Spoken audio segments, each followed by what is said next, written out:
The Most Dangerous Superstition, written by Larken Rose, narrated by Stephen Thomas. Dedication. This book is dedicated to two people. The first person who, because of reading this book, disobeys an order to harm someone else, and the person who, as a result, is not harmed. Preparing the reader. What you read in this book will, in all likelihood, go directly against what you have been taught by your parents and your teachers, what you have been told by the churches, the media, and the government, and much of what you, your family, and your friends have always believed. Nonetheless, it is the truth, as you will see if you allow yourself to consider the issue objectively. Not only is it the truth, it may also be the most important truth you will ever hear.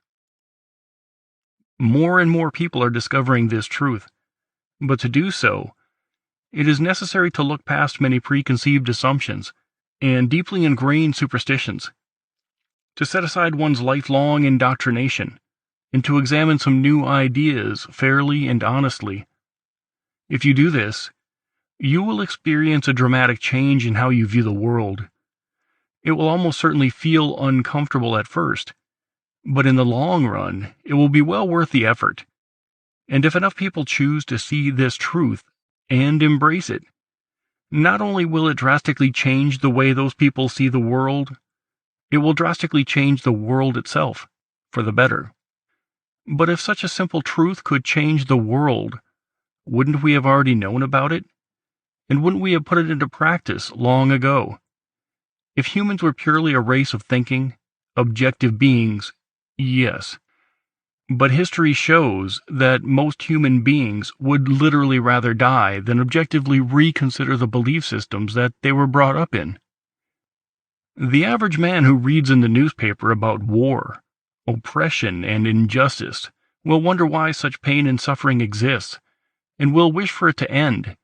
However, if it is suggested to him that his own beliefs are contributing to the misery, he will almost certainly dismiss such a suggestion without a second thought, and may even attack the one making the suggestion.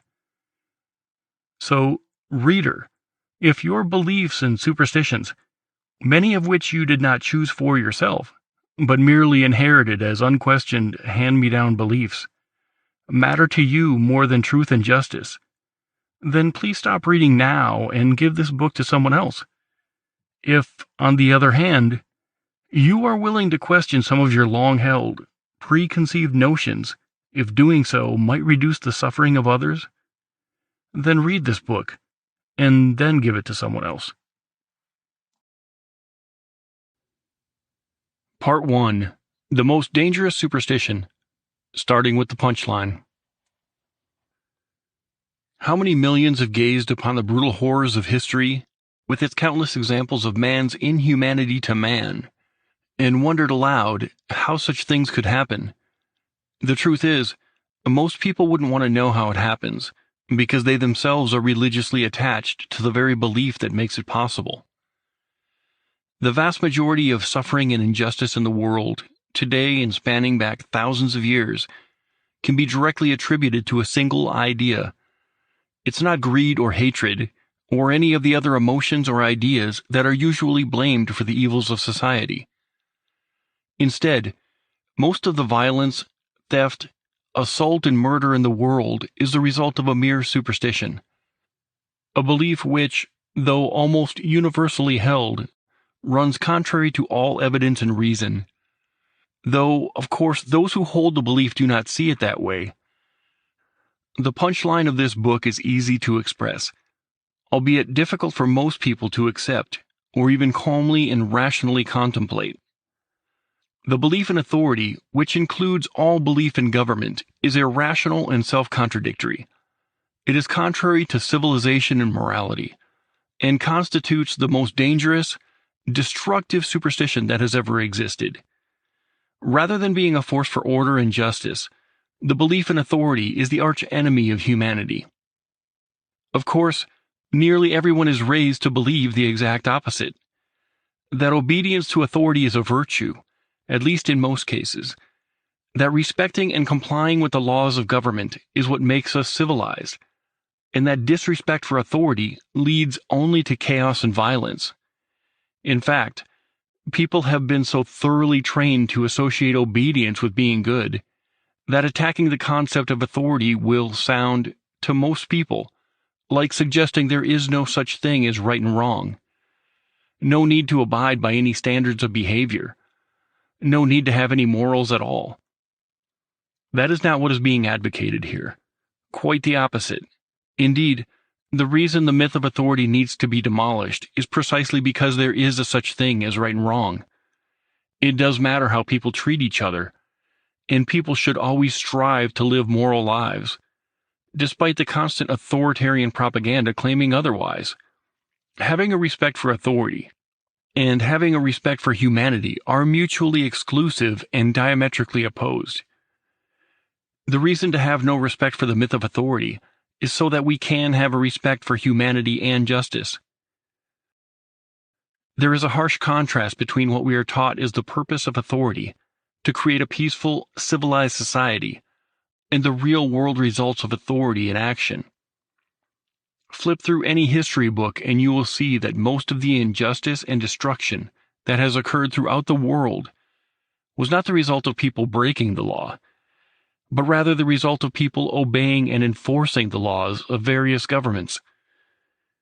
The evils that have been committed in spite of authority are trivial compared to the evils that have been committed in the name of authority. Nevertheless, children are still taught that peace and justice come from authoritarian control, and that, despite the flagrant evils committed by authoritarian regimes around the world and throughout history, they are still morally obligated to respect and obey the current government of their own country. They are taught that doing as you are told is synonymous with being a good person, and that playing by the rules is synonymous with doing the right thing. On the contrary, being a moral person requires taking on the personal responsibility of judging right from wrong and following one's own conscience, the opposite of respecting and obeying authority. The reason it is so important that people understand this fact is the primary danger posed by the myth of authority is to be found not in the minds of the controllers in government, but in the minds of those being controlled. One nasty individual who loves to dominate others is a trivial threat to humanity unless a lot of other people view such domination as legitimate because it is achieved via the laws of government. The twisted mind of Adolf Hitler, by itself, posed little or no threat to humanity. It was the millions of people who viewed Hitler as authority and thus felt obligated to obey his commands and carry out his orders, who actually caused the damage done by the Third Reich. In other words, the problem is not that evil people believe in authority. The problem is that basically good people believe in authority, and as a result, end up advocating or even committing acts of aggression, injustice, and oppression, even murder. The average statist, one who believes in government, while lamenting in all the ways in which authority has been used as a tool for evil, even in his own country, will still insist that it is possible for government to be a force for good, and will still imagine that authority can and must provide the path to peace and justice. People falsely assume that many of the useful and legitimate things that benefit human society require the existence of government. It is good, for example, for people to organize for mutual defense, to work together to achieve common goals, to find ways to cooperate and get along peacefully, to come up with agreements and plans that better allow human beings to exist and thrive in a mutually beneficial and non-violent state of civilization. But that is not what government is. Despite the fact that governments always claim to be acting on behalf of the people and the common good, the truth is that government, by its very nature, is always in direct opposition to the interests of mankind. Authority is not a noble idea that sometimes goes wrong, nor is it a basically valid concept that is sometimes corrupted. From top to bottom, from start to finish, the very concept of authority itself is anti-human and horribly destructive. Of course, Most people will find such an assertion hard to swallow. Isn't government an essential part of human society? Isn't it the mechanism which civilization is made possible? Because it forces us imperfect humans to behave in an orderly, peaceful manner? Isn't the enacting of common rules and laws what allows us to get along, to settle disputes in a civilized manner, and to trade and otherwise interact in a fair, non-violent way? Haven't we always heard that if not for the rule of law, and a common respect for authority, we would be no better than a bunch of stupid violent beasts, living in a state of perpetual conflict and chaos? Yes, we have been told that, and no, none of it is true. But trying to disentangle our minds from age-old lies, trying to distill the truth out of a jungle of deeply entrenched falsehoods, can be exceedingly difficult, not to mention uncomfortable. Overview. In the following pages, the reader will be taken through several stages, in order to fully understand why the belief in authority truly is the most dangerous superstition in the history of the world. First, the concept of authority will be distilled down to its most basic essence, so it can be defined and examined objectively. In Part 2, it will be shown that the concept itself is fatally flawed, that the underlying premise of all government is utterly incompatible with logic and morality. In fact, it will be shown that government is purely a religious belief, a faith-based acceptance of a superhuman, mythological entity that has never existed and will never exist. The reader is not expected to accept such a startling claim without ample evidence and sound reasoning, which will be provided.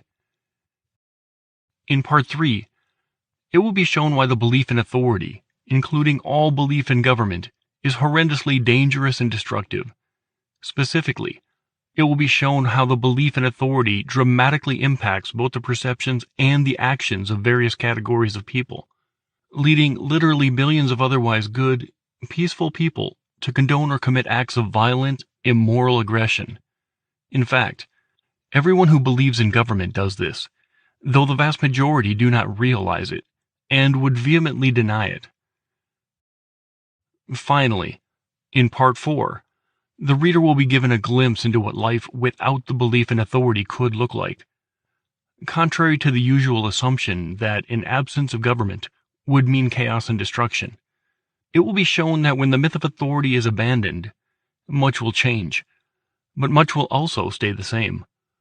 It will be shown why, rather than the belief in government being conducive to and necessary for a peaceful society, as nearly everyone has been taught, the belief is by far the biggest obstacle to a mutually beneficial organization, cooperation, and peaceful coexistence. In short, it will be shown why true civilization can and will exist only after the myth of authority has been eradicated. Identifying the enemy.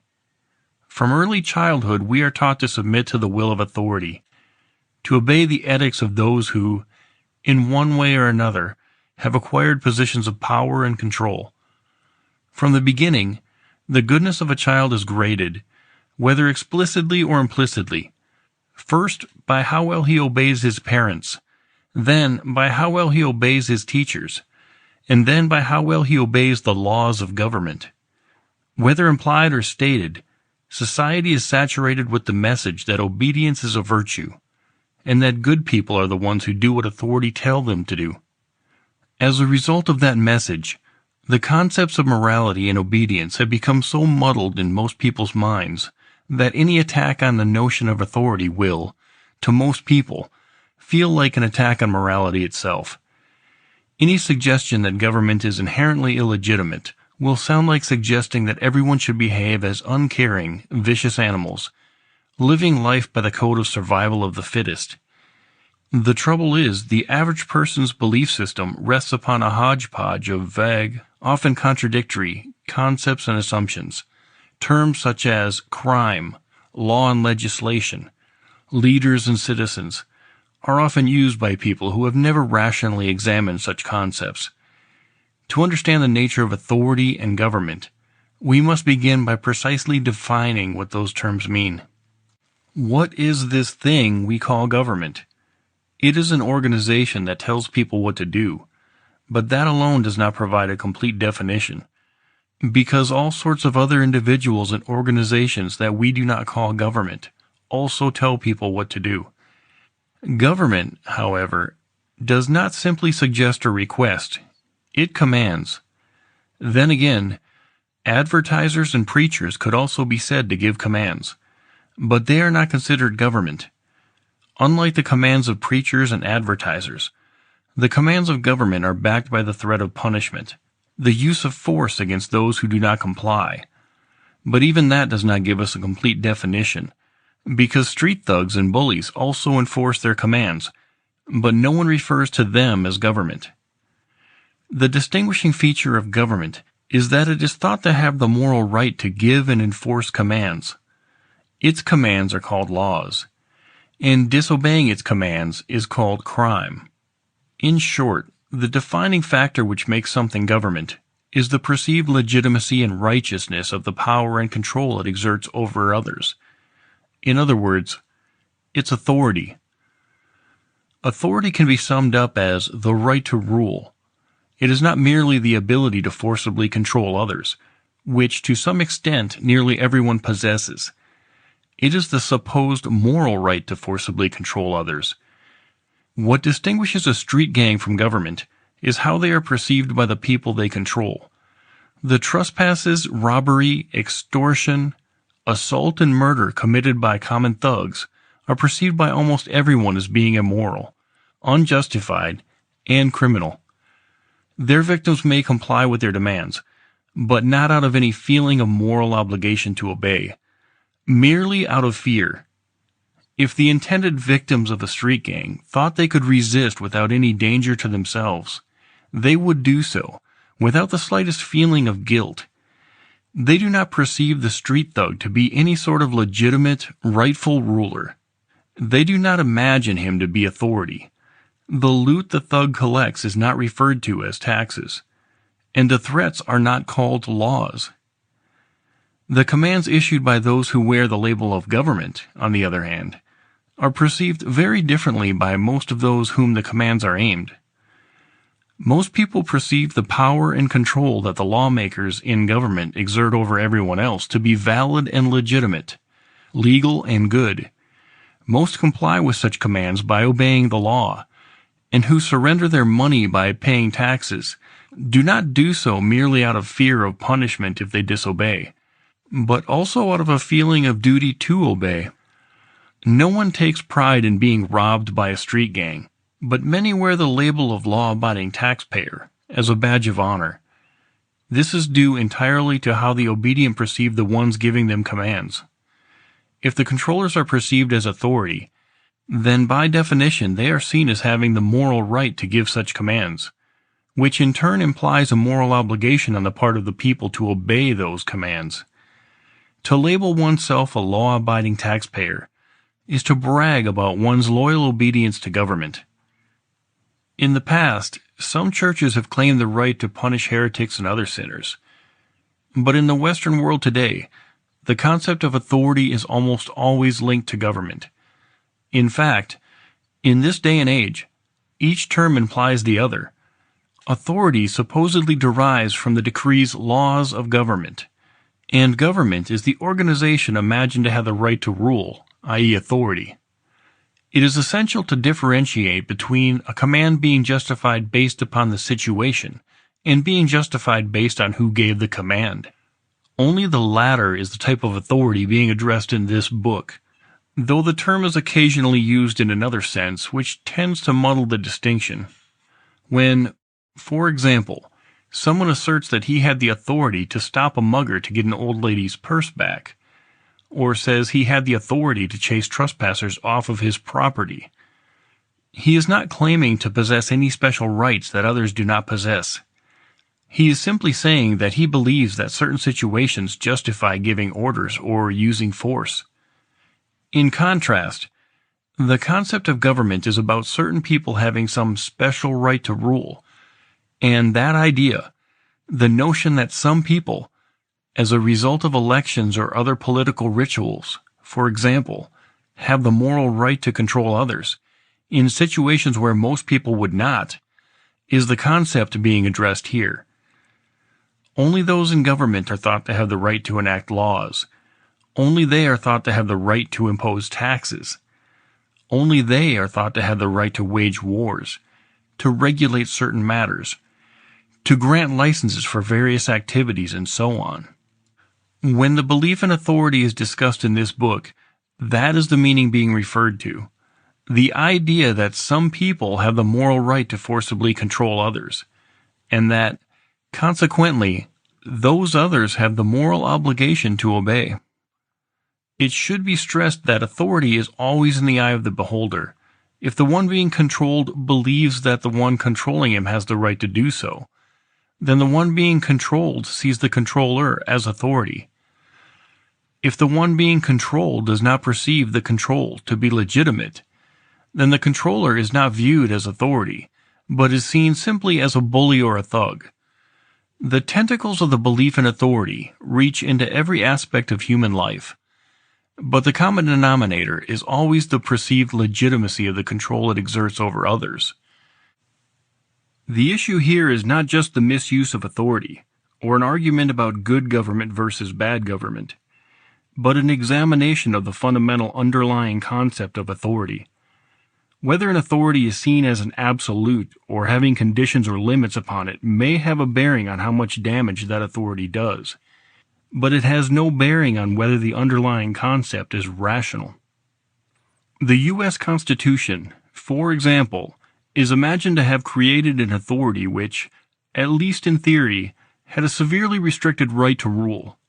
Nonetheless, it still sought to create an authority with the right to do things, e.g., tax and regulate, which the average citizen has no right to do on his own.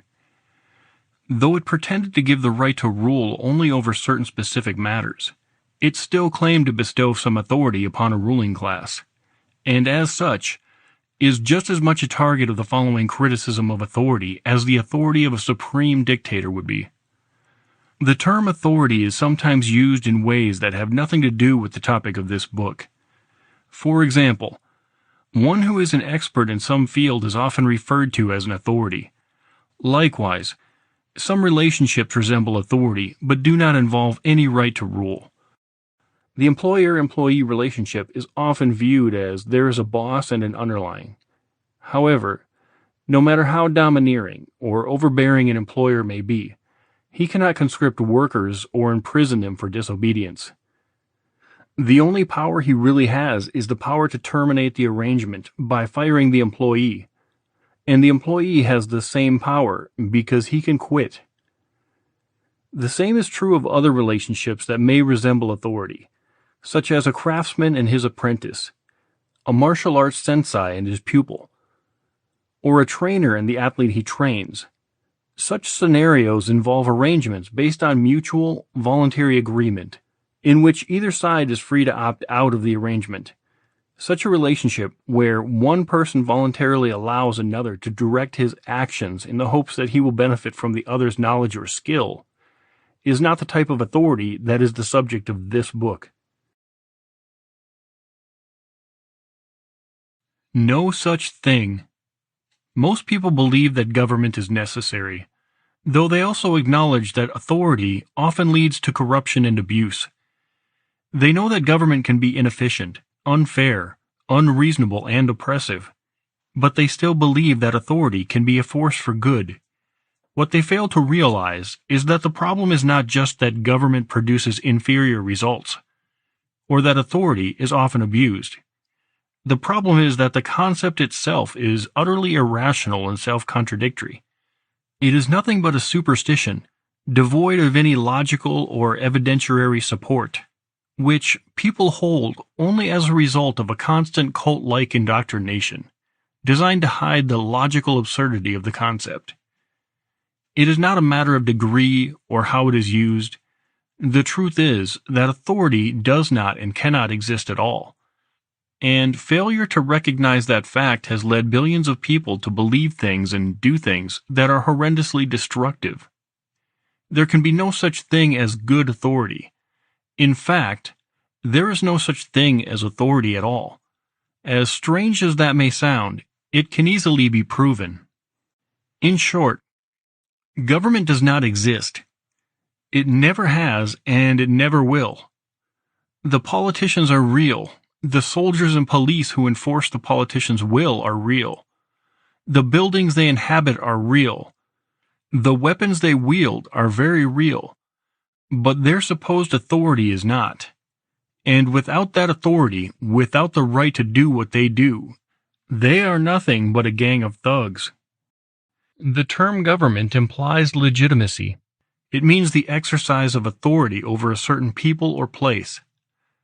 The way people speak of those in power, calling their commands laws, referring to disobedience to them as crime, and so on, implies the right of government to rule, and a corresponding obligation on the part of its subjects to obey. Without the right to rule, authority, there is no reason to call the entity government, and all of the politicians and their mercenaries become utterly indistinguishable from a giant organized crime syndicate.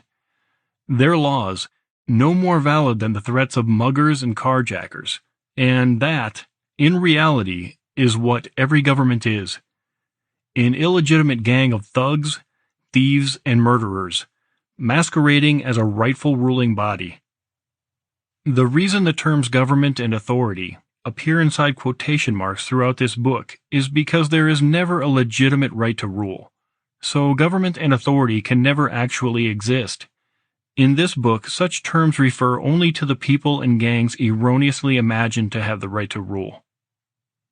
All mainstream political discussion, all debate about what should be legal and illegal, who should be put into power, what national policy should be, how government should handle various issues, all of it is utterly irrational and a complete waste of time, as it is all based on the false premise that one person can have the right to rule another, that authority can even exist. The entire debate about how authority should be used and what government should do is exactly as useful as debating how Santa Claus should handle Christmas. But it is infinitely more dangerous.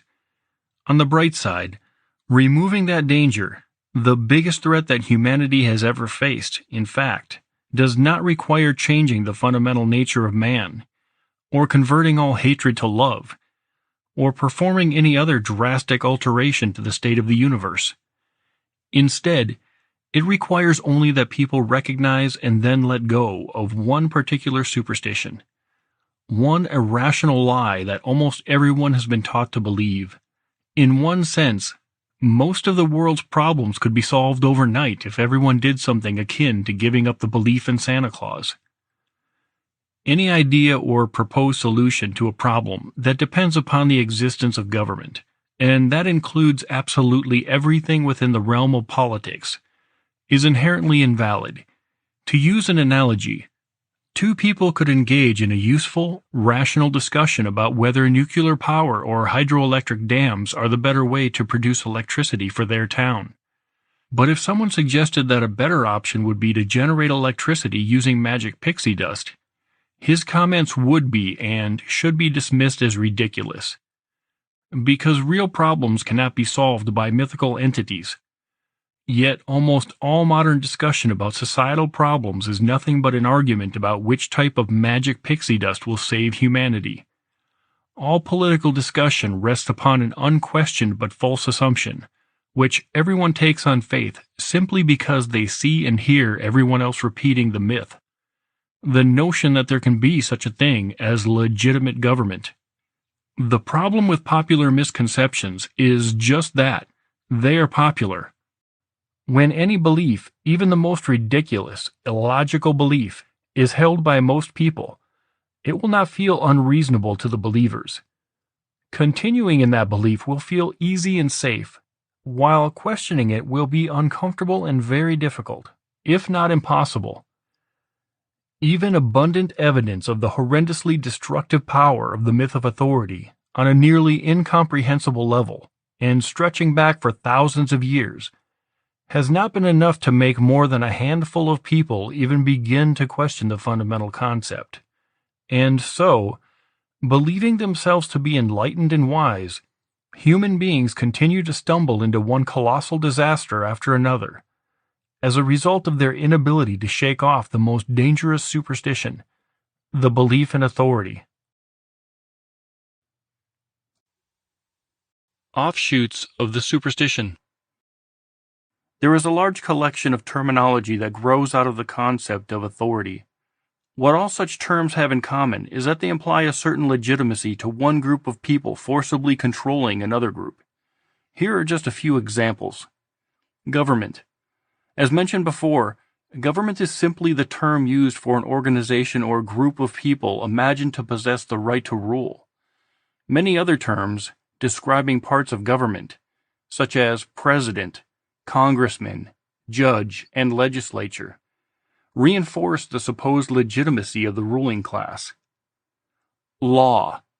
The terms law and legislation have very different connotations from the words threat and command. The difference, again, depends upon whether the ones using and imposing such laws are imagined to have the right to do so.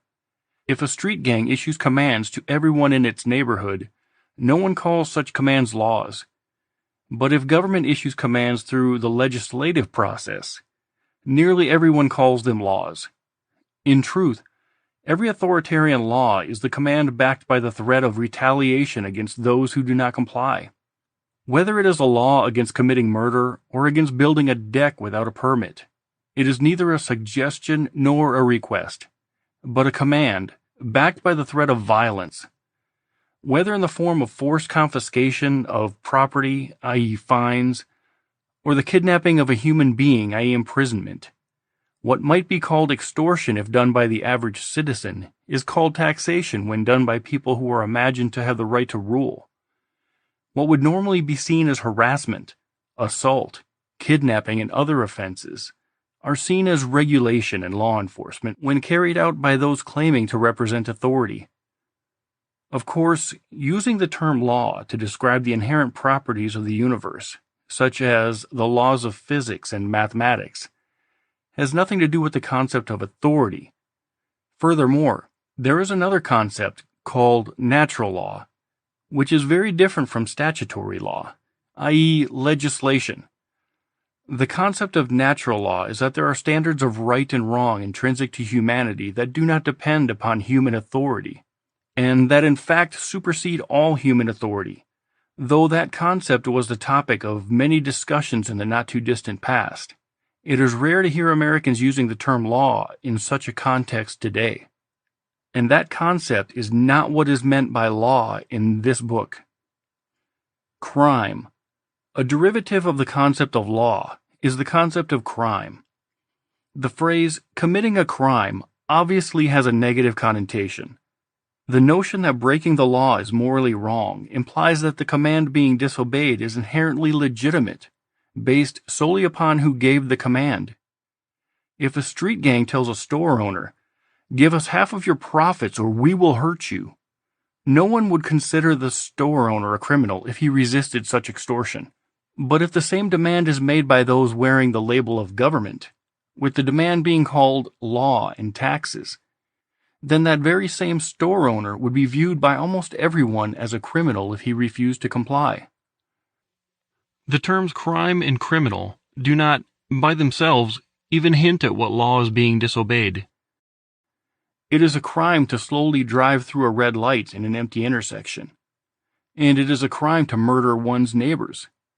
100 years ago, it was a crime to teach a slave to read. In 1940s Germany, it was a crime to hide Jews from the SS. In Pennsylvania, it is a crime to sleep in or on top of a refrigerator outside.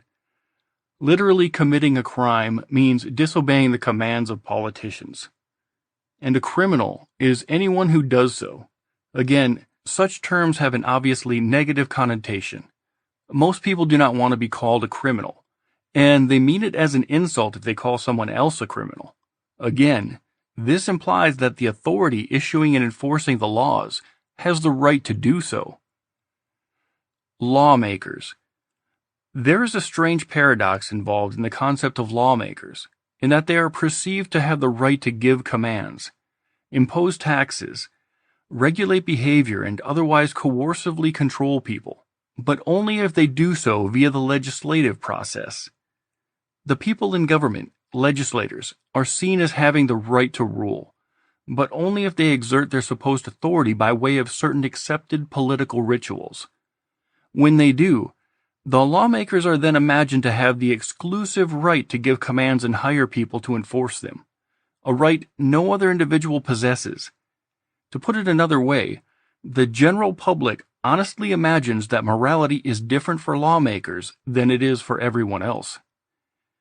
Demanding money under the threat of violence is a moral theft when most people do it, but is seen as taxation when the politicians do it.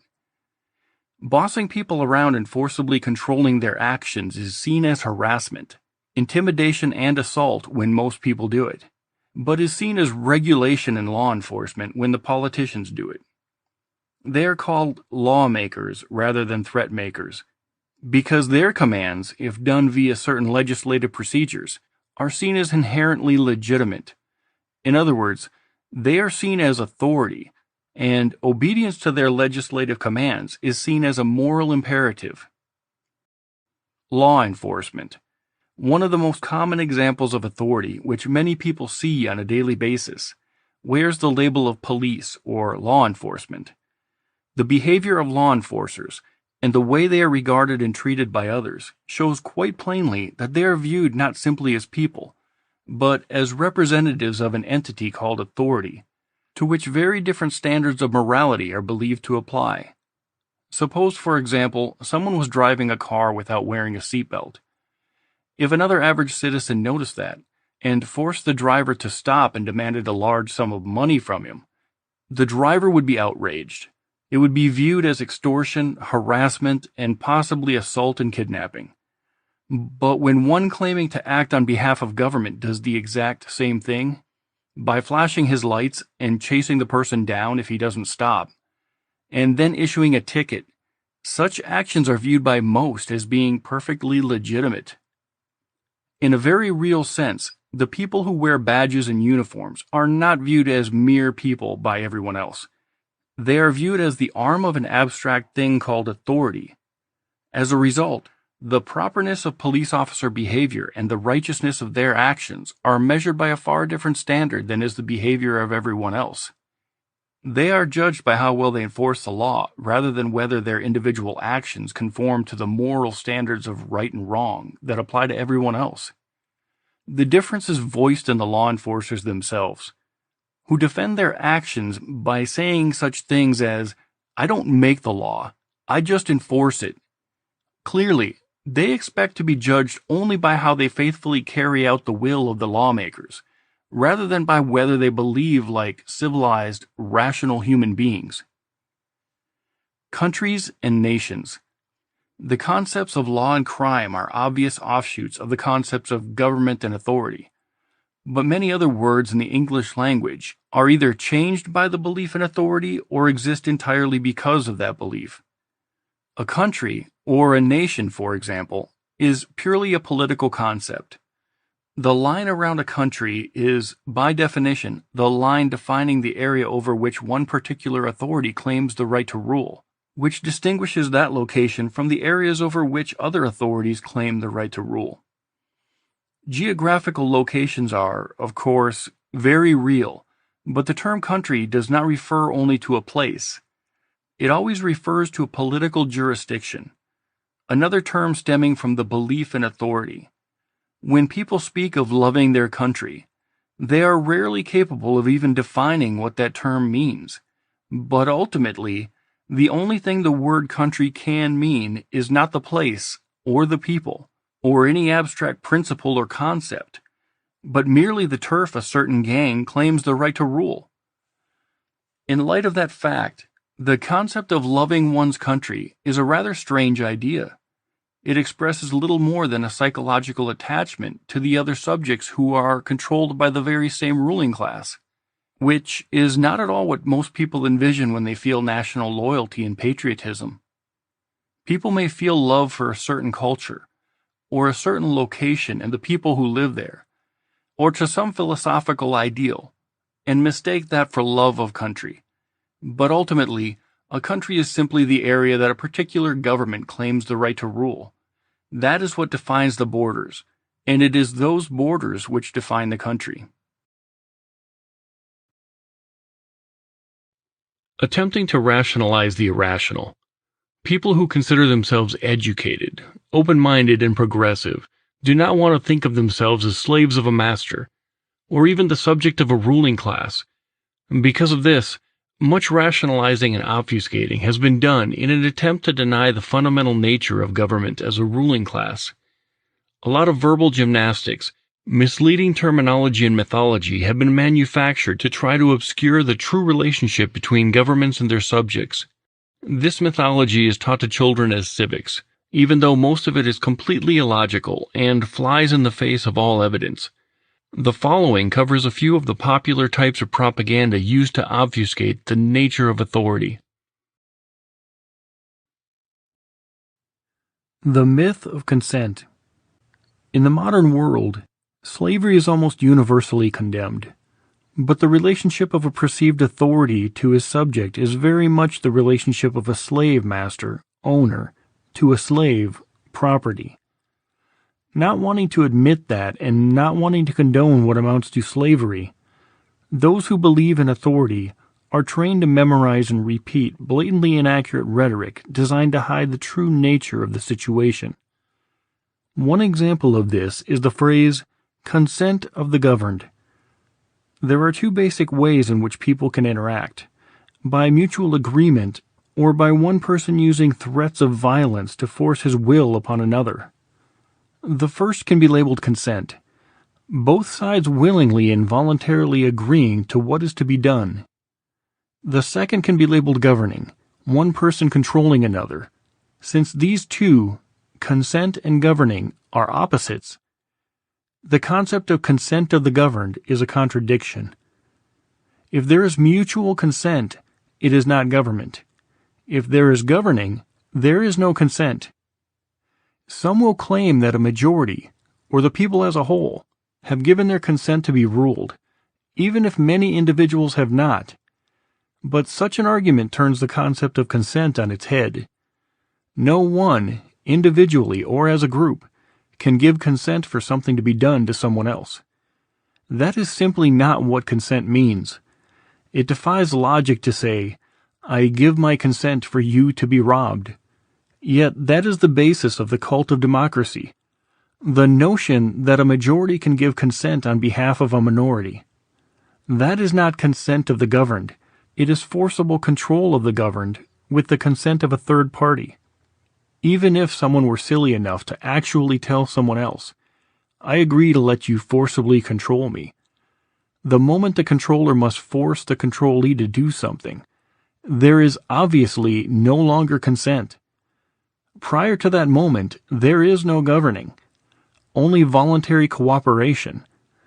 Expressing the concept more precisely exposes its inherent schizophrenia. I agree to let you force things upon me, whether I agree to them or not. But in reality, no one ever agrees to let those in government do whatever they want. So in order to fabricate consent where there is none, believers in authority add another, even more bizarre step to the mythology: the notion of implied consent. The claim is that, by merely living in a town, or state, or country, one is agreeing to abide by whatever rules happen to be issued by the people who claim to have the right to rule that town, state, or country. The idea is that if someone does not like the rules, he is free to leave the town, state, or country altogether, and that if he chooses not to leave, that constitutes giving his consent to be controlled by the rulers of that jurisdiction. Though it is constantly parroted as gospel, the idea defies common sense. It makes no more sense than a carjacker stopping a driver on Sunday and telling him, by driving a car in this neighborhood on Sunday, you are agreeing to give me your car. One person obviously cannot decide what counts as someone else agreeing to something. An agreement is when two or more people communicate a mutual willingness to enter into some arrangement. Simply being born somewhere is not agreeing to anything, nor is living in one's own house when some king or politician has declared it to be within the realm he rules. It is one thing for someone to say, "If you want to ride in my car, you may not smoke," or "You can come into my house only if you take your shoes off." It is quite another to try to tell other people what they can do on their own property. Whoever has the right to make the rules for that particular place is, by definition, the owner of that place. That is the basis of the idea of private property, that there can be an owner who has the exclusive right to decide what is done with and on that property. The owner of a house has the right to keep others out of it, and, by extension, the right to tell visitors what they can and cannot do as long as they are in the house. And that sheds some light on the underlying assumption behind the idea of implied consent.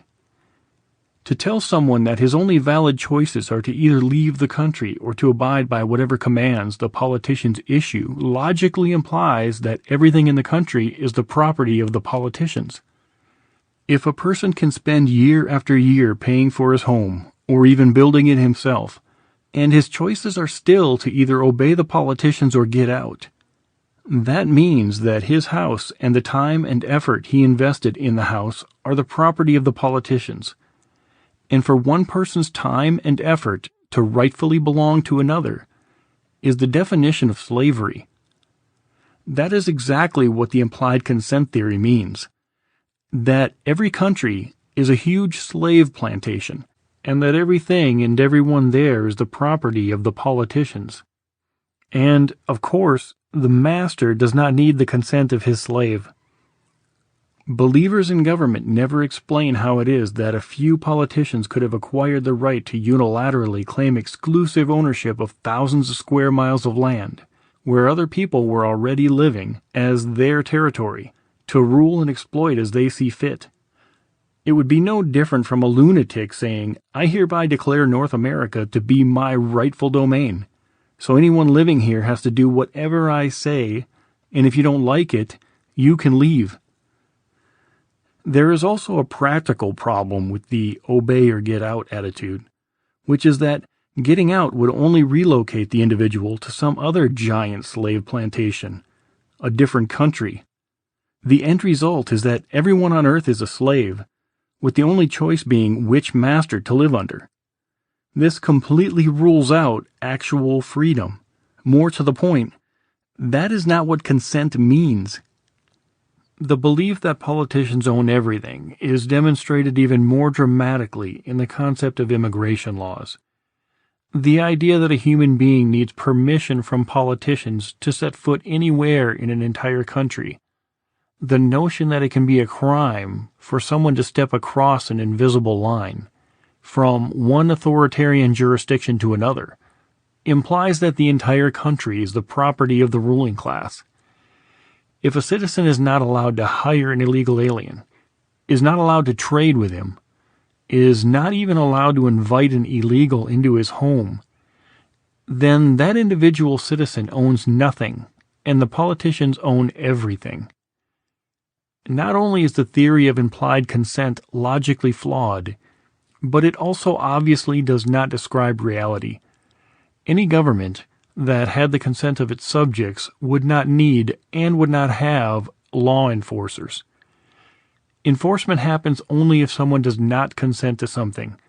Anyone with their eyes open can see that government, on a regular basis, does things to a lot of people against their will.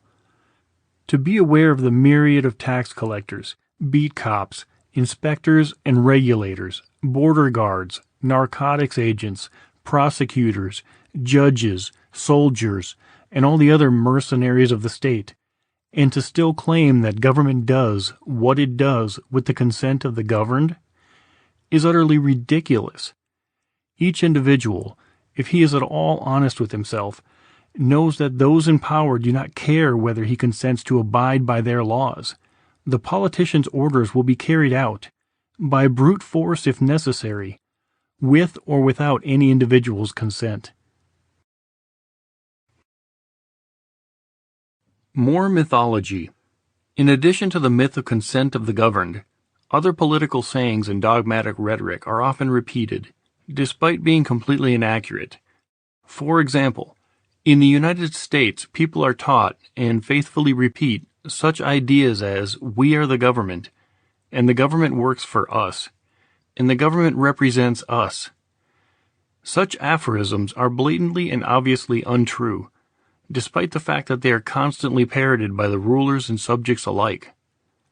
One of the most bizarre and delusional but very common claims is that we the people are the government. School children are taught to repeat this absurdity, even though everyone is fully aware that the politicians issue commands and demands, and everyone else either complies or is punished. In the United States, there is a ruling class and a subject class, and the differences between them are many and obvious. One group commands, the other obeys. One group demands huge sums of money, the other group pays.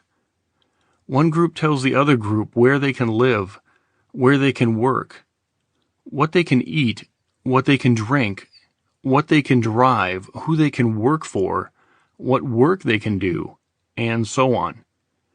One group takes and spends trillions of dollars of what the other group earns. One group consists entirely of economic parasites, while the efforts of the other group produce all the wealth. In this system, it is patently obvious who commands and who obeys. The people are not the government, by any stretch of the imagination, and it requires a profound denial to believe otherwise. But other myths are also used to try to make that lie sound rational. For example, it is also claimed that government works for us, it is our servant. Again, such a statement does not even remotely match the obvious reality of the situation. It is little more than cult mantra, a delusion intentionally programmed into the populace in order to twist their view of reality, and most people never even question it. Most never wonder, if government works for us, if it is our employee, why does it decide how much we pay it? Why does our employee decide what it will do for us? Why does our employee tell us how to live our lives? Why does our employee demand our obedience for whatever arbitrary commands it issues, sending armed enforcers after us if we disobey? It is impossible for government to ever be the servant, because of what government is.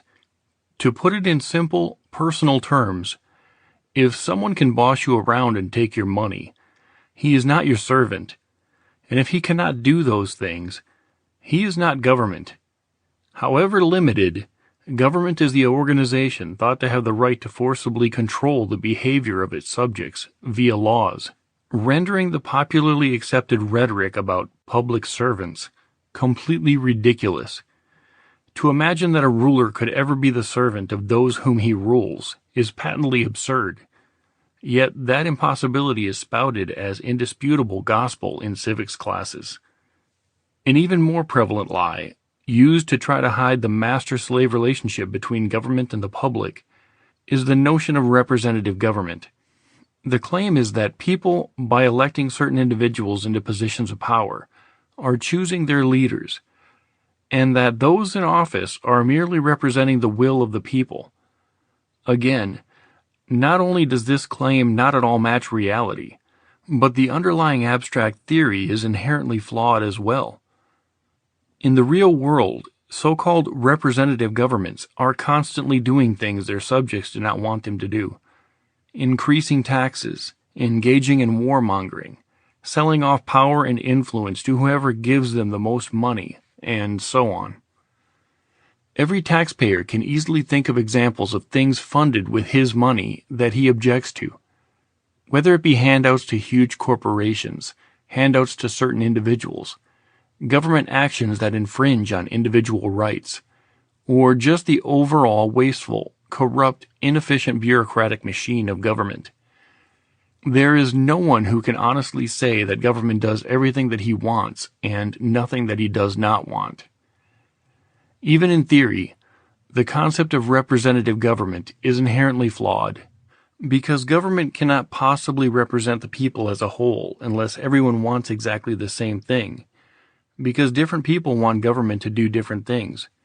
Government will always be going against the will of at least some of the people. Even if a government did exactly what the majority of its subjects wanted, which never actually happens, it would not be serving the people as a whole. It would be forcibly victimizing smaller groups on behalf of larger groups. Furthermore, the one who represents someone else cannot have more rights than the one he represents. For example, if one person has no right to break into his neighbor's house and steal his valuables, then he also has no right to designate a representative to do that for him. To represent someone is to act on his behalf, and a true representative can only do what the person he represents has the right to do. But in the case of government, the people who the politicians claim to represent have no right to do anything that the politicians do, impose taxes, enact laws, etc.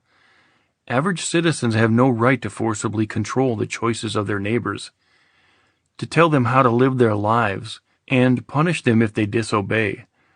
So when government does such things, it is not representing anyone or anything but itself. Interestingly, even those who talk about representative government refuse to accept any personal responsibility for actions taken by those for whom they voted. If their candidate of choice enacts a harmful law, or raises taxes, or wages war, the voters never feel the same guilt or shame they would feel if they themselves had personally done such things, or hired or instructed someone else to do such things. This fact demonstrates that even the most enthusiastic voters do not actually believe the rhetoric about representative government, and do not view politicians as their representatives. The terminology does not match reality, and the only purpose for the rhetoric is to obfuscate the fact that the relationship between every government and its subjects is the same as the relationship between a master and a slave. One master may whip his slaves less severely than another. One master may allow his slaves to keep more of what they produce. One master may take better care of his slaves, but none of that changes the basic underlying nature of the master-slave relationship. The one with the right to rule is the master. The one with the obligation to obey is the slave. And that is true even when people choose to describe the situation using inaccurate rhetoric and deceptive euphemisms, such as representative government, consent of the governed, and will of the people. The entire notion of a government of the people, by the people, and for the people, while it makes nice feel-good political rhetoric, is a logical impossibility. A ruling class cannot serve or represent those it rules any more than a slave owner can serve or represent his slaves. The only way he could do so is by ceasing to be a slave owner, by freeing his slaves. Likewise, the only way a ruling class could become a servant of the people is by ceasing to be a ruling class, by relinquishing all of its power. Government cannot serve the people unless it ceases to be government. Another example of a rational statist doctrine is the concept of rule of law. The idea is that rule by mere men is bad, because it serves those with a malicious lust for power, while the rule of law, as the theory goes, is all about objective, reasonable rules being imposed upon humanity equally. A moment's thought reveals the absurdity of this myth.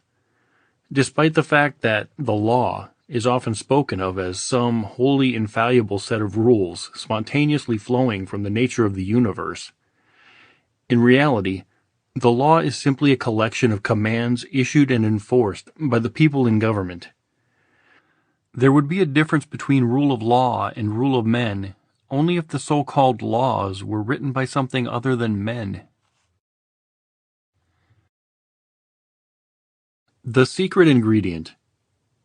In their attempts to justify the existence of a ruling class, government, statists often describe perfectly reasonable, legitimate, useful things and then proclaim them to be government. They may argue, once people cooperate to form an organized system of mutual defense, that's government.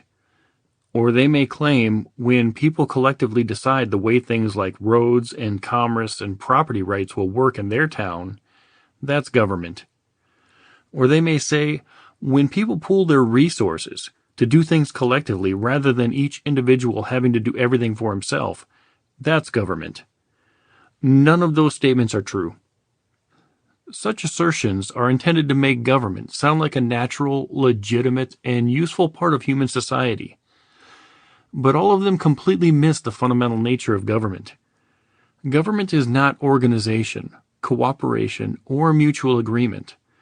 Countless groups and organizations, supermarkets, football teams, car companies, archery clubs, etc., engage in cooperative, mutually beneficial collective actions. But they are not called government, because they are not imagined to have the right to rule. And that is the secret ingredient that makes something authority, the supposed right to forcibly control others. Governments do not just evolve out of supermarkets or football teams, nor do they evolve out of people preparing and providing for their mutual defense. There is a fundamental difference between how we can effectively defend ourselves and "I have the right to rule you." Contrary to what civics textbooks may claim, governments are not the result of either economics or basic human interaction. They do not just happen as a result of people being civilized and organized. They are essentially the product of the myth that someone has to be in charge. Without the superstition of authority, no amount of cooperation or organization would ever become government.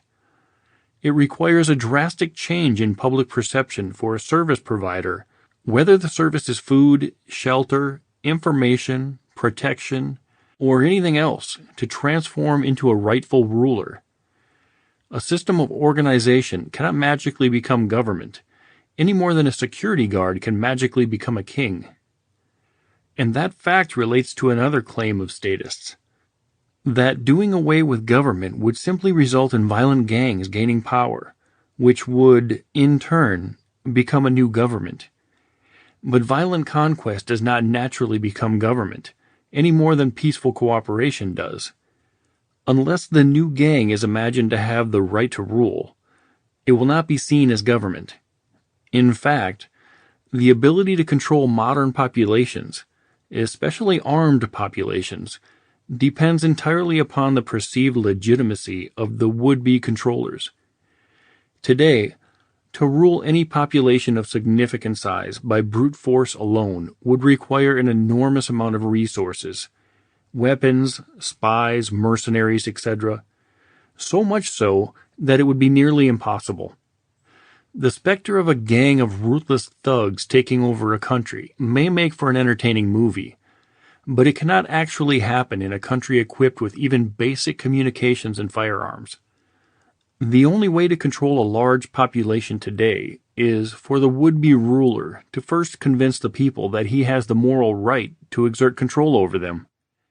He can acquire domination only if he can first hammer the myth of authority into his intended victims' heads, thereby convincing his victims that he is a legitimate and proper government. And if he can accomplish that, very little actual force will be required for him to acquire and maintain power. But if his regime ever loses legitimacy in the eyes of his victims, or if he never achieves it to begin with, brute force alone will not provide him with any lasting power. In short, neither gangs nor cooperatives can ever become government, unless the people believe that someone has the right to rule them. Likewise, once the people as a whole free themselves from the myth of authority, they will not need any revolution to be free. Government will simply cease to exist, because the only place it has ever existed is in the minds of those who believe in the superstition of authority. Again, the politicians and the mercenaries who carry out their threats are very real, but without the perceived legitimacy, they are recognized as a gang of power-happy thugs, not a government. It should also be mentioned that some have claimed, including Thomas Jefferson in the Declaration of Independence, that it is possible and desirable to have a government which does nothing except protect the rights of individuals. But an organization which did only that would not be government.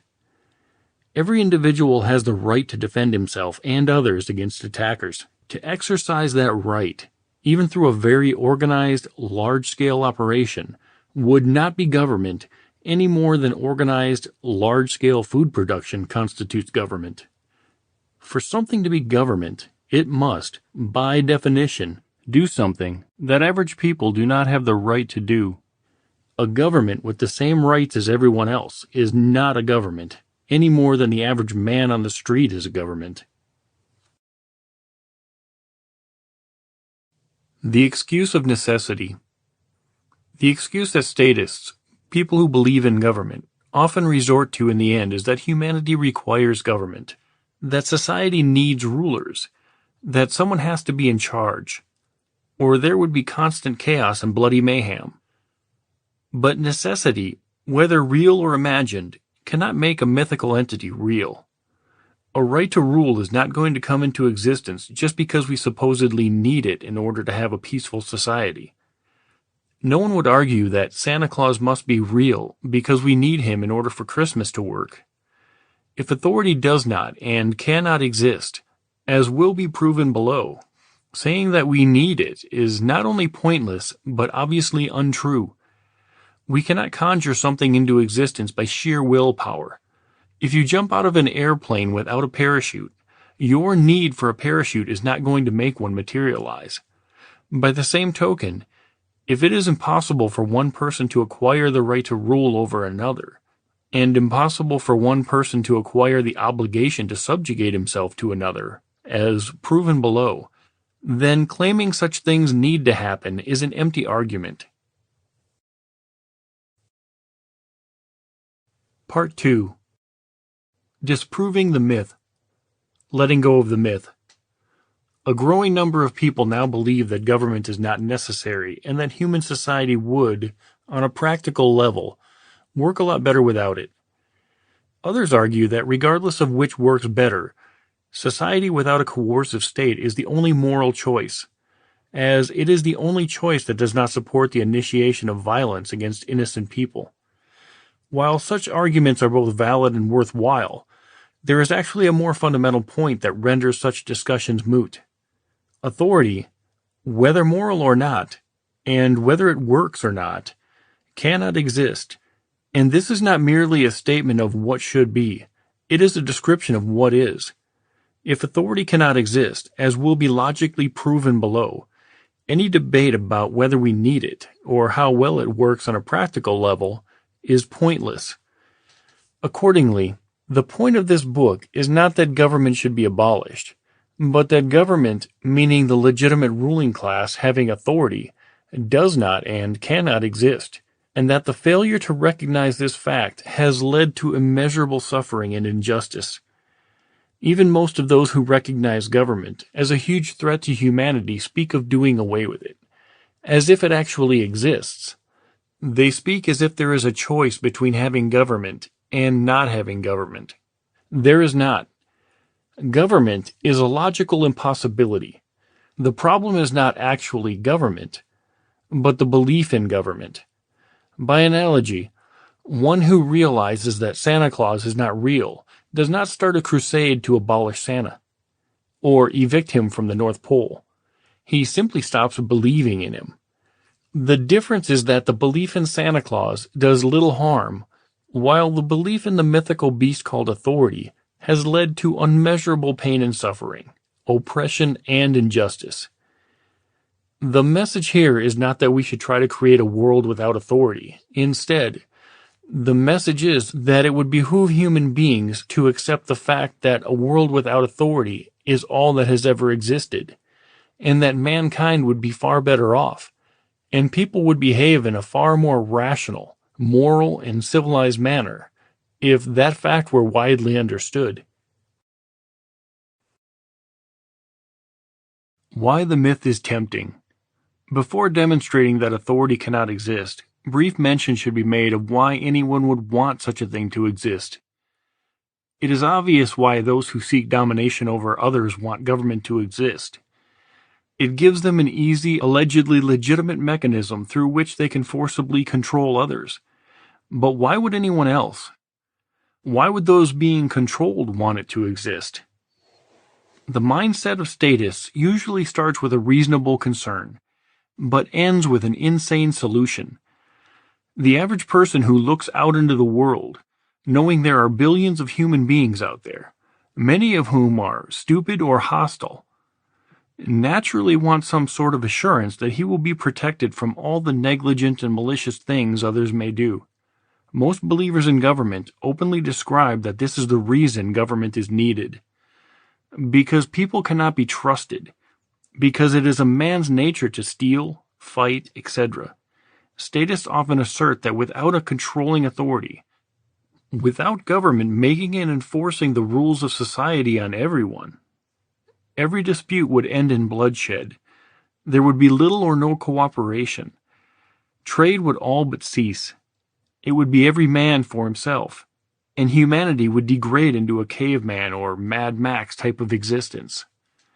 The debate between statism and anarchism, or voluntarism, is often incorrectly assumed to be a question of whether people are inherently good and trustworthy, and therefore need no controllers, or are inherently bad and untrustworthy, and therefore need government to control them. In truth, whether humans are all good, or all bad, or something in between, the belief in authority is still an irrational superstition. But the most popular excuse for government, that people are bad and need to be controlled, inadvertently exposes the lunacy inherent in all statism. If human beings are so careless, stupid, and malicious that they cannot be trusted to do the right thing on their own, how would the situation be improved by taking the subset of those very same careless, stupid, and malicious human beings and giving them societal permission to forcibly control others? Why would anyone think that rearranging and reorganizing a group of dangerous beasts would make them civilized? The answer hints at the mythological nature of the belief in authority.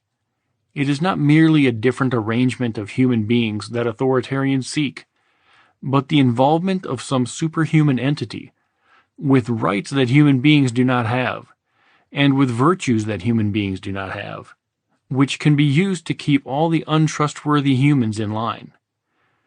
To say that human beings are so flawed that they need to be controlled, a common refrain among statists, implies that something other than human beings need to be doing the controlling. But no matter how hard you study government, you will find it is always run entirely by people. Saying that government is necessary because people are untrustworthy is as irrational as saying that if someone is being attacked by a swarm of bees, the solution is to create an authoritarian hierarchy among the bees, assigning some of the bees the duty of preventing the other bees from doing harm. However dangerous the bees may be, such a solution is ridiculous. What believers really want out of government is a huge, unstoppable power that will be used for good. But there is no magic trick, political or otherwise, capable of guaranteeing that justice will occur, that the good guys will win, or that the innocent will be protected and cared for. The giant superhuman, mythological savior that statists insist is needed to save humanity from itself does not exist. On this planet, at least, human beings are the top. There is nothing above them to control them and make them behave properly, and hallucinating such a superhuman entity does not make it real, nor does it help the situation. The religion of government. Government is neither a scientific concept nor a rational sociological construct, nor is it a logical, practical method of human organization and cooperation. The belief in government is not based on reason. It is based on faith. In truth, the belief in government is a religion, made up of a set of dogmatic teachings, irrational doctrines which fly in the face of both evidence and logic, and which are methodically memorized and repeated by the faithful. Like other religions, the gospel of government describes a superhuman, supernatural entity, above mere mortals, which issues commandments to the peasantry, for whom unquestionable obedience is a moral imperative. Disobeying the commandments, breaking the law, is viewed as a sin, and the faithful delight in the punishment of the infidels and sinners, criminals. while at the same time taking great pride in their own loyalty and humble subservience to their God as law-abiding taxpayers. And while the mortals may humbly beg their Lord for favors and for permission to do certain things, it is considered blasphemous and outrageous for one of the lowly peasants to imagine himself to be fit to decide which of the government god's laws he should follow and which it is okay for him to ignore. Their mantra is, you can work to try to change the law, but as long as it's the law, we all have to follow it. The religious nature of the belief in authority is put on display for all to see whenever people solemnly stand, with their hands upon their hearts, and religiously proclaim their undying faith in and loyalty to a flag and a government, the Republic. It rarely occurs to those who recite the Pledge of Allegiance, while feeling deep pride, that what they are actually doing is swearing allegiance to a system of subjugation and authoritarian control. In short, they are promising to do as they are told, and behave as loyal subjects to their masters. Aside from the patently inaccurate phrase at the end about liberty and justice for all, the entire pledge is about subservience to government, which claims to represent the collective, as if that in itself is some great and noble goal. The pledge, and the mentality and emotions it is intended to stir up, would equally apply well to any tyrannical regime in history. It is a promise to be obedient and easily controlled, to subordinate oneself to the Republic, rather than promise to do the right thing.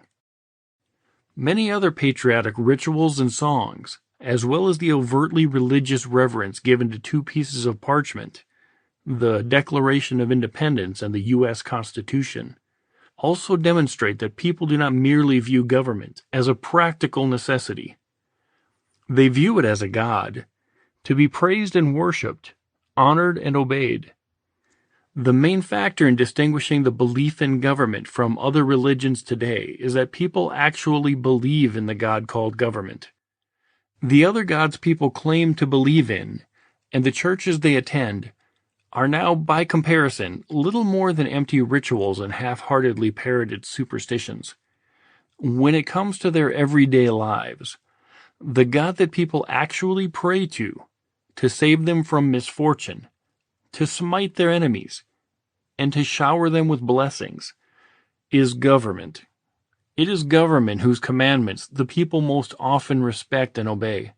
Whenever a conflict arises between government and the teachings of the lesser gods, such as pay your fair share, taxation, versus thou shalt not steal, or duty to country, military service, versus thou shalt not murder, the commandments of the government supersede all the teachings of the other religions.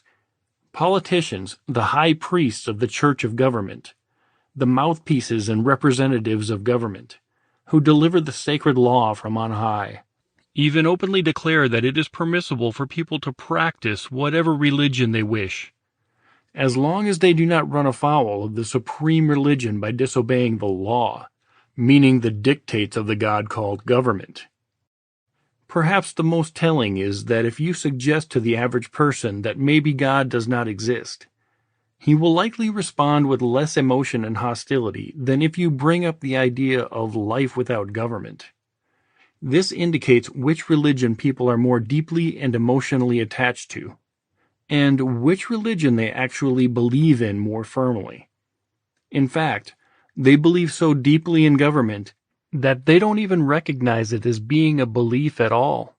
The reason so many people respond to the idea of a stateless society, anarchy, with insults, apocalyptic predictions, and emotional tantrums, rather than with calm reasoning, is because their belief in government is not the result of careful, rational consideration of evidence and logic. It is, in every way, a religious faith, believed only because of the prolonged indoctrination, and there is almost nothing which state worshippers find more existentially terrifying than contemplating the possibility that government, their savior and protector, teacher and master, does not actually exist, and never did. Many political rituals have overtly religious overtones to them, The grandiose cathedral-like buildings, the pomp and circumstance at inaugurations and other government ceremonies, the traditional costumes and age-old rituals, the way members of the ruling class are treated and described, e.g., honorable, all give such proceedings an air of holiness and reverence, far more indicative of religious rites than of practical means of collective organization. It would be helpful to have some morally superior, all-powerful deity to protect the innocent and to prevent injustice, and that is what statist hope government will be, a wise, unbiased, all-knowing and all-powerful final decider that will override and supersede the selfish whims of man, and unerringly dispensing justice and fairness. However, there is no such thing, and can be no such thing, and there are many reasons why it is foolish to look to government as the solution to human imperfection. People may say they want government to enforce objective rules of civilized behavior, but what each statist really wants is to have his own ideas of justice and morality enforced by authority. But the statist fails to recognize that the moment there is an authority, it is no longer up to the statist to decide what counts as moral or just. The authority will claim the right to do that for him. And so, over and over again, believers in authority have tried to create an all-powerful force for good by anointing some people as rulers, only to quickly learn that once the master is on the throne, he does not care what his slaves were hoping he would do with the power they gave him. And this has happened to all kinds of statists, with very different beliefs and agendas. Socialists assert that government is needed to fairly redistribute wealth. Objectivists assert that government is needed to protect individual rights. Constitutionalists assert that a government is needed to carry out only those tasks listed in the Constitution. Believers in democracy assert that government is needed to carry out the will of the majority. Many Christians assert that government is needed to enforce God's law, and so on. And in every case, the people end up disappointed, because the authority always changes the plan in order to serve the interests of the people in power. Once a set of rulers are in charge, what the masses had intended for them to do with the power does not matter. The fact has been demonstrated by every government in history. Once people create a master, the people, by definition, are no longer in charge. To expect otherwise, even without all the historical examples, is absurd. To expect the master to serve the slave, to expect power to be used solely for the benefit of the one being controlled, not the one in control, is ridiculous. What makes it even more insane is that statists claim that appointing rulers is the only way to overcome the imperfections and untrustworthiness of man. Statists look out at a world full of strangers who have questionable motives and dubious morality, and they are afraid of what some of those people might do. That, in and of itself, is a perfectly reasonable concern. But then, as protection against what some of those people might do, the statists advocate giving some of those same people of questionable virtue a huge amount of power and societal permission to rule over everyone else, in the vain hope that, by some miracle, those people will happen to decide to use their newfound power only for good. In other words, the statist looks at his fellow man and thinks, I do not trust you to be my neighbor, but I do trust you to be my master. Bizarrely, almost every statist admits that politicians are more dishonest, corrupt, conniving, and selfish than most people, but still insist that civilization can exist only if those particularly untrustworthy people are given both the power and the right to forcibly control everyone else. Believers in government truly believe that the only thing that can keep them safe from the flaws of human nature is taking some of those flawed humans, some of the most flawed, in fact, and appointing them as gods, with the right to dominate all of mankind, in the absurd hope that, if given such tremendous power, such people will use it only for good. And the fact that that has never happened in the history of the world does not stop statists from insisting that it needs to happen to ensure a peaceful civilization. Author's personal note. I say all of this as a former devout statist.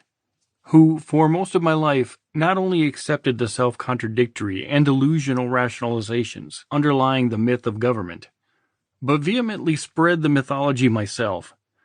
I did not escape my own authoritarian indoctrination quickly or comfortably, but let go of the superstition slowly and reluctantly, with much intellectual kicking and screaming along the way. I mention this only so that it may be understood that when I refer to the belief in authority as utterly irrational and insane, I am attacking my own prior beliefs as much as anyone else's. Another way to look at it is that statists worry that different people have different beliefs, different viewpoints, different standards of morality.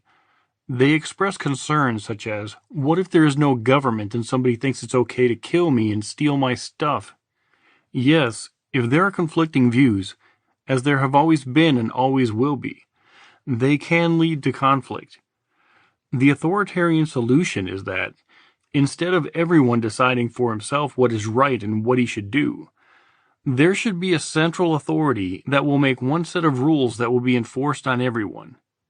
Statists obviously hope that the authority will issue and enforce the right rules, but they never explain how or why this would happen. Since the ethics of government are written by mere human beings, usually exceptionally power-hungry, corrupt human beings, why should anyone expect their rules to be better than the rules that each individual would choose for himself? The belief in government does not make everyone agree. It only creates an opportunity to drastically escalate personal disagreements into large-scale wars and mass oppression. Nor does having an authority settling a dispute do anything to guarantee that the right side wins. Yet, statists talk as if government will be fair, reasonable, and rational in situations where individuals would not be. Again, this demonstrates that believers in government imagine authority to have superhuman virtues that should be trusted above the virtues of mere mortals. History shows otherwise. A twisted sense of morality in one person, or a few, can result in the murder of one person or even dozens. But that same twisted sense of morality in just a few people, when they get a hold of the machine called government, can result in the murders of millions. The statist wants his ideas of the good rules forced on everyone by a central authority, but has no way to make that happen and no reason to expect that it will happen. In their search for an all-powerful good guy to save the day, statists always end up creating all-powerful bad guys.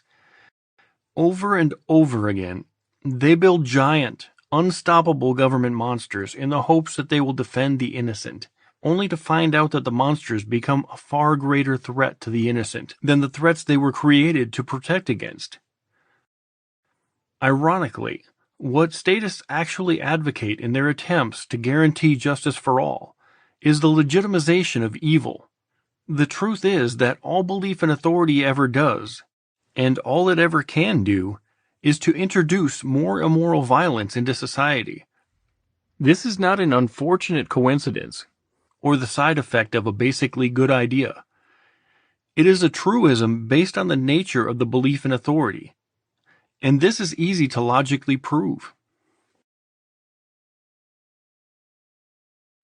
Adding more immoral violence.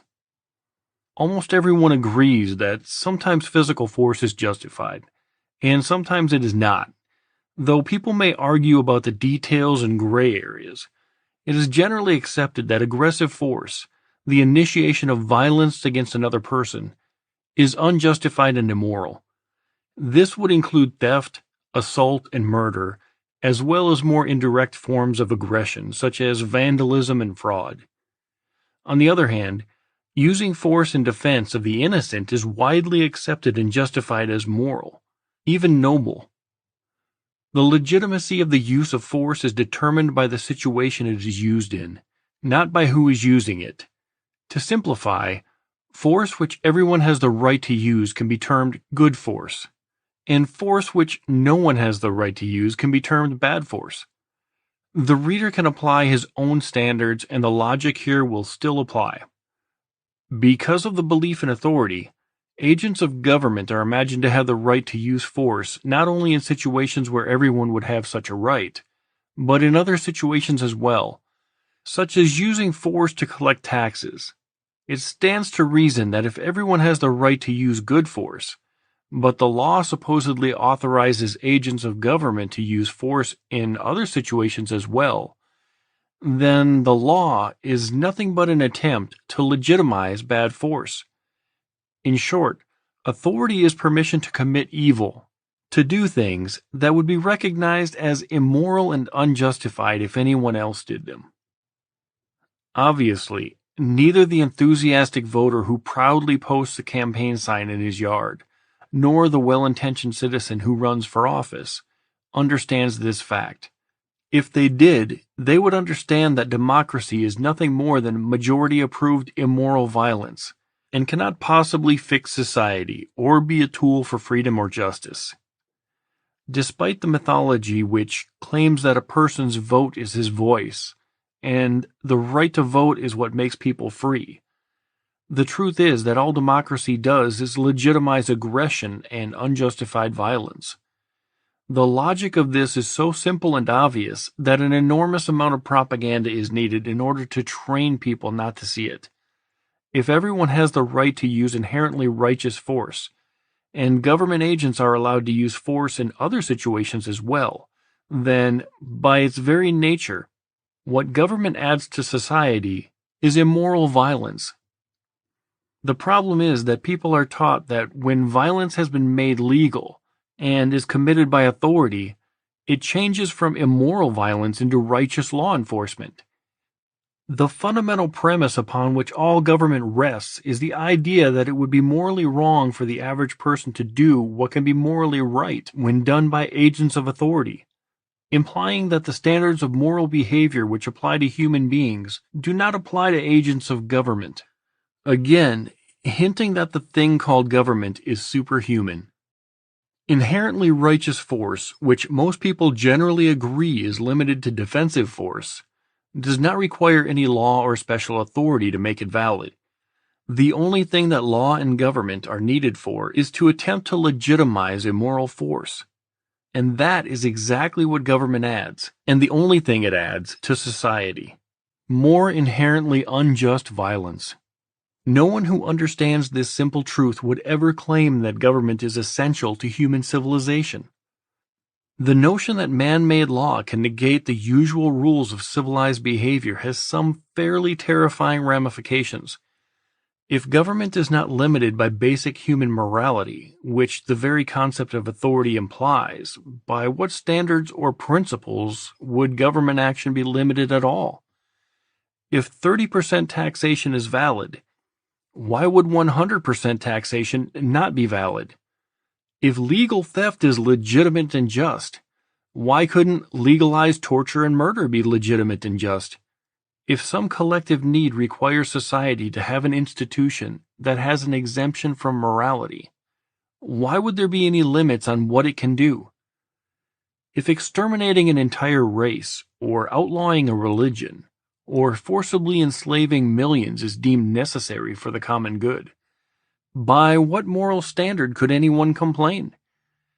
Once they have accepted the premise of authority, all belief in government rests on the idea that the common good justifies the legal initiation of violence against innocents to one degree or another.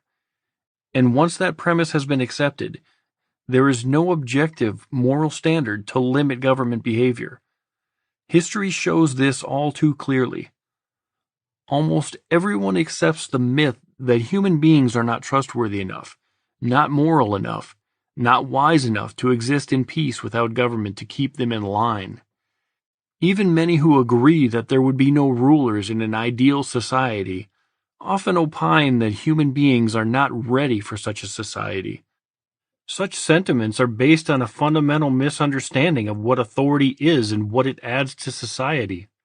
The idea of government as a necessary evil, as Patrick Henry described it, implies that the existence of government imposes restraints upon the violent, aggressive nature of human beings, when in reality it does the exact opposite.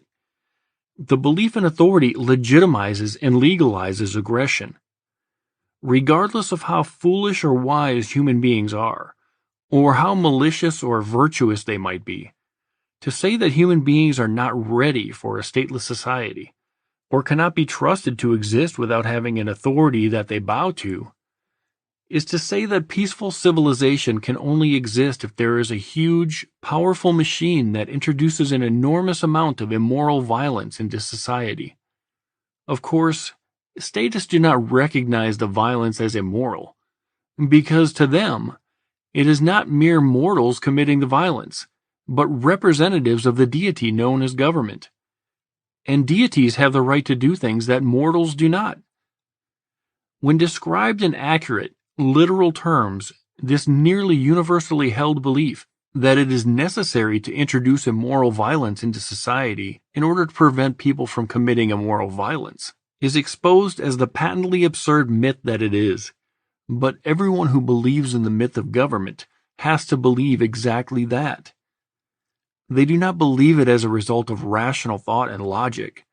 They accept it as an article of faith because it is part of the unquestionable doctrine of the Church of Government.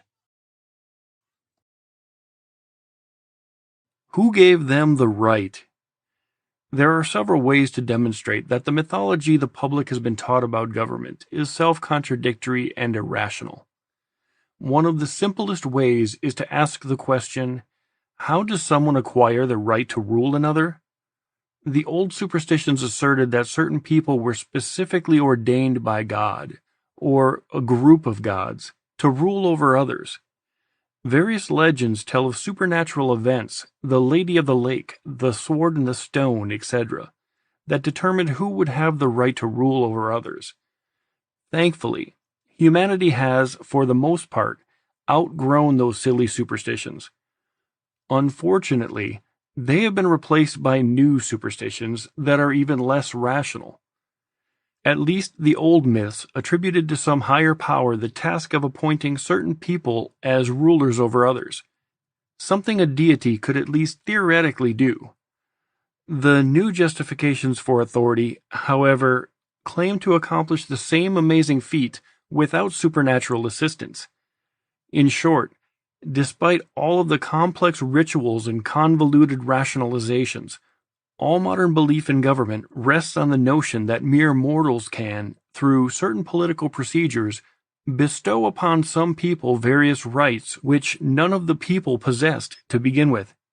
The inherent lunacy of such a notion should be obvious. There is no ritual or document through which any group of people can delegate to someone else a right which no one in the group possesses. And that self-evident truth, all by itself, demolishes any possibility for legitimate government. The average person believes that government has the right to do things that the average individual does not have the right to do. The obvious question is, how and from whom did those in government acquire such rights? For example, whether you call it theft or taxation, how did those in government acquire the right to forcibly take property from those who have earned it? No voter has such a right. So how could voters possibly have given such a right to politicians? Today, all statism is based entirely upon the assumption that people can delegate rights they don't have. Even the U.S. Constitution pretended to give Congress the right to tax and regulate certain things, though the authors of the Constitution had no such right themselves, and so could not possibly have given such a right to anyone else. Because each person has the right to rule himself, as schizophrenic as that idea may be, he can, at least in theory, authorize someone else to do it. But a right he does not possess, and therefore cannot delegate to anyone else, is the right to rule someone else. And if government ruled only those individuals who had each willingly delegated their right to rule themselves, it would not be government. And the number of people involved does not affect the logic. To claim that a majority can bestow upon someone a right which none of the individuals in that majority possess is just as irrational as claiming that 3 people, none of whom has a car or money to buy a car, can give a car to someone else.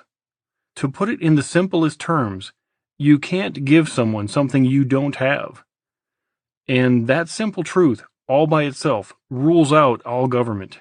Because if those in government only have those rights possessed by those who elected them, then government loses the one ingredient that makes it government: the right to rule others, authority. If it has the same rights and powers as everyone else, there is no reason to call it government. If the politicians have no more rights than you have, all of their demands and commands, all of their political rituals, law books, courts, and so on, amount to nothing more than symptoms of a profound delusional psychosis. Nothing they do can have any legitimacy, any more than if you do the same things on your own, unless they somehow acquired the rights that you don't have, and that is impossible, since no one on Earth and no group of people on Earth could possibly have given them such superhuman rights. No political ritual can alter morality. No election can make an evil act into a good act. If it is bad for you to do something, then it is bad for those in government to do it. And if the same morality that applies to you also applies to those in government, if those in public office have no more rights than you do, then government ceases to be government. If judged by the same standards as other mortals are judged, those wearing the label of government are just a gang of thugs, terrorists, thieves, and murderers, and their actions lack any legitimacy or authority. They are nothing but a band of crooks who insist that various documents and rituals have given them the right to be crooks. Sadly, even most of their victims believe them. Altering morality. The concept of authority depends upon the concepts of right and wrong, i.e., morality. Having authority does not merely mean having the ability to forcibly control other people, something possessed by countless thugs, thieves, and gangs who are not referred to as authority. It means having the right to control other people, which implies that those people being controlled have the moral obligation to obey, not just to avoid punishment, but also because such obedience, being law-abiding, is morally good, and disobedience, breaking the law, is morally bad. Thus, for there to be such a thing as authority, there must be such a thing as right and wrong. How one defines right and wrong, or what one believes to be the source of morality, does not particularly matter for the purpose of this discussion. Use your own definitions, and the logic will still apply. While the concept of authority requires the existence of right and wrong, it is also ruled out entirely by the existence of right and wrong. A simple analogy will prove that seemingly odd claim. The laws of mathematics are an objective, unchanging part of reality. If you add 2 apples to 2 apples, you will have 4 apples. Those who study mathematics seek to understand more about reality, to learn about what already is. One who entered the field of math with the stated goal of altering the laws of mathematics would be seen as insane, and rightfully so. Imagine how absurd it would be for the math professor to proclaim, "I hereby decree that henceforth 2 plus 2 shall equal 5. Yet such lunacy is what occurs every time politicians enact legislation. They are not merely observing the world and trying to best determine what is right and what is wrong, something every individual should and must do for himself. No, they are claiming to be altering morality by issuing some new decree.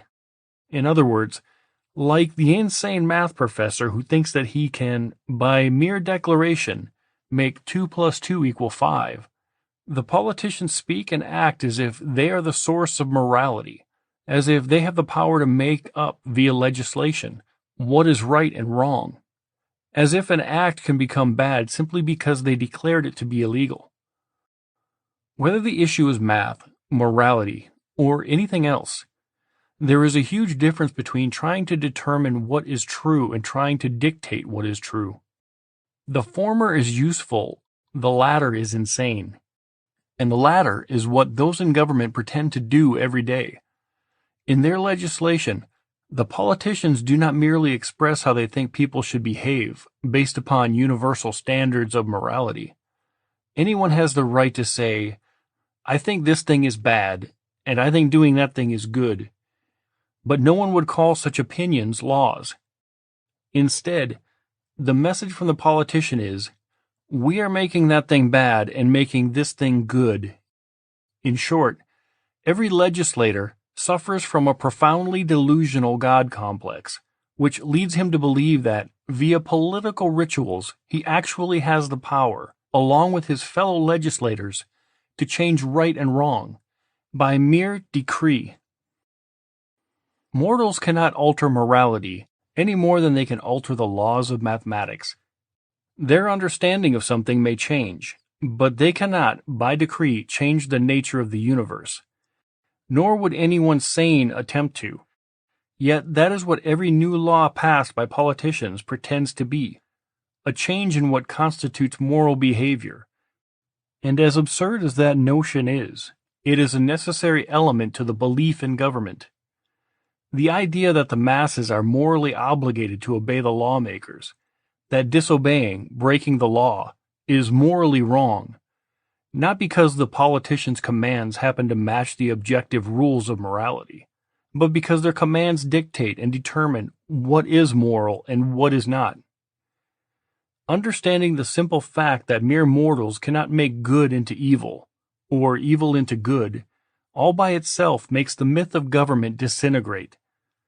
Anyone who fully understands that one simple truth cannot continue to believe in government, because if the politicians lack such supernatural power, their commands carry no inherent legitimacy, and they cease to be authority.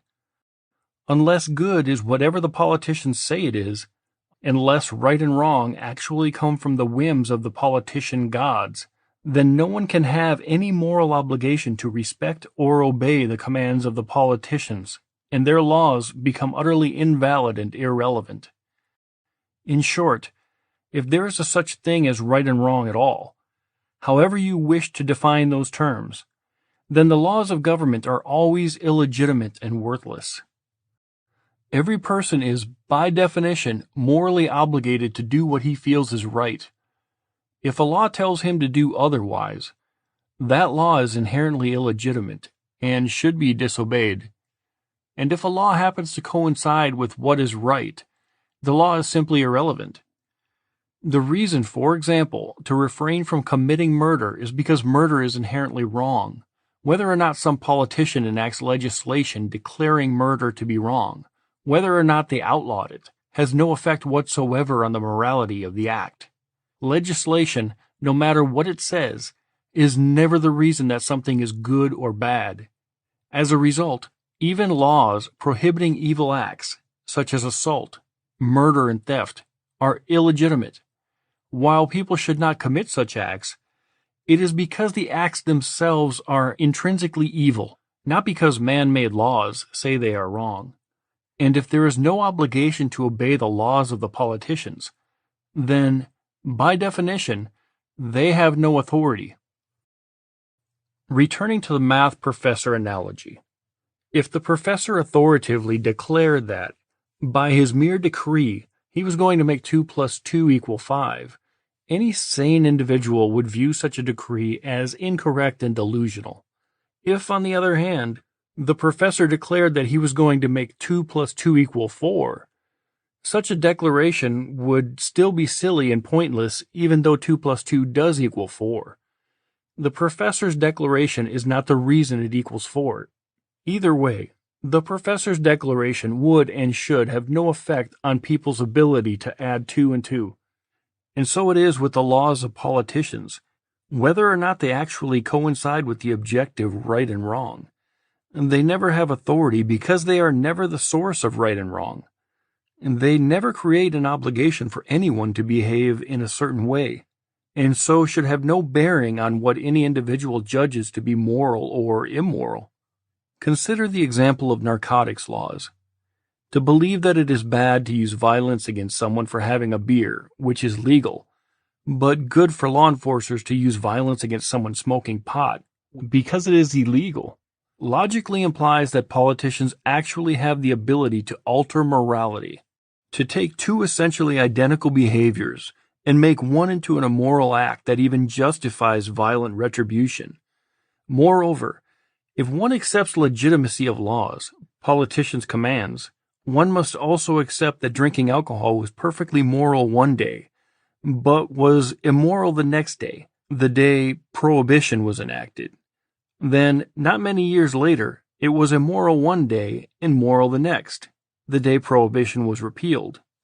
Even the gods of most religions do not claim the power to constantly amend and reverse their commandments, to regularly change what is right and wrong.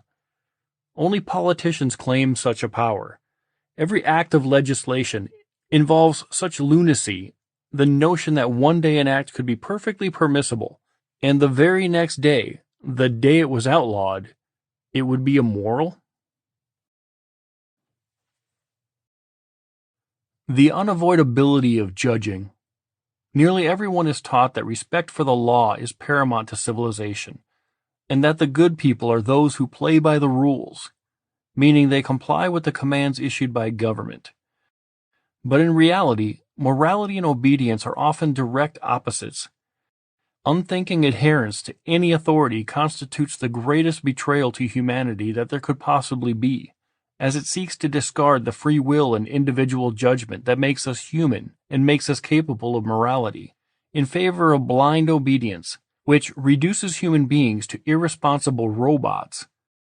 The belief in authority, the idea that the individual ever has an obligation to ignore his own judgment and decision-making process in favor of obeying someone else, is not just a bad idea.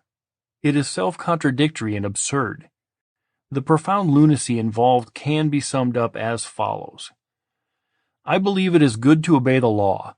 In other words, I judge that I should do as the legislators command. In other words, I judge that, rather than making my own decisions about what I should do, I should subjugate myself to the will of those in government. In other words, I judge that it is better for my actions to be dictated by the judgment of people in power instead of by my own personal judgment. In other words, I judge that it is right for me to follow the judgment of others, and wrong for me to follow my own judgment. In other words, I judge that I should not judge. In any case where there is a conflict between a person's own conscience and what the law commands, there are only two options. Either the person ought to follow his own conscience regardless of what the so-called law says, or he is obligated to obey the law, even though that means doing what he personally thinks is wrong. Regardless of whether the individual's judgment is flawed or not, it is schizophrenic insanity for a person to believe that it is good for him to do whatever he believes is bad. Yet that is the basis of the belief in authority. If one understands the fact that every individual is obligated, at all times and in all places, to do whatever he thinks is right, then he cannot have any moral obligation to obey any outside authority. Again, if a law coincides with the individual's judgment, the law is irrelevant. If, on the other hand, the law conflicts with his individual judgment, then the law must be viewed as illegitimate. Either way, the law has no authority. An obligation to obey an authority is not the same as people voluntarily altering their behavior for the sake of peaceful coexistence. For example, a person may think he has every right to play music in his own backyard, but may nonetheless choose not to at his neighbor's request. Or a person may change how he dresses, talks, and behaves when he visits some other culture, or some setting where his usual behavior might offend others. There are many factors which can impact someone's opinion about what he should do or should not do. Recognizing authority as a myth is not at all the same as not caring what anyone else thinks. Going along with various customs, standards of behavior, and other social norms for the sake of getting along and avoiding conflicts is often perfectly rational and a useful thing to do. What is not rational is for someone to feel morally obligated to do something he does not personally judge to be the right thing to do, given the circumstances. To be blunt, the belief in authority serves as much a mental crutch for people seeking to escape the responsibility involved with being a thinking human being. It is an attempt to pass off the responsibility for decision-making to someone else, those claiming to have authority. But the attempt to avoid responsibility by just following orders is silly, because it requires the person to choose to do what he was told. Even what appears to be blind obedience is still the result of an individual choosing to be obedient. Not choosing anything is not possible. Or, as the band Rush put it in their song Free Will, if you choose not to decide, you still have made a choice. The excuse "I was only following orders" neatly dodges the fact that the person first had to decide that he would obey authority. Even if some authority proclaims, "You must obey me," as countless conflicting authorities have claimed, the individual still must choose which one, if any, to believe. The fact that most people give very little thought to such things does not change the fact that they had the option of not obeying, and are therefore completely responsible for their actions. Precisely the responsibility they wanted authority to relieve them of. It is impossible not to judge. It is impossible not to make choices. For a person to pretend that someone or something else has made choices for him, that he played no part in the decision, and thus bears no responsibility for the outcome, is utterly insane. Loyal obedience to authority, while painted by many as a great virtue, is really nothing more than a pathetic attempt to escape the responsibility of being human and reduce oneself to an unthinking, amoral, programmable machine. Everyone, at all times, makes his choices and is personally responsible for those choices.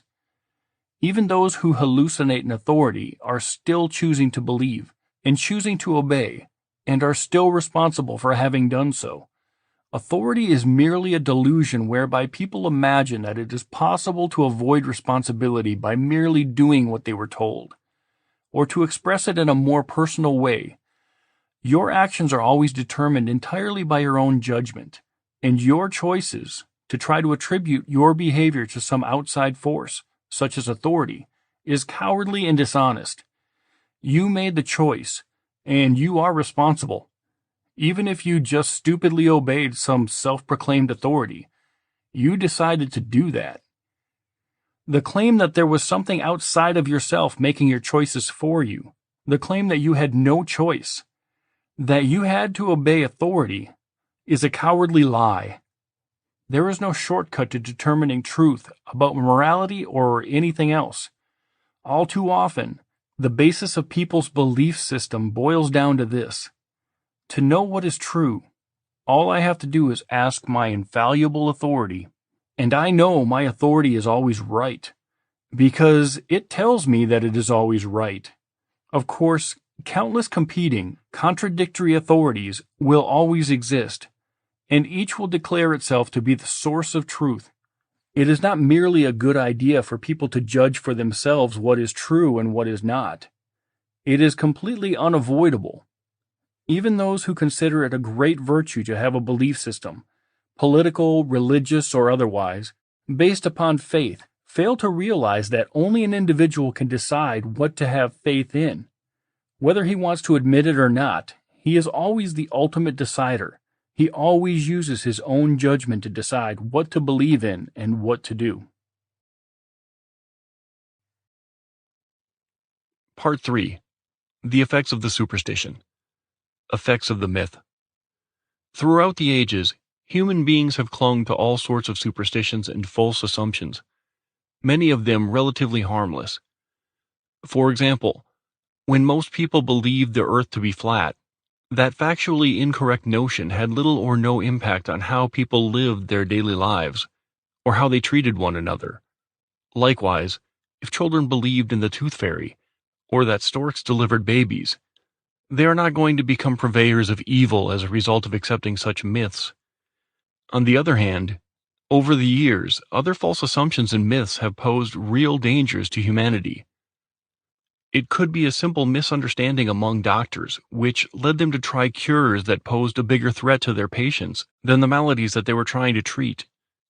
As a more drastic example, some cultures offered up human sacrifices in the hope that doing so would win the favor of their imaginary gods.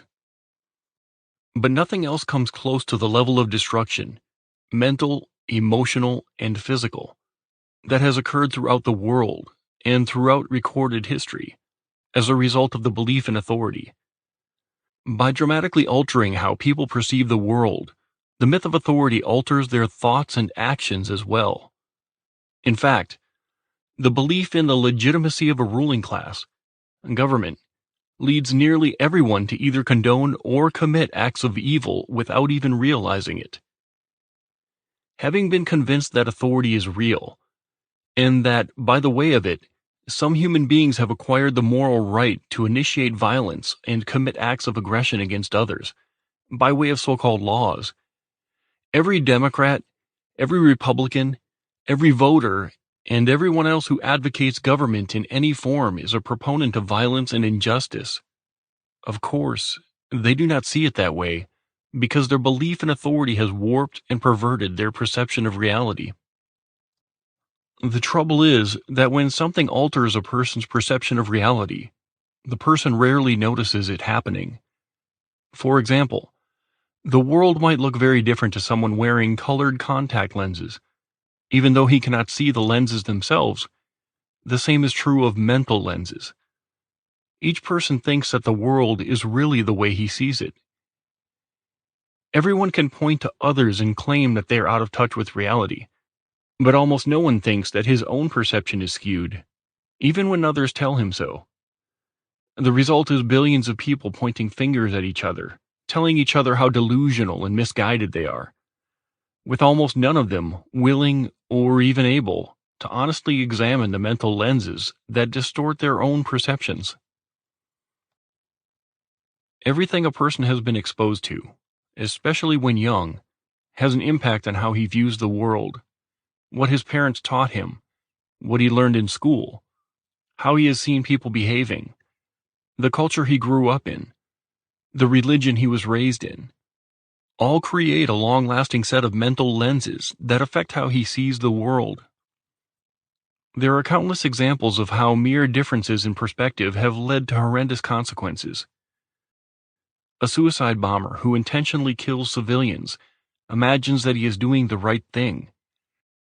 Nearly everyone on both sides of every war imagines himself to be in the right. No one imagines himself to be the bad guy. Military conflicts are entirely the result of differences in perspective, resulting from mental lenses that have been trained into soldiers on both sides. It should be self-evident that if thousands of basically good people were all seeing the world as it is, they would not be desperately trying to kill each other. In most cases, the problem is not actual evil or malice, but simply an inability to see things as they are. Consider, as an analogy, someone who has ingested a strong hallucinogen and who, as a result, becomes convinced that his best friend is really a malicious alien monster in disguise. From the perspective of the one having hallucinations, violently attacking his friend is perfectly reasonable and justified.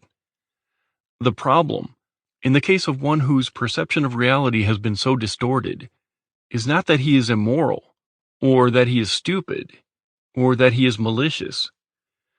The problem is that he is just not seeing things as they actually are, and as a result, decisions and actions which seem perfectly appropriate to him are, in reality, horribly destructive. And when such a hallucination is shared by many, the results become far worse. When everyone has the same misperception of reality, when everyone believes something untrue, even something patently absurd, it doesn't feel untrue or absurd to them. When a false or illogical idea is constantly repeated and reinforced by nearly everyone, it rarely occurs to anyone to even begin to question it.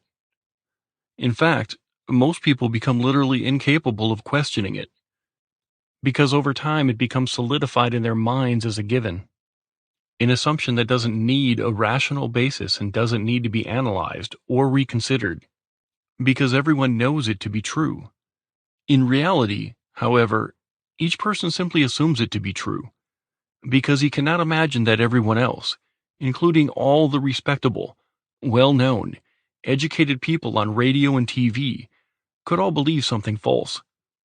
What business does one average individual have doubting something which everyone else seems perfectly comfortable accepting as indisputable truth? Such a deeply entrenched belief is invisible to those who believe it. When a mind has always thought of something in one way, That mind will imagine evidence and hallucinate experience supporting the idea. 1,000 years ago, people would have confidently proclaimed that it was a proven fact that the earth was flat, and they would have said it with just as much certainty and honesty as we now proclaim it to be round. To them, the idea of the world being a giant spherical thing, floating around in space and attached to nothing, was patently ridiculous, and their utterly false assumption about the world being flat would have seemed to them to be a scientific, self-evident fact. So it is with the belief in authority and government. To most people, government feels like an obvious reality, as rational and self-evident as gravity. Few people have ever objectively examined the concept, because they have never had a reason to. Everyone knows that government is real, and necessary, and legitimate, and unavoidable. Everyone assumes that it is, and talks as if it is. So why would anyone question it? Not only are people rarely given a reason to examine the concept of government, but they have a very compelling psychological incentive to not examine it. It is exceedingly uncomfortable and disturbing, even existentially terrifying, for someone to call into question one of the bedrock assumptions upon which his entire view of reality, his entire moral code, has been based on for all of his life. One whose perception and judgment has been distorted by the superstition of authority, and that describes nearly everyone, will not find it easy or pleasant to contemplate the possibility that his entire belief system is based upon a lie, and much of what he has done throughout his life, as a result of believing that lie, has been harmful to himself, his friends and family, and humanity in general. In short, the belief in authority and government warps the perception of almost every person, skews his judgment, and leads him to say and do things which are often irrational, or pointless, or counterproductive, or hypocritical, or even horribly destructive and heinously evil. Of course, the believers in the myth do not see it that way, because they do not see it as a belief at all. They are firmly convinced that authority is real, and based on that false assumption, conclude that their resulting perceptions, thoughts, opinions, and actions are perfectly reasonable, justifiable, and proper. Just as the Aztecs no doubt believed their human sacrifices to be reasonable, justifiable, and proper. A superstition capable of making otherwise decent people view good as evil, and evil as good, which is exactly what the belief in authority does, is what poses the real threat to humanity. The superstition of authority affects the perceptions and actions of different people in different ways, whether it be lawmakers that imagine themselves to have the right to rule, the law enforcers who imagine themselves to have the right and obligation to enforce the commands of the lawmakers, the subjects who imagine themselves to have the moral duty to obey, or mere spectators looking on as neutral observers. The effect of the belief in authority on these various groups, when taken together, lead to a degree of oppression, injustice, theft, and murder which simply could not and would not otherwise exist. Part 3A. The Effects on the Masters. The Divine Right of Politicians. In this country, at the top of the gang called government are the congressmen, presidents, and judges. In other countries, the rulers are known by other names, such as kings, emperors, or members of parliament. And though they are at the top of the authoritarian organization, they are not perceived to be authority itself, the way kings used to be.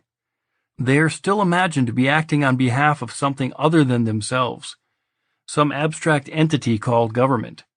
As a result of the belief in authority, they are imagined to have rights to do things in the name of government that none of them have the right to do as individuals. The legitimacy of their actions is measured not by what they do, but how they do it. In most people's eyes, the actions that politicians take in their own official capacity and the commands they issue by way of the accepted political rituals are judged by very different standards than are the actions as private individuals. If a congressman breaks into his neighbor's home and takes $1,000, he is seen as a criminal. If, on the other hand, together with his fellow politicians, he imposes a tax demanding the same $1,000 from the same neighbor, it is seen as legitimate. What would have been armed robbery would then be viewed by almost everyone as legitimate taxation. Not only would the congressman not be viewed as a crook, but any tax cheats who resisted his extortionist demands would be considered the criminals. But the belief in authority not only changes how lawmakers are viewed by the masses, it also changes how lawmakers view themselves. It should be obvious if a person becomes convinced that he has the moral right to rule over others. That belief will have a significant effect upon his behavior. If he believes that he has the right to demand a portion of everyone's income, under the threat of punishment, provided he does it through accepted legal procedures, he will almost certainly do so. If he is convinced that he has the right to coercively control the decisions of his neighbors, that it is moral and legitimate for him to do so, he most certainly will. And, at least at first, he may even do so with the best of intentions.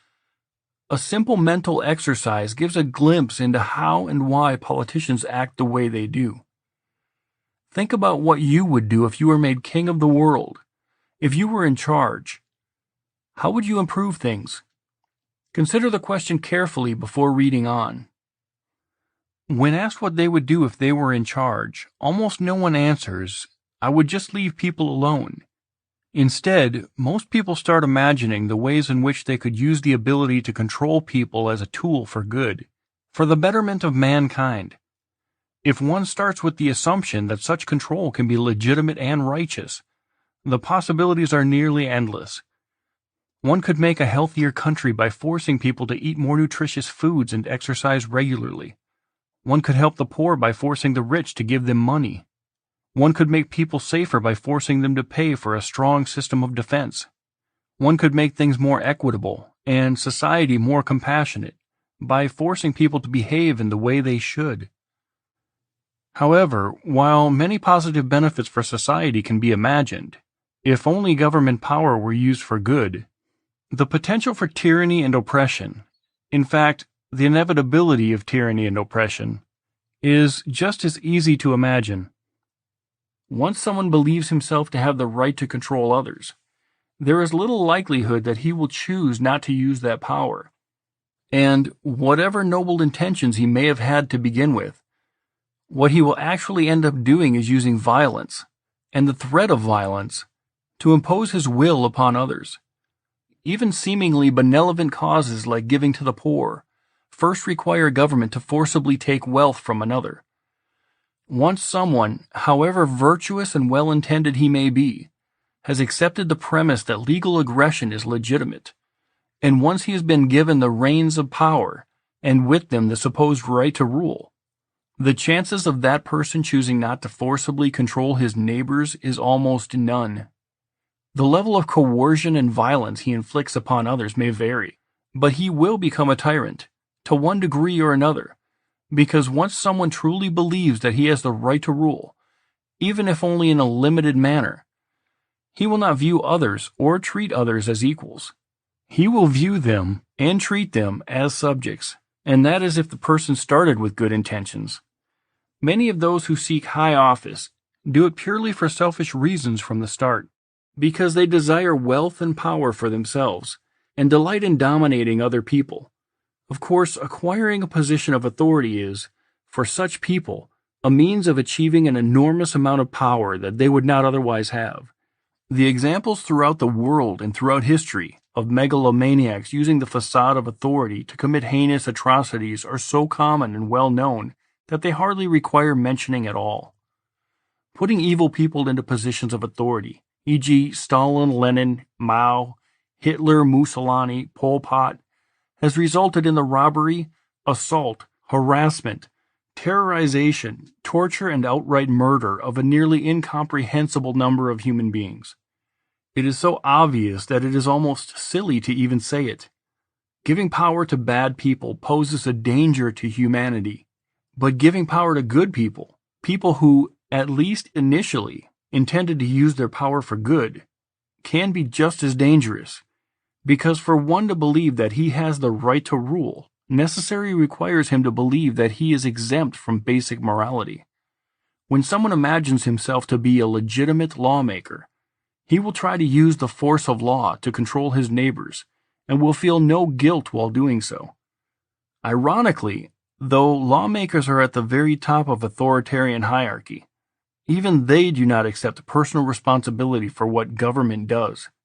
Even they speak as if the law is something other than the commands they issue.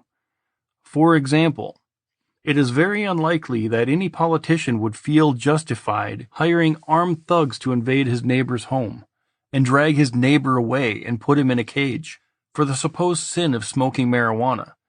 Yet many politicians have advocated exactly that, via anti-drug legislation.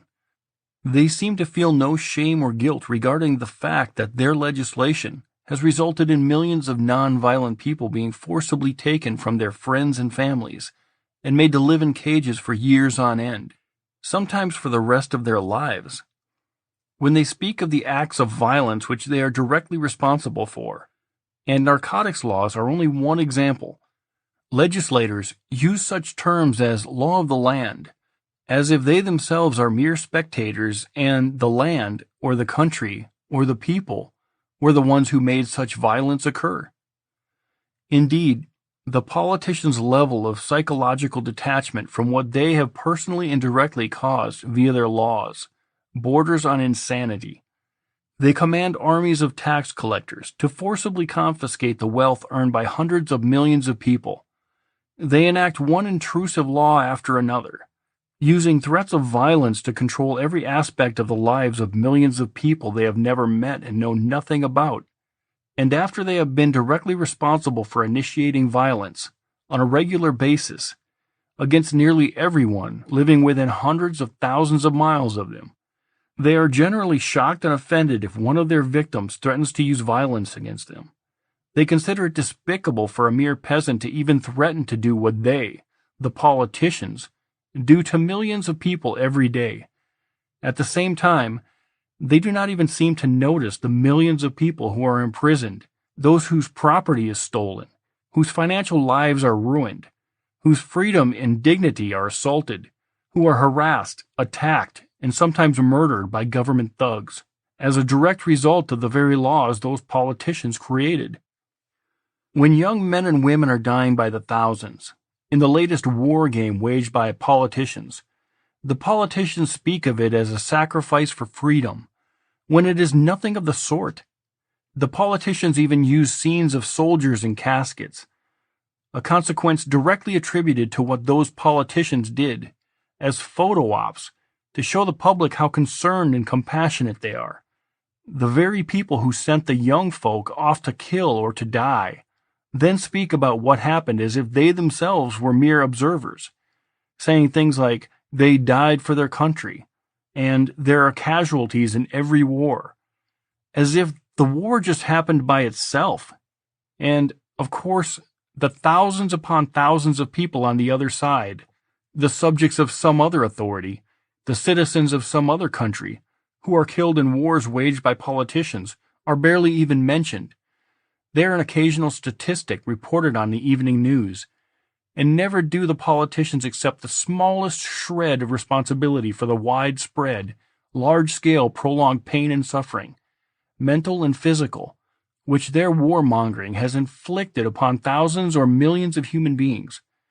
Again, the depth of their denial and complete evasion of personal responsibility can be seen in the fact that if one of the victims of the politicians' war games decides to attack the source by directly targeting the ones who gave the orders to attack, all of the politicians, even those claiming to be against the war, and all of the talking heads on television express shock and outrage that anyone would do something so despicable. This is because, in the eyes of the lawmakers, due to the amazing power of the authority myth to completely warp and distort their perception of reality, when they do things which result in the deaths of thousands of innocents, that is the unfortunate cost of war. But when one of their victims tries to strike back at the source, it is terrorism. It is bad enough for those who are just obeying orders to deny personal responsibility for their actions, which is addressed below. But for those actually giving the orders and making up the orders, to deny any responsibility for what their orders directly cause to happen is sheer lunacy. Yet, that is what lawmakers always do, on every level, whether it is the federal government or some local township or borough council.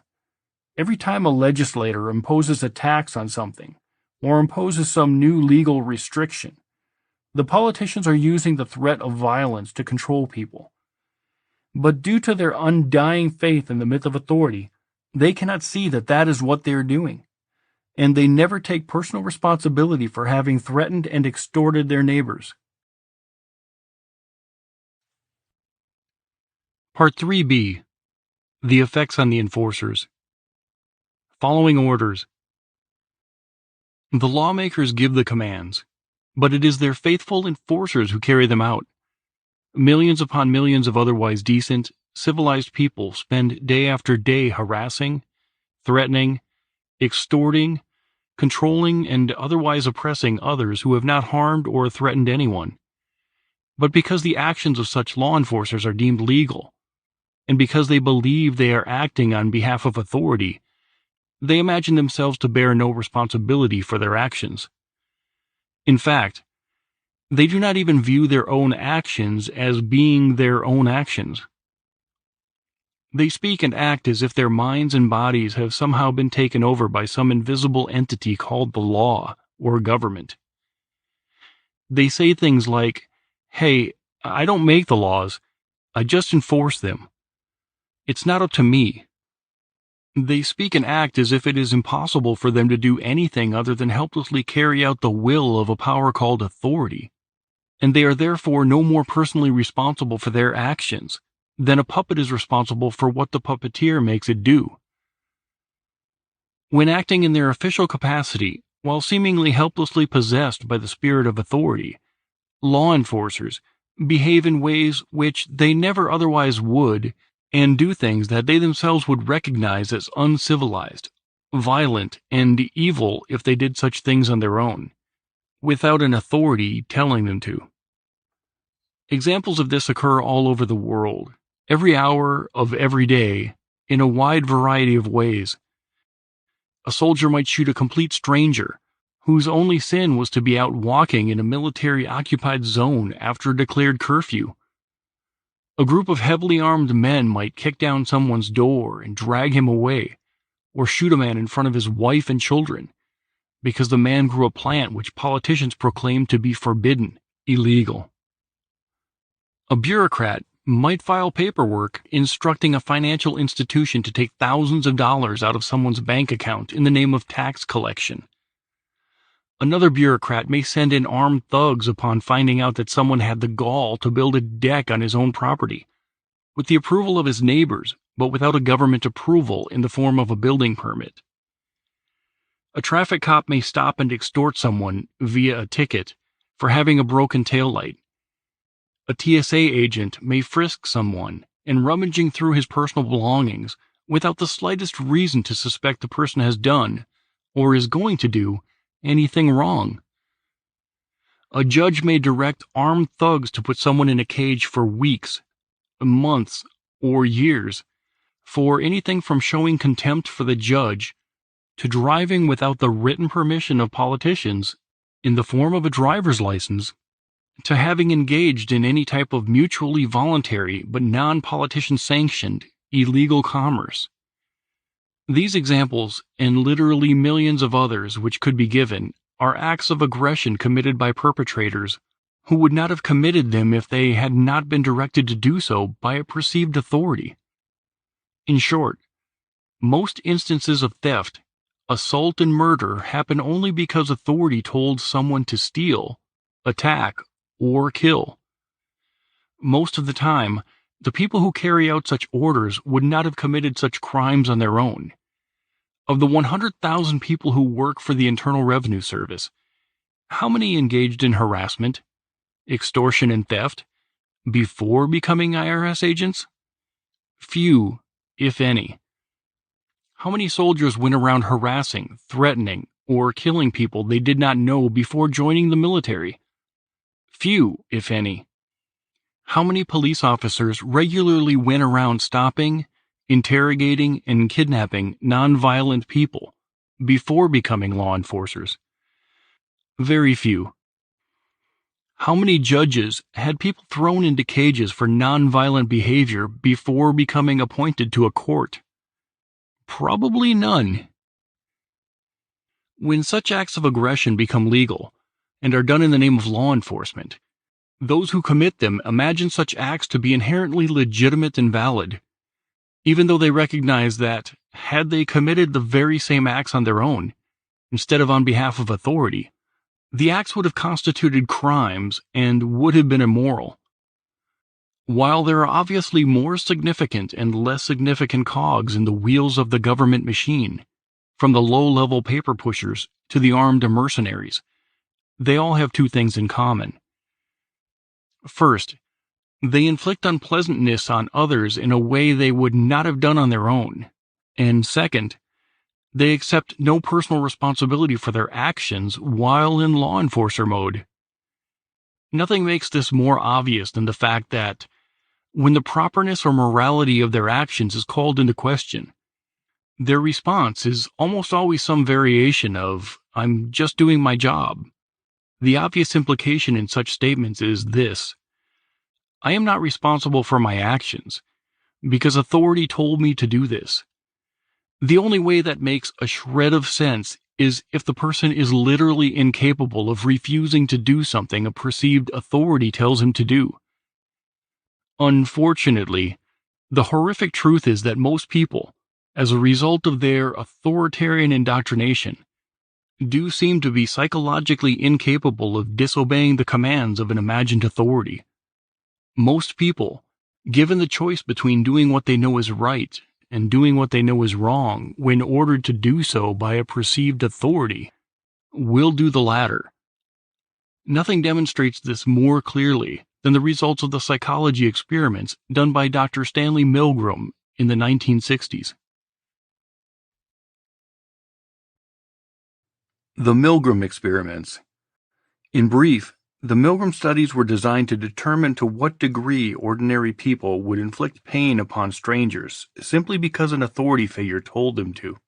For the complete description of the experiments and the results, see Dr. Milgram's book, Obedience to Authority.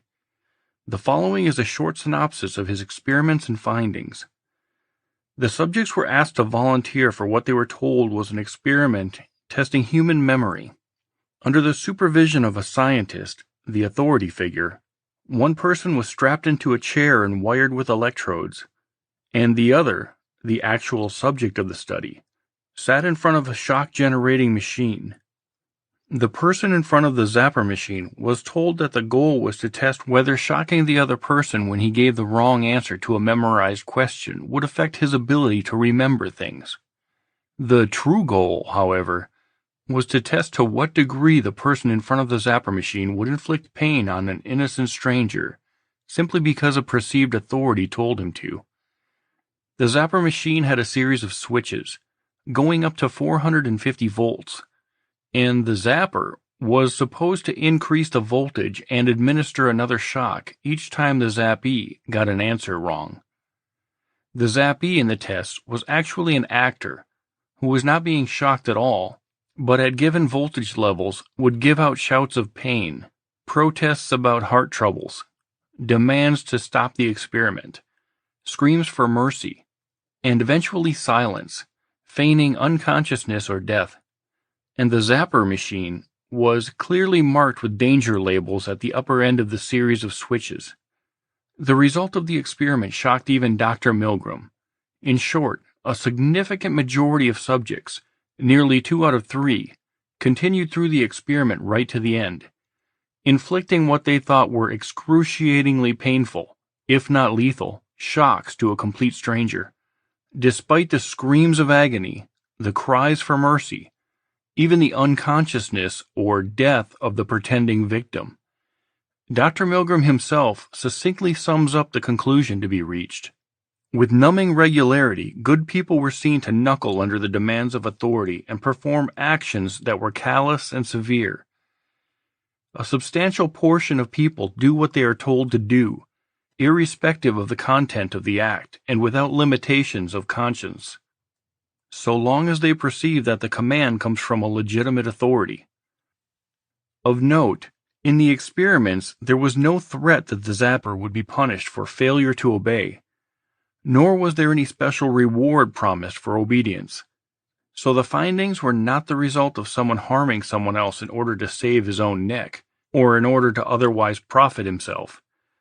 Instead, the results demonstrate that, even absence of any promise of reward or punishment, the average person will inflict excruciating pain, even death, upon an innocent stranger for no other reason than that he was told to do so by a perceived authority. This point cannot be overstressed. There is a particular belief that leads basically good people to do bad things, even horrendously evil things.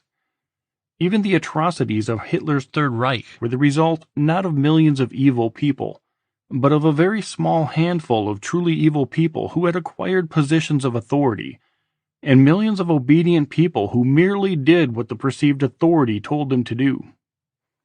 In her book about Hitler's top bureaucrat, Adolf Eichmann, sometimes called the architect of the Holocaust, author Hannah Arendt used the phrase, the banality of evil, to refer to the fact that most of evil is not the result of personal malice or hatred, but merely the result of blind obedience, individuals giving up their own free will and judgment in favor of unthinking subservience to an imagined authority. Interestingly, both Arendt's book and Dr. Milgram's experiments offended a lot of people. The reason is simple. People who have been taught to respect authority and have been taught that obedience is a virtue, and cooperating with authority is what makes us civilized, do not want to hear the truth, which is that truly evil people, with all their malice and hatred, pose far less a threat to mankind than the basically good people who believe in authority. Anyone who honestly examines the results of Dr. Milgram's experiments cannot escape that fact. But aside from the general lessons to be learned from the Milgram experiments, that most people will intentionally hurt other people if a perceived authority tells them to, several other findings from Milgram's work are worth noting. First, many of the subjects of the experiments showed signs of stress, guilt, and anguish while inflicting pain on others, and yet continued to do so. This fact demonstrates these were not simply nasty sadists waiting for an excuse to hurt others. They did not enjoy doing it. Furthermore, it shows that the people knew that they were doing something wrong, and did it anyway because authority told them to. Some subjects protested, begged to be allowed to stop, trembled uncontrollably, even cried, and yet most continued to the end of the experiment. The conclusion could hardly be more obvious. The belief in authority makes good people commit evil. Second, the subject's income level, education level, age, sex, and other demographic factors seem to have little or no influence on the results. Statistically speaking, a rich, cultured, educated young woman will obey an authoritarian command to hurt someone else just as readily as an illiterate, poor male manual laborer will. The one common factor shared by all of those who continued to the end of the experiment is that they believed in authority, obviously. Again, the message to be learned, however troubling it may be, is logically inescapable. Regardless of almost any other factors, the belief in authority turns good people into agents of evil. Third, the average person, when the experiment is described to him, not including the results, guesses that the compassion and the conscience of most people would prevent them from continuing through the entire experiment. Professional psychiatrists predicted that only about 1 in 1,000 would obey to the end of the experiment, when in reality it was about 65%. And when the average person, who was not actually being tested, is asked if he personally would have gone to the end of the study if he had been tested, he usually insists that he would not have, yet the majority do.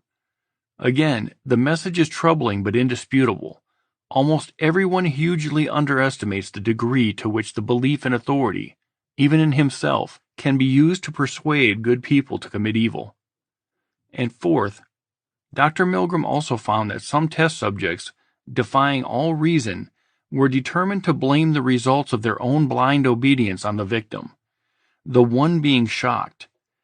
In other words, through whatever twisted mentality it took, some of those doing the shocking imagined that the one being shocked was somehow to blame for his own suffering. With that in mind, it should come to no surprise that when police officers are caught assaulting innocent victims, or when soldiers are caught terrorizing or murdering civilians, or when prison guards are caught torturing prisoners, their defense is often to blame the victim, no matter how much the authoritarian aggressors have to mangle the truth and logic in order to do so. Interestingly, even though at the Nuremberg trials, just following orders was not accepted as a valid excuse for what the Nazis did, it is still a standard response from soldiers, police, tax collectors, bureaucrats, and other agents of authority whenever the morality of their behavior is questioned. In the Milgram experiments and in countless real-life abuses of power, those who initially hurt others simply fall back on the standard excuse, claiming that they were not personally responsible because they were merely following orders. In the Milgram experiments, several subjects even directly asked the authority figure which one of them was responsible for what was happening. When the authority figure said that he was the one responsible, most subjects went on without further debate, apparently comfortable with the notion that whatever happened from then on was not their fault, and they would not be held liable. Again, the message is difficult to escape. The belief in authority allows basically good people to disassociate themselves from the evil acts they themselves commit, relieving them of any feeling of personal responsibility. Fifth, when it was up to the zapper what voltage to use, only very rarely would he go above 150 volts, the point at which the one pretending to be shocked said he did not want to go on. It is very important to note that up to that point, and almost all of the subjects made it to that point, the zappee let out grunts of pain, but did not ask for the experiment to stop. As a result, the one doing the zapping could quite reasonably say that the one being zapped had agreed to the arrangement, and up to that point was still a willing participant. Interestingly, of the few subjects who did not go all the way to the end, many of them stopped as soon as the zappee said he wanted out. This could be dubbed the libertarian line, since the zappee asked to be unstrapped for the zapper to continue anyway constitutes initiating violence against another, the exact thing libertarians oppose. Unfortunately, those who stop at the libertarian line are only a small minority of the population. As for the rest, the findings are disturbingly clear. Of the people who would, at the behest of authority, shock someone who claimingly said, "I don't want to do this anymore," most would continue inflicting pain even if the victim was screaming in agony. Is this because most people are evil? No. It is because they have been conditioned to do as they are told, and have been indoctrinated into the most dangerous superstition of all, the belief in authority. It should be noted that even Dr. Milgram could not escape his own indoctrination into the cult of authority worship. In passing, and with very little comment, even he opined that we cannot have a society without a structure of authority. He made a weak attempt to defend teaching obedience to authority by saying, "Obedience is often rational. It makes good sense to follow doctors' orders, to obey traffic signs, and to clear the building when the police inform us of a bomb threat." Yet none of those examples actually requires or justifies the belief in authority. Despite the way people often talk, doctors do not give orders. They are authorities in the same sense that they are knowledgeable in the field of medicine, but not in the sense of having any right to rule. As for the other examples, the main reason to observe the rules of the road, or to leave a building when a bomb is in it, is not because obedience to authority is a virtue, but because the alternative is injury or death. If some non-authority in a theater pulled a bomb from under his seat and held it up for all to see, and said, "A bomb, let's get out of here," would everyone else stay where they were because the person wasn't perceived as an authority? Of course not. And if government repealed the law saying which side of the road everyone should drive on, would people start randomly swerving around? Of course not. They would keep driving on the right side, because they do not want to crash into each other. So, although even Dr. Milgram clung to the notion that the belief in authority is sometimes necessary and good, he gave no rational argument to support such an assertion. It is a testament to the strength of the myth of authority that even someone who had witnessed what Dr. Milgram had witnessed was still unable to completely give up the superstition. After Dr. Milgram publicized his findings, many were shocked and dismayed by the extent to which normal people were willing to inflict pain or death upon innocent strangers when instructed to do so by a perceived authority. Similar tests performed since Dr. Milgram's experiments have yielded similar results, which continue to shock some people. However, the results really should not be surprising to anyone who has taken a look at how most human beings are raised. Teaching blind obedience. The purported purpose of schools is to teach reading, writing, mathematics, and other academic fields of thought. But the message that institutions of education actually teach, far more effectively than any useful knowledge or skills, is the idea that subservience and blind obedience to authority are virtues. Simply consider the environment in which the majority of people spend most of their formative years. Year after year, students live in a world in which they receive approval, praise, and reward for being where authority tells them to be, when authority tells them to be there. They receive disapproval, reproach, and punishment for being anywhere else. This includes the fact that they are coerced into being in school to begin with. They receive approval, praise, and reward for doing what authority tells them to do. They receive disapproval, reproach, and punishment for doing anything else, or for failing to do what authority tells them to do. They receive approval, praise, and reward for speaking when and how authority tells them to speak, and receive disapproval, reproach, and punishment for speaking at any other time, in any other way, or about any other subject than what authority tells them to speak about, or failing to speak when authority tells them to speak. They receive approval, praise, and reward for repeating back whatever ideas authority declares to be true and important, and receive disapproval, reproach, and punishment for disagreeing, verbally or on a written test, with the opinions of those claiming to be authority, or for thinking or writing about subjects other than what authority tells them to think or write about. They receive approval, praise, and reward for immediately telling authority about any problems or personal conflicts they encounter, and receive disapproval, reproach, and punishment for trying to solve any problems or settle any disagreements on their own. They receive approval, praise, and reward for complying with whatever rules, however arbitrary, authority decides to impose upon them. They receive disapproval, reproach, and punishment for disobeying any such rules. These rules can be almost anything, including what clothes to wear, what hairstyles to have, what facial expressions to have, how to sit in a chair, what to have on a desk, what direction to face, and what words to use. They receive approval, praise, and reward for telling authority when other students disobeyed the rules. They receive disapproval, reproach, and punishment for failing to do so. The students clearly and immediately see that, in their world, there are two distinct classes of people: masters, teachers, and subjects, students, and that the rules of proper behavior are drastically different for the two groups. The masters constantly do things they tell their subjects not to do, boss people around, control others via threats, take property from others, etc. This constant and obvious double standard teaches the subjects that there is a very different standard of morality for the masters than there is for the subjects.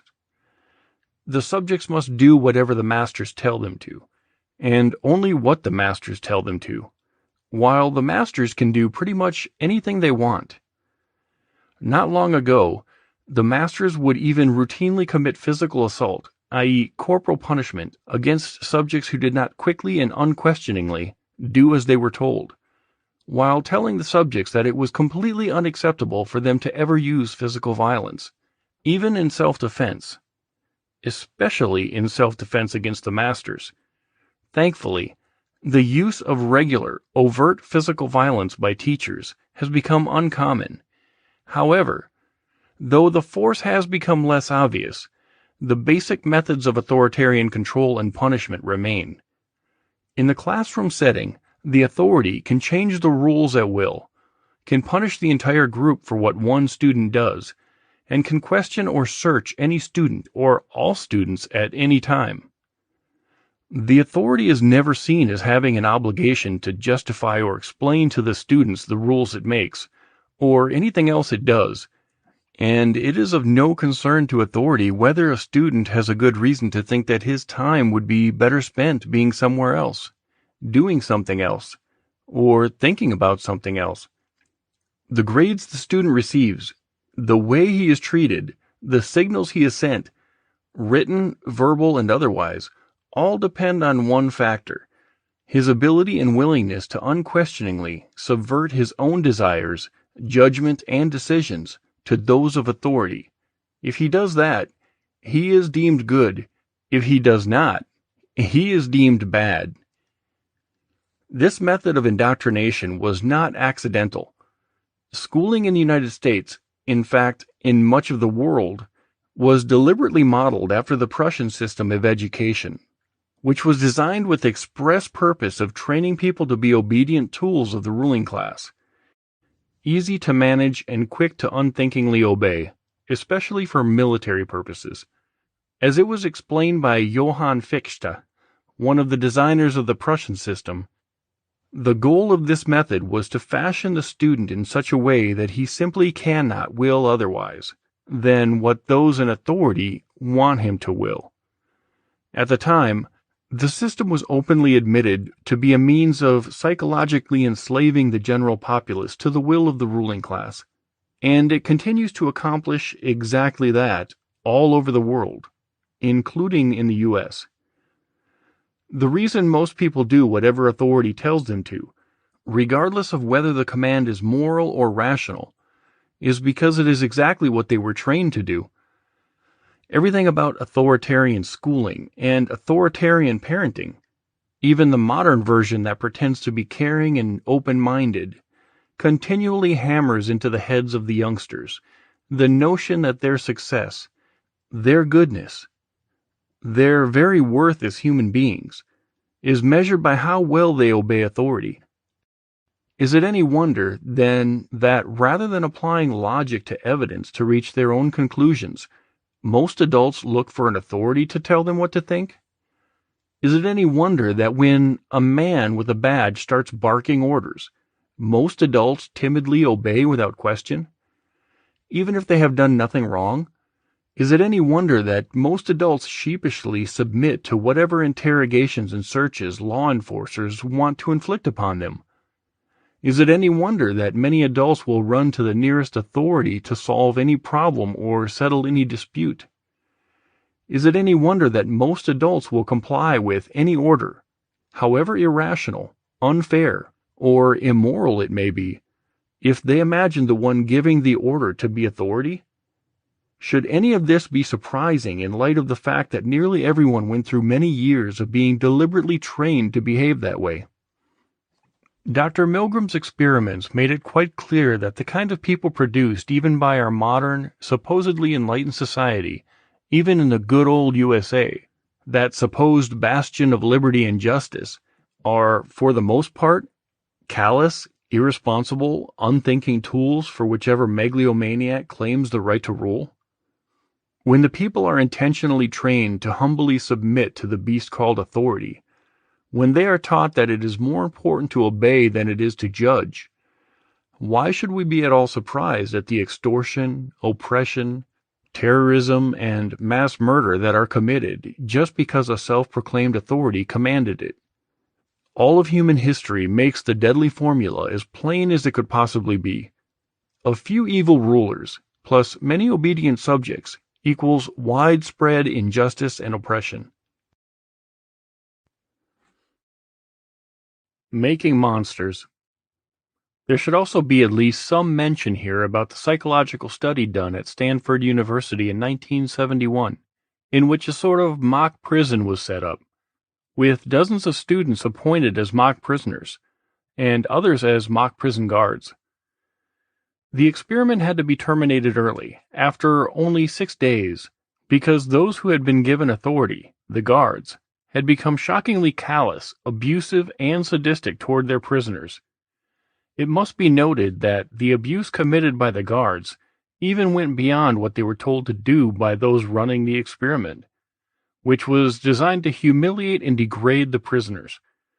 This shows that the personal malice or sadistic tendencies in an individual is a significant contributing factor to such abuse, but that most people openly act out such tendencies only when given a position of authority that they believe gives them the permission to do so.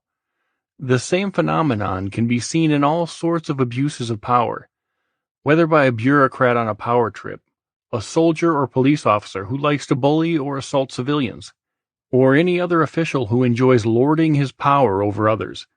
These demonstrate that not only does the belief in authority allow basically good people to become tools of oppression and injustice, but it also brings out and dramatically amplifies whatever potential for malice, hatred, sadism, and love of domination those people may possess.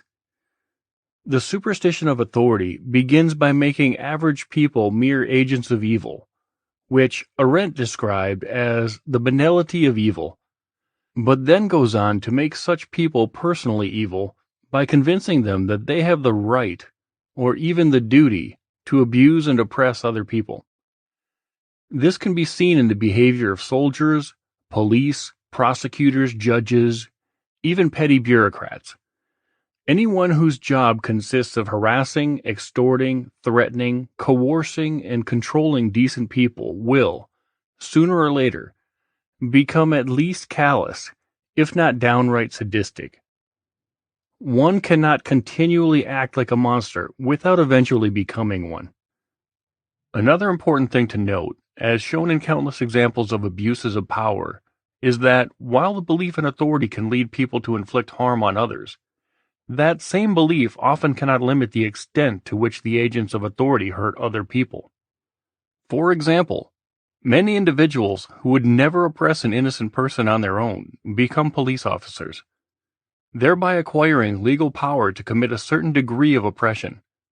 Yet, on many occasions, they end up going well beyond the legal oppression they are authorized to commit, and become sadistic, power-happy monsters. The same is true, perhaps even more so, of soldiers. Perhaps the reason so many combat veterans end up being deeply emotionally traumatized is not so much the result of thinking about what they have witnessed, as it is a result of thinking about what they themselves have done. The high rate of suicide among combat veterans supports this thesis. It makes little sense for someone to wish for his own death simply because he has seen something horrible. It makes a lot more sense for someone to wish for his own death because he himself has done something horrible, and has in fact become something horrible. The reason that the belief in authority can drive people to commit evil, but in the end cannot limit the evil they commit, is simple. Aside from whatever technical limitations there are supposed to be on an agent of authority, the primary concept that an enforcer is taught, and the primary concept that he must accept in order to do his job, is that, as a representative of authority, he is above the common folk, and has the moral right to forcibly control them. In short, he is taught that his badge and his position make him the rightful master of all the average people. Once he is convinced of that lie, it should be expected that he will despise the average citizen and treat him with contempt, in the same way and for the same reason that a slave owner would treat his slaves not as human beings, but as property, whose feelings and opinions matter no more than the feelings and opinions of the master's cattle or his furniture. It is very telling that many modern law enforcers quickly become angry, even violent, when an average citizen simply speaks to the officer as an equal, instead of assuming the tone and demeanor of a subjugated underling. Again, this reaction is precisely the same and has the same cause as the reaction a slave master would have to an uppity slave speaking to him as an equal. There are plenty of examples depicted in numerous police abuse videos on the internet of supposed representatives of authority going into a rage and resorting to open violence simply because someone approached and spoke to them as one adult would speak to another, instead of speaking as a subject would speak to a master. The state mercenaries refer to this lack of groveling as someone having an attitude. In their eyes, someone treating them as mere mortals, as if they are on the same level as everyone else, amounts to showing disrespect for their alleged authority. Similarly, anyone who does not consent to be detained, questioned, or searched by officers of the law is automatically perceived by the state mercenaries as some sort of troublemaker who has something to hide. Again, the real reason such lack of cooperation annoys authoritarian officers is because it amounts to people treating them as mere humans instead of treating them as superior beings, which is what they imagine themselves to be. If, for example, someone was confronted by a stranger without a badge, who started interrogating the person in an obviously accusatory way, and asked to be allowed to search that person's pockets, his car, and his home, not only would the person being accosted almost certainly refuse, but he would probably be outraged at the request. Of course you can't rummage through my stuff. Who do you think you are? But when strangers with badges make such requests, they are the ones offended when the targets of their intrusive, unjustified harassments, accusations, and searches object and refuse to cooperate. Even when the officers know full well that the Fourth and Fifth Amendments to the U.S. Constitution specifically dictate that a person has no legal duty to answer questions or consent to searches, such lack of cooperation, i.e., failure to unquestioningly bow to the officer's every whim and request, is still seen by the police as a sign that the person must be some sort of criminal and enemy of the state. From the perspective of the law enforcers, only a despicable lowlife would ever treat a representative of authority in the same manner that he treats everyone else. Again, this is not how most people view the world before becoming officers of the law. In their authoritarian enforcement training, they are specifically taught to treat people as inferiors, to always try to gain control of everyone and everything the moment they arrive on scene, telling everyone where to go, what to do, when they can speak, and so on. They are not merely told that they have the right to boss everyone around, which would be dangerous enough.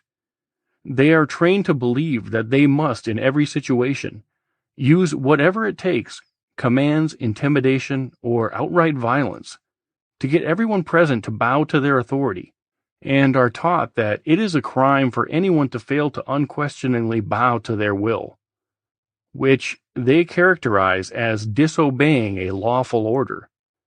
It is also very significant that it is customary for police, as soon as they arrive at any scene, to make sure that no one else is armed with any sort of weapon, and to disarm anyone who is, before knowing anything else about who the people are or what is going on, and even regardless of whether the people are legally armed. The obvious purpose of this practice is to immediately create a huge imbalance of power, where only the law enforcers have the ability to forcibly impose their will on others. Imagine the arrogance required for an average citizen to arrive on some scene, unfamiliar with the situation and the people involved, and have his very first thought be, "Nobody is allowed to have a weapon except me." In short, law enforcers are trained to be oppressive megalomaniacs and to treat everyone else as cattle. And human nature being what it is, everyone who routinely treats others that way, the way law enforcers are required to treat everyone else, will learn to despise others and treat them with contempt, disrespect, and hostility. However good or bad at heart an individual is to begin with, the way to bring out the worst in him is to give him authority over others. Author's personal note. Several former police officers have personally told me that they quit the force after they noticed that the job and their supposed authority was slowly turning them into monsters. One of them using that exact word. In fairness, many law officers make an effort to be nice guys and attempt to treat others with respect. But ultimately, they cannot treat others as equal and still be law enforcers. They can be friendly and even apologetic about it, e.g., sorry, but I'm going to have to ask you to. But their job still requires them to coercively control and extort others, and not just those who have actually harmed someone. A cop cannot treat others as equals without losing his job. Imagine an officer who would do traffic stops or search places, or detain and interrogate people, or use physical force against someone only in situations in which you would feel justified in doing such things yourself, without any badge or law telling you you could. The same holds true of government investigators, prosecutors, and judges. Any government employee who refused to investigate, prosecute, or sentence someone for a victimless crime would quickly lose his job. It is not up to the agents of authority to decide which laws to enforce. If there are morally illegitimate laws, as there always are, all branches of authoritarian law enforcement are required to enforce them, thereby assisting in the extortion and oppression of innocent people. Even if much of what he does is aimed at actual criminals, those who have committed acts of aggression against others, every law enforcer, as a part of his job, is required to commit acts of aggression himself.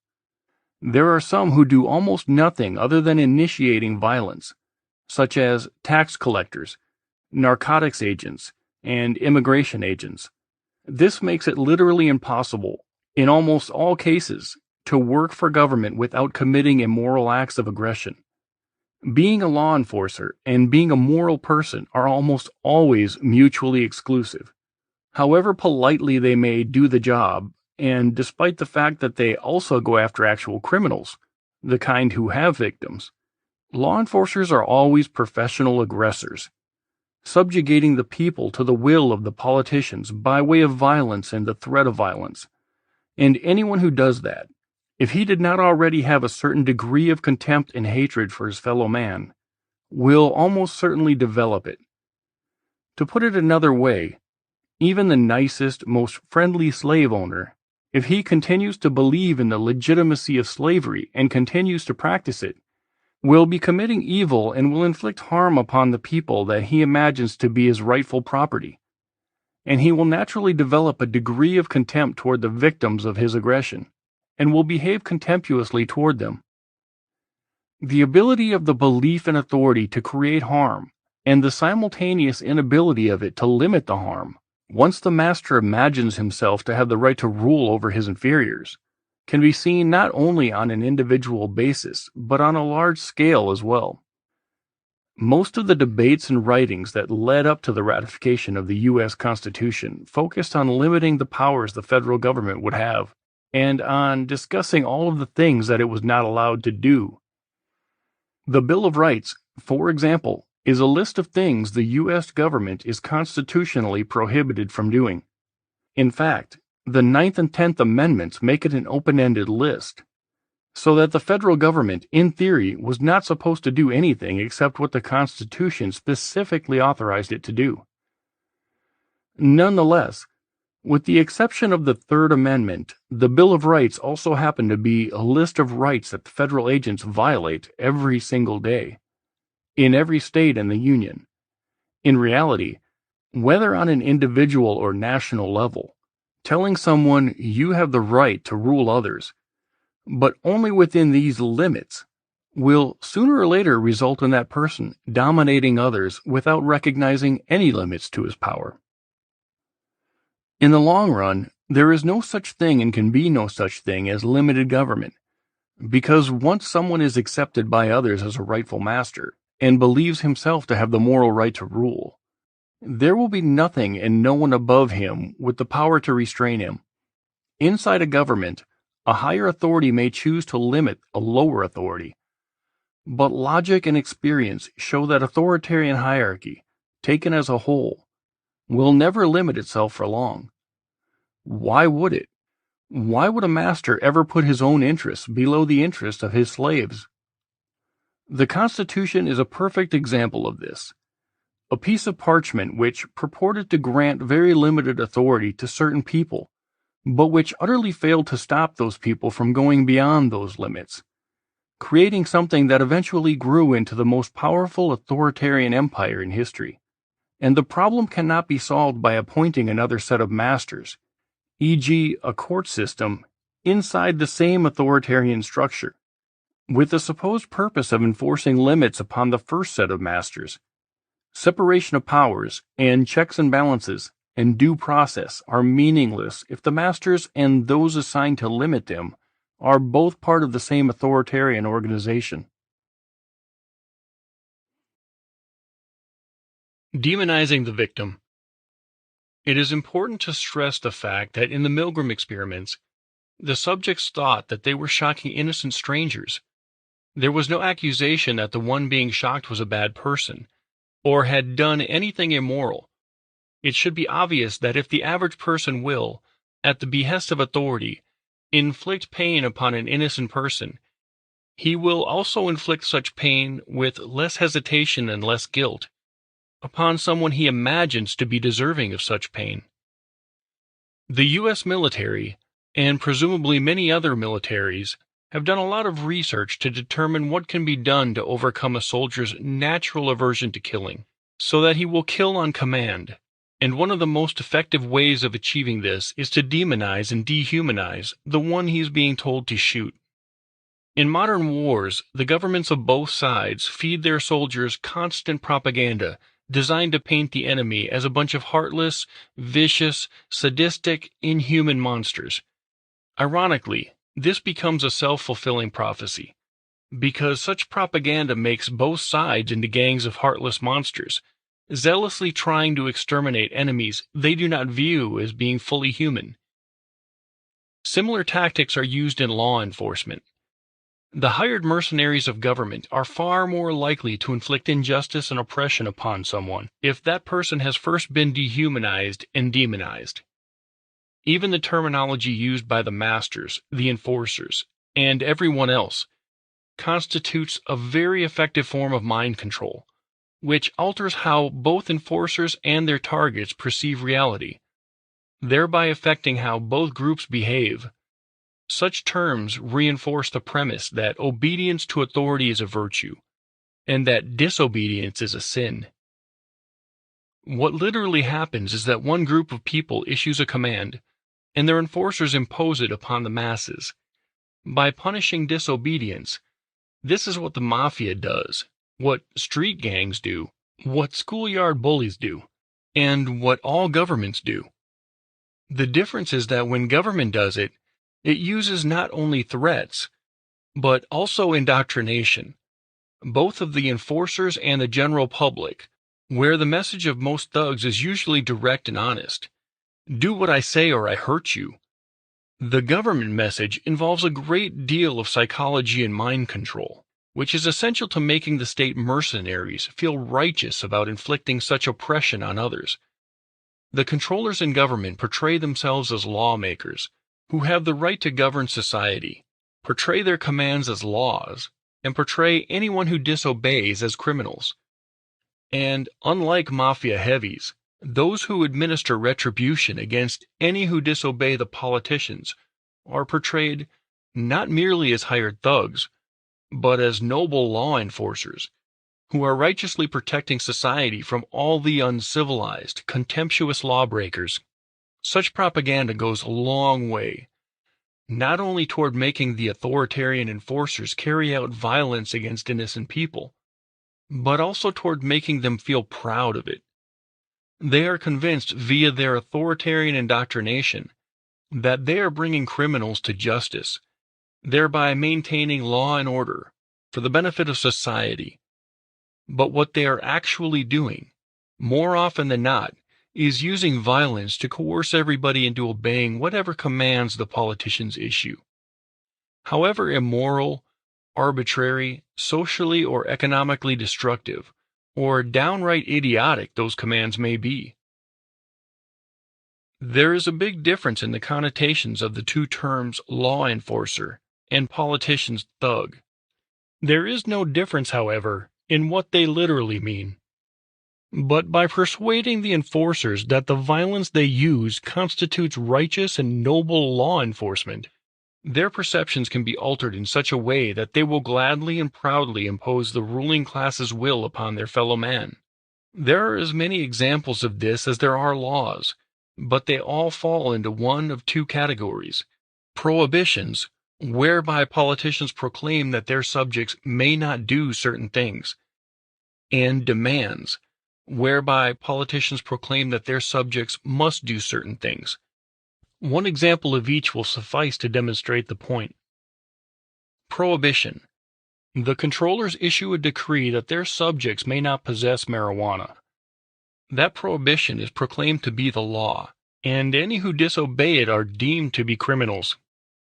The controllers then spend huge amounts of money, taken from their subjects by way of a different law, to pay for mercenaries, guns, armored vehicles, prisons, and so on, for the sole purpose of taking captive any who are caught disobeying their law. Consider the perspective of the police officer assigned the duty of enforcing that law who discovers that someone has been selling marijuana to willing customers. If the officer could objectively consider the situation, without the myth of authority distorting his perception, he would immediately see that his job is not only immoral, but utterly idiotic and hypocritical. His job being to physically capture someone for the purpose of putting that person in a cage for a long time, for doing something that was neither fraudulent nor violent. In fact, until the cops showed up, all of the people involved, grower, dealer, seller, buyer, and user, interacted peacefully and voluntarily. Furthermore, if the officer has ever consumed alcohol, he would be guilty of something morally identical to what the criminal has done. Nonetheless, he will see himself as a brave, righteous, noble enforcer as he participates in a paramilitary armed invasion of the person's home and forcibly captures and drags the criminal away from his friends and family. Then the officer will go home, have a beer, and of course, would not react kindly to anyone who tried to forcibly stop him from doing so. The only difference, which is no real difference at all, is that the politicians made up a command about one mind-altering substance, marijuana, and not the other, alcohol. As a result, the officer will truly believe that using one mind-altering substance is good, wholesome, all-American behavior, while using another is shady, immoral, and criminal, and even justifies violent assault and kidnapping of the perpetrators. Demand. The controllers enact a law saying that any of their subjects who own property must give to the controllers every year a payment in the amount of 2% of the value of the subject's property. The demand is called property tax, and it is proclaimed to be the law, and any who disobey it are criminals and tax cheats. The controllers then set up an organization of tax collectors to find any who disobey, to either forcibly extract money from them or to forcibly evict them from their properties and seize such properties and give them to the controllers. Of course, if anyone did that without all of the authoritarian propaganda, it would be called extortion. You have to pay me a bunch of money every year or I won't let you live in your own house. And very few people, including those who now work as tax collectors, would want to be part of such a racketeering scheme. Yet when the exact same thing is done legally, not only will average people accept a job being part of such an extortion racket, but they will show disdain for any who resist it.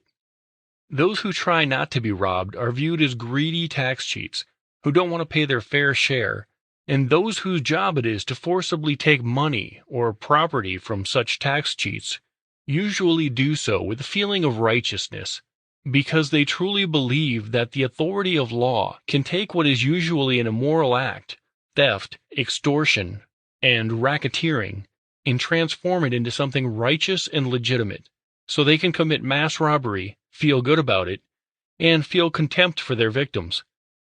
That is the power of the most dangerous superstition.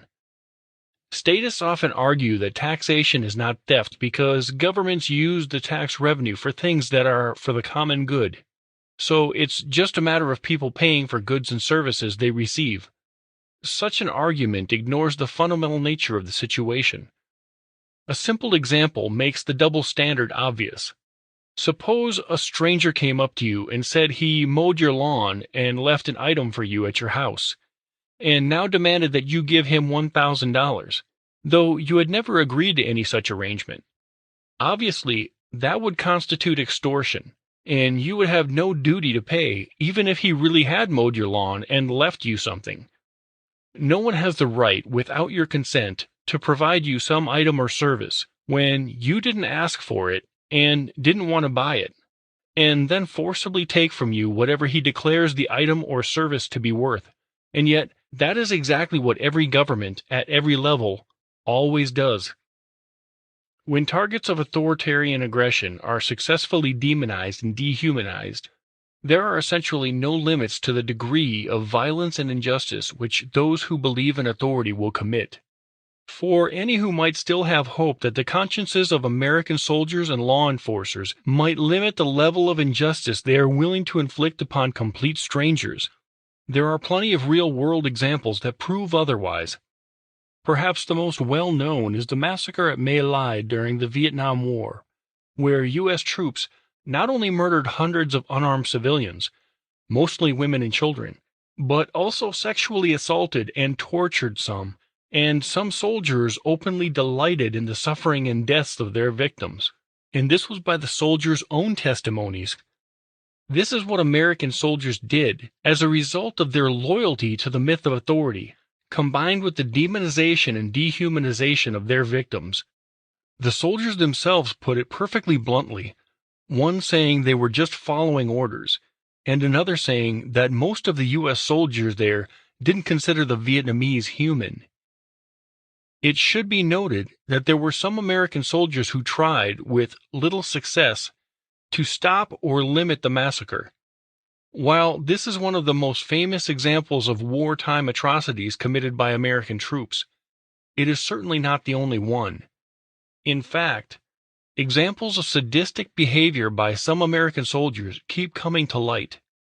Whereas in the Milgram experiments, some test subjects would demonstrate verbally or by their behavior that they felt bad about inflicting harm upon an innocent stranger, law enforcers and soldiers who are first taught to despise an enemy obey authoritarian commands even more eagerly, often in a way that shows that they delight in inflicting pain and death on their victims. This was plainly displayed in the images that came out of the Abu Ghraib prison in Iraq, showing that American troops, male and female, not only carried out the mental and physical torture, but exhibited delight and amusement at the suffering of their victims, happily posing for the camera while humiliating, assaulting, torturing, and raping their prisoners. Both the Bush and the Obama administration prevented much of the photographic evidence of this torture from being made public, for fear of the effect that those images would have on the opinion of the military and the country, among Americans and foreigners alike. Though such torture was carried out at the behest of the highest levels of government, it is important to note that the ones who carried out these commands of authority clearly exhibited a sadistic enjoyment of the pain and suffering that they were inflicting on other human beings. They had been told, by someone they perceived as authority, that it was noble and righteous to hate and hurt the enemy. So they did, and they enjoyed it. The same attitude and mentality can be seen in various law enforcement actions, such as the assault on Ruby Ridge in 1992, and the raid, standoff, and eventual massacre near Waco, Texas in 1993. In neither case was authority going after someone who had actually harmed or threatened anyone else.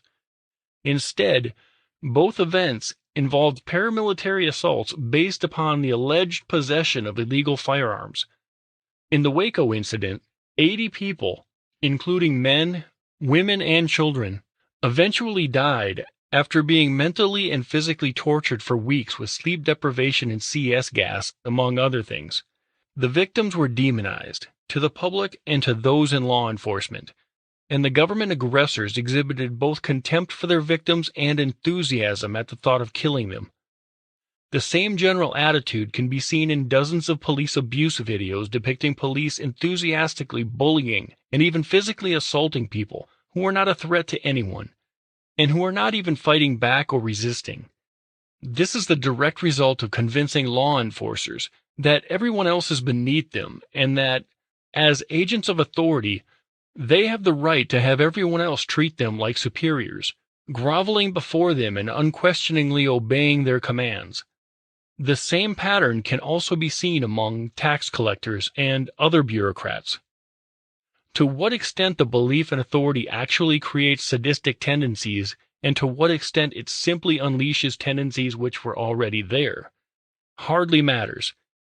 The point is that, by pretending to relieve the individual of responsibility for his own actions, and by ordering him to inflict harm on others and telling him that it is not just permissible, but virtuous to harm a particular target, the myth of authority converts millions of average, otherwise decent people into monsters and sadistic agents of evil. Whatever factors normally compel people to behave civilly and non-violently, whether it be the individual's internal virtues, his devotion to moral principles or religious beliefs, or simply his concern about what others might think of him or might do to him, are easily defeated and overridden by the belief in authority. In short, the most effective way to shut down the humanity and decency of any individual is to teach him to respect and obey authority. What the badge means. Those who claim to act under the authority of government usually go out of their way to make it clear that they are doing so. When a soldier dons his military attire, marches in formation, or gets into a military vehicle, when a cop puts on his uniform and gets into a car marked police, when a plainclothed government agent, whether from the FBI, IRS, U.S. Marshals, or any other agency, shows his badge, or announces his official title, he is making a very specific statement, which can be summed up as follows. I am not acting as a thinking, responsible, independent human being, and should not be treated as such. I am not personally responsible for my actions, because I am not acting from my own free will or my own judgment of right and wrong. I am instead acting as a tool of something superhuman, something with the right to rule you and control you. As such, I can do things that you can't. I have rights that you don't. You must do as I say, submit to my commands, and treat me as your superior, because I am not a mere human being. I have risen above that, through my unquestioning obedience and loyalty to my masters. I have become a piece of the superhuman entity of government and act on its authority. As a result, the rules of human morality do not apply to me, and my actions should not be judged by the usual standards of human behavior. This bizarre, mystical, cult-like belief is held by every law enforcer in the world. It is horribly dangerous for anyone to imagine himself to have an exemption from the basic rules of right and wrong. Yet that is exactly what every agent of government imagines. Despite the fact that soldiers and law enforcers usually display their official uniforms with great pride, what they are actually doing is publicly displaying the fact that they are delusional, have a completely warped and demented view of reality, and have betrayed the very thing that made them human, their free will and personal responsibility that goes along with it. Every person who claims to act on behalf of authority is demonstrating that he has accepted an utterly ridiculous lie, that his position, his badge, his office dramatically changes what behaviors are moral and what behaviors are immoral. The idea is patently insane, but is rarely recognized as such because even the victims of the enforcers, share in this delusion. Noble motives, evil actions.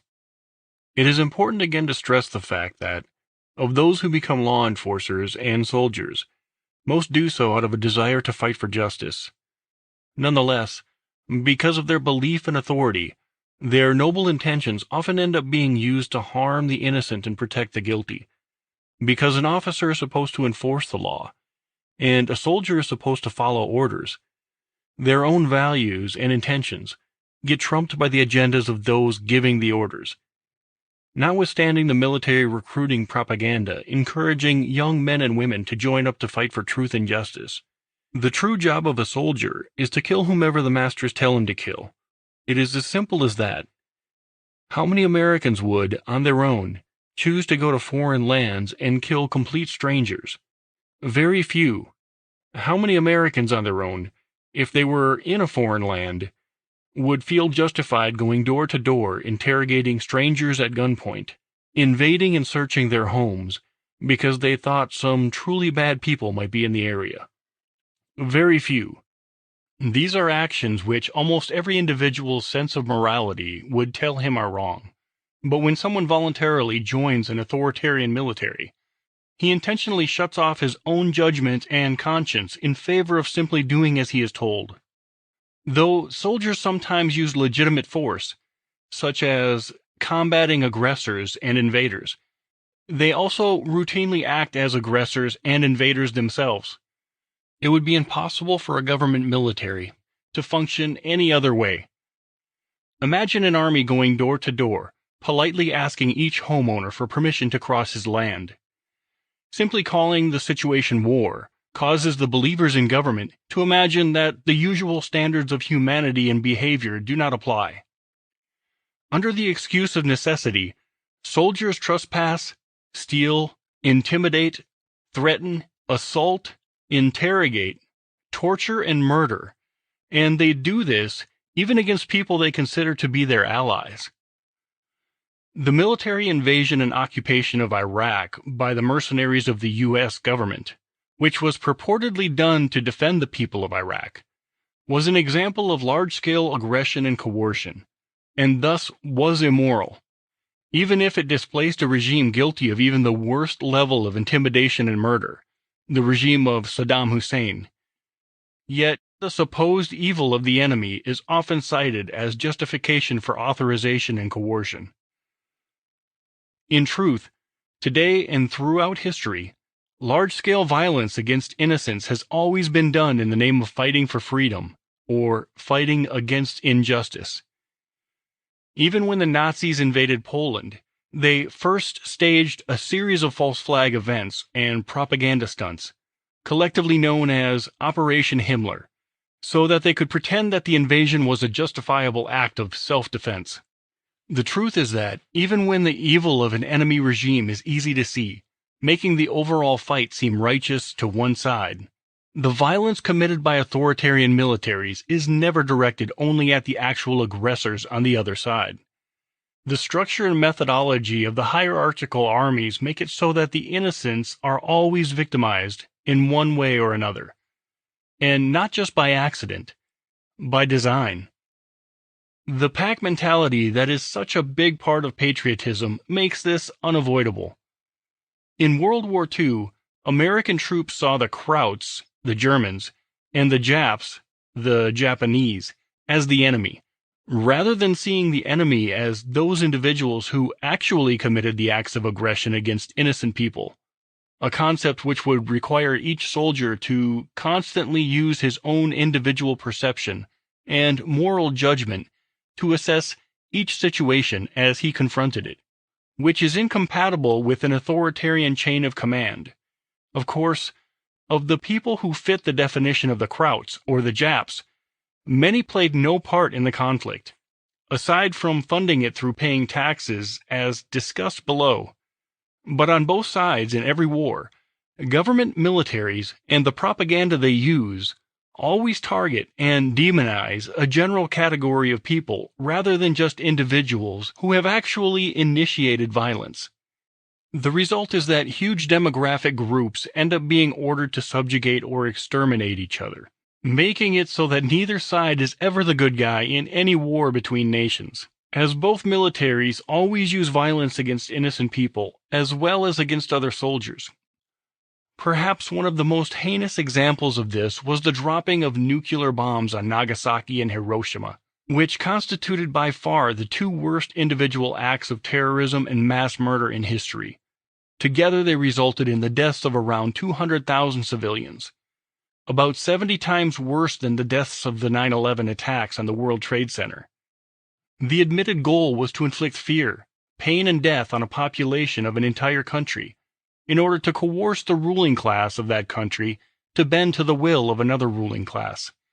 Ironically, this fits perfectly with the United States government's own definition of terrorism, except that the definition conveniently exempts acts that are legal and or committed by governments. If those in government advocate and carry out activities that are intended to intimidate or coerce a civilian population, or to influence the policy of a government by intimidation or coercion, then it is considered to be legitimate and just. If anyone else does the exact same thing, it is terrorism. See Section 2331 of Title 18 of the United States Code. As an aside, the existence of nuclear weapons is entirely the result of the belief in authority. Unlike many weapons, it is impossible to use them for purely defensive purposes. The only reason the nuclear bomb was invented and manufactured in the first place was because of an authoritarian, nationalistic, pack mentality idea that it is possible, and righteous, to be at war with an entire country, and that, therefore, indiscriminately exterminating thousands of people at once can be justifiable. Being a member of a government military requires one to contribute to anti-human acts, even if only indirectly, regardless of whatever noble motives the individual may have had for joining the armed forces. The reason is simple. Acting based on one's own perception and judgment, and abiding by one's own conscience and one's own sense of right and wrong, is utterly incapable with being a member of any government military. Sadly, the result is that both sides of every war are wrong, in that both initiate violence against innocents. At the same time, both sides of every war are also right, in that they each condemn the other side for initiating violence against innocents. In short, as long as there are soldiers willing to subjugate themselves to acclaimed authority, and even commit murder when it tells them to, lasting peace will be impossible. Those who fight for any government, even if they believe they are fighting for their country, can never achieve freedom and justice, because a ruling class, by its very nature, never wants freedom and justice, even for its own subjects, or it would cease to exist. However noble their motives and however courageous their actions, ultimately, the only thing government soldiers can ever achieve is subjugation and domination. Many Americans are under the impression that U.S. soldiers are allowed to, or even required to, disobey an illegal or immoral order, a belief which allows Americans to imagine that the U.S. government mercenaries are fundamentally different from the mercenaries of other regimes. The grain of truth behind this belief is that the U.S. soldiers are, at least in theory, required to disobey unlawful orders, but the rule says nothing about morality, and because rulers define what is lawful, ultimately, the rules do not mean much. In combat, nearly everything every military does constitutes violent aggression, and nearly every order a soldier receives is an immoral, even if lawful, order. Whether it is to trespass on private property, blow up a bridge, block a road, disarm civilians, detain and interrogate people at random, or kill complete strangers, a soldier who disobeys such commands would almost certainly be court-martialed. The idea that one should sometimes disobey orders, whether because they are immoral or unlawful, while fine in principle, goes directly against the entire concept of authority, and against the methods used to train soldiers to be blindly obedient tools of whatever regime they serve. Even when the rules of engagement are only to fire if fired upon, that is still often unjustified. When someone commits aggression, the target of that aggression has the right to use whatever force is necessary to stop the aggressor. This means that in a lot of situations, shooting at a soldier, including American soldiers, is inherently justified. Killing someone for defending himself against aggressors is murder, even when the aggressors are U.S. soldiers. And almost every soldier routinely commits immoral acts of aggression, believing that commands from authority make it okay for him to do so. If any soldier actually took seriously the idea that he should disobey an immoral order, the first thing he would do would be to quit the military. Those who act as mercenaries for government, even if they do so with the best of intentions, will always be a part of a machine that commits aggression as often as, or more often than, it defends the innocent. That being the case, nearly every combat soldier does things which would justify the use of defensive violence against him. However, as invading armies always do, the American military commanders label anyone who resists their acts of aggression as an enemy combatant, an insurgent, or a terrorist. When aggression is committed in the name of authority, many then view any act of self-defense against such aggression as a sin. As much as American authoritarians might be outraged at the suggestion, the truth is that many thousands of people the world over had good cause to shoot at American soldiers. When a person who has not harmed or threatened anyone in his own home, minding his own business, and heavily armed thugs break down his door, point machine guns at him and his family, threatening and ordering them around, the homeowner has the absolute right to protect himself and his family by any means necessary, including killing the armed intruders. The average American, if he were the victim of such an assault by foreign mercenaries, would feel perfectly justified in using whatever violence was necessary to repel the attackers. But if his fellow Americans were the ones committing such assaults in a foreign land, the same American, having been steeped in authority worship and pack mentality, will support the troops and will cheer when American soldiers murder a homeowner who attempts to forcibly resist such aggression and thuggery. Authoritarian military actions are never purely defensive. When governments declare war, it is never to defend the innocent or to preserve freedom, though that is always the stated purpose. When governments engage in war, it is always to protect or add to the territory or other resources controlled by that government, the ruling class. By its very nature, does not even want its own subjects to be free, much less the subjects of some foreign ruler. As a result, the one who dies in combat is often said to have given his life for his country. In reality, those who die in war are simply resources spent by tyrants in various turf wars with other competing gangs of tyrants. The people are fed propaganda about heroism, sacrifice, and patriotism to hide the fact that governments never enter wars to serve justice or freedom. They do it to serve their own power. An objective examination of history makes this obvious.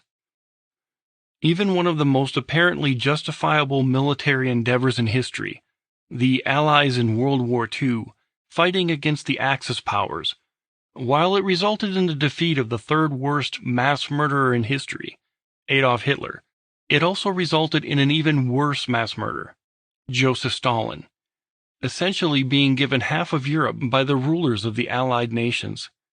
The motive of most American soldiers who fought in the war was obviously to protect the good from evil, but the motives of those who commanded them, and therefore the actual results of the brave soldiers' efforts, was nothing more than authoritarian conquest and power. In World War II, one could have at least suggested, with some imagination, the possibility of an invasion of the United States, and thereby claim that it was an act of self-defense because national security was at stake. But most of U.S. military operations have involved no direct threat at all to the United States. 30-some thousand U.S. Americans died in the Korean War. No one imagined that North Korea was going to invade the U.S. 50-some thousand Americans died in the Vietnam War. No one imagined that North Vietnam was going to invade the U.S. and no one imagined that the armies of Iraq or Afghanistan were going to invade the U.S. The excuse for such conflicts has always been a vague cause, such as fighting communism, or even the more ethical excuse of having a war on terror, which is made more ironic by the fact that the terrorist tactics were and continue to be routinely used by U.S. forces. The sad irony is that the American ruling class, because of the legitimacy its victims imagine it to have, is the only gang actually capable of conquering and subjugating the American people. The gigantic military machine, and all of the war games it is engaged in, rather than providing a shred of real protection for the American public, is what created most existing foreign threats, and what is still used as the excuse to justify the oppression of Americans by their own government, via the Orwellian named Patriot Act, among other things. The popular bumper sticker that says, "If you love your freedom, thank a veteran," is a continuing symptom of the pack mentality, state-worshipping propaganda that ruling classes feed to their subjects, so that the masters will continue to have pawns to play their sadistic, destructive power games. Even when a slave master fights to prevent some other slave master from stealing his slaves, he is still no friend of the slaves themselves. It is quite understandable that someone who has risked his life, gone through hell, harmed or killed other human beings, possibly including innocents, and suffered physical or emotional trauma as a result, would be reluctant to accept that all his courage, his suffering, and the damage he inflicted on others ultimately served only the schemes of megalomaniacs. However, even some of the most famous military personalities in history have eventually come to the knowledge that governments engage in war, not for any noble purpose, but for the profits and power. Major General Smedley Butler, who at the time of his death in 1940 was the most declared U.S. Marine in history, wrote a book titled War is a Racket that criticized the military-industrial complex, saying that war is conducted for the benefit of the very few, at the expense of the very many, even going so far as describing his own military service as the actions of a high-class muscleman, a racketeer, and a gangster. Likewise, General Douglas MacArthur opined that military expansion is driven by an artificially induced psychosis of war hysteria and an incessant propaganda of fear. General MacArthur also said the following: "The powers in charge keep us in a perpetual state of fear, keep us in a continuous stampede of patriotic fervor with the cry of grave national emergency. Always there has been some terrible evil to gobble us up if we did not blindly rally behind the furnishing of the exorbitant sums demanded. Yet, in retrospect, these disasters seem never to have happened, seem never to have been quite real." Of course, to criticize war as a racket which benefits only the ruling class is not to say that the ruling class on the other side is not also evil, or should not be resisted. The atrocities committed by the enforcers of the regimes of Stalin, Mao, Hitler, Lenin, Pol Pot, and many others were extremely serious, and the use of defensive violence against the acts of aggression committed by the agents of such regimes was certainly justified. But authoritarian warfare pits pawn against pawn in large-scale bloody combat, which covers huge geographical areas, always victimizing civilian populations in the process, while the ruling class on both sides watch from a safe distance. Further evidence that war is never about ideals or principles is the fact that the U.S. government has often waged war against tyrants it put into place, such as Manuel Noriega and Saddam Hussein. An even more blatant example of how war is not about principles is the fact that at the beginning of World War II, Joseph Stalin and the Soviet Union were sworn enemies of the United States. By the end of that war, the psychotic mass murderer was referred to as Uncle Joe by the United States government propagandists, and was treated as a noble ally. Stalin's crimes against humanity, resulting in tens of millions of deaths, went largely unmentioned in the U.S. at the time. It is absurd to claim that the U.S. government decided to enter World War II based on any moral principle, or to defeat evil. It is important to note what does and what does not occur in traditional international warfare. Competing ruling classes, including the American rulers, are content to watch their representative pawns slaughtering each other by the thousands. But it has long been the official policy of many governments, including the U.S. government, not to attempt to kill foreign rulers, i.e., the ones most responsible for making the war happen. In truth, the most moral, the most rational, and the most cost-effective means of defense against any invading authority is the assassination of those who commanded it. Targeting governments instead of their loyal enforcers would serve humanity wonderfully, not only ending most violent conflicts a lot more quickly, but creating a huge deterrent to any megalomaniac tempted to start conflicts in the first place. Yet there is an open, mutual, standing agreement between most high-level tyrants that, while it is okay to play games with the lives of their subjects, they will rarely target each other, and so, over and over again, huge numbers of soldiers march into battlefields to kill each other, while the real enemies of humanity, the rulers on both sides, remain out of harm's way. Thus the lives of the well-intentioned soldiers, the brave government enforcers who loyally follow orders to the bitter end, are utterly wasted in endeavors which, by design, ultimately achieve real freedom and justice for no one. And if a soldier manages to recognize and target the ones most responsible for injustice and oppression, those who wear the label of government on both sides of every war, he is condemned as a traitor and a terrorist. Proudly committing evil. Whether it is a soldier or some low-level bureaucrat, the job of all law enforcers is to forcibly inflict the will of the ruling class upon the general public. Nonetheless, most imagine that as they do so, they are serving the people. Of course, the idea of serving someone by initiating violence against him is ridiculous. Consider the oxymoron of the absurdly named Internal Revenue Service, which does nothing but rob hundreds of millions of people of trillions of dollars every year, rather than ever considering the possibility that what they do on a regular basis, participating in a system of aggression and coercion, is immoral and uncivilized. Most state mercenaries, from the paper pusher to the hired killer, simply say they are just doing their jobs, and imagine that that absolves them of all personal responsibility for their actions and the results of those actions. This, above all else, has been the downfall of human society. Most of the evil and injustice committed by human beings is not the result of greed or malice or hatred. It is the result of people doing what they were told, people following orders, people doing their jobs. In short, most of man's inhumanity to man is a direct result of the belief in authority.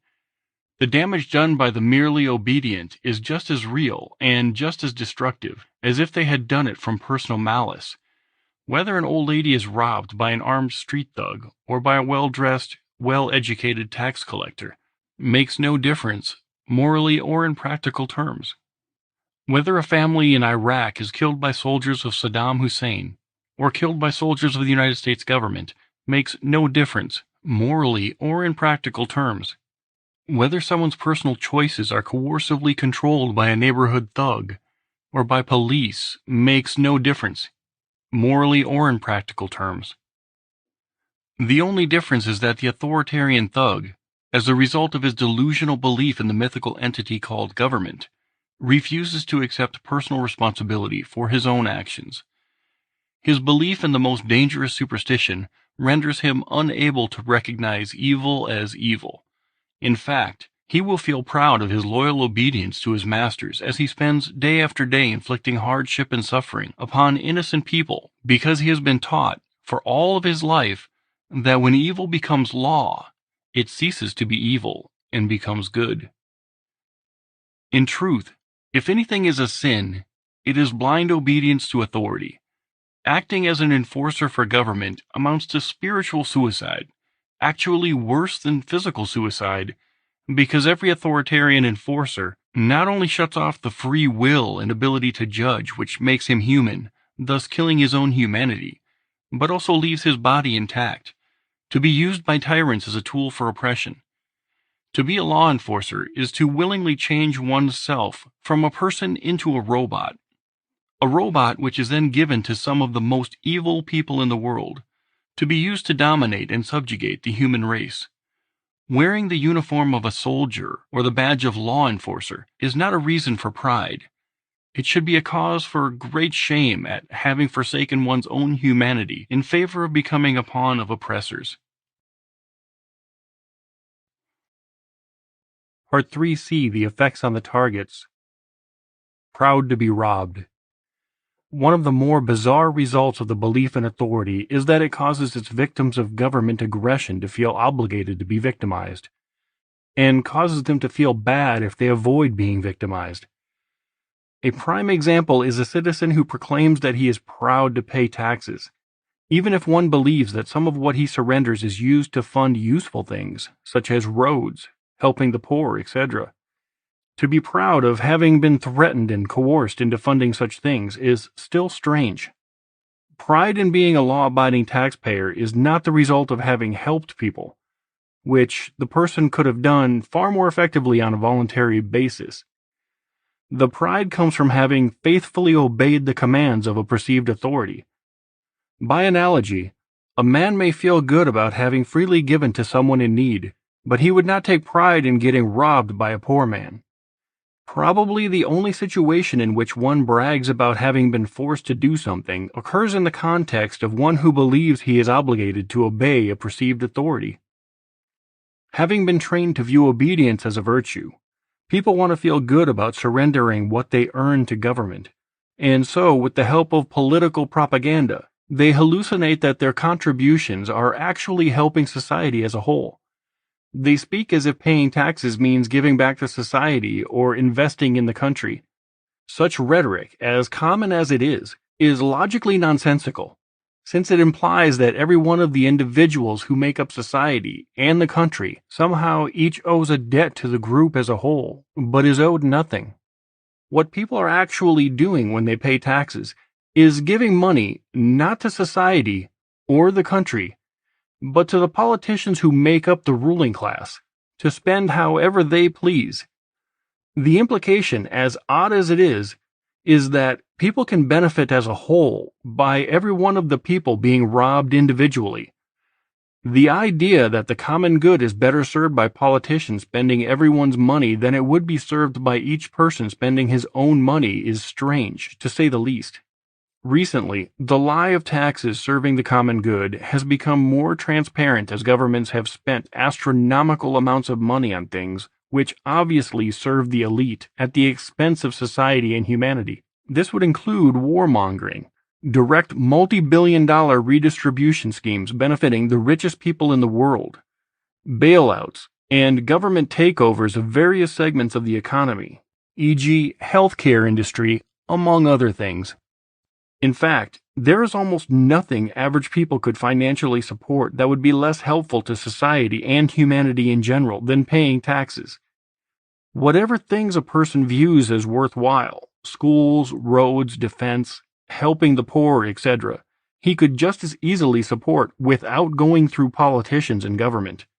Yet, many people specifically express pride in having surrendered the fruits of their labor to their masters, having paid their taxes. Consider how someone would be viewed who proudly proclaimed, "I lied on my tax return, avoiding giving $3,000 to the government, and gave $3,000 to a really good charity instead." Many people would still condemn such a person for his criminal disloyalty to the masters, even if the person's actions better served humanity than paying his taxes would have. This is because the pride expressed by many people does not come from helping humanity, but from obeying authority. There is little or no chance that anyone would voluntarily contribute his own wealth to every one of the programs and schemes now funded via government. And if he hands over money only because some law or other authority compelled him to, and then expresses pride in having done so, he is in essence boasting about having been forcibly dominated, precisely the way a thoroughly indoctrinated slave might take pride in serving his master well. There is a big difference between feeling good about having voluntarily supported some worthy cause and taking pride in being subjugated. Instead of being offended at the insult and injustice of being coercively controlled and exploited, in fact, instead of even recognizing that as injustice, many victims of government oppression feel profound loyalty to their controllers. Proud to be controlled. If a slave can be convinced that he should be a slave, that his enslavement is both proper and legitimate, that he is the rightful property of his master, and that he has an obligation to produce as much as possible for his master, then he does not need to be physically oppressed. In other words, enslaving the mind makes enslaving the body unnecessary. And that is exactly what the belief in authority does. It teaches people that it is morally virtuous that they surrender their time, effort, and property, as well as their freedom and control over their own lives, to a ruling class. Many people express pride at being law-abiding taxpayers, which means only that they do what the politicians tell them to do, and give the politicians money. When confronted with the idea that it is wrong for them to be forcibly deprived of the fruits of their labor, even if it is done legally, such people often vehemently defend those who continue to rob them, insisting that such robbery is essential to human civilization.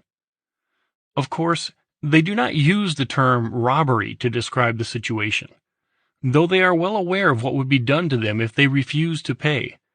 Likewise, when one person objects to the level of taxation or other forcible control being inflicted upon him by those in government, others who are also being oppressed will often condemn the one who is objecting, telling him that if he does not like how he is being treated, he should leave the country.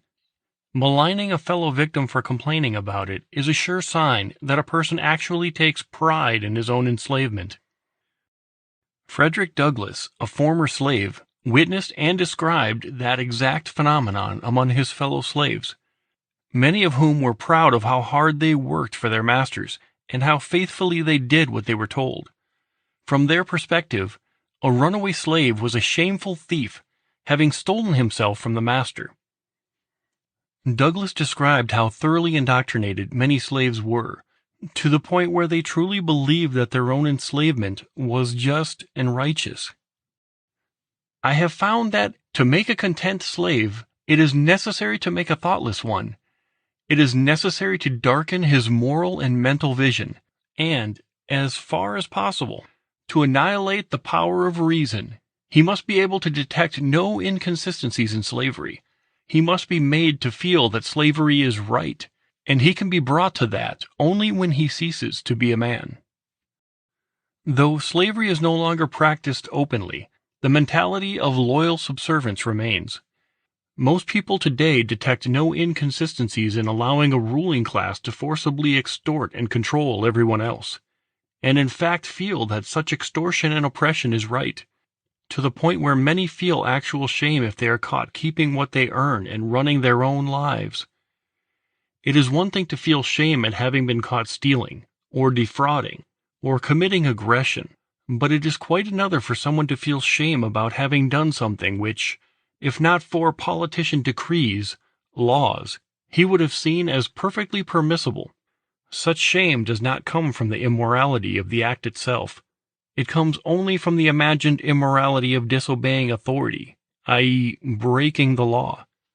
When, for example, the average citizen is caught cheating on his taxes, or not having a registration sticker on his car, or smoking marijuana, or doing any of the thousands of other things which do not constitute aggression against anyone else, but which have nonetheless been declared illegal by the ruling class, there is usually some feeling of guilt in the person's own mind. Without a feeling of being obligated to obey, being caught and punished by agents of government would be regarded in the same way as being bitten by a dog would be regarded, as an unpleasant consequence to be avoided, but having no moral element to it at all. Instead, most people feel, at least to some extent, that being caught committing a victimless crime indicates some sort of moral failing in themselves, because they did not do as they were told. The desire to have the approval of authority is extremely powerful in almost everyone, to a degree that they themselves do not even realize. The ubiquitous message of authoritarianism has a psychological impact far deeper than most people imagine, as the Milgram experiments demonstrated. Nearly everyone experiences dramatic emotional stress and discomfort anytime he comes into conflict with authority, and will go to great lengths, no matter what acts of evil he must commit, in order to earn the approval of his masters. Even the terminology people use illustrates how effectively they have been trained to feel morally obligated to obey authority. This can be seen in such simple phrases as, "You're not allowed to do that," or even, "You can't do that," when referring to some behavior that has been declared illegal by the ruling class. Such phrases do not simply express a potential adverse consequence, but also imply that, because some act has been forbidden by the masters, committing this act is bad, not allowable, or even impossible, i.e., you can't do that. Looking at the statistical facts demonstrates the power of this belief in authority. In the United States, about 100,000 IRS employees extort about 2 million victims. Those being robbed outnumber the robbers by about 2,000 to 1. This could never be accomplished by brute force alone. It continues only because of those being robbed feel a duty to be robbed, and imagine such robberies to be legitimate and valid. The same is true of many other laws, which are generally obeyed even though the enforcers are always hugely outnumbered by those they seek to control. The high levels of compliance do not come so much from fear of punishment as from the feeling among those being controlled that they have a moral obligation to cooperate with their own subjugation. The good funding the evil.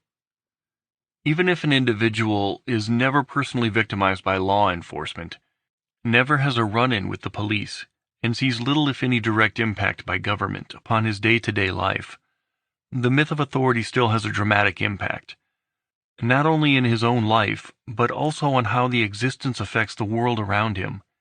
For example, the millions of compliant subjects who feel an obligation to surrender a portion of what they earn to the state, to pay their fair share of taxes, continually fund all manner of endeavors and activities which those people would not otherwise fund, which almost no one would otherwise fund, and which therefore would not otherwise exist.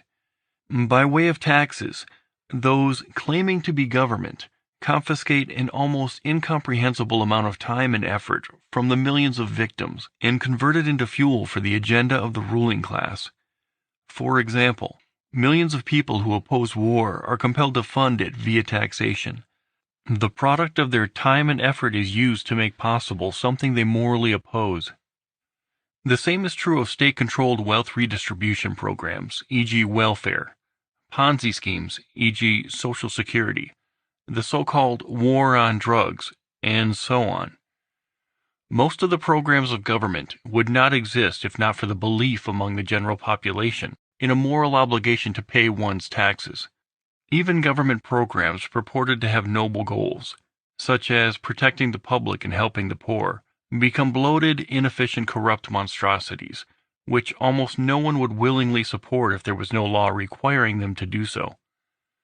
In addition to the waste, corruption, and destructive things which government does with the wealth it confiscates, there is also the less obvious issue of what the people would have done with the money otherwise. As government takes wealth of the producers to serve its own purposes, it also deprives the producers the ability to further their own goals. Someone who surrenders $1,000 in taxes to the ruling class may not only be funding a war he morally opposes, but he will also be deprived of the ability to put $1,000 into savings, or donate $1,000 to some charity he considers worthwhile, or pay someone $1,000 to do some landscaping work. So the damage done by the myth of authority is twofold. It forces people to fund things they do not believe are good for themselves or society, while simultaneously preventing them from funding things that they do view as worthwhile. In other words, subservience to authority causes people to act in a manner which is, to one extent or another, directly opposed to their own priorities and values. Even the people who imagine their tax dollars are doing good by building roads, helping the poor, paying for police, and so on, would almost certainly not fund the government version of those services, at least not to the same degree if they did not feel compelled to do so. Any private charity that had the inefficiency, corruption, and record of abuse that the AFDC, HUD, Medicare, and other government programs have, would quickly lose all of its donors. Any private company as expensive, corrupt, and inefficient as government infrastructure programs would lose all of its customers. Any protection service which was so often caught abusing, assaulting, and even killing unarmed, innocent people would have no customers. Any private company that claimed to be providing defense, but told its customers it needed $1 billion every week to wage prolonged war on the other side of the world, would have very few, if any, contributors, including among those who now verbally support such military operations. The feeling of obligation to pay taxes seems to be little hampered by the fact that government is notoriously wasteful and inefficient. While millions of taxpayers struggle to make ends meet while paying their fair share of taxes, politicians waste millions on laughably silly projects. Everything from studying cow farts, to building bridges to nowhere, to paying farmers not to grow certain crops, and so on, and billions more are simply lost, with no accounting of where they went.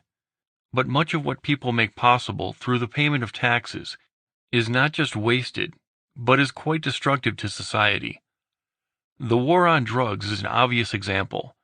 How many people would voluntarily donate to a private organization which had the stated goal of dragging millions of non-violent individuals away from their friends and families, to be put into cages? Even the many Americans who now realize the war on drugs as a complete failure continue, via taxes, to provide the funding which allows it to continue to destroy literally millions of lives. Even the most vocal critics of the various abuses being perpetrated by the ever-growing police state are often among those making that abuse possible by providing the funding for it. Whether the issue is blatant oppression, or corruption, or mere bungling bureaucratic inefficiency, everyone can point to at least a few things about government that do not meet with his approval. And yet, having been trained to obey authority, he will continue to feel obligated to provide the funding which enables the same bungling, corrupt, oppressive government activities that he criticizes and opposes. Rarely does anyone notice the obvious inherent contradiction in someone feeling obligated to fund things that he thinks are bad. Of course, people who work for non-authoritarian organizations can also be inefficient or corrupt, but when what they are doing comes to light, their customers can simply stop funding them. That is the natural correction mechanism in human interaction. But it is completely defeated by the belief in authority. How many people are there who are not currently being forced to fund some government program or activity that they morally oppose? Very few, if any. So why do those people keep funding things that they feel are destructive to society? Because authority tells them to, and they believe that it is good to obey authority. As a result, they continue to surrender the fruits of their labors to fuel the machine of oppression, a machine which otherwise would not and could not exist. Governments produce no wealth. What they spend, they first must take from someone else. Every government, including the most oppressive regimes in history, has been funded by the payment of taxes, by loyal, productive subjects. Thanks to the belief in authority, the wealth created by millions of people will continue to be used, not to serve the values and priorities of the people who work to produce it, but to serve the agendas of those who, above all else, desire domination over their fellow man. The Third Reich was possible by millions of German taxpayers who felt an obligation to pay up. The Soviet Empire was made possible by millions of people who felt an obligation to give the state whatever it demanded. Every invading army, every conquering empire, has been constructed out of wealth that was taken from the productive people. The destroyers have always been funded by the creators.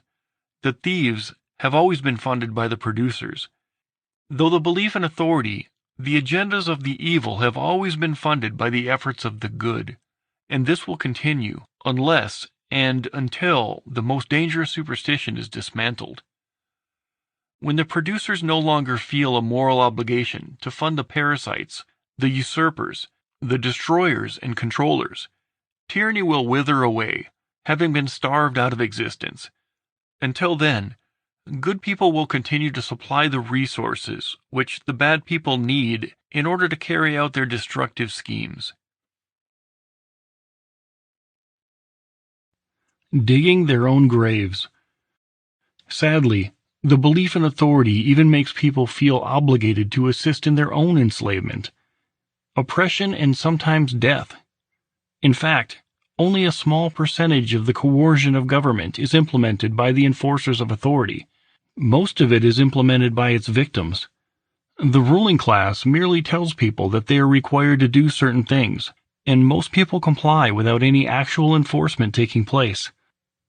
As one impressive example, tens of millions of Americans every year fill out lengthy, confusing forms known as tax returns, essentially extorting themselves.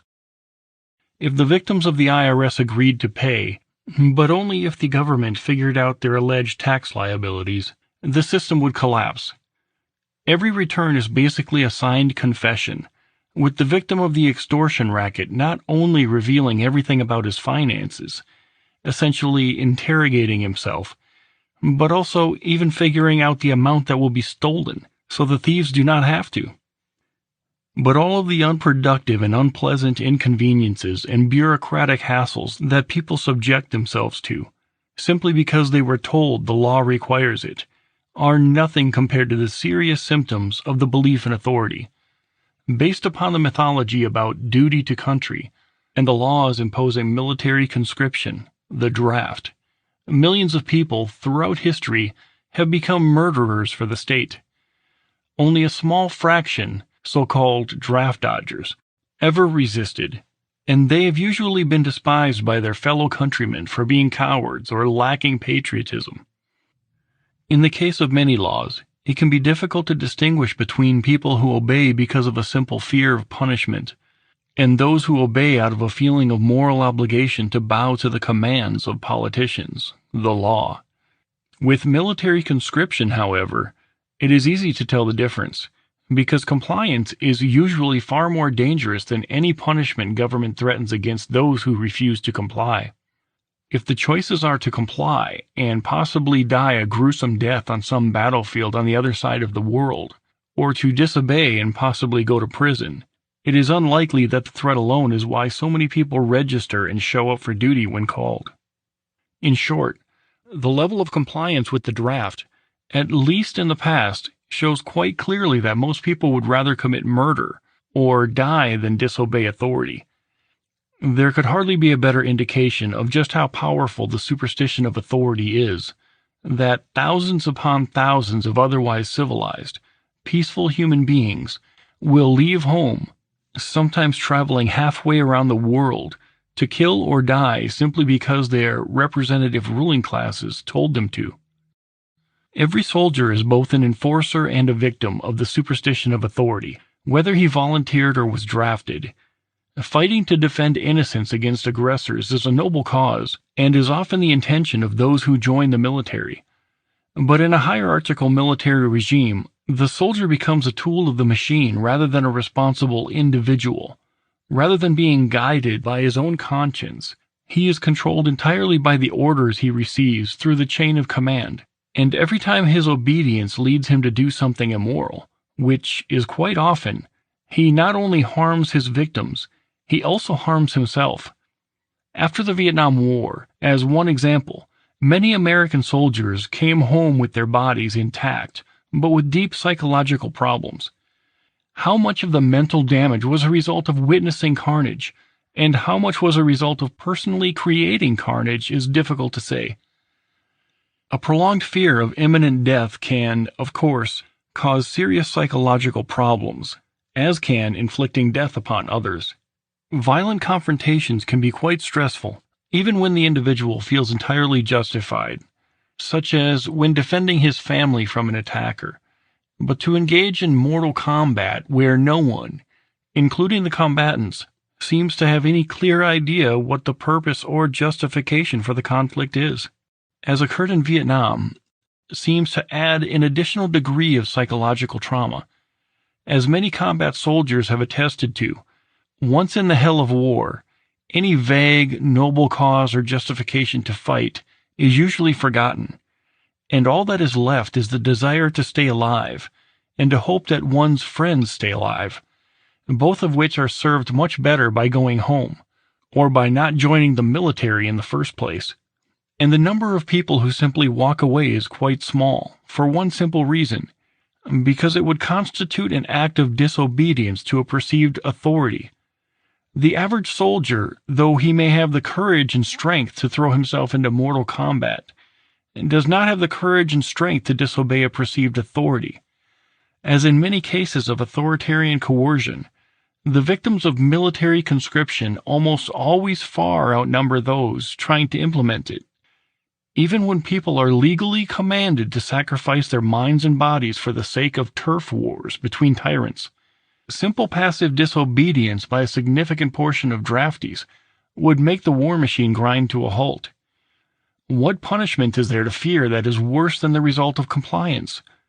The usual result of fighting in war is prolonged terror, physical and mental pain and suffering, dismemberment or death.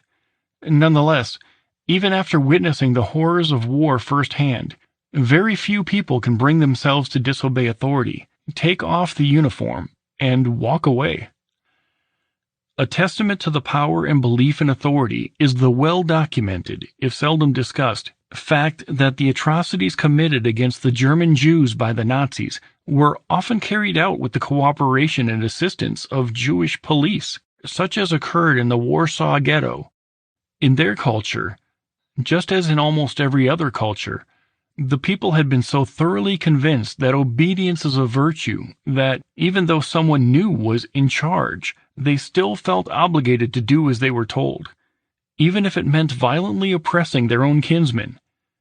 But what may be even more disturbing, but indisputable, is the fact that many millions of people in history have assisted in their own extermination because authority told them to. For example, during the Holocaust, many hundreds of thousands of Jews, on their own power, boarded the cattle cars of the very trains that would take them away to their deaths, without trying to hide, run away, or resist. Why?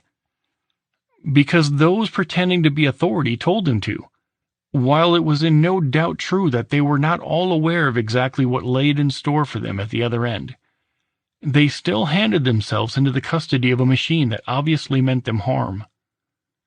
There is a certain feeling of comfort and safety that one gets by conforming and obeying, believing that things are in someone else's hands, and having the trust that someone else will make things right, is a way to avoid responsibility. Authoritarian indoctrination stresses the idea that, no matter what happens, if you simply do as you are told, and do what everyone else does, everything will be okay, and those in charge will reward you and protect you. The body counts from one government atrocity after another show how misguided such a belief truly is. Had the victims of the legal oppression and murder simply withheld their assistance, even if they did not lift a finger to forcibly resist, the world would be a very different place today. If the Nazis had to physically carry each Jew, dead or alive, to the gas chambers or the crematoriums, the level of murder would have been dramatically lower. If every slave sold into bondage refused to work, there would soon have been no slave trade. If the IRS had to calculate the tax due and then directly take it from each taxpayer, there would be no more federal taxation. In short, if the victims of authoritarian extortion, harassment, surveillance, assault, kidnapping, and murder simply stopped assisting in their own oppression, tyranny would crumble. And if people went a step further and forcibly resisted, tyranny would collapse even more quickly. But resistance, whether passive or violent, requires the people disobey a perceived authority. And that is something that most people are psychologically incapable of doing. Ultimately, it is the belief in authority among the victims of oppression, even more than the beliefs of the ruling class and their enforcers, which allows tyranny and man's inhumanity to man to continue on such a large scale. The effects on actual criminals. Ironically, in situations where obedience would actually improve human behavior, authority has no effect. Those individuals, for example, whose own conscience did not stop them from robbing or assaulting their neighbors, because they do not care about the usual standards of right and wrong, also do not care what authority tells them to do. It is only those who are trying to be good who ever feel compelled to obey authority. The belief in authority is a belief about morality. It is the idea that obedience is morally good. To those who do not care about what is deemed good, the very people whose consciences are not enough to make them behave in a civilized manner, the myth of authority has no effect.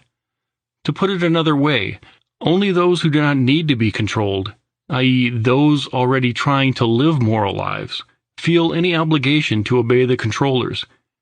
Meanwhile, those who pose a real threat to peaceful society feel no moral obligation to obey any authority anyway.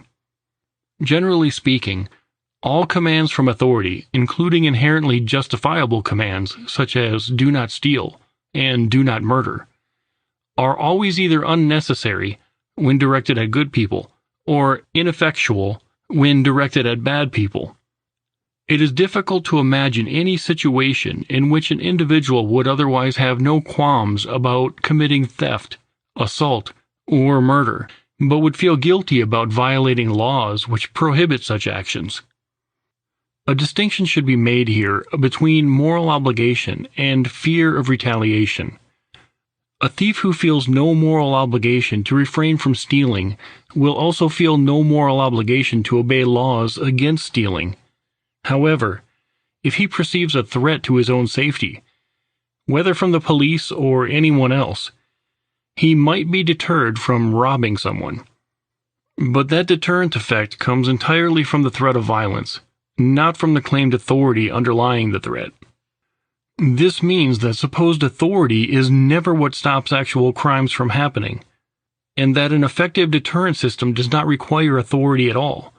This is discussed in further detail in the following. Part 3D, the effects on the spectators. The sin of non-resistance. It is obvious that the belief in authority affects the perceptions and actions of law enforcers, and also affects the perceptions and actions of those against whom the laws are enforced, but even the perceptions and actions of the onlookers, those who are not directly involved, also play a huge role in determining the state of human society. More specifically, the inaction of spectators, who quietly allow legal coercion to be inflicted upon others, has an enormous impact. History is full of examples proving that Edmund Burke was right when he said that all that is necessary for evil to triumph is for good people to do nothing.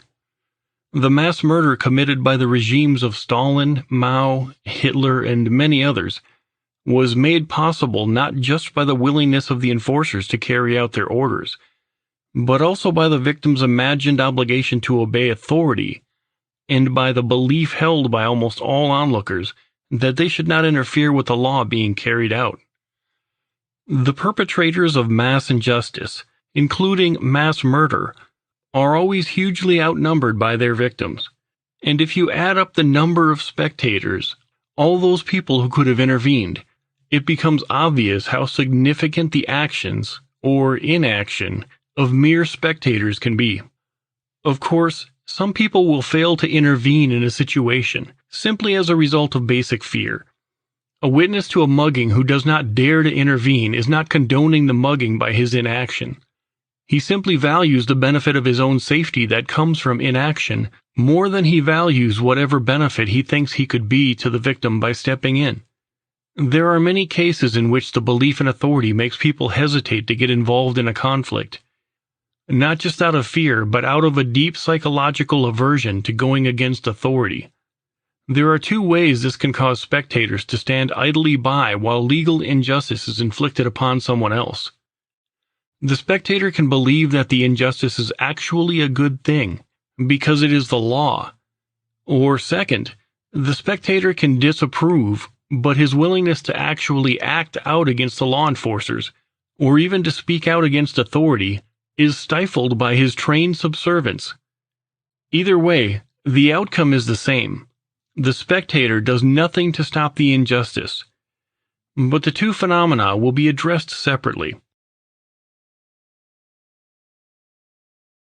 Imagining legal evil to be good.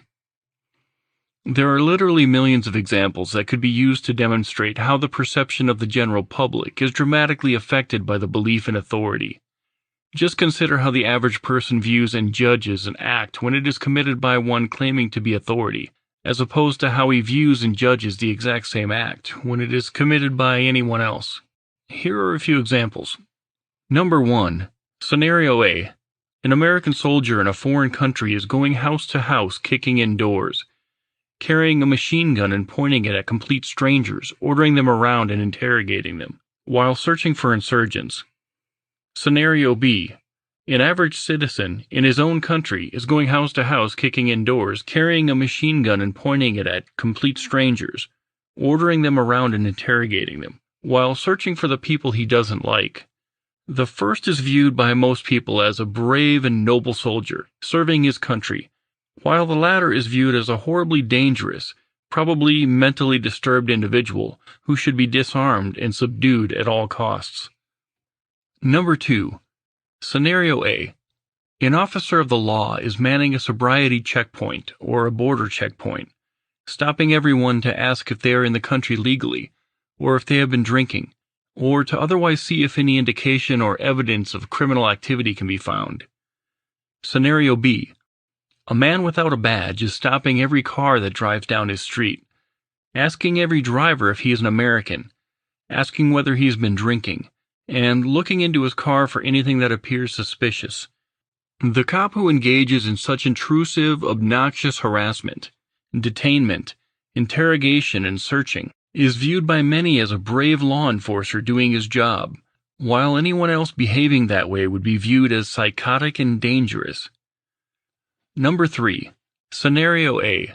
A Child Protective Services worker receives a case file and, based upon an anonymous tip, shows up at a house to question the homeowners, with the stated purpose of deciding whether they are fit parents, or whether the state should forcibly take the children away from them. Scenario B. An average person, based upon a rumor he heard from a stranger, shows up at a home of other strangers, asking them questions and threatening to take their children away if the questioner is not satisfied with the answers. Again, the government worker is imagined to be just doing his job, while the average individual who does the same thing is seen as a dangerous, probably mentally unstable person. This is not to say that there could never be a situation in which a child should be taken away from his parents for the child's own protection. But such matters would be taken extremely seriously by any individual who had to take personal responsibility for his actions. A bureaucrat who is merely acting as a cog in the machine of government, on the other hand, will do such things with far less hesitation and less justification, because he will imagine that something called the law is solely responsible for whatever he does. Number 4. Scenario A. A pilot in the United States Air Force, having been given orders to do so, flies to the proper coordinates and delivers his payload to the intended target. The result is that some mercenaries of a different authority are killed, along with a number of civilians who happen to be in the area. Scenario B. An American citizen, acting on his own, loads up a plane with homemade explosives, flies over a building in the city where a vicious street gang is known to reside, and drops the ordnance. The result is that several gang members are killed, as are a dozen innocent bystanders who happen to be passing by on the street. The average American views the civilian casualties from the first scenario as unfortunate, but chalks them up to the hazards of war. The military pilot is viewed as a hero for having served his country, and is given a medal. In the latter scenario, however, the average American views the pilot as a lunatic, a terrorist, and a murderer, and demands that he be put in prison for the rest of his life. Whether an act has been formally declared legal by politicians, and whether it is done at the behest of authority, has a huge impact on the perceived morality and legitimacy of the act. In a very real sense, those who do the bidding of authority are not even regarded as people, in that their behavior and actions are judged by such a drastically different standard from those of average human beings. As another example, a lot of people would be alarmed at the report of a man with a gun in their neighborhood, unless they heard that the man also had a badge. People judge behavior largely upon whether such behavior has been authorized or forbidden by authority, rather than whether the behavior is inherently legitimate. When citizens are called into an authoritarian court to serve as jurors in a criminal trial, for example, it is routine for the judge to tell the jury that they are not to concern themselves with whether the accused did anything wrong. They are to decide only whether or not his actions were in accordance with whatever the judge declares the law to be. Of note, those in positions of power have, over the years, deliberately and methodically worn away at the old tradition known as jury nullification, whereby a jury could, in essence, overturn what they viewed as a bad law by returning the verdict of not guilty, even if they believed the accused had actually broken the law. Every jury still has that power, but authoritarian judges do everything they can to keep the jurors from realizing it. Even when not on a jury, most people still judge others through authoritarian-colored glasses, judging the goodness of another based heavily upon whether he obeys the commands of politicians, i.e., whether he is a law-abiding taxpayer. Compare how the average citizen would view the two individuals described below.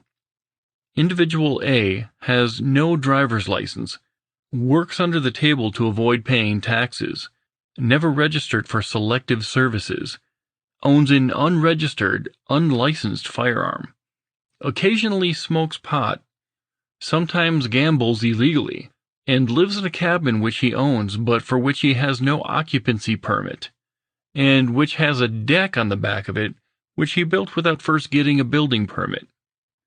Individual B has a driver's license, pays taxes on what he earns, registered for the draft, owns a registered firearm, occasionally drinks beer, sometimes plays the state lottery, and lives in a government-inspected and approved house with a government-inspected and approved deck out back.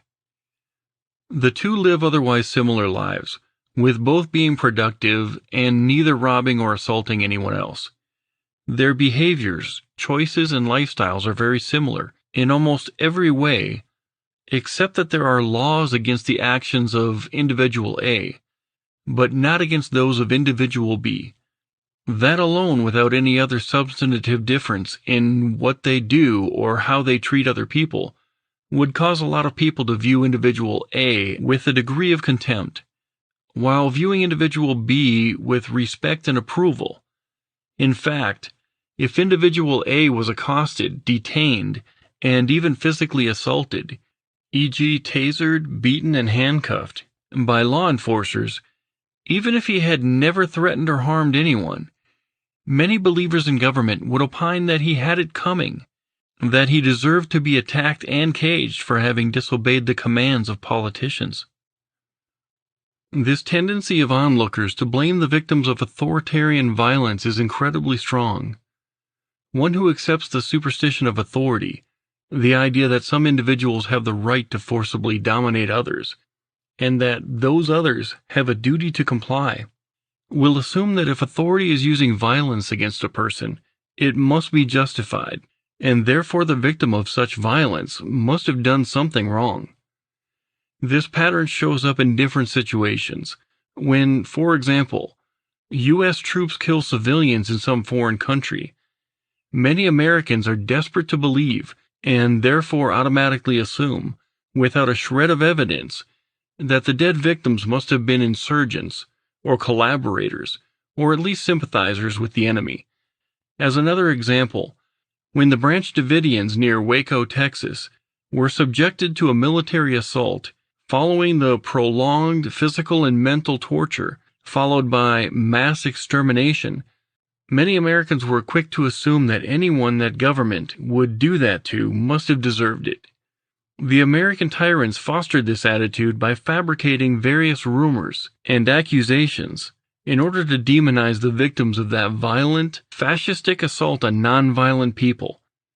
Actually, the incident was a result of a publicity stunt by the ATF, based on rumors that some people in the group possessed illegal gun parts.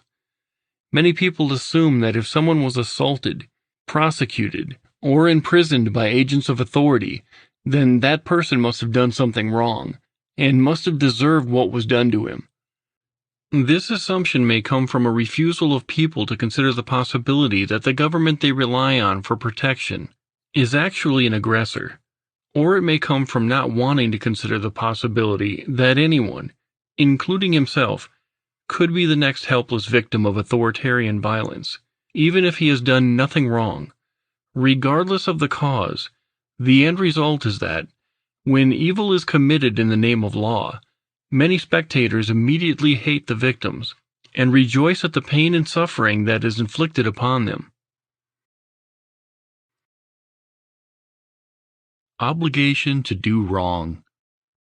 While everyone is aware that there are laws against robbery and murder, except when they are committed in the name of authority, the average person is completely unaware of the tens of thousands of pages of government-issued statutes, rules and regulations, federal, state, and local. But even when they have little idea exactly what the law does and does not allow, most people hold a general belief that obeying the law is a good thing, and that breaking the law is a bad thing. In fact, even when a person is strongly opposed to a particular law, believing it to be unjust, he still may hold a general conflicting belief that laws ought to be obeyed, and that it is justified to punish those who disobey. This psychological paradox is quite common. In fact, with many people vehemently lobbying to change what they view to be bad laws, while supporting the idea that as long as it is the law, people should obey it. Such mental contradictions are common in the context of the belief in authority, but are rare outside of it. For example, no one would argue that it is morally wrong to try to steal an old lady's purse, but also morally wrong for the old lady to hang on to her purse.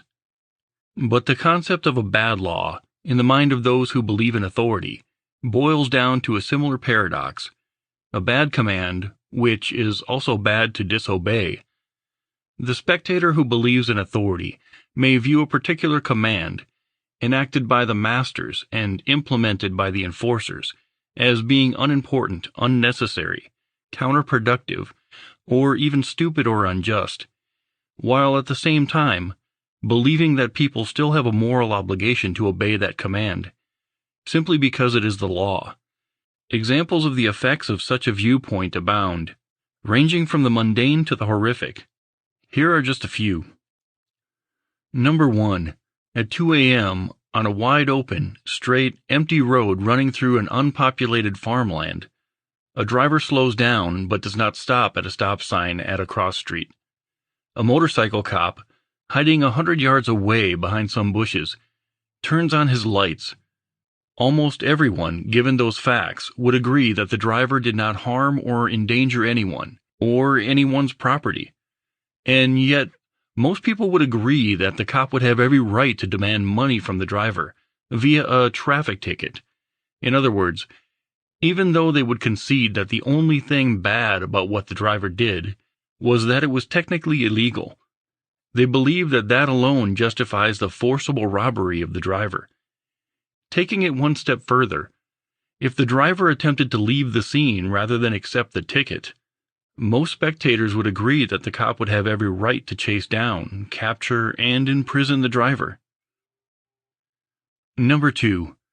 A government inspector from a state board of health conducts an inspection of a restaurant. The restaurant is perfectly clean and organized, and the inspector finds no indication that anything there poses any risk to anyone's health. However, he nonetheless finds several technical violations of the local code for the restaurant. As a result of those violations, not because they create a danger to anyone, but because they are against the rules, the restaurant owner is fined hundreds of dollars. Again, even though the restaurant owner did not harm or endanger anyone or anyone's property, most people would view it as legitimate for the owner to be robbed by those acting on behalf of government. And if the owner attempts to resist such robbery, whether by trying to conceal the technical violations, or by bribing the inspector, or by refusing to pay the fine, he would be seen as immoral by most people, and the enforcer would be seen as having the right to use whatever means necessary to achieve compliance with the law. Number 3. A man drives his friend home from a party. Knowing he would have to drive, he did not have any alcohol to drink. Though his friend did, he drops his friend off and heads home.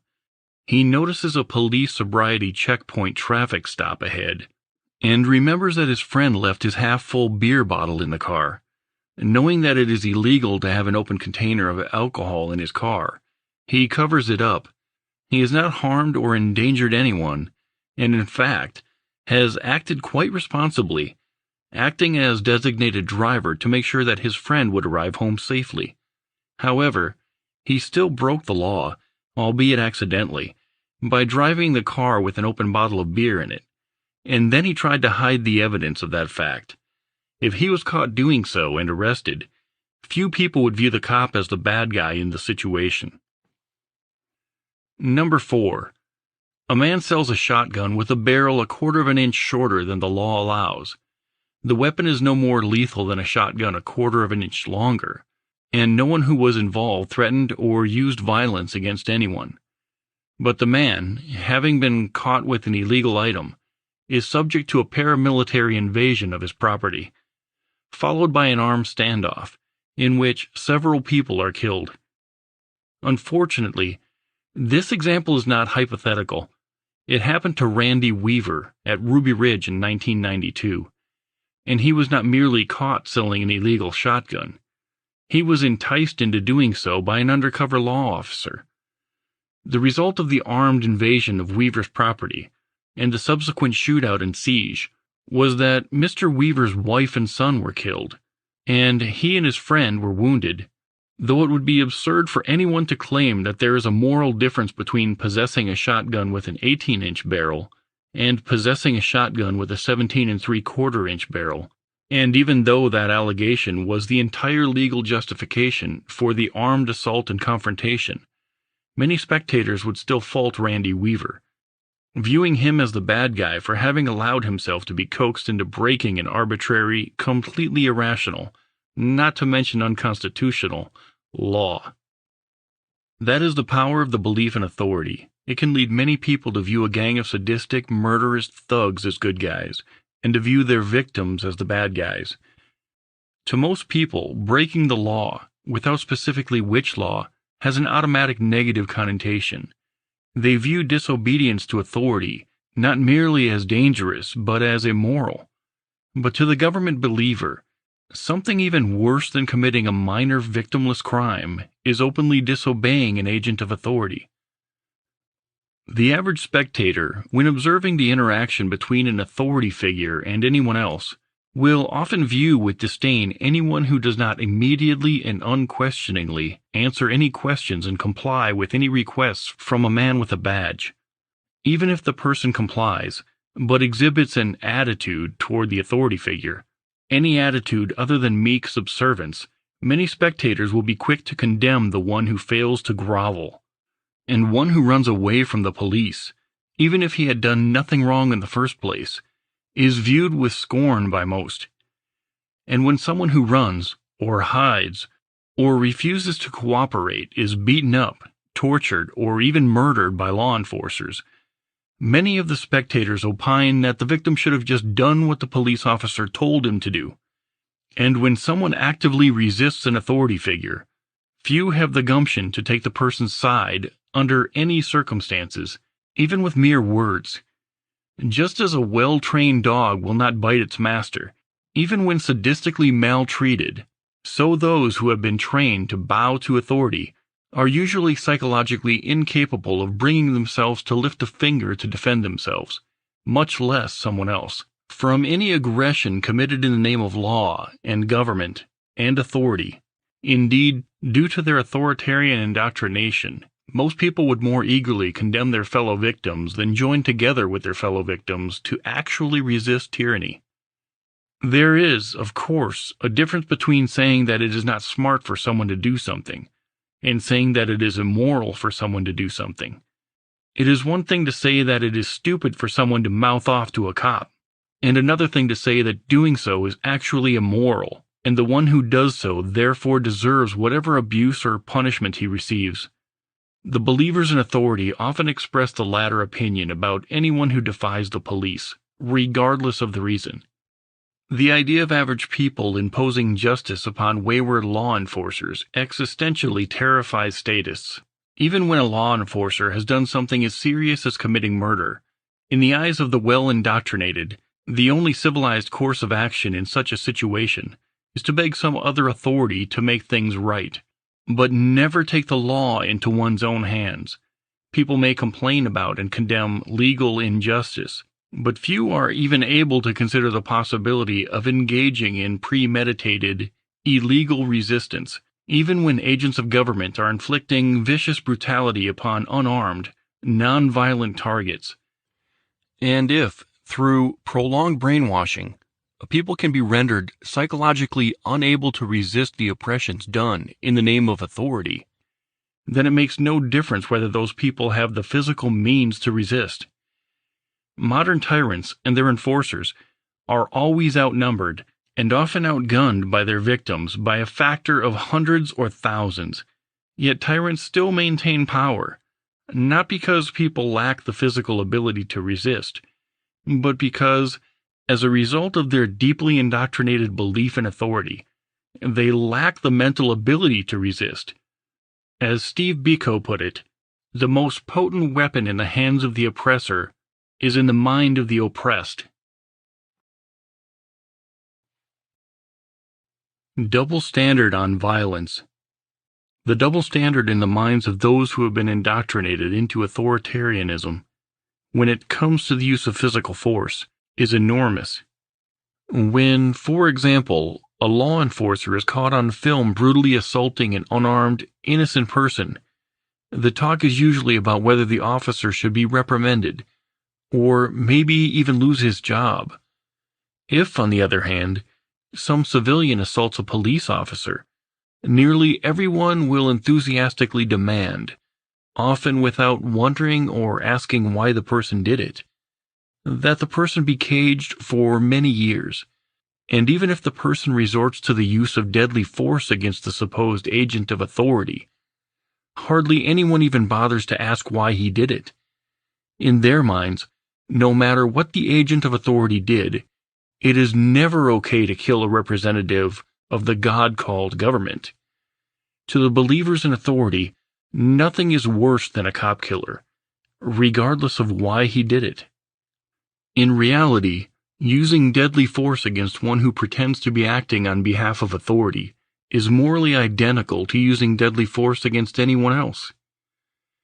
An act of aggression does not become any more legitimate or righteous simply because it is legalized and committed by those claiming to be acting on behalf of authority, and using whatever force is necessary to stop or prevent an act of aggression, whether the aggression is legal or not, and whether the aggressor is a law enforcer or not, is justified. Of course, the risks involved with resisting legal aggression are often much higher, but that does not make it any less moral or justified. Many of the reasons now used by law enforcers to forcibly take captive, such as engaging in peaceful demonstrations without a permit, or photographing law enforcers, or government buildings, or not submitting to random stops and questioning by law enforcers, have no shred of justification when viewed without the authority myth.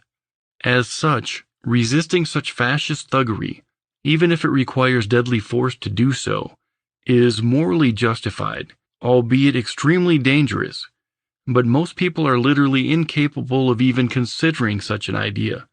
Even when they recognize unjust oppression, they imagine that the civilized response should be to let the injustice happen, and then later beg some other authority to make amends.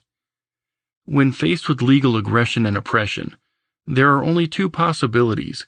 Either the people are obligated to allow law enforcers to inflict all manner of injustice and oppression upon them, and then complain later, or the people have the right to use whatever level of force necessary to stop injustice and oppression from occurring. To say, for example, that someone has the right to be free from unreasonable searches and seizures by government agents, as the Fourth Amendment states, would mean nothing if the victim of such tyranny was obligated to allow it to happen at the time and then complain about it later. To have a right to be free from such oppression logically implies the right to use whatever force is required to stop such oppression from happening in the first place, even if that requires the killing of police officers. But the very thought terrifies those who have been trained to always bow to authority. Most of those who speak of unalienable rights still balk at the thought of forcibly defending those rights against authoritarian assaults. To say that someone has the right to do something, while also saying that he would not be justified in forcibly defending such a right against government incursions, is a contradiction. In truth, what most people call rights, they actually perceive as government-granted privileges, which they hope their masters will allow, but which they have no intention of forcibly protecting if such rights are outlawed by government. For example, to have an unalienable right to speak one's mind, the right to freedom of speech, means that the person also has the right to use whatever level of violence it takes, up to and including deadly force, to defend against government agents who try to silence him.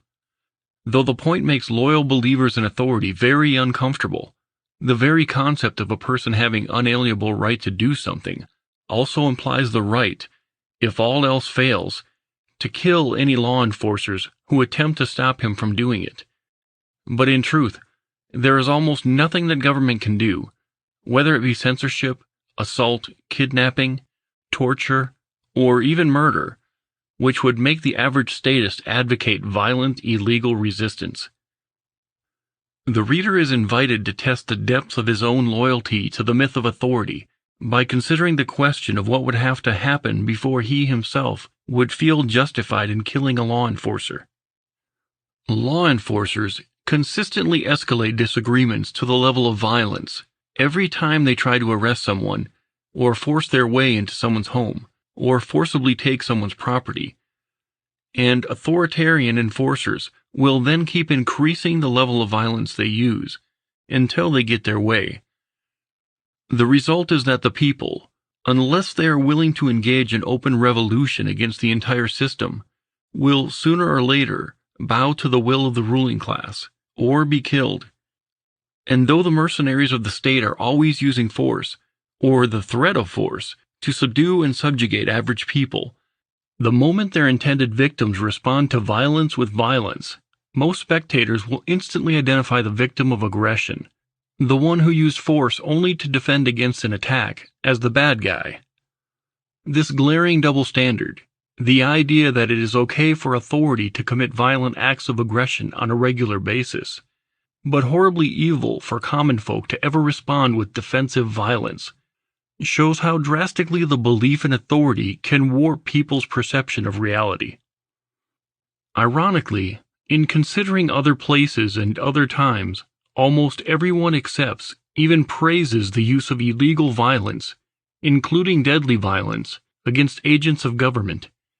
Few people would still insist that Jews who lived in 1940s Germany should have continued to try to work within the system by voting and petitioning the Third Reich for justice. Instead, those who illegally hid, ran away, or even forcibly resisted, as occurred in the Warsaw Ghetto, are now seen by almost everyone as having been justified in doing so, even though they were technically criminals, lawbreakers, and even cop killers. But authoritarians, in their own time and in their own country, not only continue to condemn any who illegally try to avoid or resist oppression, but cheerfully gloat over the suffering of such people when they are punished by government. To delight in a tax cheat being punished, for example, as many Americans do, is akin to a slave taking pleasure in the whipping of a fellow slave who tried to escape. There may be an aspect of simple envy in this, a feeling that, if one subject has to be victimized, it's not fair that another escape such suffering. This contributes to the fact that taxpayers, i.e., those who have been forcibly extorted by the ruling class, often express resentment of anyone who has avoided being similarly extorted. Oddly, the victims of legal robbery often imagine themselves to be virtuous for having been robbed, and look down on those who, for whatever reason, have not been robbed. The danger of inaction. One who views breaking the law as inherently bad, regardless of what the law is, may be quick to report to the authorities any illegal activities he is aware of, even if the activities are victimless and constitute neither force nor fraud.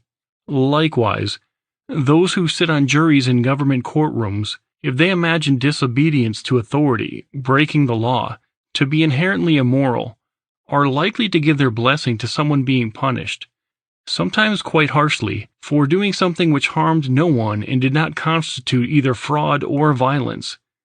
In the case of the snitch and the juror, however, such actions take out the role of a mere spectator and move him into the role of a collaborator of oppression. The damage done by the belief in authority among the spectators of oppression comes more often from their inaction rather than from their action. Time after time, oppressions, large and small, have been committed right under the noses of basically good people who did nothing about it. To a certain degree, this is a result of simple self-preservation. A person may avoid getting involved simply because he fears for his own safety. But the Milgram experiments showed quite clearly that even without any underlying threat to themselves, most people feel irresistibly compelled to obey authority, even when they know that what they are being told to do is wrong and harmful to others. And if they find it difficult to disobey a perceived authority, they will find it even more difficult, if not impossible, to bring themselves to intervene when an authority is exercising its will on someone else. The result of the spectators having been trained to be passive, obedient, and non-confrontational can be seen in the many instances throughout the world and throughout history. Of dozens, hundreds, or even thousands of spectators standing around like zombies, watching as agents of authority assault or murder innocent people. Even in the United States, the supposed land of the free and home of the brave, videos continue to surface depicting police brutality occurring right in front of crowds of onlookers who simply stand and watch, not lifting a finger to protect their fellow man against the evils committed in the name of authority. Part 3E, the effects on the advocates.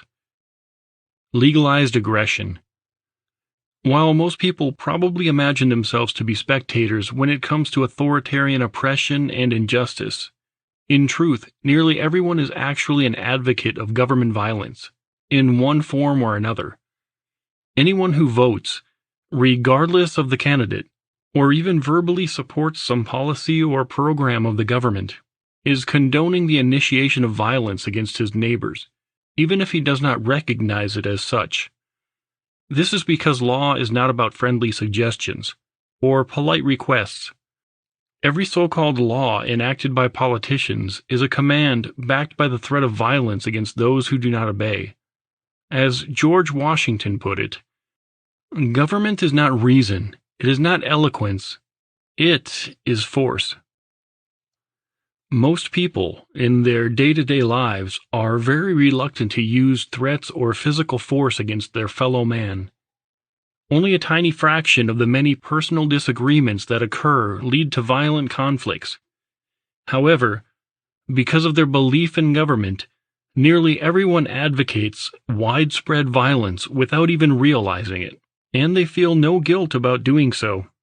because they perceive threats and coercion to be inherently legitimate when they are called law enforcement. Everyone knows what happens if someone is caught breaking the law. It may only be a fine, a demand for payment under the threat of force, or it may be an arrest, forcibly taking someone captive, or it may even result in law enforcers killing someone who continues to resist. But every law is a threat, backed by the ability and the willingness to use deadly force against those who disobey, and anyone who honestly considers the idea will recognize that fact. But the belief in authority leads to a strange contradiction in how people see the world. Almost everyone advocates that law be used to coerce others to do certain things, or to fund certain things. However, while advocating such actions, knowing full well that the consequences to anyone who are caught disobeying, those same advocates fail to realize that what they are advocating is violence. There are millions, for example, who consider themselves to be peaceful, civilized people. Some even proudly wear the label of pacifist, while advocating armed robbery against everyone they know, as well as millions of strangers.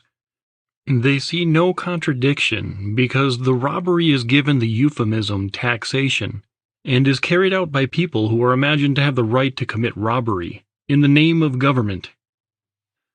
The level of denial the belief in authority creates is profound. When advocating political violence, people accept no responsibility for the results. Those who apply for government benefits, for example, are asking to receive loot forcibly stolen from their neighbors via taxation. Likewise, applying for a government job amounts to asking one's neighbors to be forced to pay for one's salary. Whether the person receives a direct payment or some service, program, or other benefit, he will usually accept stolen property without the slightest hint of shame or guilt. He may otherwise be perfectly neighborly to the people whom he asked the state to rob. In no other situation does such a strange mental disconnect occur, not only for the one advocating the act of aggression, but also for the victim of it. If, for example, one person had paid an armed thief to break into his neighbor's house and steal some of his valuables, and the neighbor knew he had done so, such neighbors would probably not be on friendly terms, to say the least.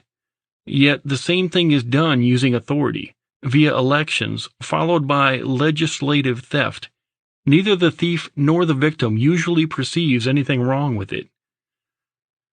Author's personal note: I've lost count of how many people have expressed sympathy for me and my wife because we were imprisoned for not bowing to the IRS. But it never seems to occur to our non-anarchist acquaintances that we were caged by the very people they voted for disobeying commands which they advocated.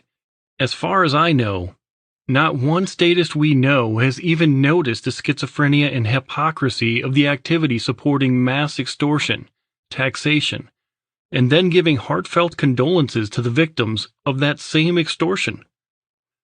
One can see the supernatural essence of authority in the fact that, among the people who eagerly vote for their neighbors to be legally extorted and robbed, few would ask or pay mere mortals to do the same thing. Few would feel justified in hiring a street gang to rob his neighbors in order to pay for his own child's schooling. But many millions advocate the same thing when they condone property taxes to fund public schools. Why do the two feel so morally different to them? Because those who believe in government believe it consists of something more than the people in it. It is imagined to have rights that no mere mortal has. From the perspective of the statist, asking government to do something has far more in common with praying for the gods to do something than it does with asking people to do something. A statist who demands certain legislation would be horrified and offended if some group of average people offered to provide similar services. Imagine if a street gang made the following offer to a local resident: "We'll do a shakedown of your neighbors and use what we can get to pay for things you want. Your kid going to school, fixing the roads, stuff like that. We have to keep a cut for ourselves, of course.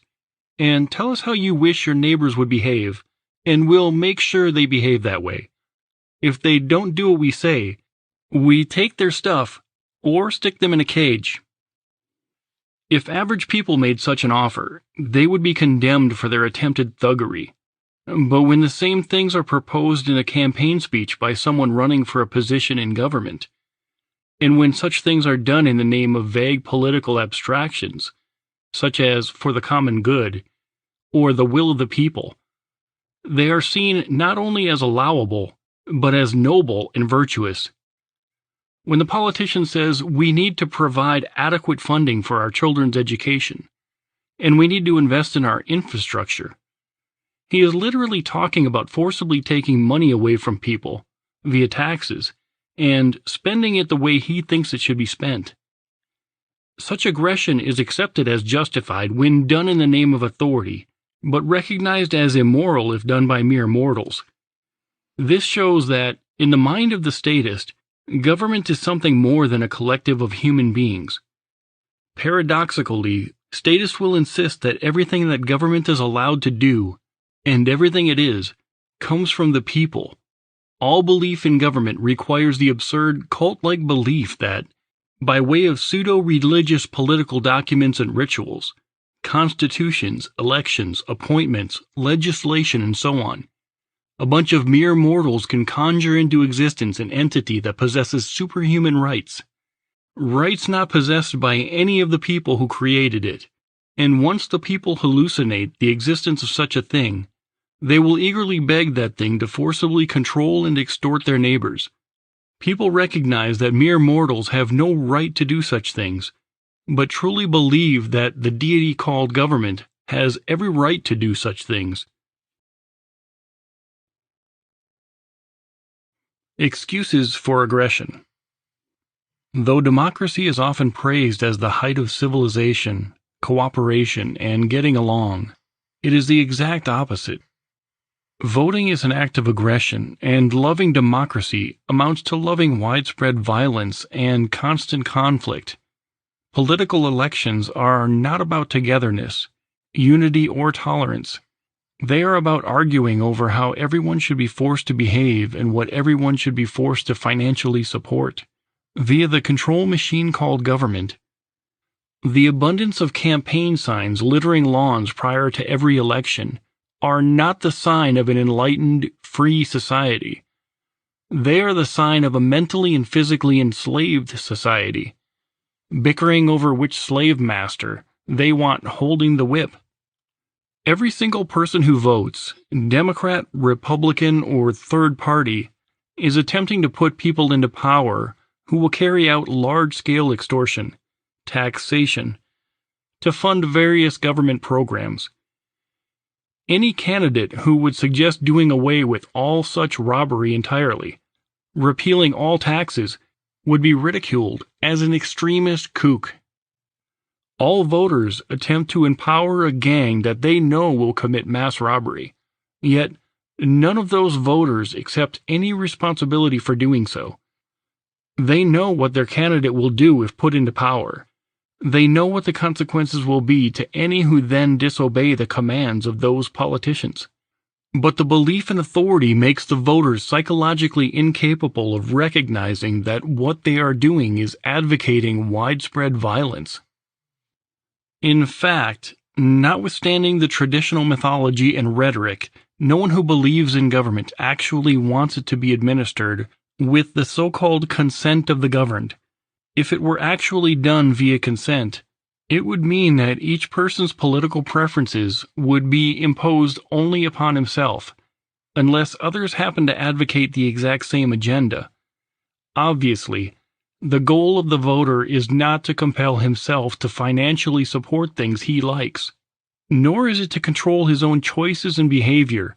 The goal of every voter is always to use the mechanism of government to coerce other people into making certain choices, funding certain things, and behaving in certain ways.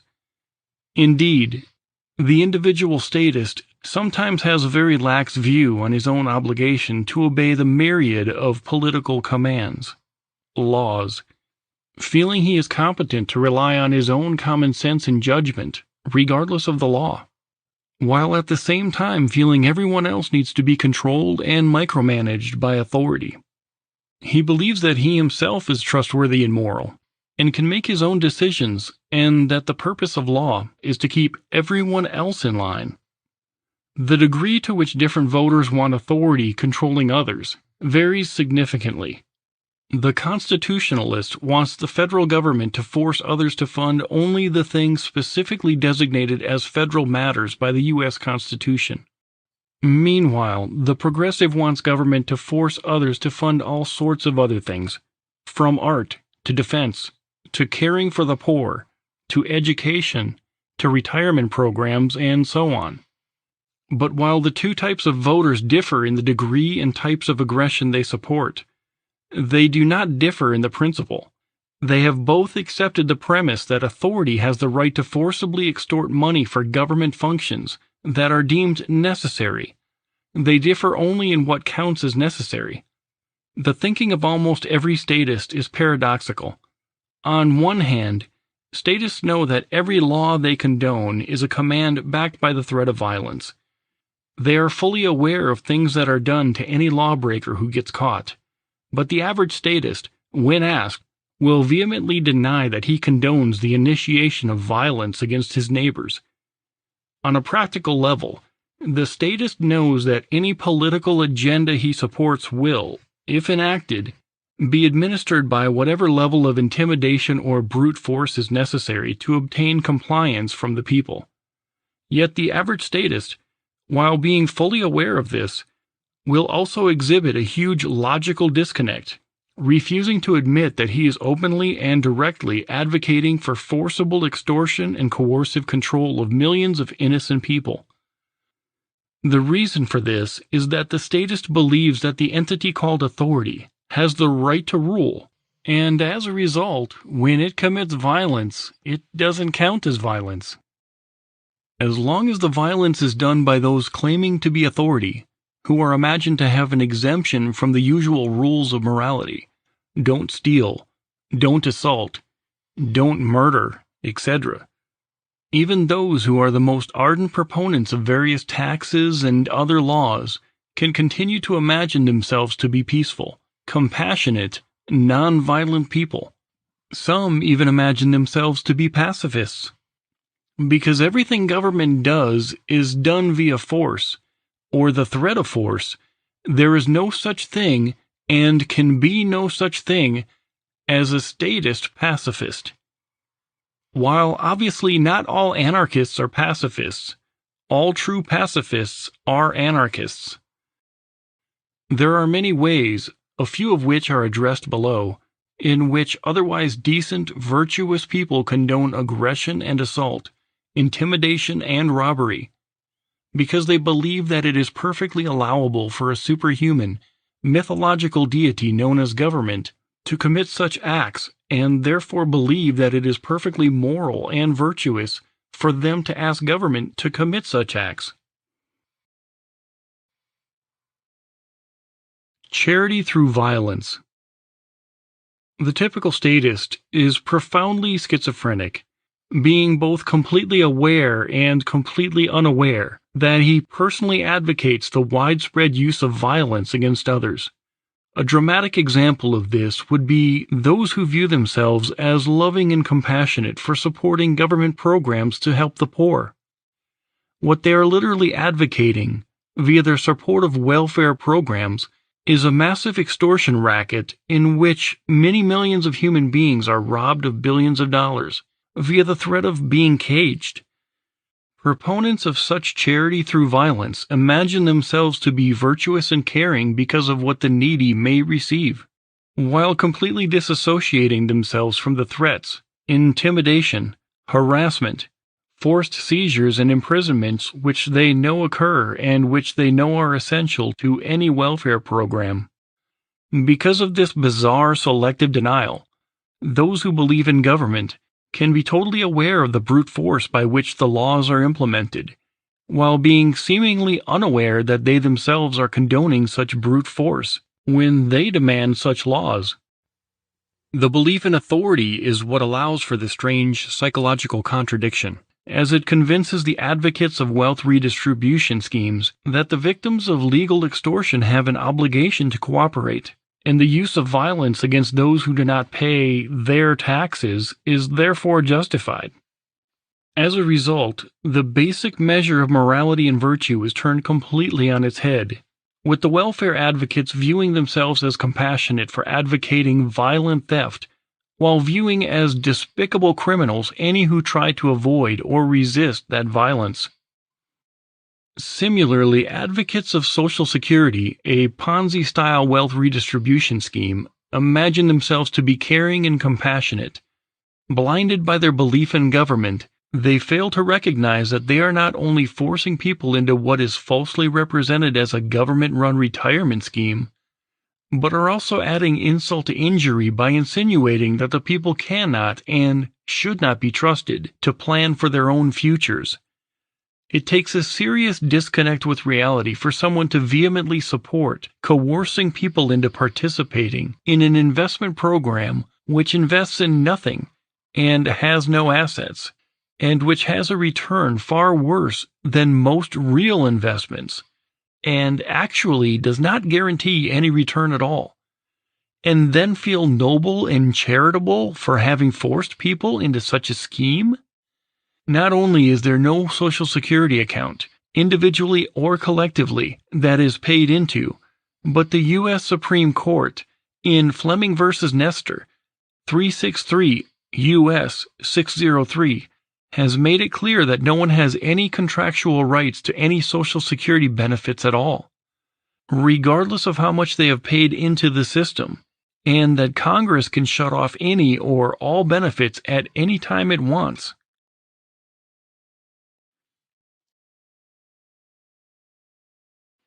Advocates of brutality.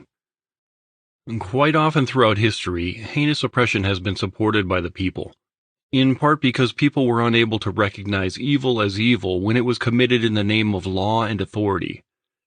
If people truly believe that government has the right to rule, as almost everyone now believes, all sorts of authoritarian solutions will be supported, or at least passively accepted by most people.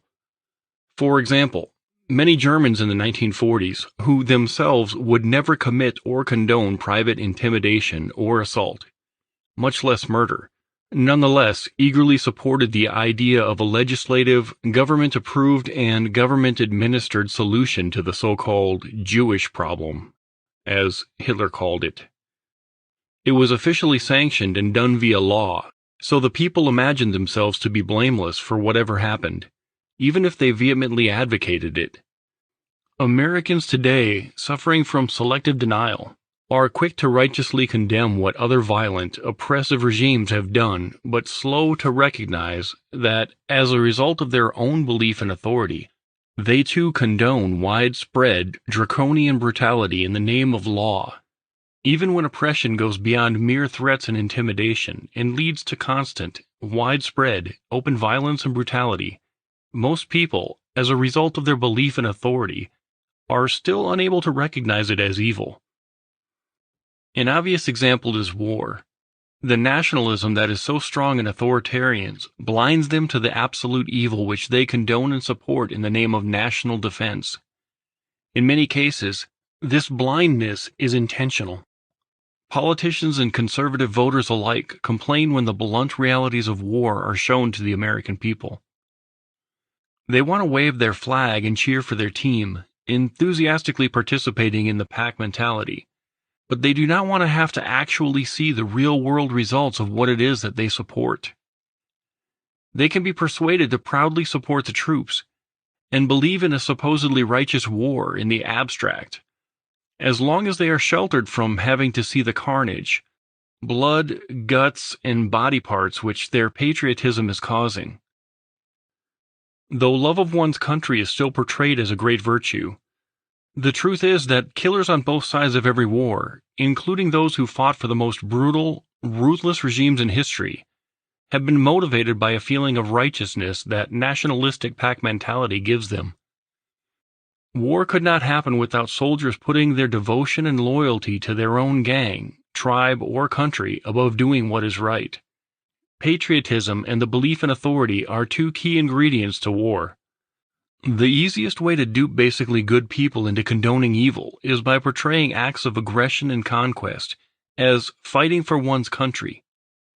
While rulers have been practicing mind control over their subjects, in many cases the mind control of those who believe in authority is self-inflicted.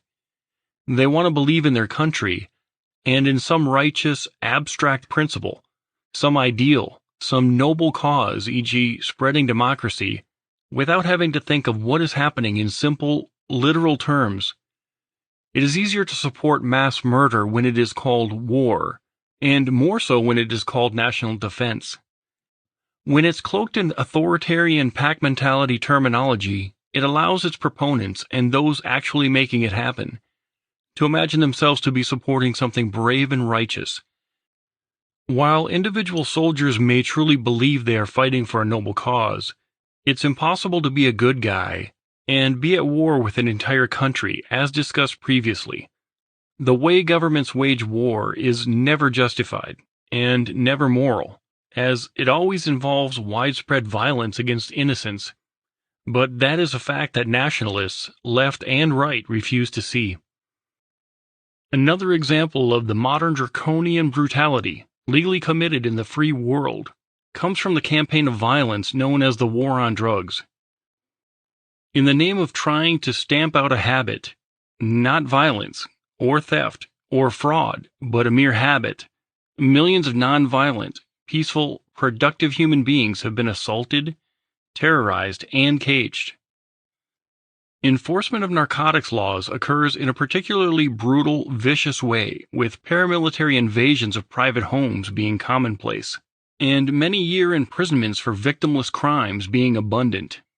And the advocates of the war on drugs are well aware, not only of the overtly violent enforcement actions, but also of the fact that the only measurable effects have been higher prices for certain mind-altering substances, more crime committed to pay for such substances, violent conflict between rival sellers of the substances, and more funds, weapons, power, and legislative permission for those who wear the label of authority to harass and assault innocents.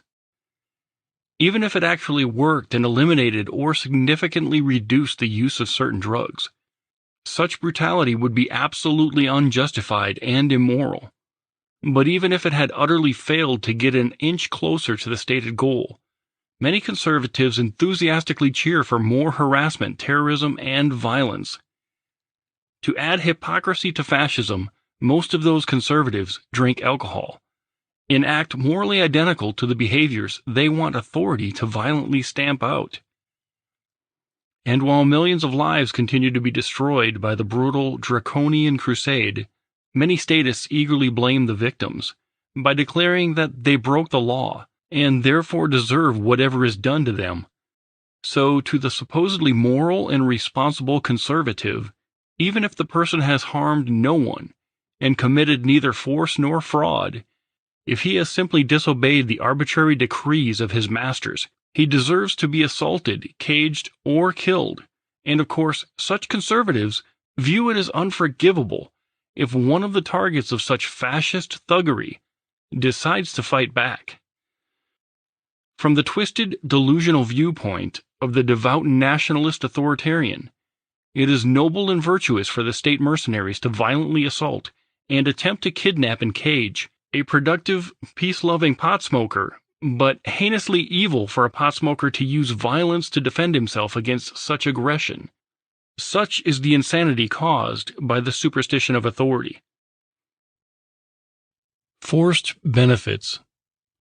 Statists often defend taxation by arguing that the forced confiscation of wealth by government becomes retroactively justified when some of the confiscated money is spent in a way that benefits the one from whom the money was taken, or at least benefits society in general. For example, a statist may argue that if someone drives on a road that was funded in part by money taken from that person, or indirectly benefits from others being able to use the road, then that person should not complain about having been taxed to fund it. Ignoring the true nature of the situation, statists mischaracterize this as simply paying for services, but no one would make a similar argument when authority is not involved. Suppose, for example, that a restaurant delivered a meal to someone who had not ordered it, and then sent over armed thugs to collect $100 from that person. If the person, after being extorted in that way, chose to eat the meal, no rational person would argue that that would make the restaurant's actions morally acceptable. Yet that is exactly analogous to the usual view of statists, that if someone benefits from government services, he should not complain about taxes. The unstated premise is that legal robbery is perfectly legitimate, as long as authority afterward provides some benefit to the one who is robbed. And it seems to make little difference to statists whether such a benefit is only indirect, or is horrendously expensive, or is combined with all sorts of other things which do not benefit the person at all, or which the person morally opposes, e.g., funding war or abortion, or some religious or anti-religious agenda.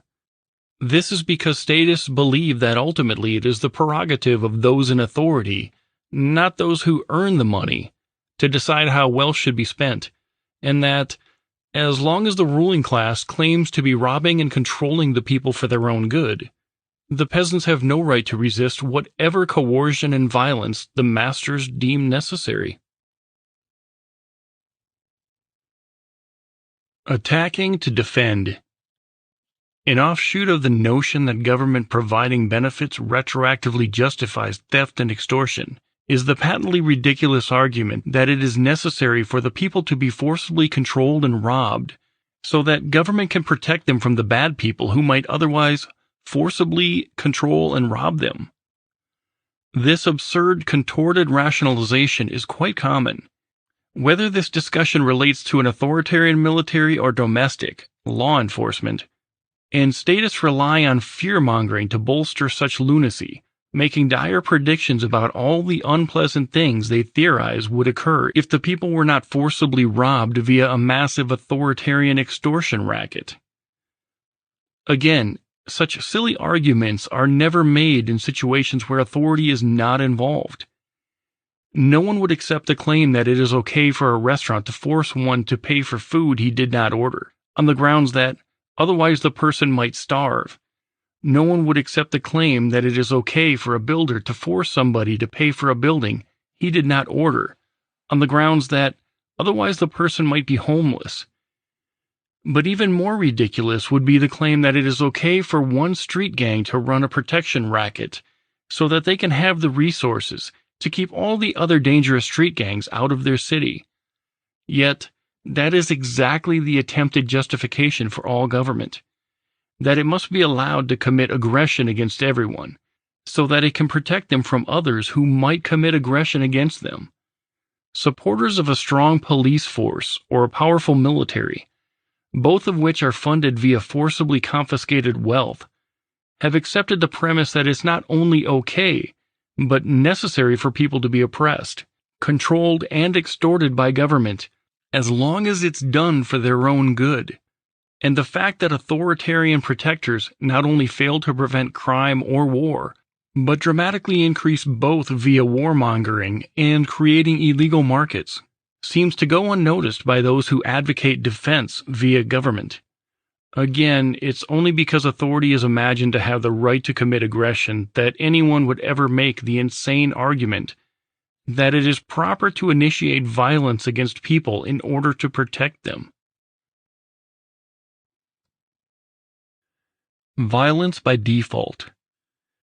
Much of the time, people will advocate a forcibly imposed authoritarian plan simply because they are not sure what would happen if they did not, or are not sure how something would be accomplished if people were left in freedom.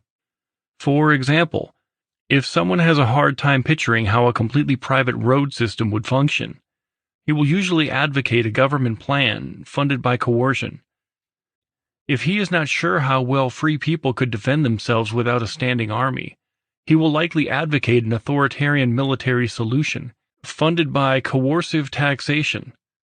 Those who believe in government advocate violence by default. All it takes is a little uncertainty and ignorance to cause the average person to advocate a coercive government plan for just about anything. This is not how people behave in their day-to-day lives. The average person does not go around initiating violence against everyone he meets because he's not sure that everyone he meets will otherwise behave properly and make the right decisions. But that is precisely what most statists do via government. They advocate widespread, forcible control of millions of human beings simply because they are not entirely sure that people, if left in freedom, would spend their money the way they should, treat others the way they should, find peaceful, effective solutions to problems, etc. By way of the superstition of authority, statists can comfortably advocate the violent subjugation of their neighbors, simply because they are not quite sure how their neighbors would otherwise behave. And all those who crave power exploit that fact to their advantage. All the politician needs to do, in order to get support for an authoritarian power grab, is to tell the public that things might not work very well if he left people in freedom. He does not even need to wait until someone actually does something dishonest, or malicious, or negligent, or otherwise destructive. All he has to do is suggest the possibility that if people are left in freedom, bad things might happen. Because advocates of government violence do not recognize law as violence, the threshold at which they support an authoritarian, coerced solution is very low. Those who crave power can simply suggest that some plan might help someone somewhere, and many people will condone legal violence based upon that premise alone. A lot of government violence is based upon the guesses about what might happen as a result of what people might do. For example, much of the state coercion done in the name of environmentalism is based upon the idea that the state must forcibly control the choices of everyone because otherwise people might make choices that contribute to global warming, the end of the rainforests, the extinction of animals, and so on. Few people acting on their own would commit aggression based upon a guess about possible indirect consequences of the non-malicious, non-violent actions of others.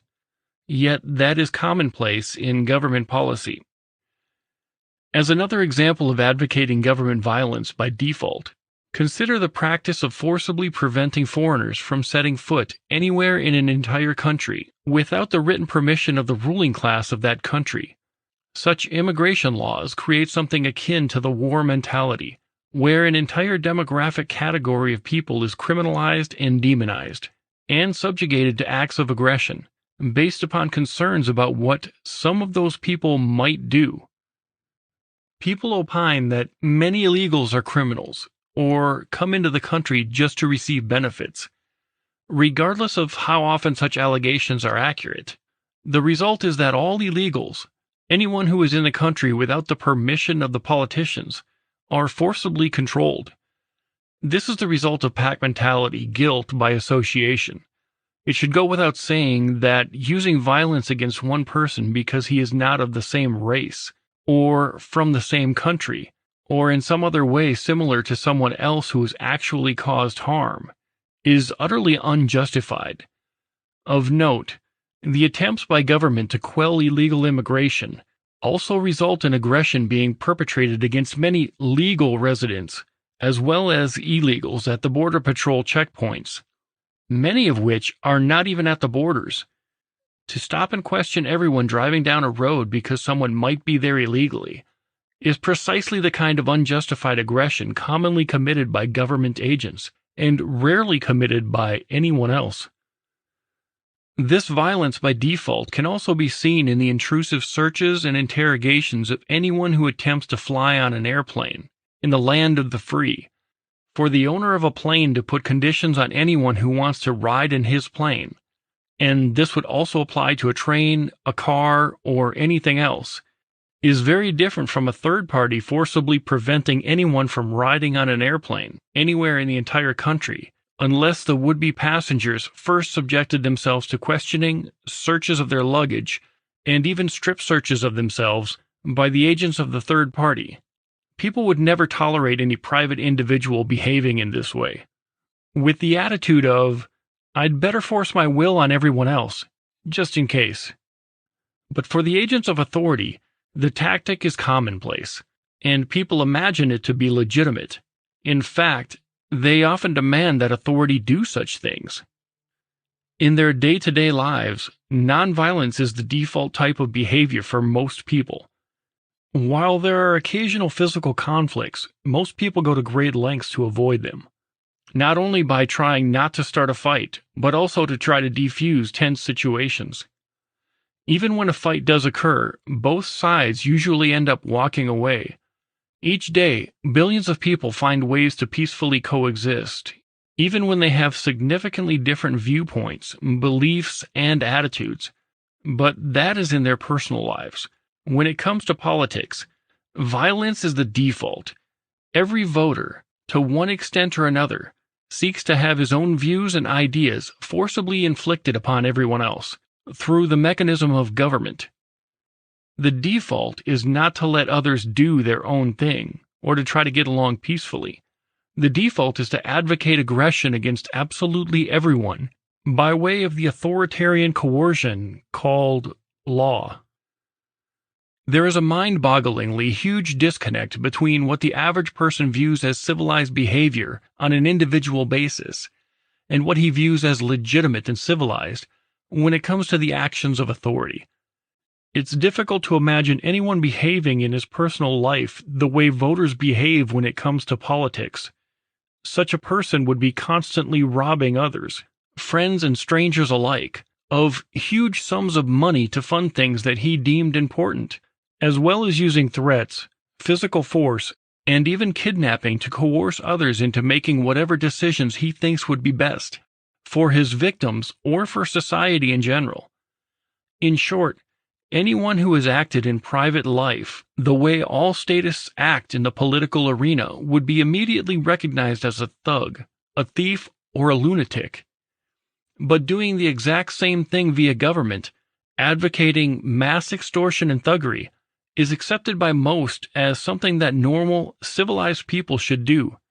In fact, they sometimes refer to voting as a duty, as if it's actually immoral not to advocate coercive controlling of one's neighbors. Amazingly and ironically, the only people who do not advocate constant widespread violence and coercion via government, known as voluntarists or anarchists, are usually viewed by the majority as being weird, uncivilized, and dangerous. How the myth defeats virtue. Almost all parents routinely send their children two completely contradictory messages. First, it is inherently wrong to steal, hit, bully, etc. And second, it's good to obey authority. Almost everything that authority does constitutes bullying, using violence or the threat of violence to control the behavior of others and take their property.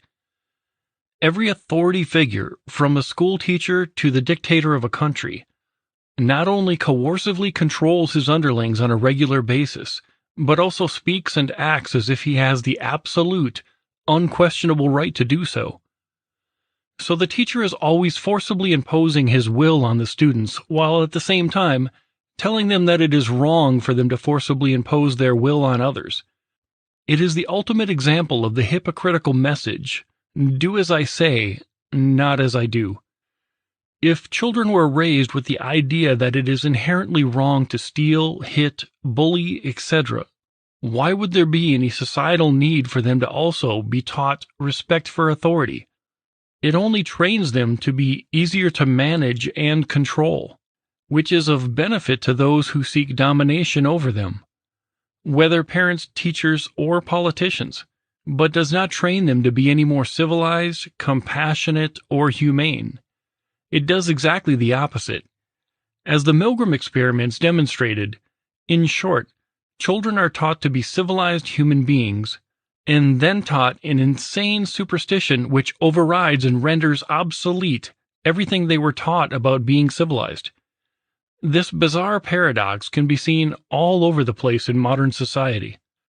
The average person would feel shame and guilt if he stole $100 from his neighbor, but has no qualms about advocating, by the way of voting, that government take many thousands of dollars from that same neighbor.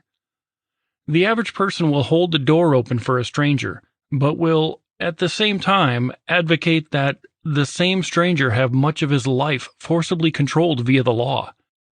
The superficial politeness and consideration most people exhibit is rendered meaningless and worthless by the massive levels of state coercion and aggression they advocate.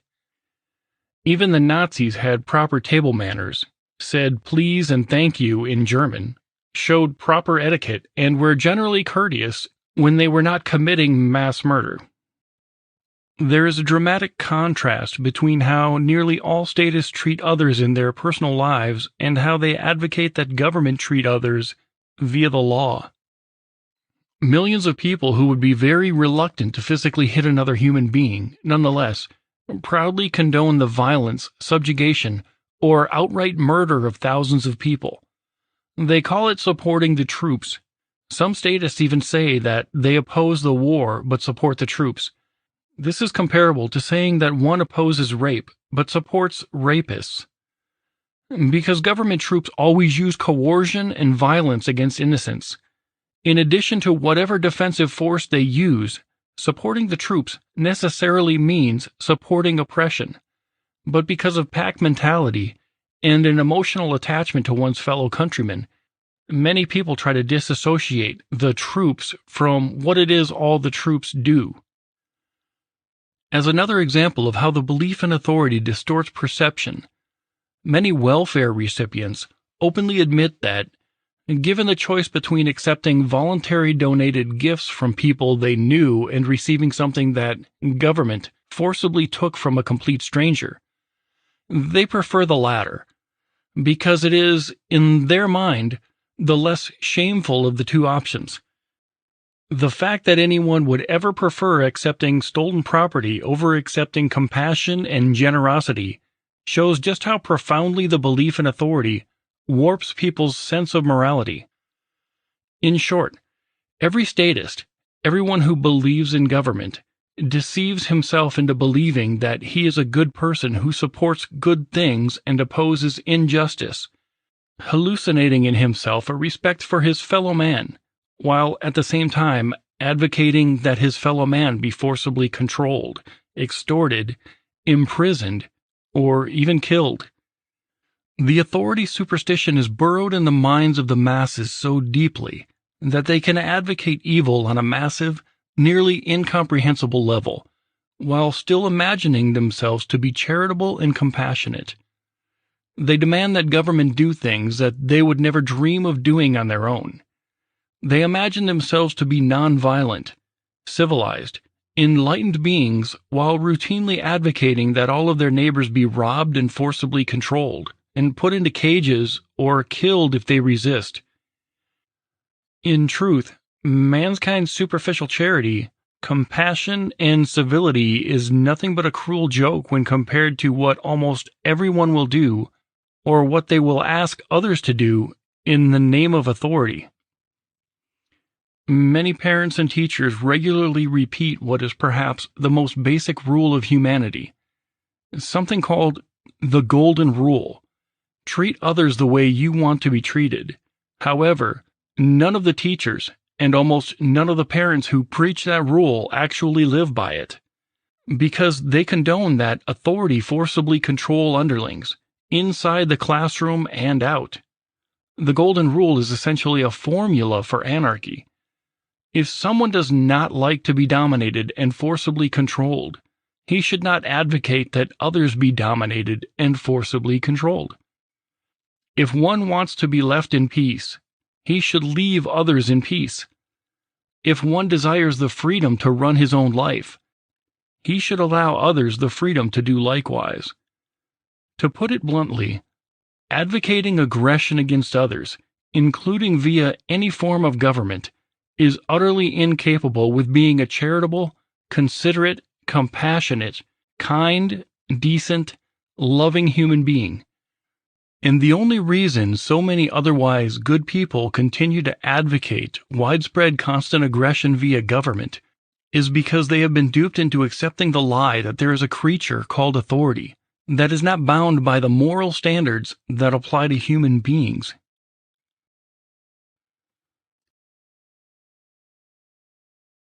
Liberal cowardice.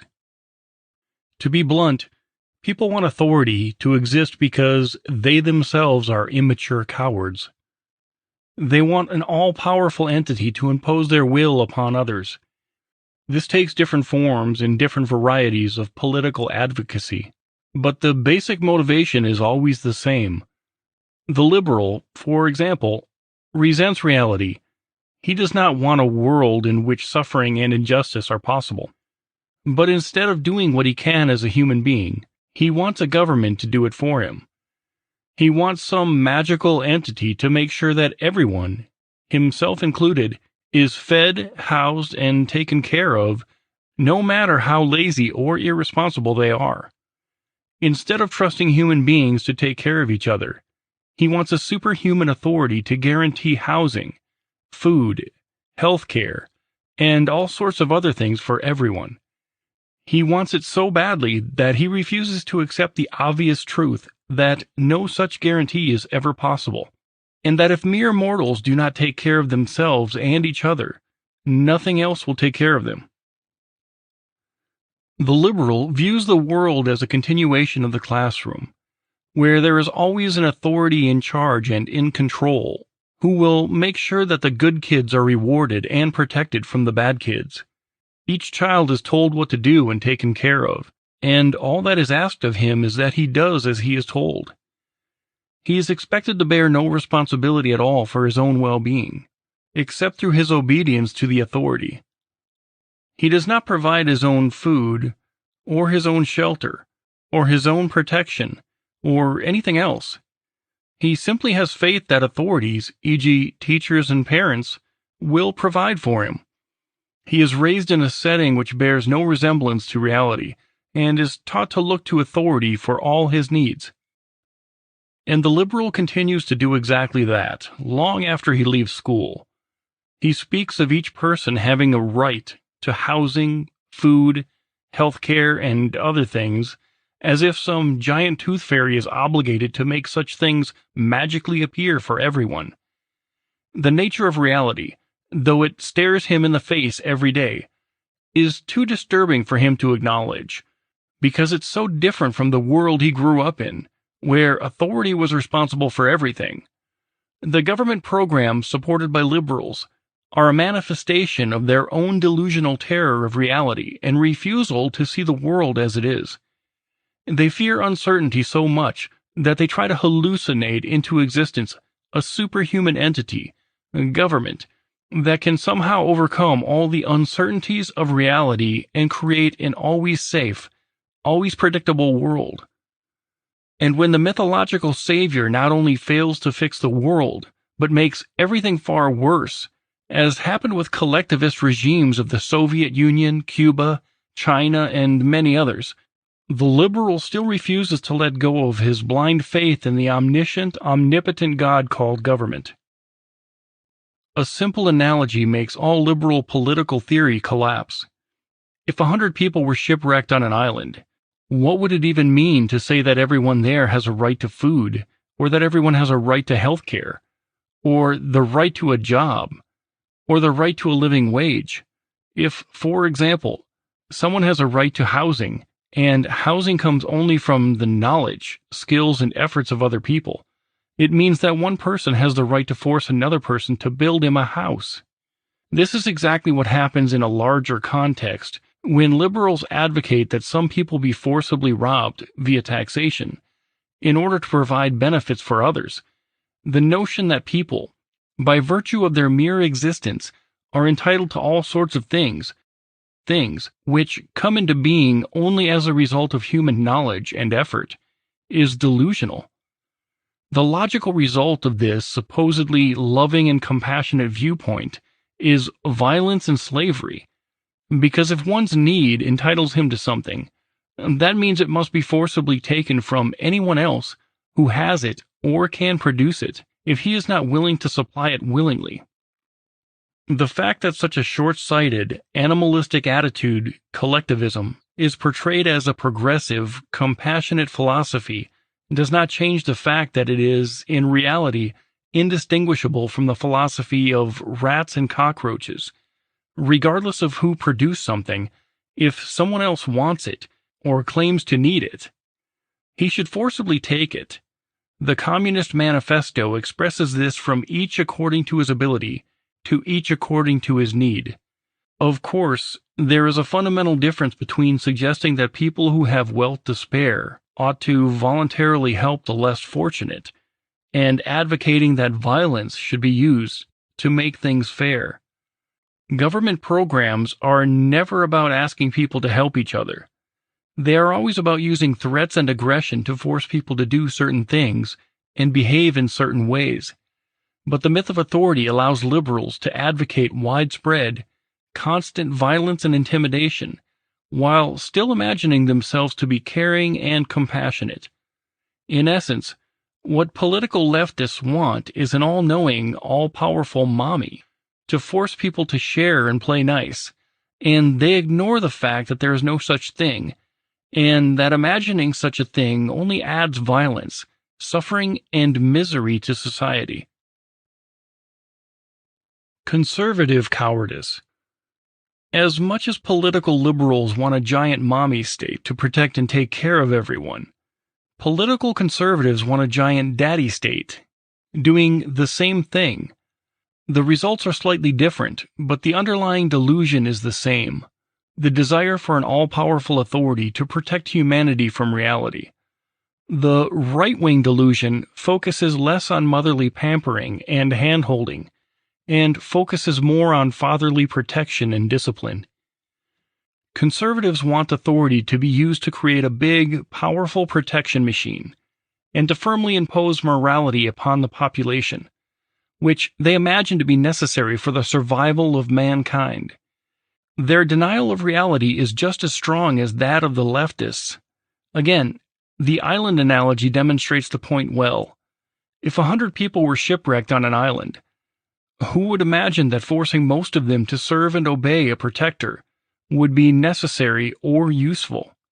And who would imagine that letting one or two of them forcibly impose their morals on the rest would make such a group more virtuous? A conservative daddy form of government is the equivalent of a disciplinarian father who acts as a protector of the family from outside forces, the equivalent to government military, and protector of each member of the family from others in the family, the equivalent of domestic law enforcement, and the one who keeps undesirables away from the family, the equivalent of immigration laws, as well as the enforcer of morality who punishes family members who disobey the rules. This last item equates to laws against pornography, prostitution, gambling, drug use, and other habits and behaviors which, although they do not constitute force or fraud against anyone, are thought by many to be destructive physically, morally, or spiritually to those who engage in them. But trying to forcibly impose morality is more damaging than the behaviors themselves. Aside from the fact that no one has the right to forcibly control the nonviolent choices of another, it is also horribly dangerous to set the precedent that it is okay to use violence to stamp out unseemingly or distasteful behavior. Once such a premise is accepted in principle, human society will be a constant war of everyone against everyone. There will never be a time when everyone shares the same values and viewpoints. Peace and freedom cannot exist if every difference of opinion and every difference in lifestyle or behaviors leads to violent conflict via government coercion. Civilization, a state of peaceful coexistence, is not the result of everyone believing the same thing, but of the people agreeing to refrain from the initiation of violence, even against people who do not believe in the same things. Conservative statism, just as much as the liberal version, guarantees perpetual strife and conflict because it seeks to override free will and individual judgment with the so-called morality of a ruling class, whose first principle is forced conformity and sameness. Of course, violence cannot create virtue, even if it sometimes creates obedience. So all attempts by authority to coerce people into being moral and virtuous are doomed to fail, and ultimately do nothing but increase the levels of violence and conflict in society. True tolerance. The belief in authority is so strong that many people automatically associate disapproving of something with wanting to have government make it illegal. In their private lives, most people would never dream of resorting to violence against every person they encounter who has a habit or lifestyle they find unpleasant. Nearly everyone on a regular basis tolerates choices and behaviors from others that he doesn't approve of. Of course, to tolerate something merely means to allow it to exist, i.e., to refrain from trying to forcibly stamp it out. It does not mean to condone or approve of it. True tolerance is what allows people with different viewpoints and belief systems to coexist peacefully. Ironically, tolerance is often used by statists as an excuse to engage in intolerance. For example, if an employer chooses not to do business with someone based upon that person's race, religion, sexual orientation, or some other general characteristic, some call that intolerance, which it is not, and then advocate that authority use the force of law to coerce the employer to hire whomever authority thinks he should, and that is intolerance, because it amounts to refusing to allow a person to make his own choices about who to associate with and who to trade with. This is only one of the many examples of how the belief in authority exacerbates the differences and introduces violence where it would not otherwise occur. There are several nonviolent ways in which people can discourage behavior they disapprove of.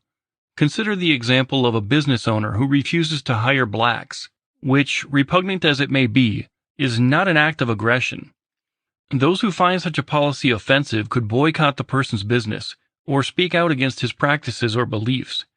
Instead, the common response to such a situation is for statists to petition those in authority to force supposedly fair and enlightened choices upon everyone. The same holds true for other social problems. The fight over whether same-sex marriages should be legally recognized or outlawed is nothing but a competition of intolerance from both sides. It is not justified to forcibly prevent two men from saying they are married, nor is it justified to force anyone else to recognize such a relationship as marriage. The notion that everyone has to have the same idea of what constitutes marriage, or anything else, is a symptom of conformity fascism. Likewise, obscenity laws seek to forcibly limit what people may read or view. Narcotics laws, as well as much of what the FDA does, constitute attempts to forcibly limit which substances people may ingest. Minimum wage laws try to forcibly control what two people are allowed to agree upon. Anti-discrimination laws attempt to force people into making deals and associations they do not want to make. Laws such as the Americans with Disabilities Act are attempts to use force in the name of fairness to control what services people can offer, such as shutting down a business if the owner cannot afford to install a wheelchair ramp. All such laws, all such acts of authority and government, are acts of aggression, the exact opposite of tolerance. It's absurd to try to force people into being nice, or fair, or compassionate, not only because aggression is inherently wrong, but also because there will never be only one idea of what is nice, fair, and compassionate. To have millions of people constantly fighting over the sword of authority, each hoping to forcibly impose his view of goodness upon everyone else, has been the direct cause of most of the violence and oppression in history. Though it may seem counterintuitive, this fact is historically indisputable. Most of evil committed throughout history has come from attempts to use authority to accomplish good things.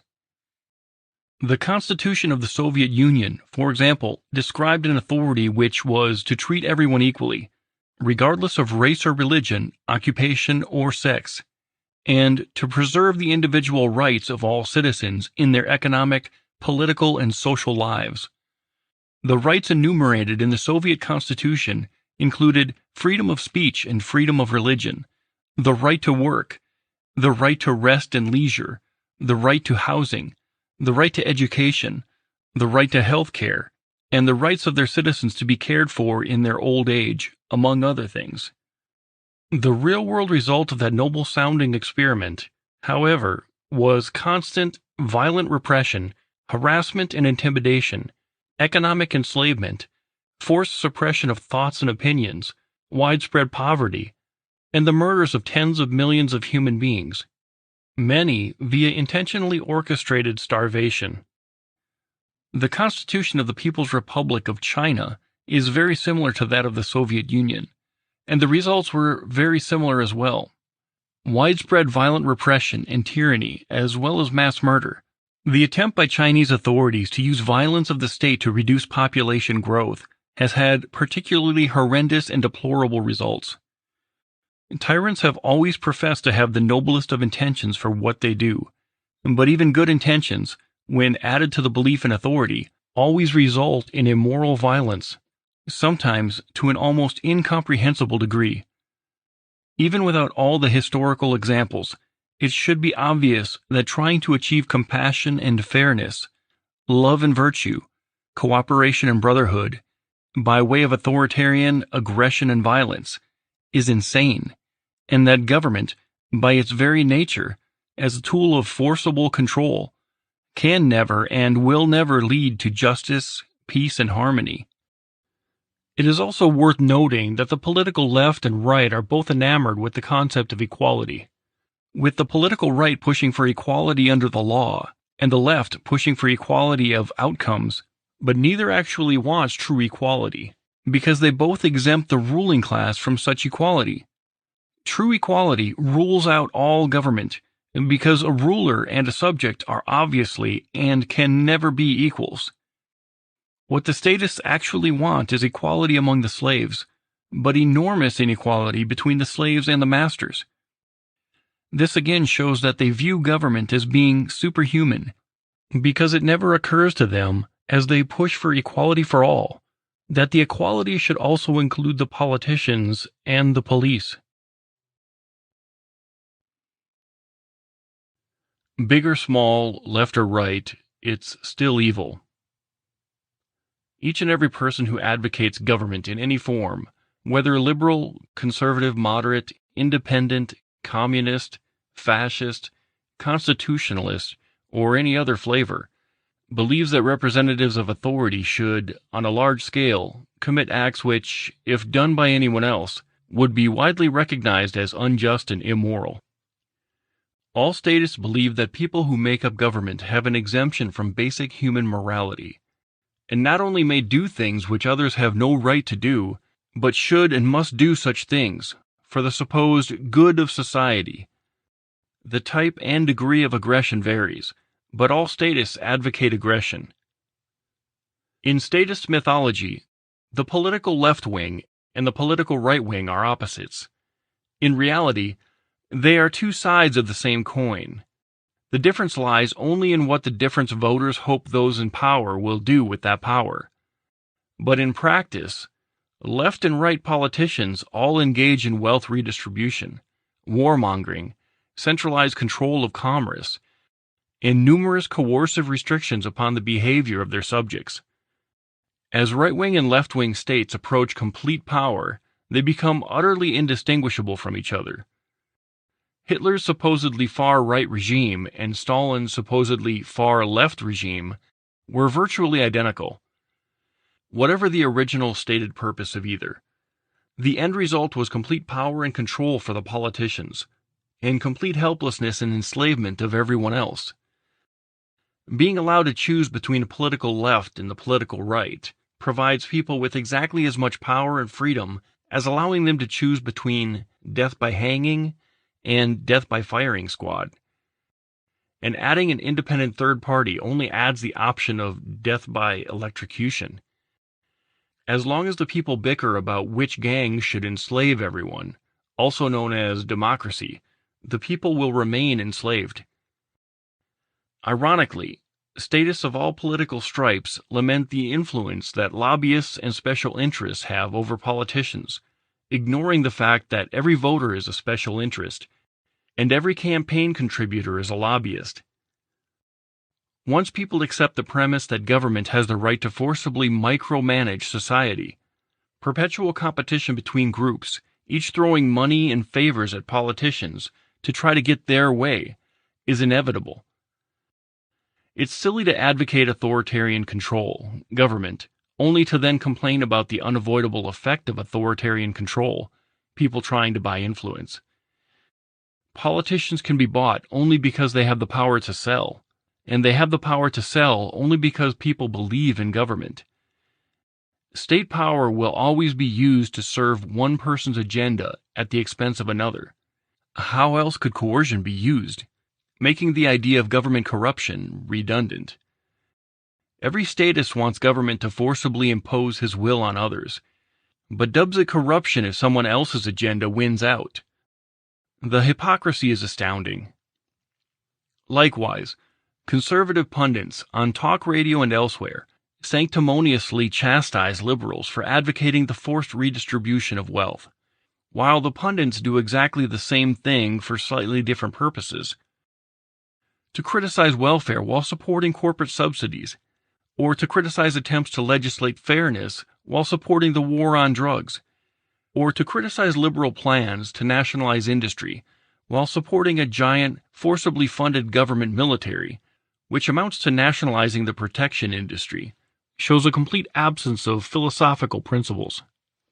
At the same time, it's equally hypocritical for liberals to righteously condemn right-wing warmongering while supporting a giant, intrusive, vicious extortion racket, taxation, or to complain about the intolerance of the right while advocating all manner of authoritarian behavioral controls.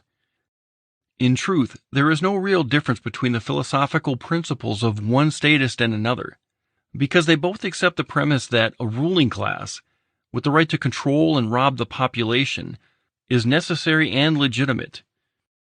The only argument after that is not one of principle, but simply a debate over how the loot should be distributed and what choices should be forced upon the peasants. There is no such thing as a tolerant liberal or a tolerant conservative, because not one of them tolerates people spending their own money and controlling their own lives. It is true that the degree of evil and the types of immoral aggression advocated vary based upon the different styles of statism. Constitutionalists, for example, advocate relatively low levels of robbery and extortion, taxation, and advocate that only certain limited activities and behaviors should be controlled via threats and coercion, regulation. But every power which any constitution pretends to grant to any legislator is a power not possessed by mere mortal individuals. Who would bother writing into a constitution a line pretending to delegate to certain people a right already possessed by everyone else? All such grants of power, and any document purporting to create a government or empower any legislature to do anything, are attempts to issue a license to commit evil. However, as should be patently self-evident, no person or group of people, regardless of what documents they create or rituals they perform, can grant to someone else moral permission to commit evil. And putting supposed limits on such permissions does not make it any more sane or legitimate. In short, to advocate government is always to advocate evil. Liberals and conservatives both insist that someone needs to be in charge, because that is the reality that they were raised in. The only thing required of them was that they remain obedient to authority.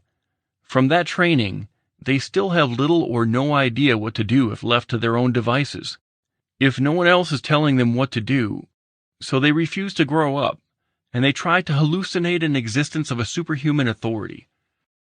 Paradoxically, even though there is no earthly species above human beings, they seek to fabricate this superhuman entity out of nothing but human beings, and then try to bestow upon it superhuman qualities, rights, and virtues. The entire concept is delusional, but is shared by the vast majority of people the world over, who refuse to accept the fact that there is no shortcut to determining right and wrong. There is no magic trick which will make truth and justice automatically prevail. There is no system that can guarantee safety or fairness, and that every day mortal human beings, with all their deficiencies and shortcomings, are the best and only hope for civilization. There is no tooth fairy or Santa Claus or magical entity called government, which can make an immoral species behave morally, or make a group of imperfect people function perfectly. And the belief in such an entity, rather than being merely pointless and ineffective, drastically increases the overall conflict, injustice, intolerance, violence, oppression, and murder in human society. Nonetheless, most of those indoctrinated into the worship of government would rather cling to their familiar, horribly destructive, heinously evil, profoundly anti-human superstitions than grow up and accept the fact that there is no one above them, that there is no giant mommy or daddy to save the day, that they are at the top, and that each of them is personally responsible for deciding what he should do and then doing it. Sadly, they would rather suffer the hell of perpetual war and total enslavement than face the uncertainty and responsibility that comes with freedom. The belief in authority negates and overrides nearly all of the positive effects of religious and moral beliefs. What most people call their religion is empty window dressing, and what most people tout as their moral virtue is irrelevant, as long as they believe in the myth of authority. Christians, for example, are taught things such as, if someone strikes you, turn the other cheek, love your neighbor, and even love your enemy, and do unto others as you would have them do unto you. Yet every so-called Christian who believes in government constantly forsakes these principles, advocating constant aggression against everyone, friend and enemy, neighbor and stranger, via the cult of government, to put on a show of being pious, religious, compassionate, loving, and virtuous, while voting for a gang that promises to use violence to control the actions of everyone you know, is the height of hypocrisy. To refrain from personally robbing one's neighbor, while pushing for someone else to do it, is both cowardly and hypocritical. Yet almost every Christian, and every member of every other religion, does such things on a regular basis by way of political advocacy. As mentioned before, faith in government is a purely religious belief. As such, a vast majority of those who wear the label atheist are not actually atheists because they believe in the God called government. They do not recognize it as a religious belief, of course, but their belief in that ethereal, superhuman savior of mankind, authority, is as deep and faith-based as any other religious belief. Ironically, atheists are often quick to point out the destruction that has been committed throughout history in the name of religion, but fail to notice the gruesome results of the God they bow to, government. The atheists were absolutely right to point out that when churches were the accepted authority, the organizations thought to have the right to forcibly control others. Many of them committed large-scale, heinous acts of terrorism, torture, and murder. But what most modern atheists fail to realize, despite the clear evidence staring them in the face, is that they are members of the most destructive church in history, the Church of Government, which has managed to wreak havoc, death, and destruction on a level far beyond what even the most vicious churches in the past did. For example, over the span of 200 years, around 1 or 2 million people were killed in the religious wars known as the Crusades. In comparison, in half of that amount of time in the 20th century, over 100 times as many people were killed in the progressive policies of collectivist governments. Advances in technology no doubt played a large role in the increase of deaths. But the point is, whether the mask of authority is worn by a church or a state, the superstition is horribly dangerous, and the results are horribly destructive. The fact that so many atheists eagerly condemn one form of superstition, while vehemently advocating it in another form, shows an amazing degree of selective blindness. Often those most critical of oppression via religion are some of the most devout, true believers in the God called government. No objective standard. Again, in the eyes of those who believe in government, there is a world of difference between acceptable individual behavior and acceptable government behavior.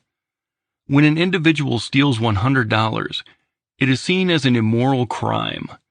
When those in government steal trillions of dollars every year, it is seen as acceptable.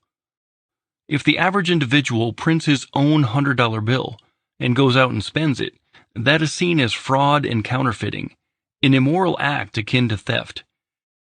When government gives legal permission for the Federal Reserve to do the same thing, But with trillions of fiat out of thin air dollars, that is seen as acceptable, even useful and necessary. While various governments have declared that the average man is not allowed to possess firearms, the mercenaries of government are allowed to have guns, bombs, fighter jets, tanks, missiles, even nuclear warheads. Ironically, such weapons, with the exception of nuclear weapons, are routinely put in the hands of the very same people who, before they became mercenaries for the state, were prohibited from possessing firearms. In other words, when those individuals use their own judgment, some politicians declare them to be too untrustworthy and too much of a danger to society to be trusted with a 5-shot revolver. But when those same people are blindly following orders, obeying the chain of command, those same politicians declare that they can be trusted to have assault rifles, sniper rifles, grenades, mounted machine guns, tanks, fighter jets, bombers, heavy artillery, and countless other tools of large-scale destruction. In addition to the huge chasm between what the masses perceive to be acceptable individual behavior and acceptable government behavior, the public sense of when government has gone too far seems almost random. The standards by which average individuals are judged are simple and constant. If they steal, defraud, assault, or murder, that is bad. But the measure of right and wrong for government seems largely arbitrary. For example, it is now widely accepted that outlawing alcohol would be unjustified, but outlawing marijuana and using widespread constant violence to enforce that prohibition is legitimate.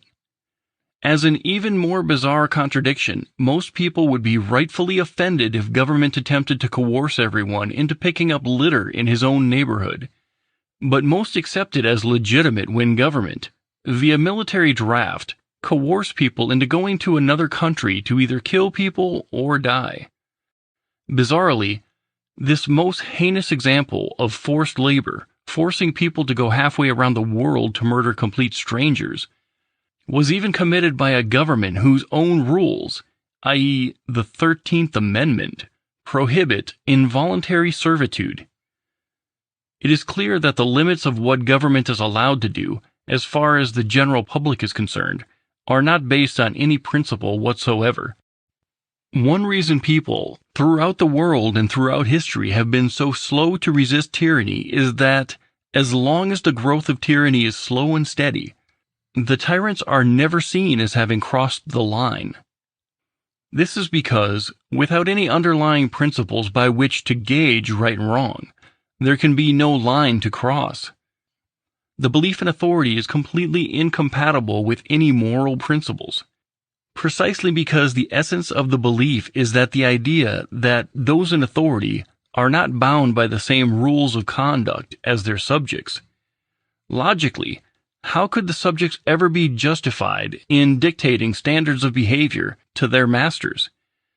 If taxation, forced confiscation of wealth, increases from 62 to 63%, how could any statists on principle declare that the line had been crossed, or that government had overstepped its bounds? There can be no principled objection to robbery unless it's an objection against any level of robbery, even if legal. If 1% confiscation of wealth by government is legitimate in principle, then so is 99%. Either the rulers own the people and have the right to take as much as they please, or the people own themselves, and the rulers have no right to forcibly take anything from them. There can be no principle anywhere in between. How can there be? What possible rational basis could there be for holding the belief that 46% slavery is good, but 47% slavery is bad? How could there be any principled line anywhere in between 0 and 100%? When the violence of government becomes too widespread, too arbitrary, and too vicious, even devout statists slowly begin to question it. But there are no real principles guiding how they judge the righteousness of the actions of the ruling class. Once it is accepted that one group of people has the inherent right to commit acts of aggression against others, there is no objective standard for limiting such a right. If government can require people to have a license to drive to the corner store, why can it not require people to have a license to walk down the street? If it is legitimate for lawmakers to demand that private firearms be registered and regulated, why is it not also legitimate for them to demand that all forms of speech and expression be registered and regulated? If it is okay for politicians to create an enforcement government monopoly on delivering letters, as the U.S. Postal Service has, why is it not okay for them to create an enforced government monopoly on telephone services? The reason government is always a slippery slope, constantly pushing away from freedom and towards totalitarianism, is that once someone accepts the premise of a ruling class, there is no objective basis whatsoever for applying any limits to the powers of that ruling class. There can be no rational moral standard for saying that a certain person has the right to commit acts of aggression, theft, intimidation, assault, and coercion, but that he may commit such acts only to a certain degree or only if necessary. For slaves to concede that they are the rightful property of someone else, only then to claim there are limits on what their owners may do to them, is a logical contradiction. Likewise, for a subject to accept any master, including one called government, and then to imagine that he, the subject, will decide the extent of the master's powers, defies logic and reality. Yet that is what all believers in representative government seek to do. In short, those who believe in authority have accepted, on the most fundamental level, that they are owned by someone else. The people claiming to have authority have accepted that idea. They then proceed to beg their masters for favors. In doing so, however, the people are continually reinforcing the idea that ultimately it is up to the masters what will be done with the subjects. The one constant message that echoes throughout the entire political process is this: here are the things that we the people ask you, the rulers, to allow us to do. The implicit message underlying all political action is that the only power the people have is the power to whine and beg, and that, ultimately, it is always up to the masters what will happen. To push for any change in the law is to accept that the law is legitimate. In contrast, if an armed driver was accosted by a carjacker with a knife, the driver would feel no need in lobbying the aggressor to beg him to give his permission for the driver to keep his own car. If the driver had the means to forcibly repel the attacker, he would have every right to do so. To ask for something is to accept that the decision is the other person's to make. To ask those in government for a bit more freedom is to admit that it is up to them whether the people may be free or not. In other words, to ask for freedom is not to be free, but to accept one's subjugation to someone else.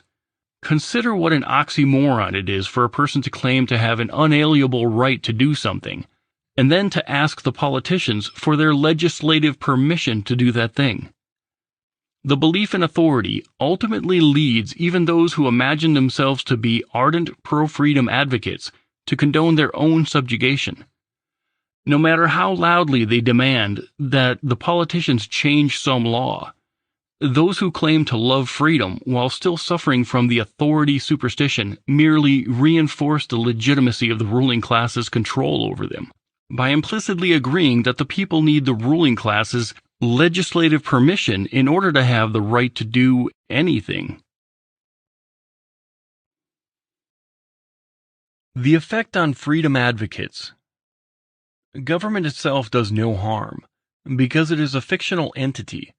But the belief in government, the notion that some people actually have the moral right to rule over others, has caused immeasurable pain and suffering, injustice and oppression, enslavement and death.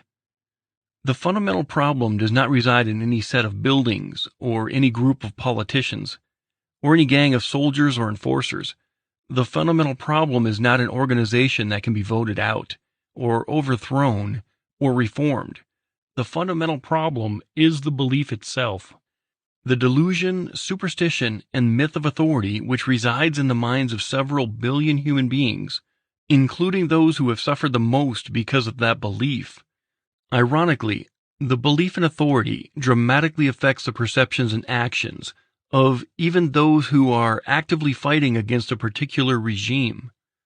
The superstition drastically alters and limits the ways in which dissenters fight oppression, and renders nearly all of their efforts impotent.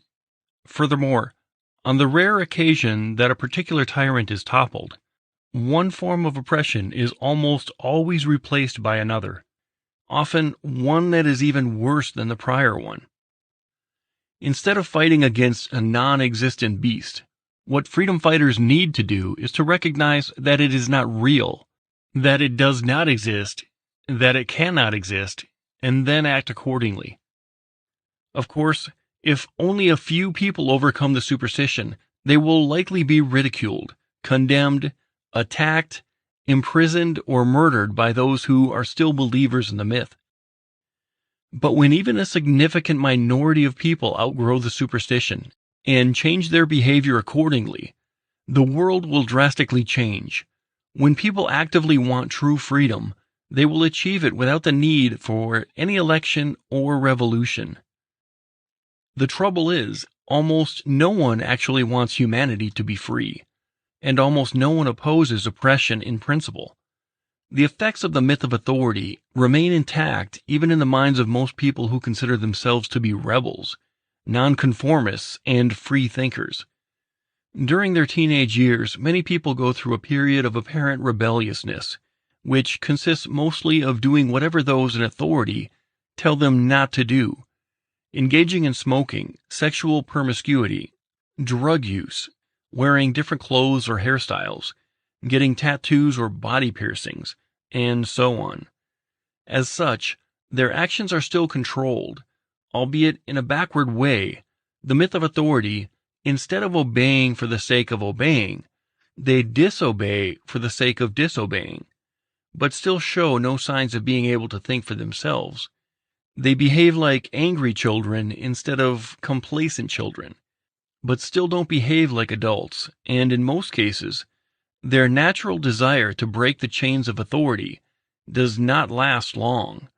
They outgrow their anti-authoritarian tendencies and gradually transform back into model citizens, i.e., obedient subjects.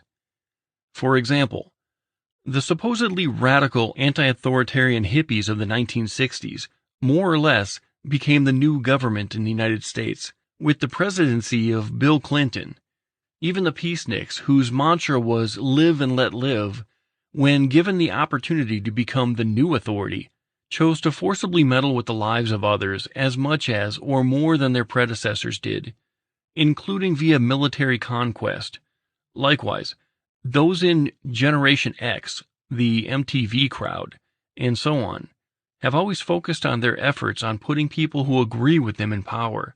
Instead of working to actually achieve freedom, there is a fundamental difference between having complaints about a particular ruling class and recognizing and opposing the insanity of authority in principle.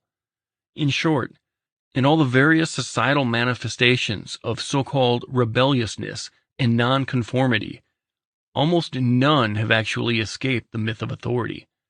Instead, they have merely attempted to make a new authority, a new ruling class, a new government, a new centralized machine of coercion through which they forcibly subjugate and control their neighbors.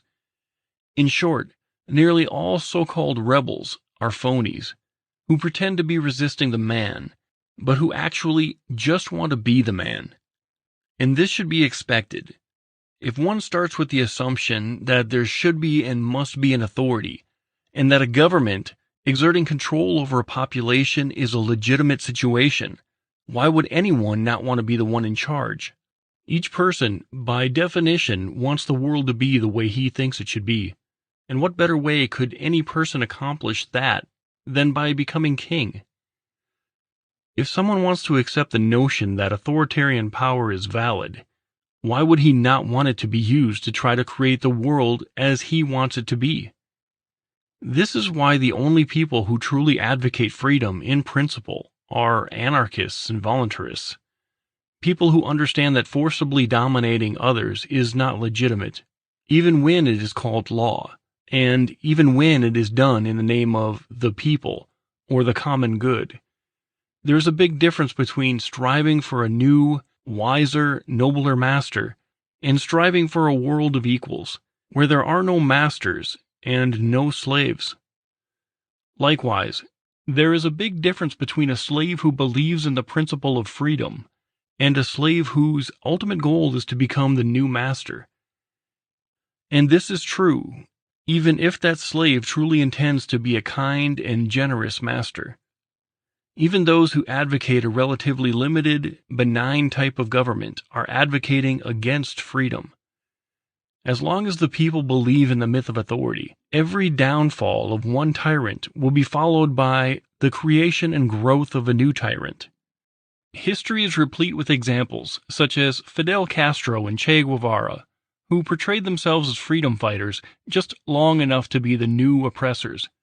They were no doubt quite genuine in their vehement opposition to the oppressions which they and their friends suffered from, but they were not opposed to authoritarian oppression in principle, as clearly demonstrated by their behavior once they obtained power themselves.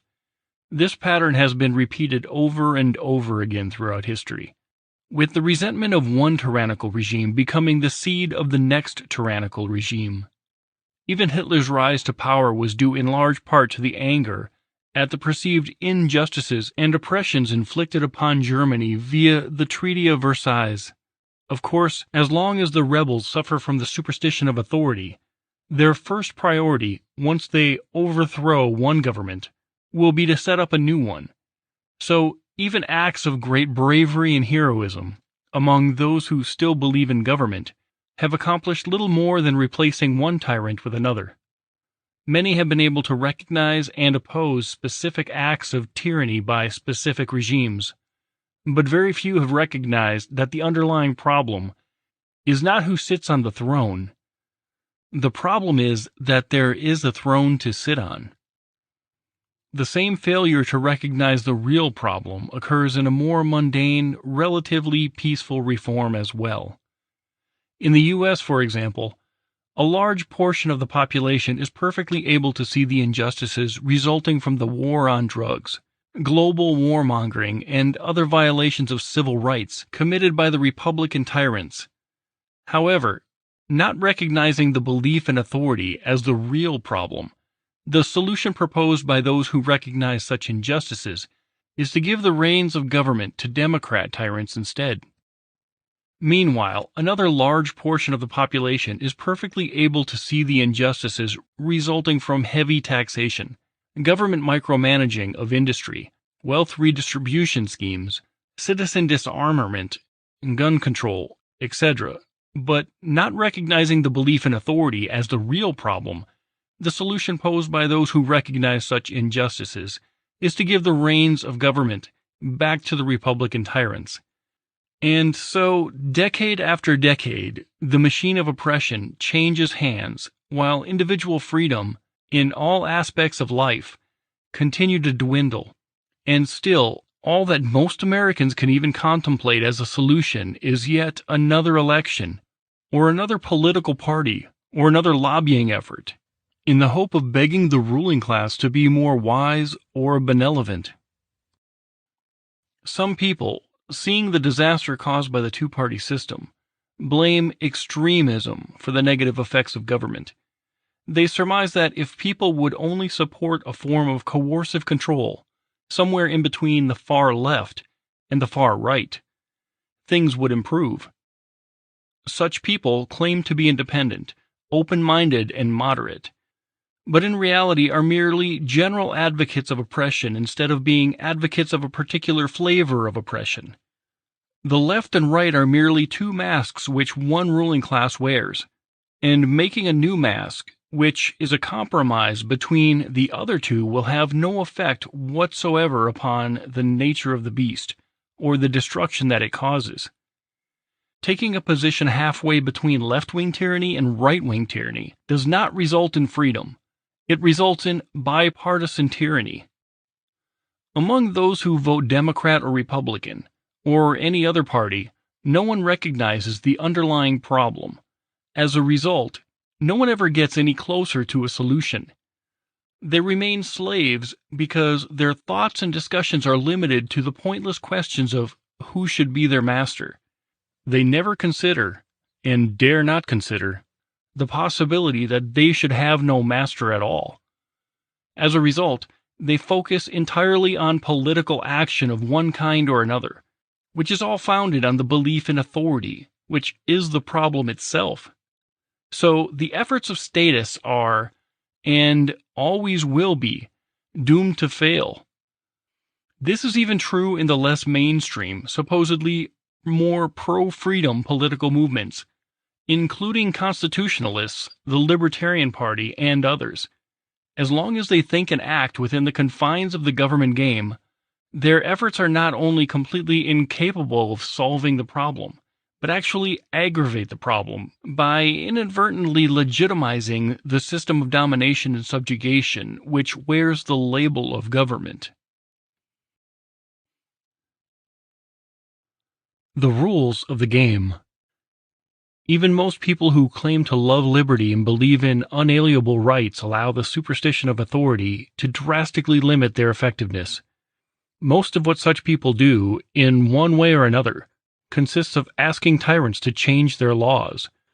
Whether activists campaign for or against a particular candidate, or lobby for or against a particular piece of legislation, they are merely reinforcing the assumption that obedience to authority is a moral imperative. When activists try to convince politicians to decrease taxes or repeal some law, those activists are implicitly admitting that they need permission from their masters in order to be free. And the man who runs for office, promising to fight for the people, is also implying that it is up to those in government to decide what the peasants will be allowed to do. As Daniel Webster put it, there are men of all ages who mean to govern well, but they mean to govern. They promise to be good masters, but they mean to be masters. Activists spend huge amounts of time, money, and effort begging their masters to change their commands. Many even go out of their way to stress the fact that they are working within the system, and that they are not advocating anything illegal. This shows that, regardless of their displeasure with those in power, they still believe in the myth of authority, and will cooperate with legal injustice unless and until they can convince the masters to change the rules, to legalize justice. While the intended message of the dissenters may be that they disapprove of what the masters are doing, the actual message that all political action sends to those in power is, "We wish you would change your commands, but we will continue to obey whether you do or not." The truth is, one who seeks to achieve freedom by petitioning those in power to give it to him has already failed, regardless of the response. To beg for the blessing of authority is to accept that the choice is the master's alone to make, which means that the person is already, by definition, a slave. One who begs for lower taxes is implicitly agreeing that it is up to the politicians how much a man may keep of what he has earned. One who begs the politicians not to disarm him via gun control is, by doing so, conceding that it is up to the master whether to let the man be armed or not. In fact, those who lobby for politicians to respect any of the people's unalienable rights do not believe in unalienable rights at all. Rights which require government approval are not unalienable, and are not even rights.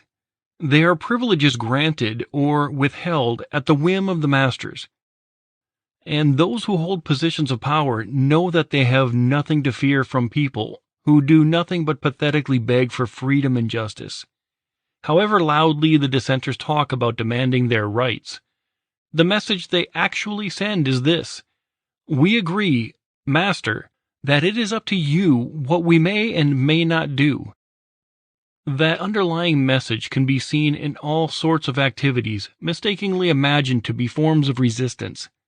For example, people often engage in protests in front of government buildings, carrying signs, chanting slogans, sometimes even engaging in violence.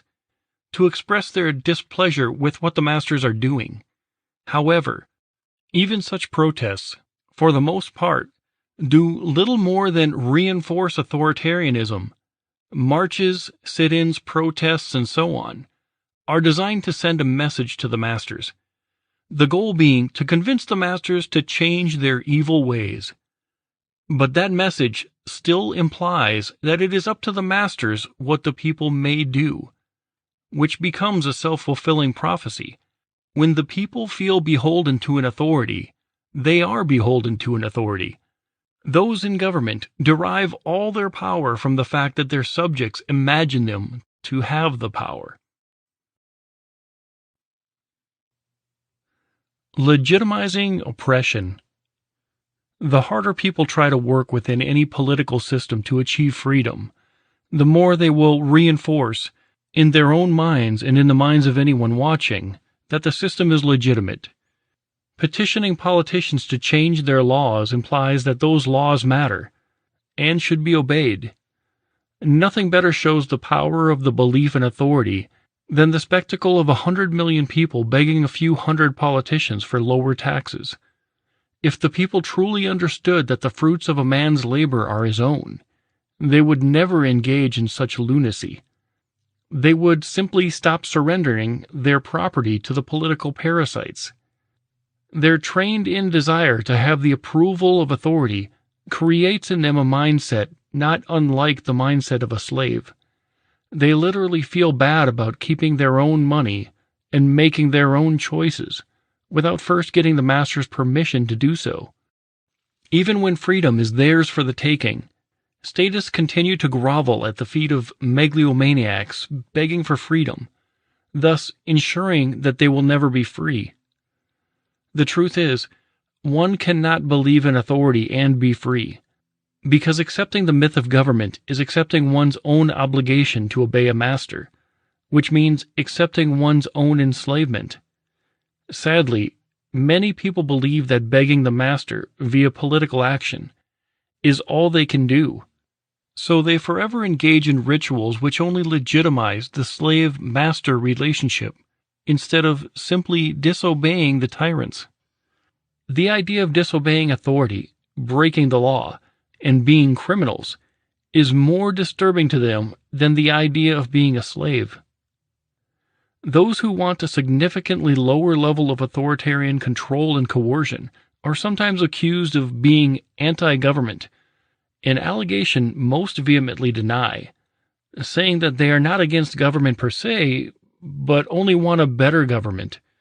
But by their own words, they are admitting that they do not believe in true freedom, but still believe in the divine right of politicians and the idea that a ruling class can only be a good and legitimate thing. Only someone who still feels an abiding obligation to obey the commands of politicians would want to avoid being labeled anti-government, since government always consists of aggression and domination. One cannot be truly pro-freedom without being anti-government. The fact that so many activists reject the label anti-government shows how deeply ingrained the superstition of authority remains, even in the minds of those who imagine themselves to be ardent advocates of individual liberty. One particularly fascinating phenomenon is worth mentioning here. Outraged by authoritarian injustice, but still unwilling to give up the authority superstition in themselves, many in the growing freedom, militia, patriot movement continue to seek or claim to have found some legal remedy which will persuade tyrants to leave them in peace.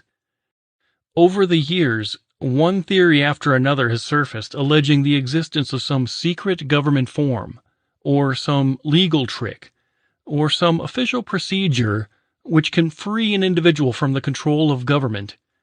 Sadly, this demonstrates only that such people are still doing nothing more than looking for a way to get permission to be free.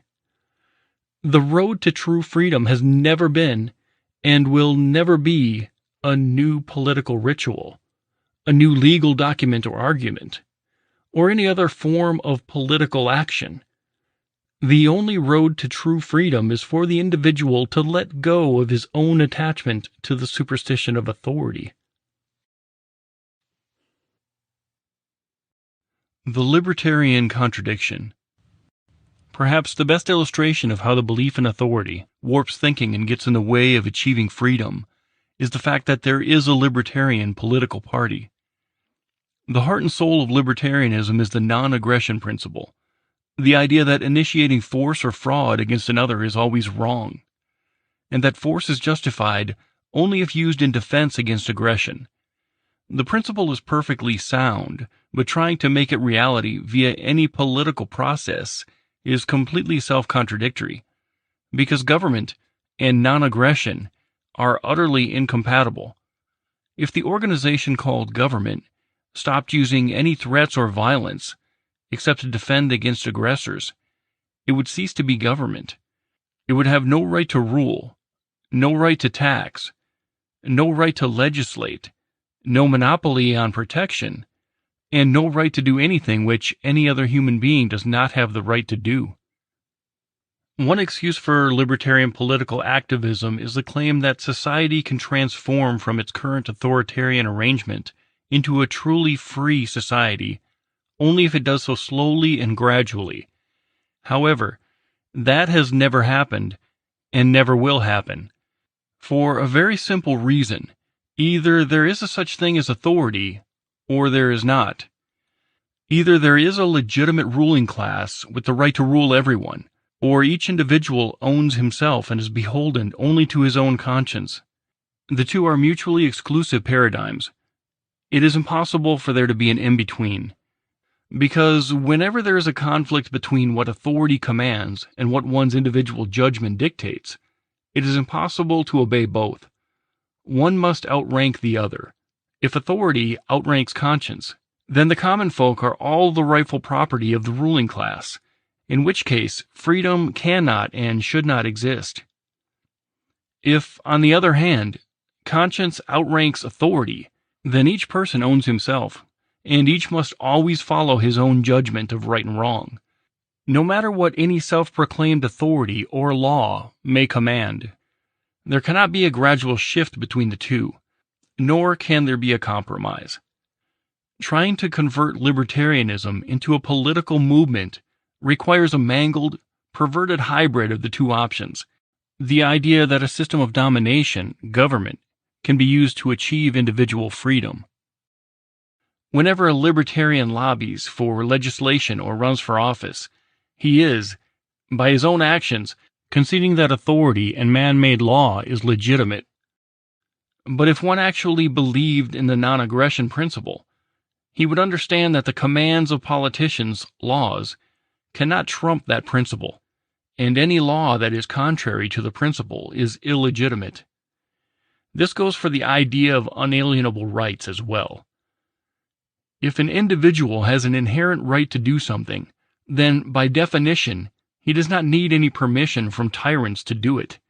He doesn't need to lobby for change in legislation, and does not need to try to elect some master who will choose to respect his rights.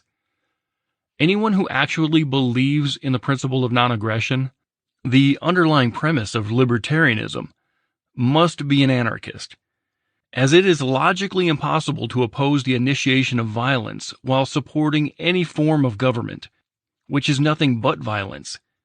And libertarians cannot be constitutionalists, as the Constitution, quite plainly in Article 1, Section 8, claims to bestow upon some people the right to initiate violence, via taxation and regulation, among other things. The principle of libertarianism logically rules out all government, even a constitutional republic. Anyone who tries to describe government which commits no acts of aggression will describe, at best, a private security company.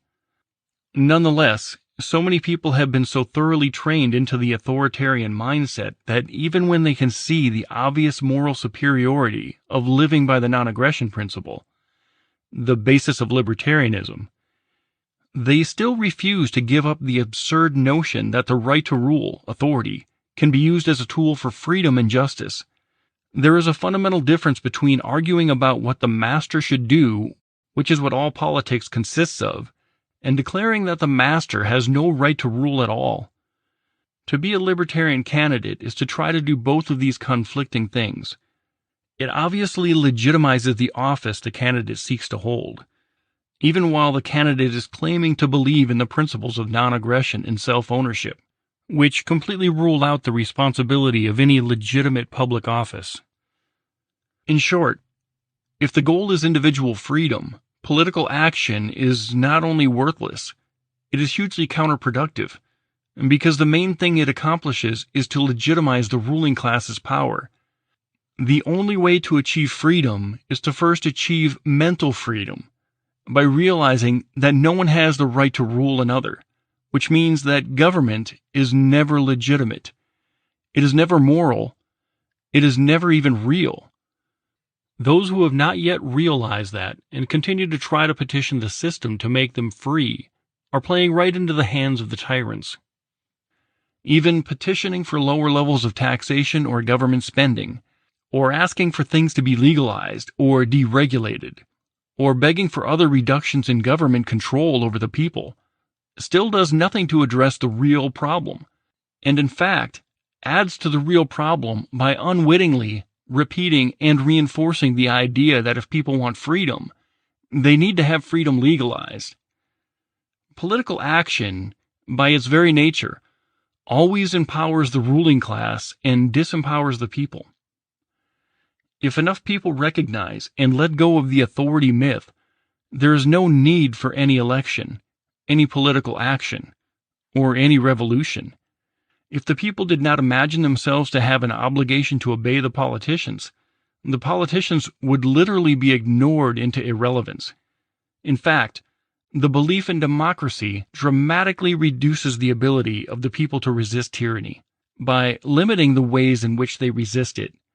For example, if 49% of the population wanted lower levels of taxation, but maintained their belief in authority, they could accomplish exactly nothing via democracy. On the other hand, if even 10% of the population wanted no taxation at all, and had escaped the myth of authority, including the democratic kind, they could achieve their goal easily by simply non-compliance. Using the U.S. as an example, if 20 million people, less than 10% of American taxpayers, openly refuse to cooperate with the attempts of the IRS to extort them, the ruling class would be powerless to do anything about it. And the infamous Internal Revenue Service, along with the massive extortion racket it administers, would grind to a halt. It would be utterly impossible for 100,000 IRS employees to continually rob millions of Americans who felt no obligation to pay. In fact, it would be impossible for any agency to enforce any law which even a fraction of the public could disobey with no feeling of shame or guilt. Brute force alone cannot achieve compliance. Any large population of people that did not perceive obedience in and of itself to be a virtue, and felt no inherent duty to obey the commands of those claiming the right to rule, would be utterly impossible to oppress. Wars occur because people feel obligated to go into battle when authority tells them to. As the saying goes, what if they had a war and nobody came? As long as the people can be duped into perpetually begging for freedom to be legalized, they will be easy to subjugate and control. As long as a person's perceived duty to obey authority outranks his own individual judgment, his beliefs and values are, practically speaking, irrelevant. Unless and until a freedom advocate is willing to disobey the master, to break the law, his supposed love of freedom is a lie, and will accomplish nothing. Same as the old boss.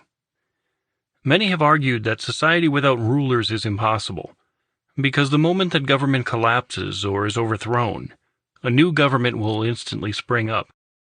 In one sense, that is true. If the people continue to adhere to the myth of authority, after any upheaval of a particular regime, they will simply create a new set of masters to replace the old set. But the reason for this is neither the necessity of government nor the basic nature of man. What nearly all freedom fighters fail to realize, as they rail against tyranny and oppression, is that the underlying problem is never the particular people in power. the underlying problem resides in the minds of the people being oppressed, including the minds of most freedom fighters. As long as people accept the myth of authority, even open revolution will, in the long run, do nothing to reduce oppression. When one group of controllers and exploiters fails, the people will simply set up another. Though few of those who wave their flags on Independence Day realize it, the level of oppression under King George III, just after the American Revolution, was trivial compared to the current levels of taxation, regulation, and other authoritarian intrusion, coercion, and harassment which routinely occur in the U.S. today. It's easy for people to see specific injustices committed in the name of a particular regime, but far more difficult for those same people to recognize that the root cause of such injustices is the belief system of the general public. History books are full of examples of long, bloody reigns of tyrants, followed at last by bloody revolution, followed by the anointing of a new tyrant. The type of tyrant may change: a monarch replaced by a communist regime, a right-wing tyrant replaced by a left-wing tyrant, an oppression theocracy replaced by an oppressive populist regime, and so on. But as long as the belief in authority remains, so will oppression. Even the most heinous examples of man's inhumanity to man, committed in the name of authority, rarely persuade anyone to question the idea of authority per se. Instead, it leads them only to oppose a particular set of tyrants. As a discouraging example, the main opposition in Germany to the Nazis came from the communists, who themselves advocated a form of oppression just as vicious and destructive as Hitler's regime. Due to their authoritarian mindset, the Germans had no chance to achieve peace or justice, as their entire national debate was concerned only with which kind of all-powerful ruler should be in charge, without even a hint of the possibility that no one should have such power. The public discourse has been similar throughout most of the world, throughout most of time, focusing on who should rule, instead of questioning whether there should be rulers at all. A mix of wisdom and insanity. In the late 18th century, something very unusual occurred, something that seemed as if it might break a perpetual cycle of serial tyrants. That event was the signing of the Declaration of Independence.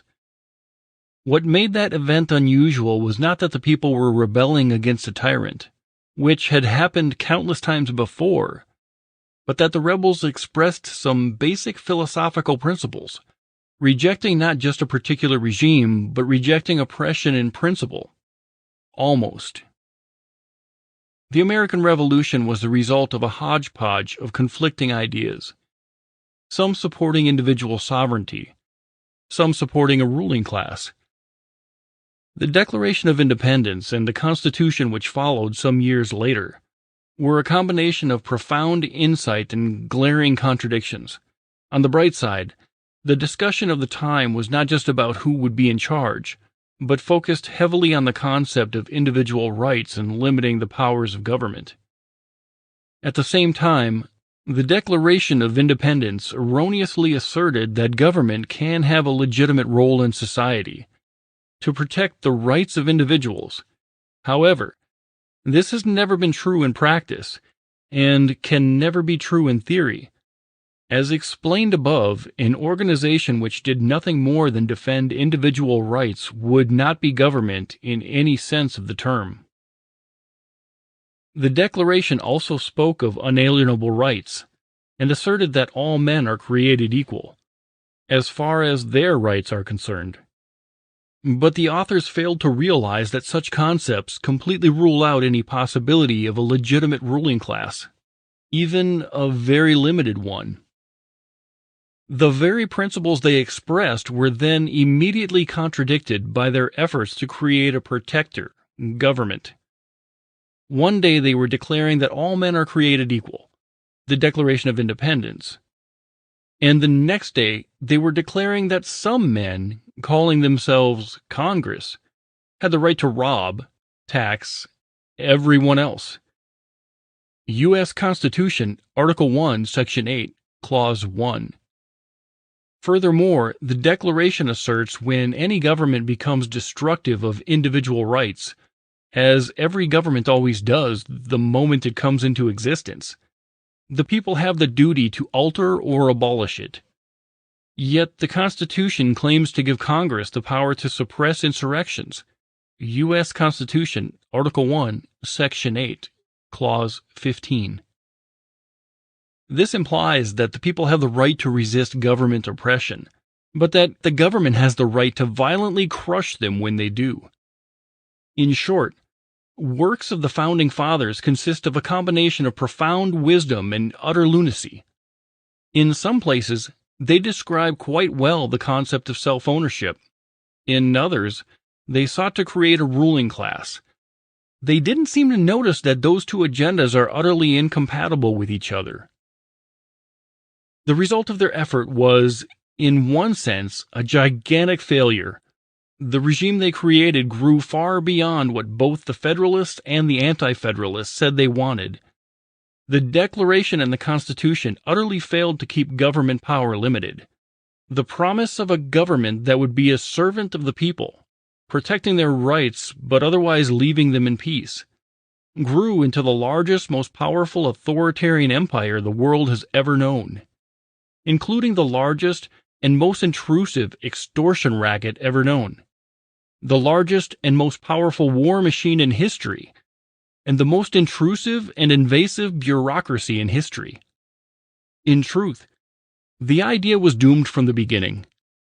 Perhaps the most valuable thing the great American experiment accomplished was to demonstrate that limited government is impossible. There cannot be a master who answers to his slaves. There cannot be a lord who serves his subjects. There cannot be a ruler who is both above the people and subordinate to them.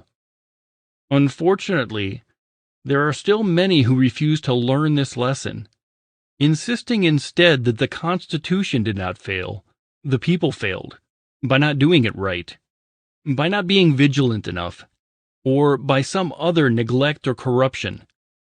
Oddly, this is the same excuse given by communists for why their flawed philosophy, when put into practice in the real world, always turns into violent oppression. The truth is that any form of authoritarian control, any type of government, whether constitutional, democratic, socialist, fascist, or anything else, will result in a set of masters forcibly oppressing a group of slaves. That is what authority is, all it ever has been, and all it ever could be, no matter how many layers of euphemisms and pleasant rhetoric are used in an attempt to hide it. The contract myth. The mythology surrounding the Constitution alleges that it serves some sort of contract between people and their new servants in Congress. But there is not a shred of truth to that. One cannot, by signing a contract, bind someone else to an agreement. The idea that a few dozen white male wealthy landowners could enter into an agreement on behalf of over 2 million other people is absurd. Furthermore, no contract can create a right held by none of the participants, which is what all government constitutions pretend to do. The form of the document makes it clear that it was not an actual contract, but an attempt to fabricate out of thin air the right to rule, however limited it was intended to be. An actual agreement by contract is a fundamentally different thing from a document purporting to create a government. For example, if 1,000 American colonists had signed an agreement saying, "We agree to give you a tenth of what we produce in exchange for the protection services of the George Washington Protection Company," they could be morally bound by such an agreement. Making an agreement and breaching it is a form of theft, akin to going to a store and taking something without paying for it. But they could not bind anyone else to the agreement, nor could they use such an agreement to give the George Washington Protection Company the right to start robbing or otherwise controlling people who had nothing to do with the contract.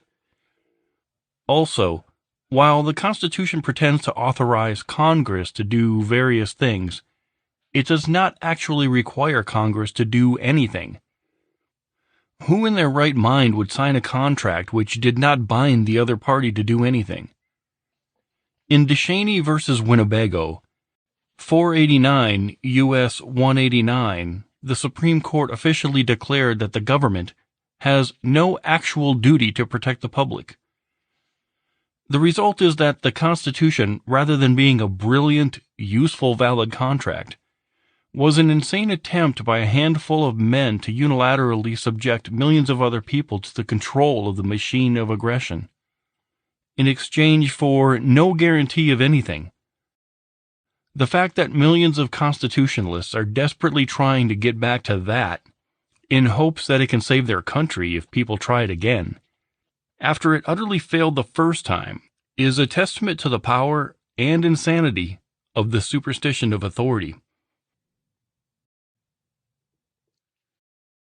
Part 4. Life Without the Superstition. The Solution.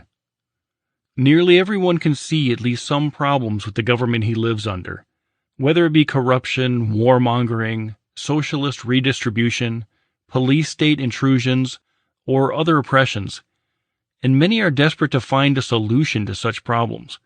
So they vote for this or that candidate, support this or that political movement or party, lobby for or against this or that legislation, and almost always end up disappointed with the results. They can easily identify and complain about the various problems, but an actual solution always eludes them. The reason they are always disappointed is because the problem does not reside in the people called government. It resides in the minds of their victims. Tinkering with government cannot fix a problem that does not come from government. The dissatisfied voter fails to realize that it is his own view of reality, his own belief in authority, that is the root cause of most of society's problems. He believes that a ruling class is a natural, necessary, beneficial part of human society, and so all of his efforts focus on bickering over who should be in charge, and on what the power of government should be used for. When he thinks of solutions, he thinks inside the box of statism. As a result, he is powerless from the beginning. Begging masters to be nice or asking for a new master never leads to freedom. Instead, such behaviors are clear indications that the person is not even free inside his own mind. And a man whose mind is not free will never be free in body. People are so accustomed to engaging in the cult rituals collectivity referred to as politics, voting, lobbying, petitioning, campaigning, etc., that any suggestion that they not bother participating in such pointless and impotent endeavors amounts in their eyes to suggesting that they do nothing, because they view voting, whining and begging as the entire spectrum of possibilities open to them when it comes to government. They are unable to even comprehend anything that might actually accomplish freedom. So when a voluntarist or an anarchist explains both the problem and the way out of it, but without presenting a new candidate to vote for, a new political party to support, or some new movement or campaign to get behind, in other words, without proposing anything that coincides with the superstition of government and authority, the average statist will complain that no solutions were offered. From their perspective, anyone who does not play the game of politics within the rules set down by the ruling class is doing nothing. They enthusiastically declare, "You have to participate." They fail to realize that participating in the game created and controlled by tyrants is doing nothing. Nothing useful, at least. In truth, rather than some event needing to occur, or some particular thing needing to be done, the real solution, the only solution to the problems involving government, comes from not doing certain things, and from certain things not happening. In one sense, there is no positive, active solution to government. The ultimate solution is negative and passive. Stop advocating aggression against your neighbors. Stop engaging in rituals that condone the initiation of violence and reinforce the notion that some people have the right to rule. Stop thinking and speaking and acting in ways that reinforce the myth that normal people should be, and must be, beholden to some master, and should obey such a master rather than follow their own consciences. When people stop bowing at the altar of government, stop playing the game of tyrants, stop respecting arbitrary rules when written by megalomaniacs, the problem will go away on its own. Being a mythical entity, authority, does not need to be overthrown or voted out or reformed. The people need only to stop imagining something that is not there and never was. If the people stopped allowing an irrational superstition to warp their perceptions, their actions would immediately and dramatically improve. Most aggression, which is now done in the name of authority, would cease. No one would issue commands, enforce commands, or feel an obligation to obey commands, unless the commands themselves were seen as inherently justified based upon the situation, not based upon the one giving the command, or his supposed authority. That alone would eliminate the vast majority of theft, extortion, intimidation, harassment, coercion, terrorism, assault, and murder, which human beings now perpetrate against one another. When the people recognize and accept no master, they will have no master. Ultimately, their bondage and the means to escape it exists entirely in their own minds. Human society does not need anything added to fix most of its problems, nor does it need the institution of some new system or the implementation of some new master plan. Instead, it needs to have one thing, one all-persuasive, extremely destructive thing removed from society: the belief in authority and government. What will make things work is not any centralized plan, not any authoritarian agenda, but the mutually voluntary interaction of many individuals, each serving his own values and following his own conscience. Of course, this does not fit at all with the way almost everyone was trained to think, that society needs a master plan with leaders who will make it happen. In truth, what society needs the most is a complete lack of a master plan, and the complete absence of authoritarian leaders to whom the people must surrender their free will and judgment. The solution is not to add some new thing to society, but simply to understand and dispel the most dangerous superstition. Reality is anarchy. Many people have become anarchists, advocates of a voluntary society without a ruling class, after having come to the conclusion that a society would be more prosperous and more peaceful, and would enjoy more justice and security without any government at all. However, that is somewhat akin to an individual deciding after careful analysis that Christmas would work better without Santa Claus. If Santa Claus is not real, it is pointless to have a debate about whether he is needed in order for Christmas to work. If Christmas works at all, it already works without Santa, and so it is with the usual debate between government and anarchy. Government does not exist. It never has and never will, which can be proven using logic that does not at all depend upon any individual's moral beliefs. To quickly review, people cannot delegate a right they do not have, which makes it impossible for anyone to acquire the right to rule, authority. Also, people cannot alter morality, which makes the laws of government devoid of any inherent authority. Therefore, authority, the right to rule, cannot logically exist. The concept itself is self-contradictory. Like the concept of a militant pacifist, a human being cannot have superhuman rights, and therefore no one can have the inherent right to rule. A person cannot be morally obligated to ignore his own moral judgment, Therefore, no one can have the inherent obligation to obey another. And those two ingredients, the ruler's right to command and the subject's obligation to obey, are the heart and soul of the concept of authority, without which it cannot exist. And without authority, there is no government.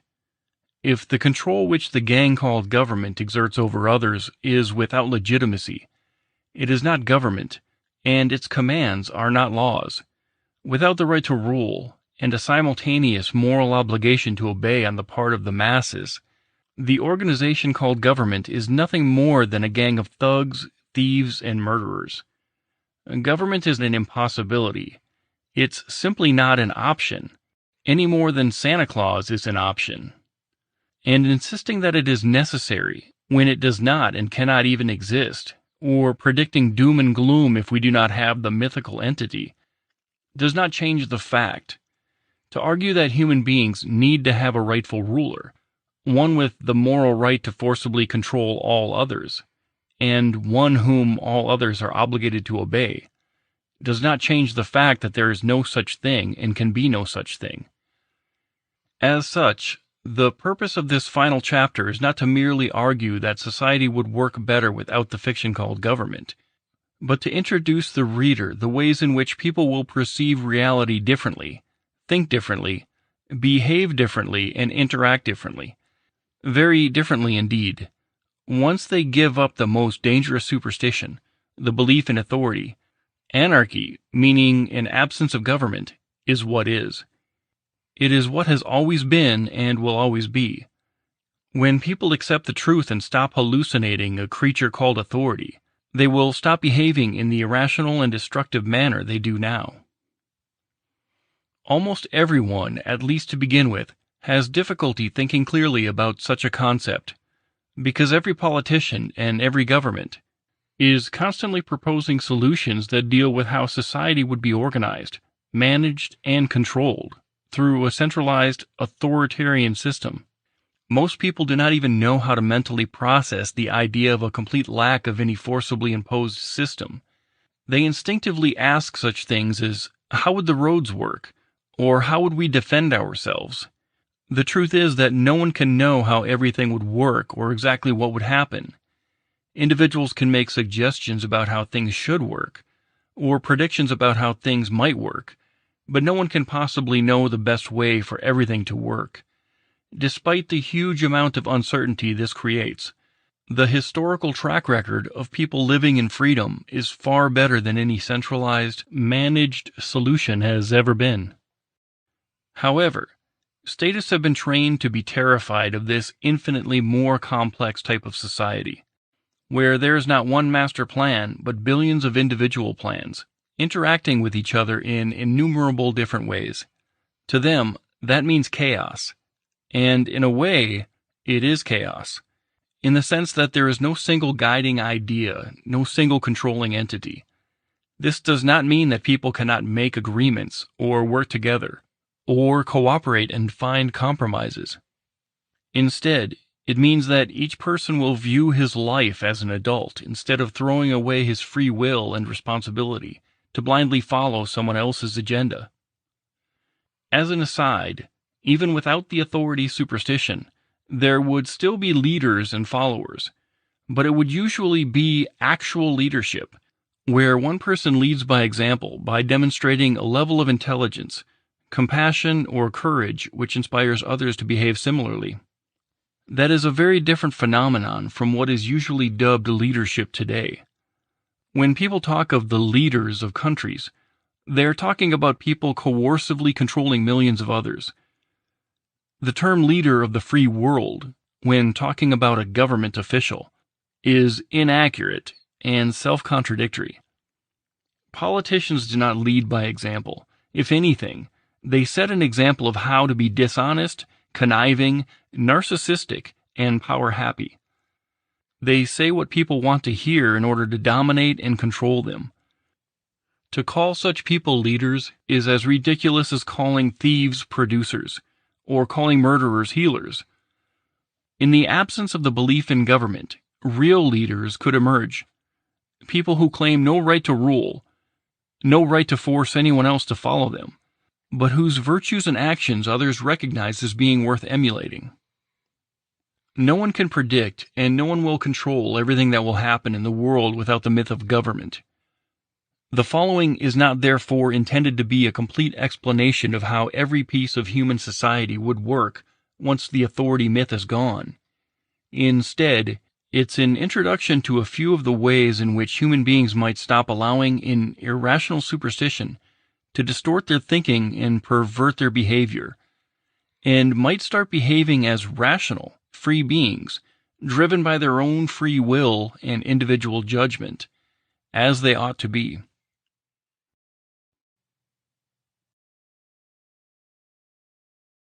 Fear of freedom.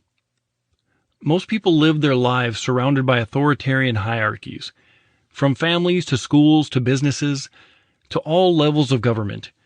As a result, most people have a hard time even beginning to imagine a leaderless civilization, a society of equals, an existence devoid of rulers, a world without legislators and their laws.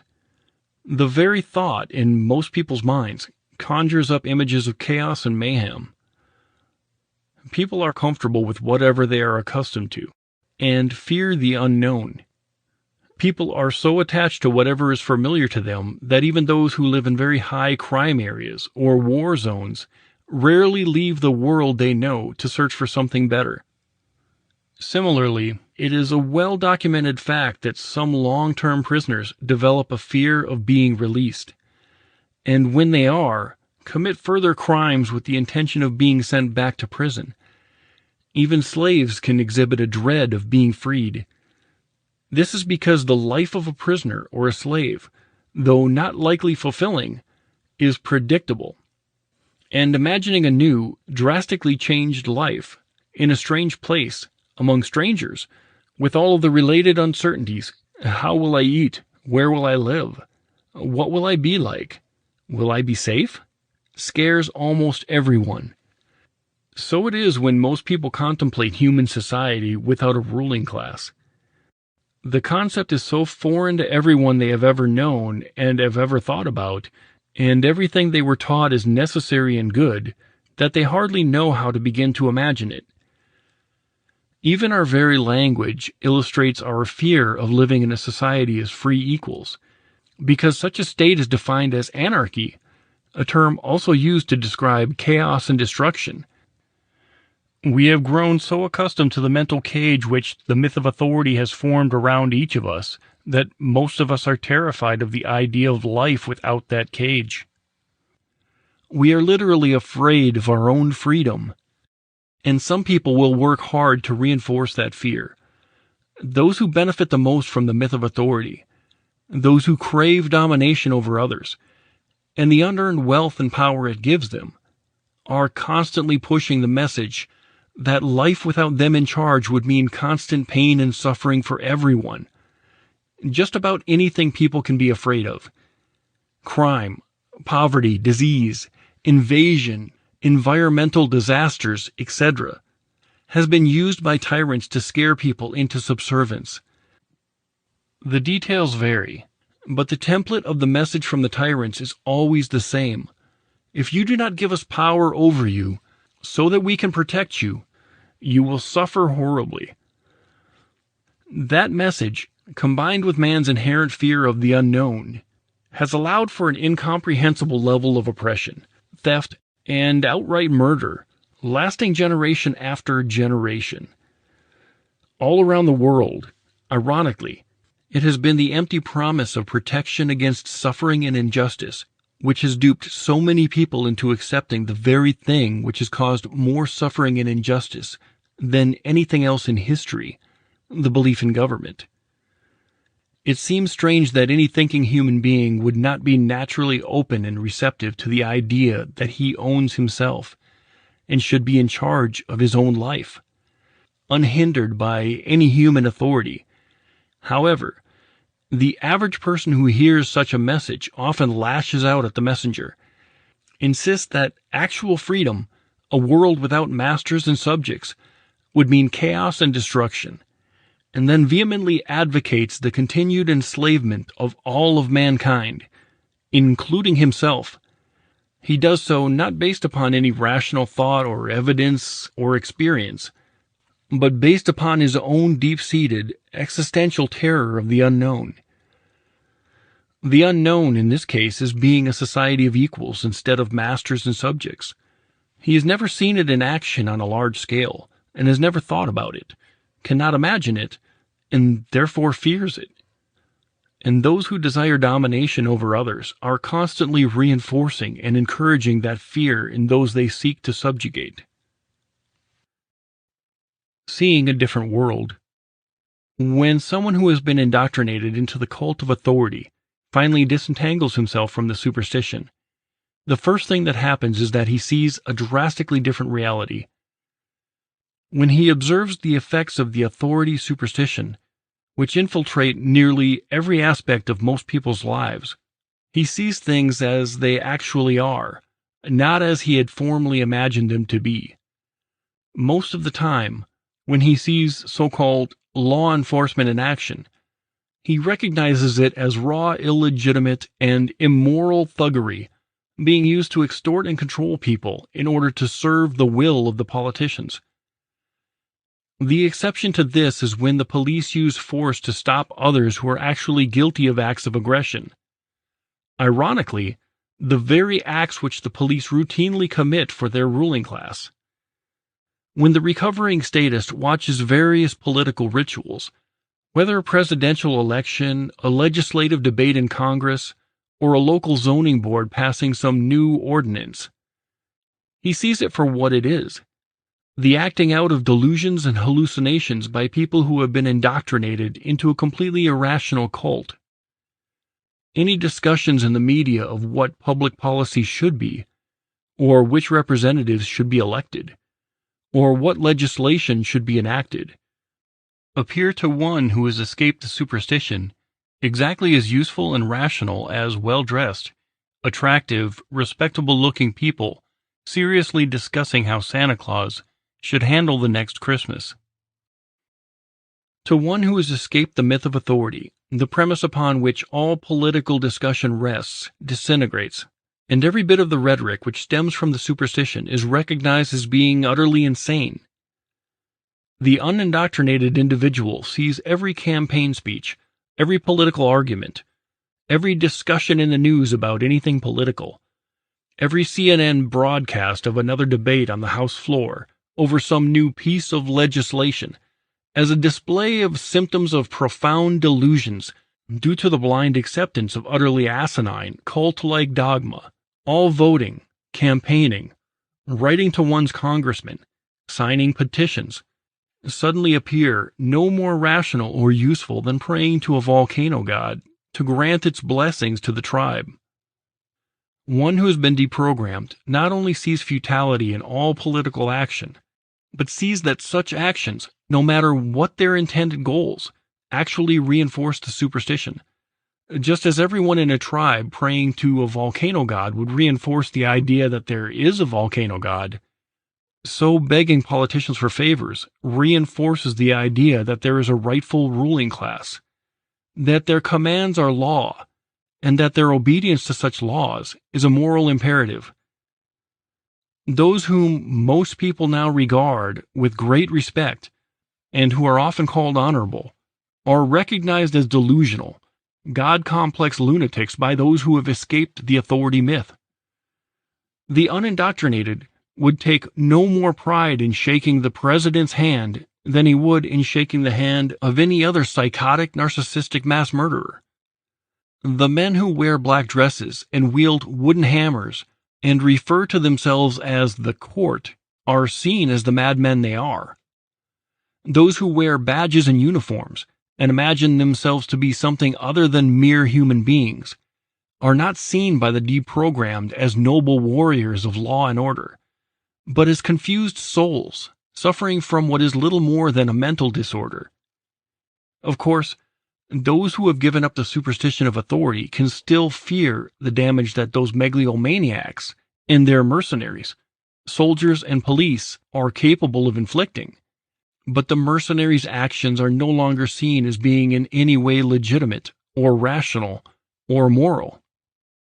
Those who have escaped the myth begin to see that those whose actions are influenced by their official badge are as dangerous as the people who are high on PCP, and for the same reason, because they are hallucinating a reality which is not there, which leads them to act out violently, unrestrained by a rational thought process. Those who have escaped the authority superstition, when confronted by a police officer, may still act as they would if confronted by a rabid dog, speaking softly, behaving in a submissive manner, and not making any sudden movements. But it is not out of respect for either the law enforcer or the rabid dog. It is out of the fear of the danger posed by a brain that is malfunctioning because it is infected by a destructive disease, be it rabies or the belief in authority. When believers in authority commit acts of aggression, imagining such acts to be righteous because they are called law, their targets have few options. When a tax collector or a police officer or some other officer of the will of politicians attempts to extort, harass, control, or assault those who have escaped the myth of authority, the targets of the legal aggression can either go along with what they know to be injustice, or they can try to somehow circumvent or hide from the legal aggressors, or they can forcibly resist the aggressors. It is unfortunate that the last option is ever necessary, because though using defensive force is morally justified, even when illegal, it is sad that one good person would ever have to use violence against another good person, simply because the latter has had his perception of right and wrong twisted and perverted by an irrational superstition. Even the murderous thugs of the most brutal regimes in history, due to their faith in the authority myth, thought they were doing their duty. They thought, on some level, that their actions were noble and righteous, or they would not have committed them. Such mindless loyalty to authority often leaves the intended victims with only two options: submit to tyranny or kill the deluded law enforcers. It would be far better for everyone if, before forcible resistance becomes necessary, the mercenaries of the state could be deprogrammed out of their delusion, so as to avoid the necessity of having to scare, hurt, or even kill them to stop them from committing evil. Author's personal note: the nicest thing you can do for anyone who has been duped into acting as a pawn for the oppression machine called government is to do whatever you can to persuade him to rethink his loyalty to the myth of authority. If all else fails, give him a copy of this book. As uncomfortable as it might be, you might be doing a lot of his potential future victims a huge favor. And you might even be doing the enforcer himself a huge favor by negating the need for one of his future intended victims to maim or kill him. A world without rulers. One who has been deprogrammed looks out into the world, and instead of seeing hierarchies of different ruling classes with different jurisdictions, he sees a world of equals. Not in talent, ability, or wealth, of course, but in rights. He sees a world in which each person owns himself, and he comes to the realization that he has no rightful master, that there is no one above him, and that is true of everyone else as well. He is beholden to no government, no country, and no law. He is a sovereign entity. He is bound by his own conscience and nothing else. Such a realization is incredibly freeing, but also can be quite disturbing to those who have always measured their conduct by how well they obey others. Obedience not only is easy, as it allows someone else to make all the decisions, but it also allows the one who blindly obeys to imagine that the consequences, whatever they may be, are always someone else's responsibility. To have to figure out right and wrong, and to know that you alone are responsible for your decisions and actions, can feel like a huge burden. Essentially, losing the belief in authority means growing up, which has advantages and drawbacks. The undoctrinated person can no longer face the world as a carefree, irresponsible child. But at the same time, he will possess a level of freedom and empowerment he could not have imagined before. Statists often have a deep-seated terror of the world in which every person decides for himself what he should do. Unfortunately for them, that is all that has ever existed, and all that ever will exist. Everyone already decides for himself what he will do. That is called free will. Many assume that if an individual is not bound by any authority, and has the attitude, "I can do whatever I want," he will behave like a selfish animal. Some even imagine that they themselves would become animals if they were not governed by a master. Such a belief implies that people feel a strong moral obligation to do as they are told, but otherwise have no moral compass at all. But most people obey the law because they believe that it is good to do so. There is no reason to think that, without being subservient to a master, those same people would no longer care about being good. Yet many still imagine human beings to be stupid savages, kept in check only by controllers. So they expect that if unrestrained by the belief in authority, most people would become like unchained animals. Those who have given up the authority delusion know better. There are, of course, consequences to actions, with or without authority. Aside from moral issues, most people usually choose to behave in ways that do not incur the wrath of others. Even if no one believed in right and wrong, being a habitual thief or murderer would be dangerous, and finding ways to peacefully coexist benefits individuals and the group. But aside from that, most people try to be good. In fact, that is why they obey the law, because they were taught that doing so is good. The problem is not that people do not want to be good. It is that their judgment of what is good and what is bad is horribly twisted and perverted by the belief in authority. They are taught that funding and obeying a gang of thugs is a virtue, and resisting is a sin. They are taught that asking those thugs to rob and control their neighbors via legislation is perfectly moral and legitimate. In short, when it comes to authority, they are taught that good is evil and that evil is good. Initiating violence via the law is seen as good, and resisting such assaults, breaking the law, is seen as bad. Without the myth of authority, people would still have disagreements, and some people would still be malicious or negligent, and would still do stupid and hostile things. The main difference in how human beings would interact without the authority superstition is quite simple. If someone did not feel justified in doing something himself, he would not feel justified in asking someone else to do it, nor would he feel justified in doing it himself on someone else's behalf. The concept is so simple, almost to the point of sounding trivial, but would lead to a huge change in human behavior. For example, if someone would not feel justified in paying for his children's education by forcibly robbing his neighbors, he also would not feel justified in voting for a local government to impose a property tax to pay for public schools. And if someone would not feel justified in stealing his neighbor's property to fund a school, he would still not feel justified in doing so even if he was given a badge and told to do so in the name of law. As another example, if someone would not feel justified in kicking down someone's door and dragging him away, putting him in a cage for years, for having possessed a plant with mind-altering properties, then he would not feel justified in supporting anti-drug laws either. Nor would he suddenly feel justified in engaging in such trespassing, assault, and kidnapping just because some authority gave him a badge and told him to do so, in the name of some law. As yet another example, if someone would not feel justified using violence to keep a complete stranger from setting foot anywhere in an entire country, then he would still not feel justified in doing so if someone gave him an ICE badge, nor would he feel justified in supporting immigration laws, which instruct others to do so. In a society without the myth of authority, there would still be thieves, murderers, and other aggressors.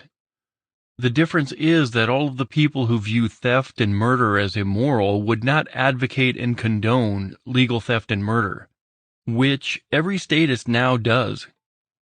Again, to advocate any law is to advocate the use of whatever level of authoritarian force is required, up to and including deadly force, to achieve compliance. And the people who perceive theft and murder as immoral would not commit such acts simply because some authority or law told them to. How much of what police do on a daily basis would they do on their own, without a law or government telling them to? Very little. How much of what soldiers routinely do would they do on their own, without an authoritarian military leader telling them to? Very little. How much of what tax collectors do now would they do on their own, without any government telling them to? None of it. Everything good that the people who are called law enforcers now do, i.e., trying to stop genuinely hostile, destructive people from harming innocents, they could continue to do without the myth of authority, and they could do so out of the kindness of their hearts, or as a paid career, in the likely event that other people would want to voluntarily pay them for doing so. At the same time, everything bad that law enforcers and soldiers now do, e.g., terrorizing or shooting people that they know nothing about, aggressing against those who commit victimless crimes, detaining, interrogating, and assaulting complete strangers, most of them would stop doing. Very few people were assaulted, tortured, and murdered by the population of Germany as a whole, or the population of Russia as a whole, or the population of China as a whole, before the representative governments of those countries, under the regimes of Hitler, Stalin, and Mao, enacted laws pretending to legitimize such atrocities. But how many atrocities were committed after authority issued commands directing people to commit them? The numbers are staggering. Tens of millions murdered, hundreds of millions assaulted, oppressed, and tortured. Obviously, the people of those countries, in just about every other country, were far less inclined to commit acts of aggression on their own than they were to commit acts of aggression when commanded to do so by an imagined authority. Ironically, when faced with the concept of a purely voluntary society in which every service, even defense and protection, is funded by willing customers instead of by coercive taxation, many statists predict that private security firms would evolve into new, abusive, oppressive governments, or that competing security companies would end up engaging in perpetual violent conflicts with each other. Such predictions fail to recognize that most people do not want to attack and rob their neighbors, and do not want to be attacked and robbed themselves. And it's only through the belief in authority that the majority ever feels okay about advocating robbery via taxation, or ever feels obligated to go along with being attacked and robbed themselves via obeying the law. Without the notion that government has the rights that individuals do not, no malicious, aggressive private security firm would ever have popular support. If they were seen merely as private employees of average people, no one involved, neither the customers nor their hired protectors, would imagine the employees to have any right to steal, harass, terrorize, or do anything else that anyone else does not have the right to do. To look at it another way, and to make it more personal, imagine living in a world where none of your neighbors felt justified in advocating that you be taxed to fund things which you object to. Imagine if every cause, every plan, every program, every idea, every proposed solution to all sorts of problems was something you could either voluntarily support or not. Imagine living in a world where none of your neighbors felt that they had the right to forcibly impose their ideas, choices, and lifestyles upon you. They would feel justified, as they do already, in using force to stop you if you decide to attack them or rob them. But very few would feel good about committing any sort of aggression against you. Contrary to what most people assume, this is exactly what a world without rulers would look like. Each person would be guided by his own conscience, which could be thought of as self-imposed rules or self-government. Even though some people acting on their own would still make stupid or malicious choices and commit acts of aggression, no longer would anyone imagine that calling something a law or a rule could make an inherently unjustified act into something good. And if you were to resist such an act of aggression, your neighbors would praise you for doing so, instead of condemning you as a criminal, which nearly all of them would do today if you resisted an act of aggression which happened to be legal. Thinking differently, talking differently. Many of the terms people use and the discussions that they have on a daily basis are based upon the assumption that authority can exist. By constantly hearing and repeating the superstition-based dogma, nearly everyone unwittingly reinforces the myth in their own minds and in the minds of those they talk to. Authoritarian propaganda is so ambiguous that it does not feel to the masses like a message at all. It just feels like talking about what is.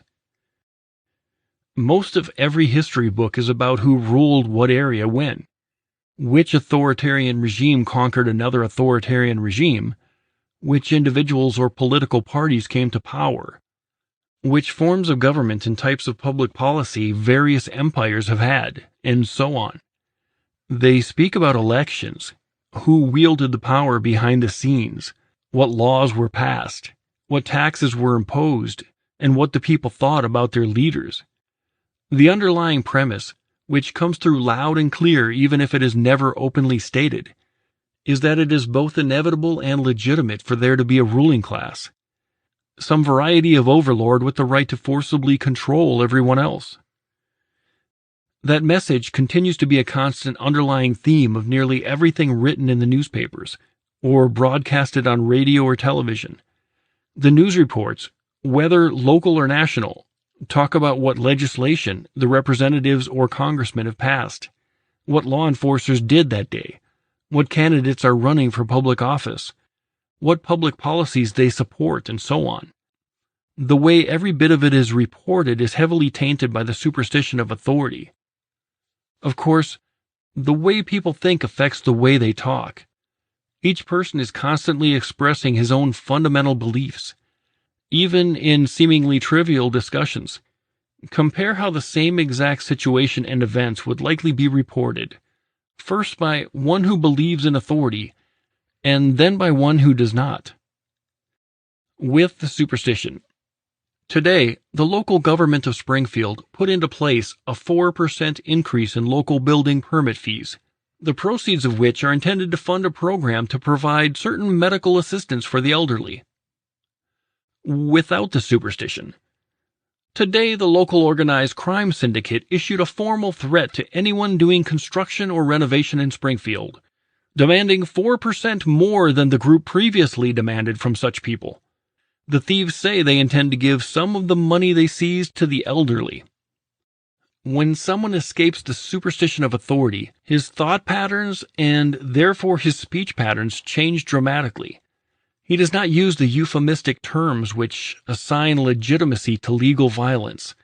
He describes tax collectors as they actually are, professional extortionists. He describes law enforcers as they actually are, the politicians' hired thugs.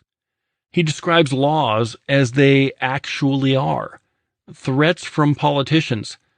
He does not proudly describe himself as a law-abiding taxpayer, because he recognizes what that term actually means, one who allows himself to be robbed and controlled by the power-hungry megalomaniacs.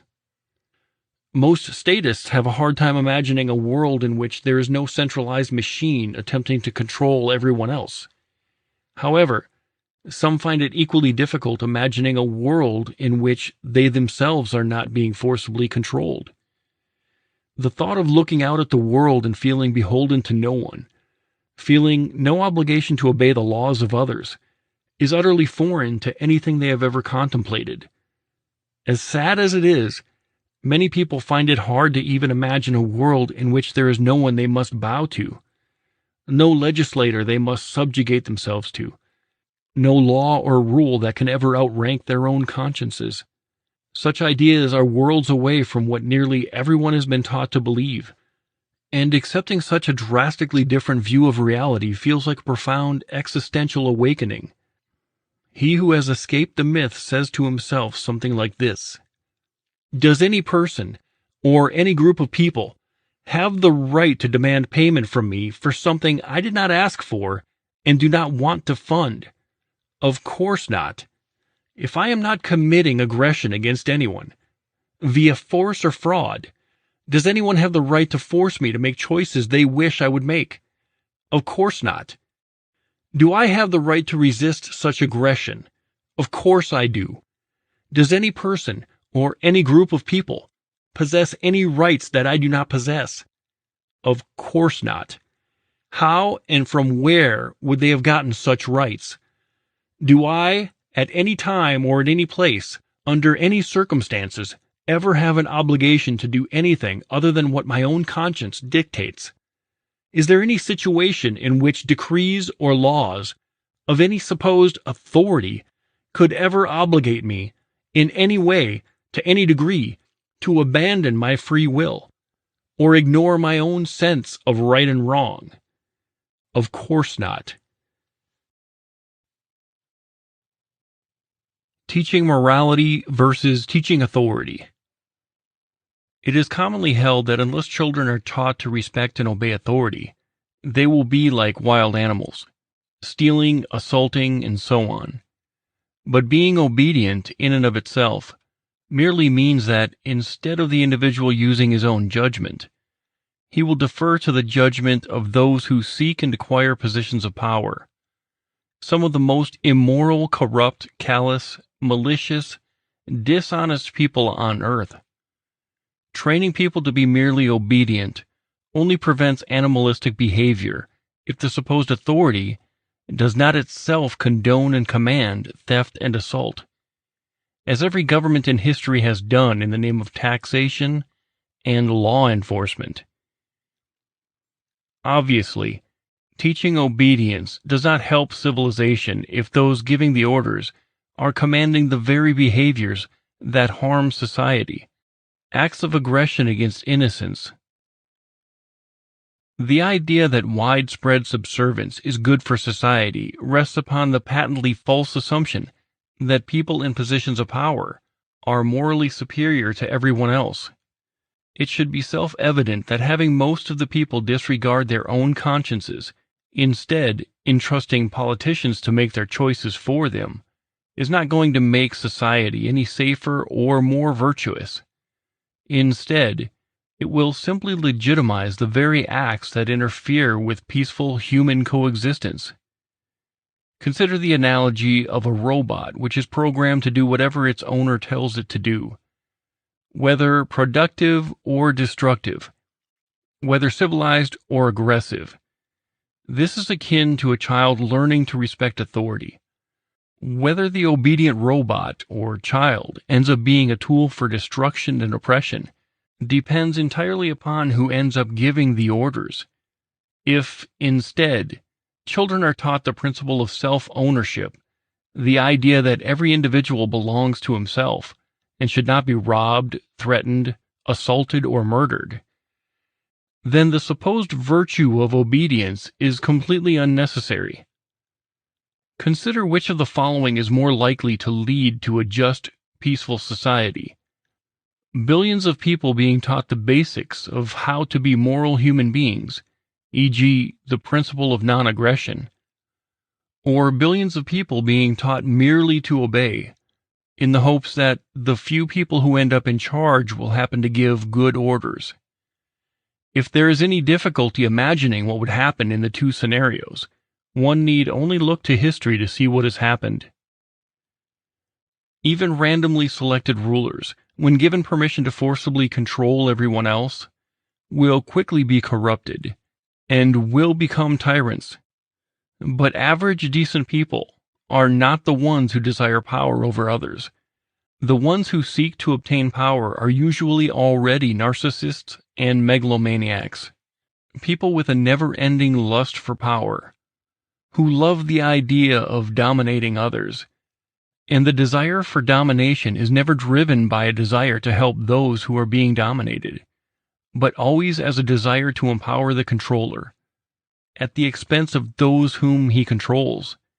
Yet people continue to echo the claim that the average person, if guided purely by his own conscience, would be less trustworthy, less civilized, and less moral than if he sets aside his own conscience and just blindly does whatever the tyrants of the world tell him to do. If each person relied on his own judgment, that would, by definition, be anarchy, while widespread obedience to authoritarian tyrants, by definition, constitutes law and order. Note the drastic contrast between the usual connotations of those terms. Anarchy, sounding scary and violent, law and order, sounding civilized and just, and the real-world results of following conscience versus following rulers. The level of evil committed by individuals acting on their own is completely dwarfed by the level of evil committed by people obeying a perceived authority.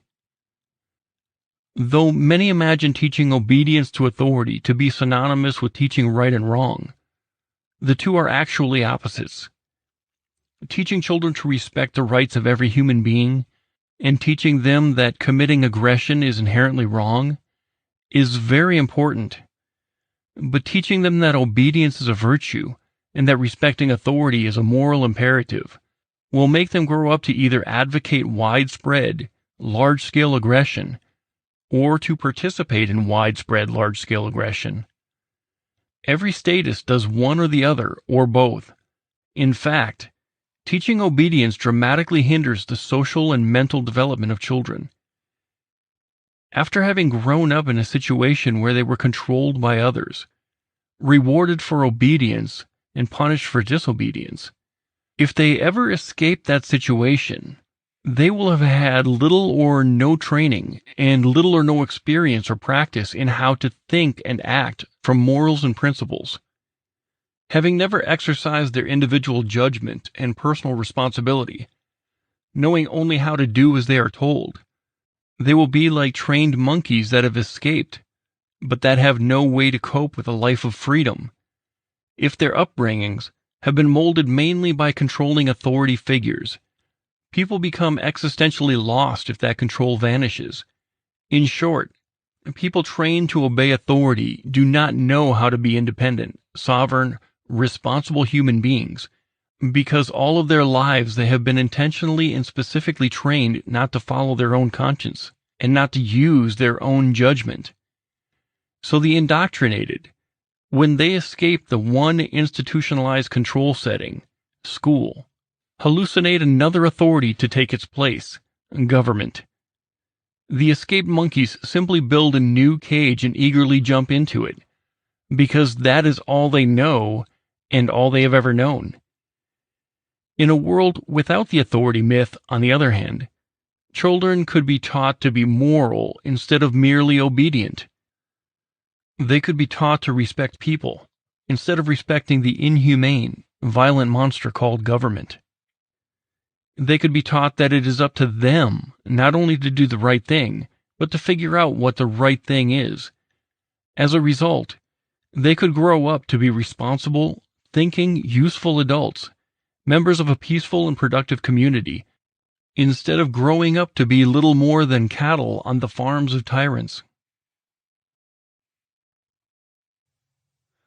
No master plan. If tomorrow, by some miracle, everyone in the world let go of the belief in authority, the vast majority of theft, assault, and murder in society would immediately cease. All wars would end, all robbery in the name of taxation would stop, all oppression carried out in the name of law would cease. The people as a whole, including the perpetrators, victims, and spectators of oppression, would no longer view such acts of aggression as legitimate. But there would be another, less immediate change as well. The belief in authority is, in essence, a psychological cage. It trains people to believe that they do not need to judge what is right and wrong, that they do not need to take it upon themselves to fix society, that all that is required of them is that they play by the rules and do as they are told while looking to the leaders and lawmakers to handle the problems of society. In short, the belief in authority trains people to never grow up, to always view the world as children view it. An incomprehensibly complicated place that is, and will always be, someone else's responsibility. Whatever the problem, poverty, crime, disease, economic or environmental trouble, the indoctrinated statists are always on the lookout for some new leader to elect who will promise to fix things. In one way, a world of authoritarians functions exactly the way a kindergarten classroom does. If anything goes wrong, if anything outside the predictable, pre-planned, centrally controlled agenda occurs, the children call the teacher to fix everything. The entire authoritarian environment of a classroom teaches the children that they are never in charge. It is never up to them to decide what to do.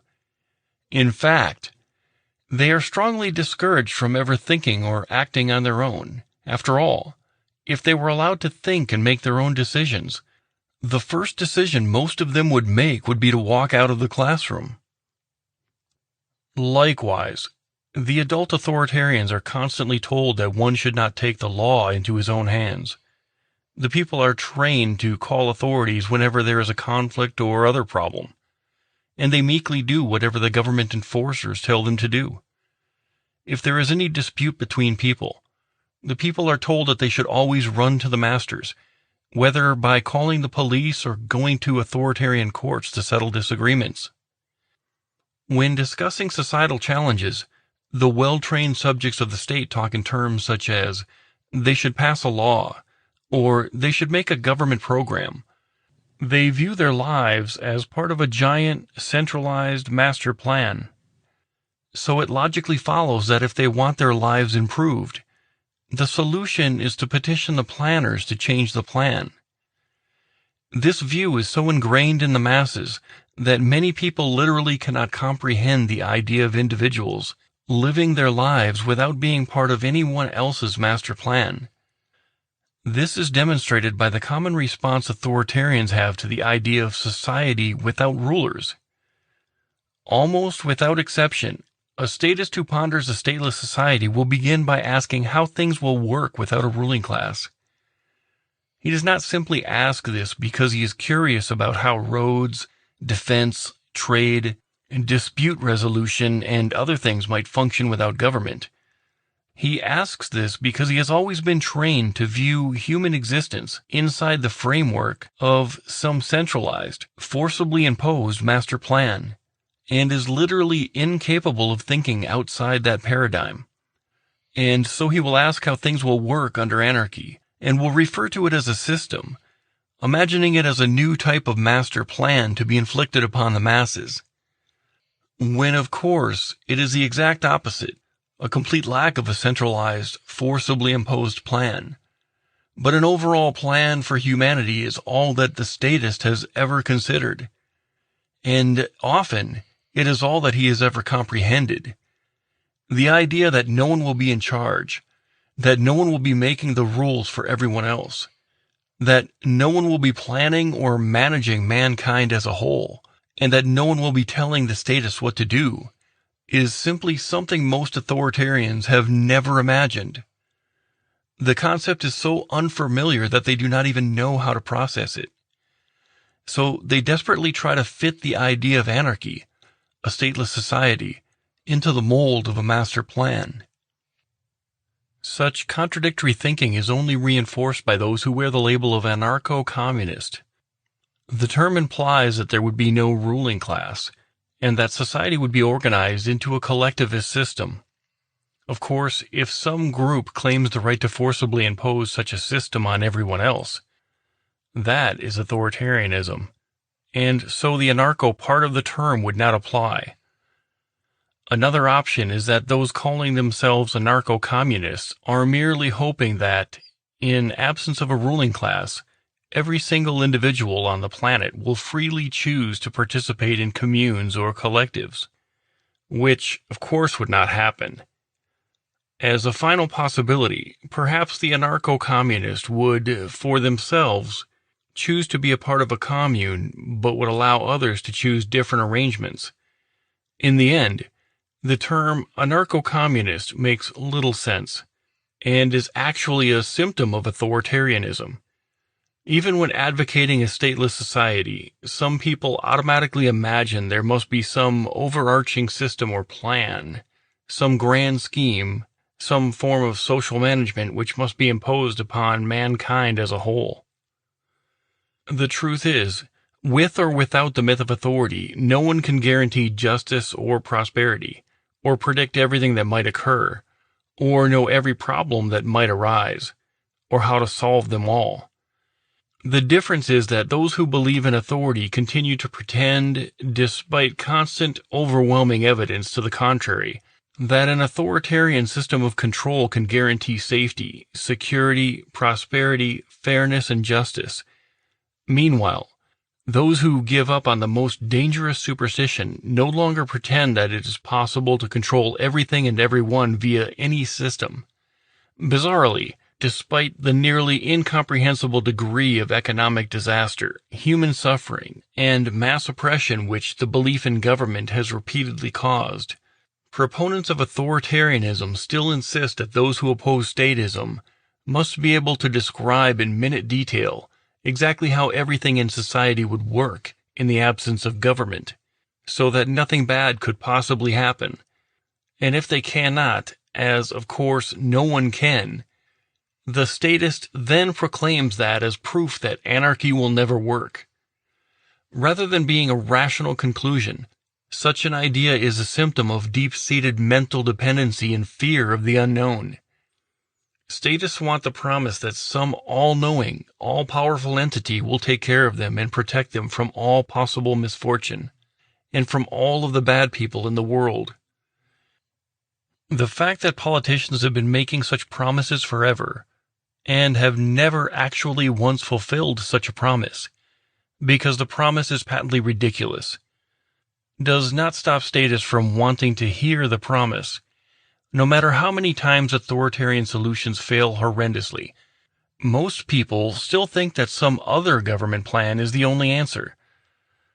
What they want is the guarantee that some all-powerful entity outside of themselves will make sure that their lives are comfortable and safe. They do not seem to care or even notice that such guarantees never come true, and that anyone claiming the power to make such a guarantee is either an amazingly bold liar or lunatic. Nonetheless, because anarchists and voluntarists would never make the absurd promise that without government nothing bad will ever happen, most statists remain terrified of the idea of a stateless society. Author's personal note. I have found that whenever the topic of a stateless society comes up in my discussions with statists, almost without fail, they begin asking questions in the passive voice. How will this get done? How will that be handled? They speak as if, even when it comes to their own lives, they are little more than spectators waiting to see what will happen. This is because, for many of their formative years, especially while in school, they were little more than spectators. The scripts of their lives were written by others. Their destiny was determined and decided by authority, not by themselves.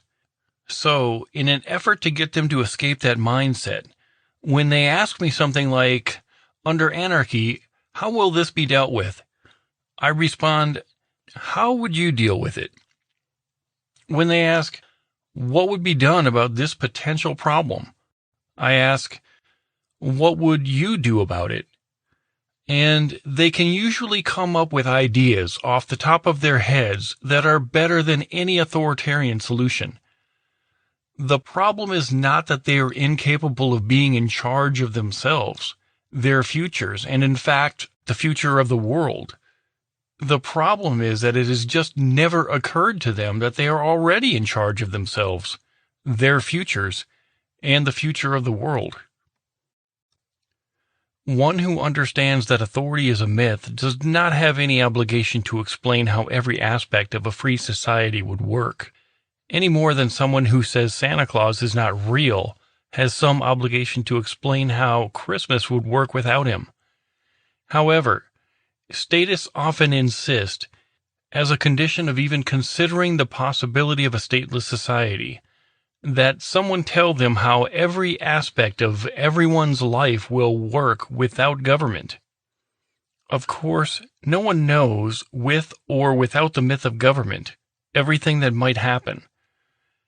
And it is absurd to cling to a provably false, self-contradictory myth, which itself has led to large-scale murder, extortion, and oppression, just because someone failed to describe in detail a perfect world without the myth. People can make suggestions or predictions about how different aspects of a free society would work without the involvement of authority. And many scholarly treatises do exactly that.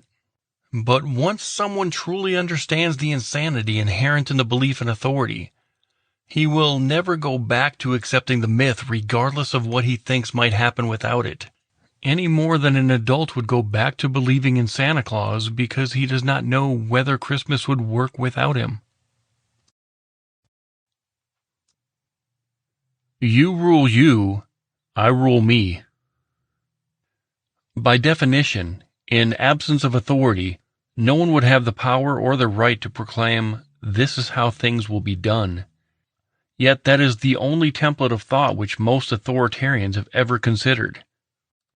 Those who realize that they have neither the ability nor the right to control all of humanity do not think in terms of a master plan for the human race. Instead, they think in terms of the only thing they can truly control, their own actions. They think in terms of, what should I do about this, instead of, what should I ask the masters to do about this?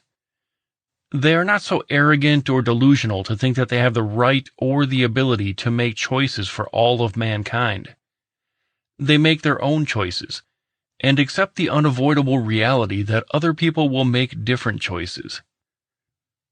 On a practical level, it is absurd to expect that a system of centralized control, wherein a handful of politicians, with their limited understanding and experience, come up with a master plan and then force it on everyone else, would work better than comparing and compelling the knowledge, ingenuity, and experience of hundreds of millions of individuals via a network of mutually voluntary trade and cooperation.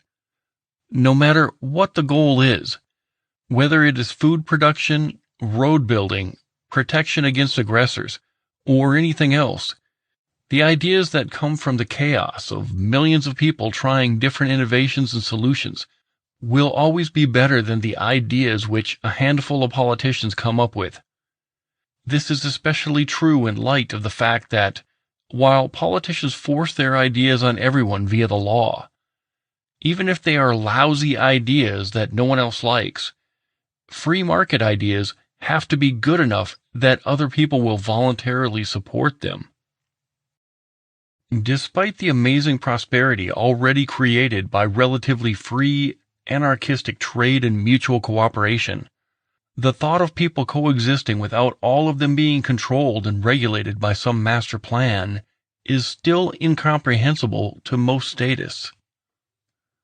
Most statists have never even begun to contemplate the possibility of truly being in charge of their own lives.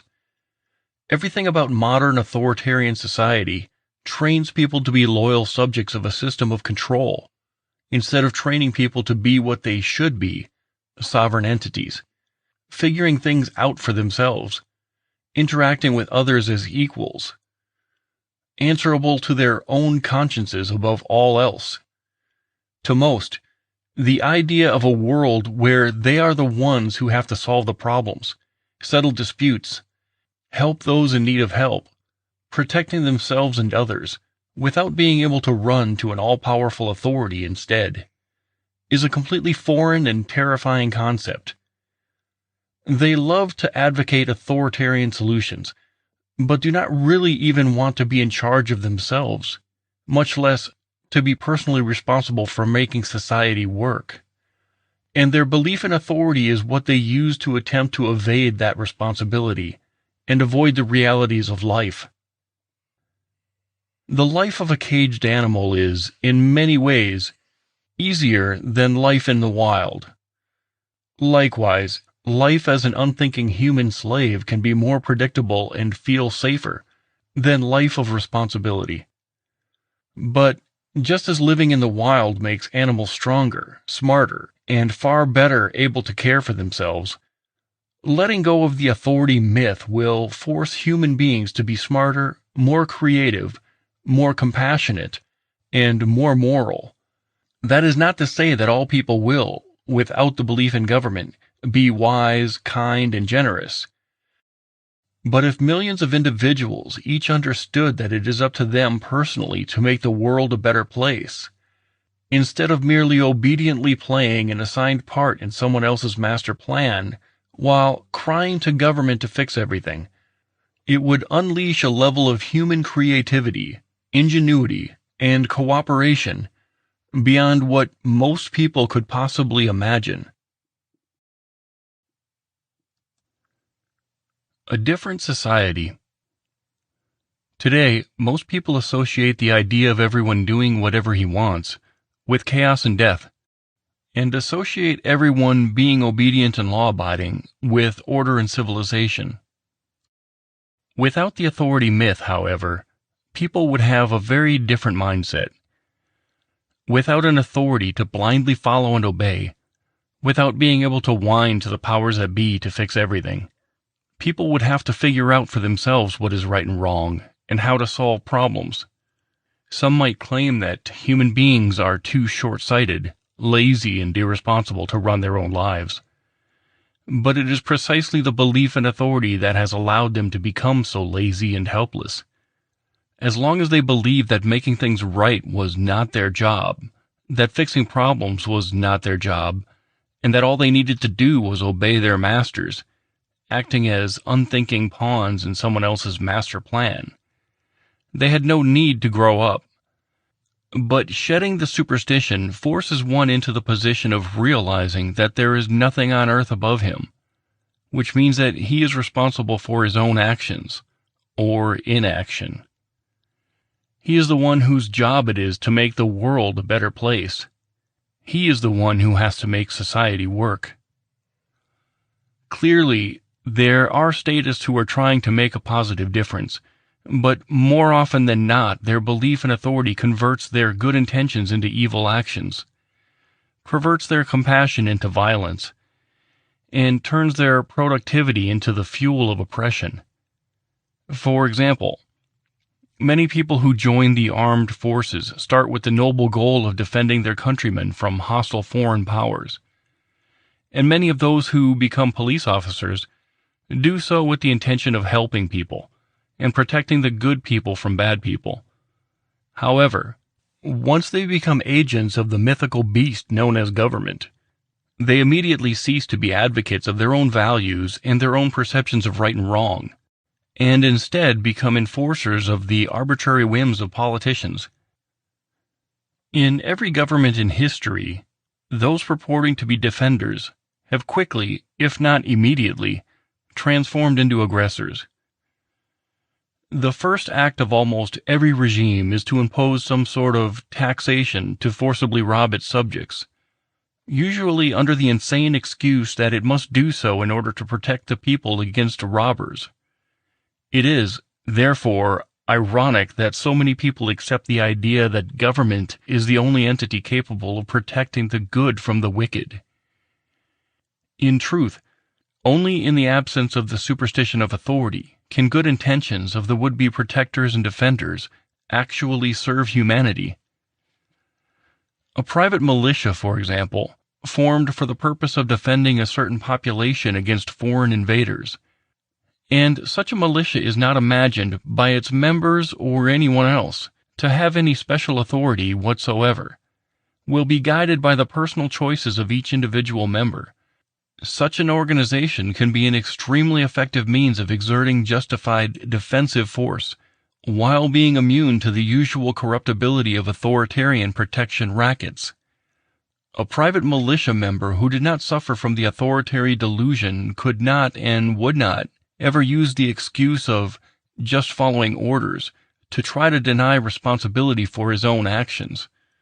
If he uses violence, he and everyone around him knows that he personally made the choice, and that he is personally responsible for it, and should personally be held accountable for his actions. In short, the only time a private, non-authoritarian militia could become oppressive is if every individual in it personally chose to act that way.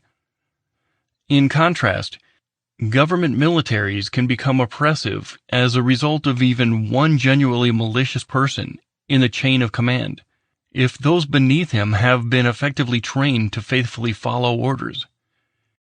Without the myth of authority, not everyone will act responsibly or charitably.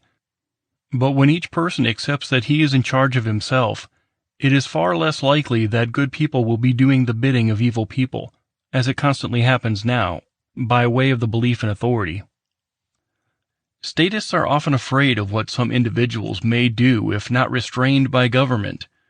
What they should fear, however, is what those individuals may do if they become government.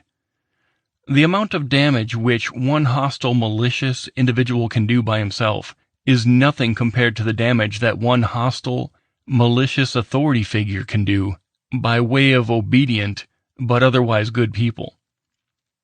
To put it another way, if evil was only committed by evil people, the world would be a far better place than it is today, with basically good people constantly committing evil acts because a perceived authority told them to.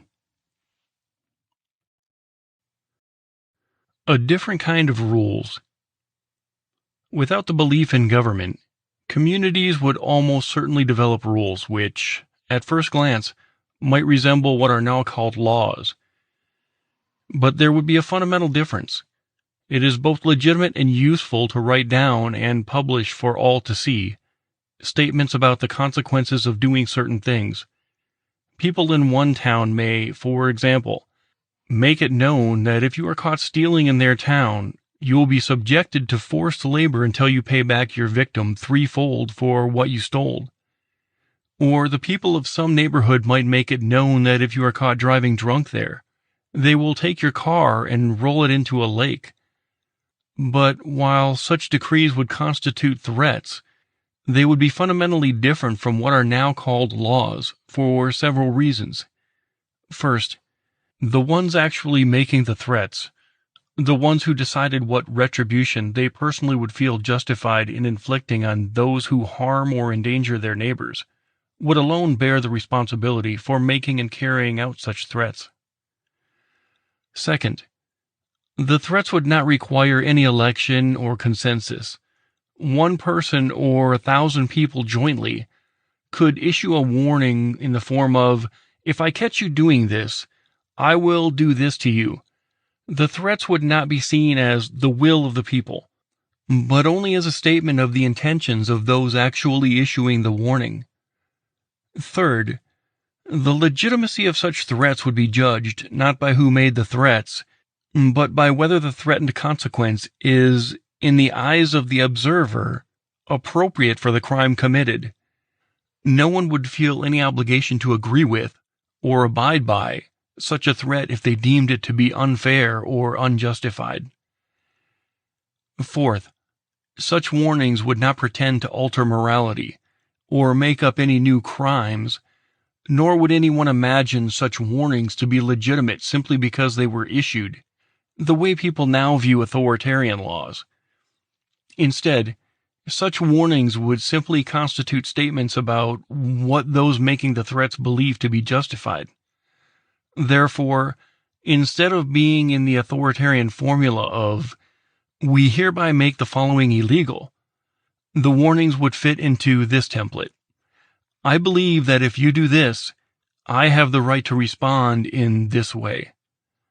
Many people, having been trained into authority worship, would be terrified of such a non-centralized, free-for-all method of human interaction.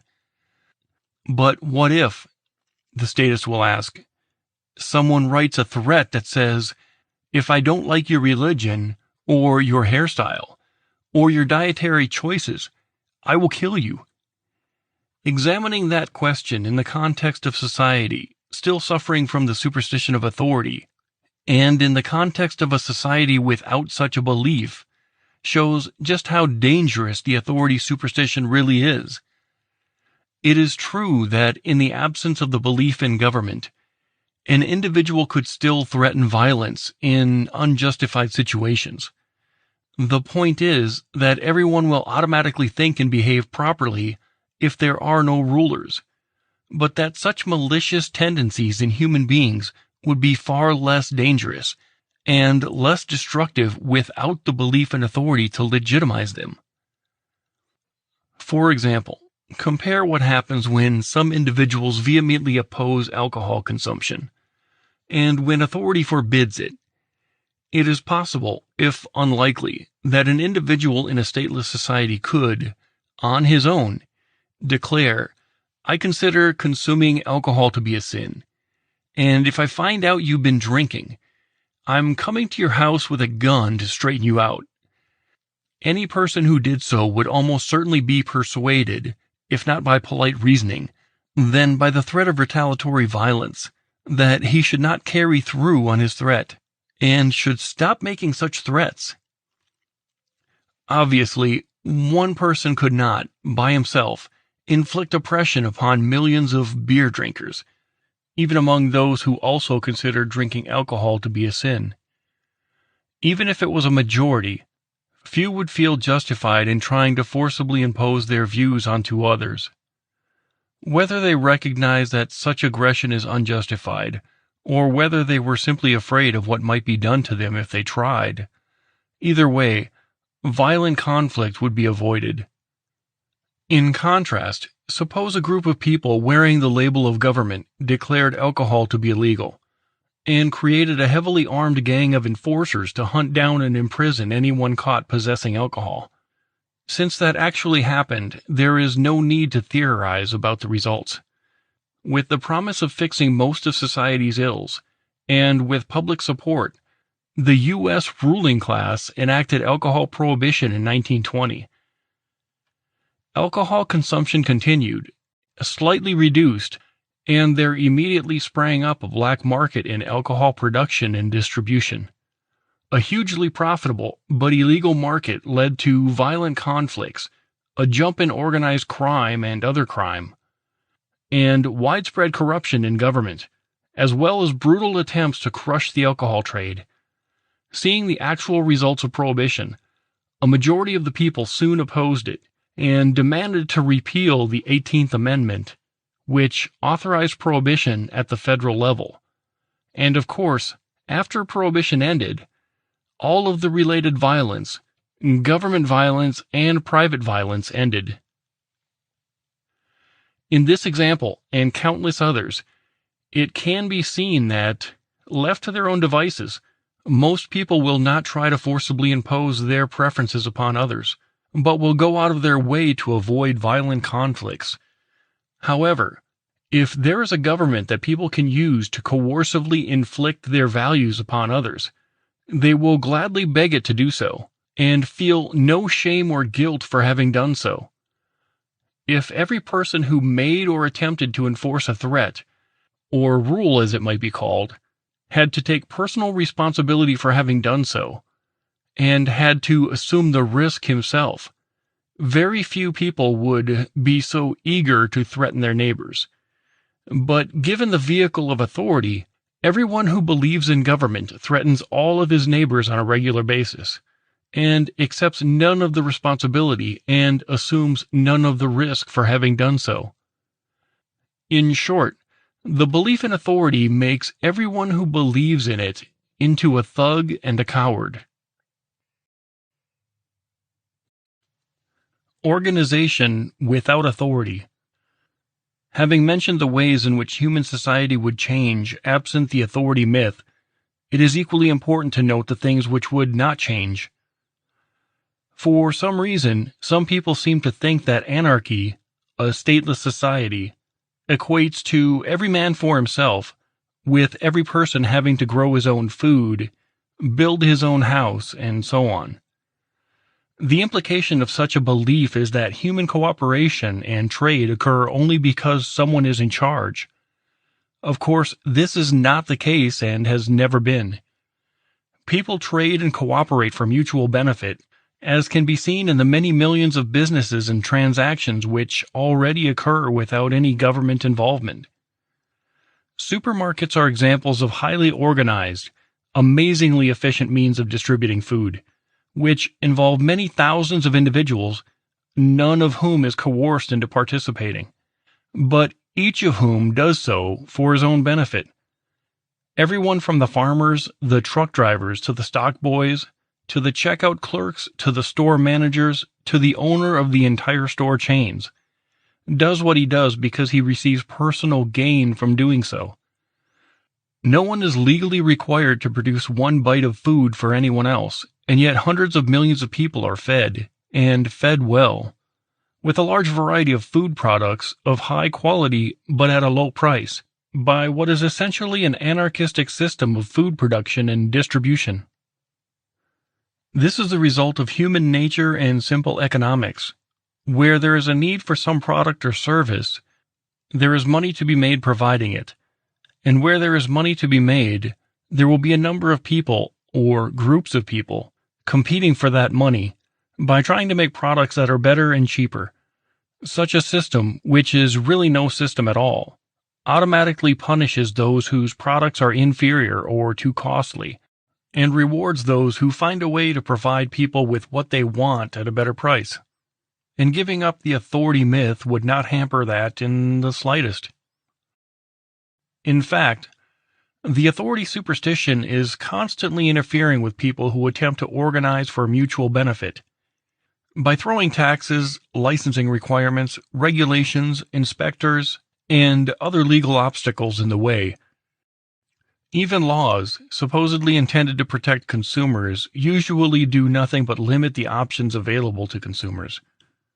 The end result is that many businessmen who would otherwise have to focus on making a better product at a better price, instead focus on lobbying those in government to do things which handicap or destroy competing businesses. Because the mechanism of government is always the use of force. It can never help with competition. It can only hinder it. In other words, rather than being essential to an organized society, the myth of authority is the biggest obstacle to human beings organizing for mutual benefit. Defense without authority. Who insist that government is necessary often raise the issue of defense and protection, claiming that society without government would mean that anyone could do anything. There would be no standards of behavior, no rules, no consequence for those who choose to commit theft or murder, and that society would therefore collapse into constant violence and mayhem. Such concerns, however, are based on a profound misunderstanding of human nature, and of what government is and what it is not. Defending against aggressors requires no special authority, no legislation, no law, and no law enforcers. Defensive force is inherently justified, regardless of who does it, and regardless of what any law says. And having a formal, organized means of providing such defensive force for a community also does not require government or law. Each individual has the right to defend himself, or defend someone else. He may choose to hire someone else to provide defense services, either because he is physically unable to defend himself, or just because he would rather pay someone else to do it.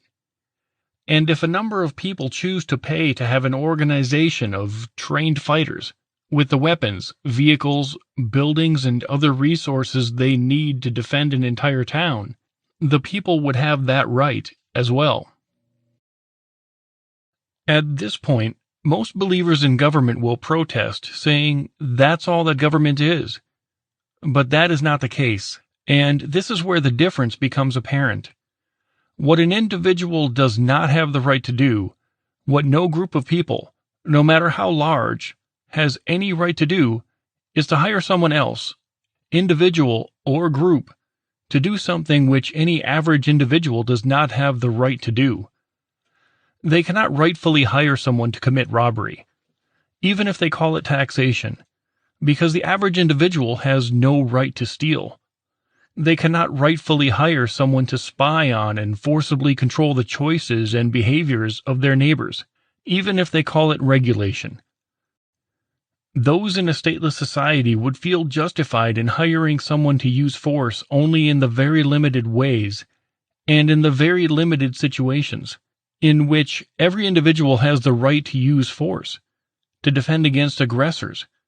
In contrast, most of what the so-called protectors in government do is commit acts of aggression, not defend against them. Some of what is now classified as police work, in fact, all of what the police do that is actually legitimate, noble, righteous, and helpful to society, would exist without the authority myth.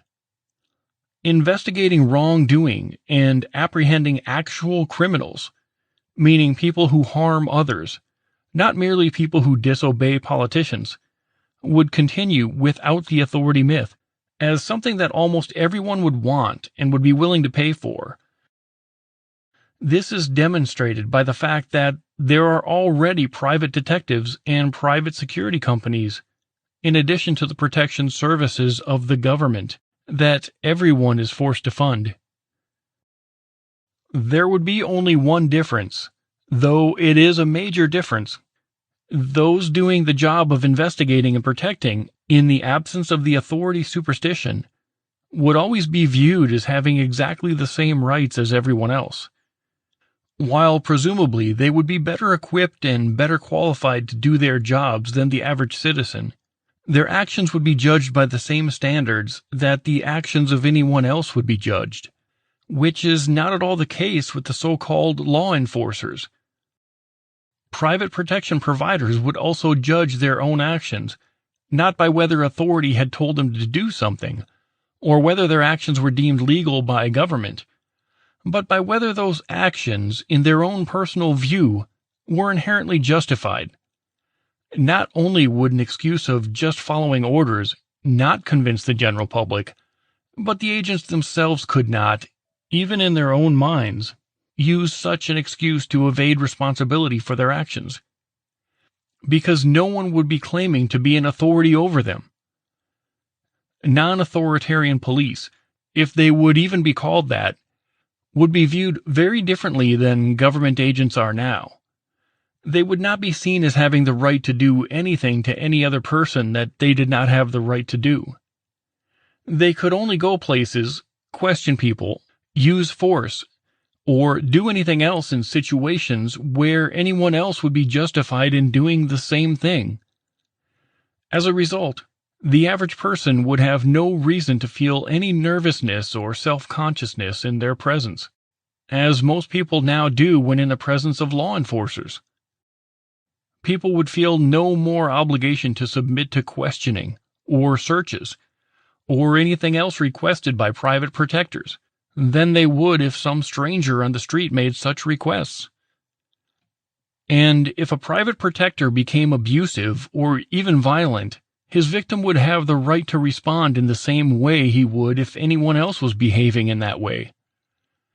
More importantly, the individual who resisted aggression from a private protector would have the support of his neighbors if he did so, because his neighbors would not be imagining any obligation to bow to someone because of any badge or any law.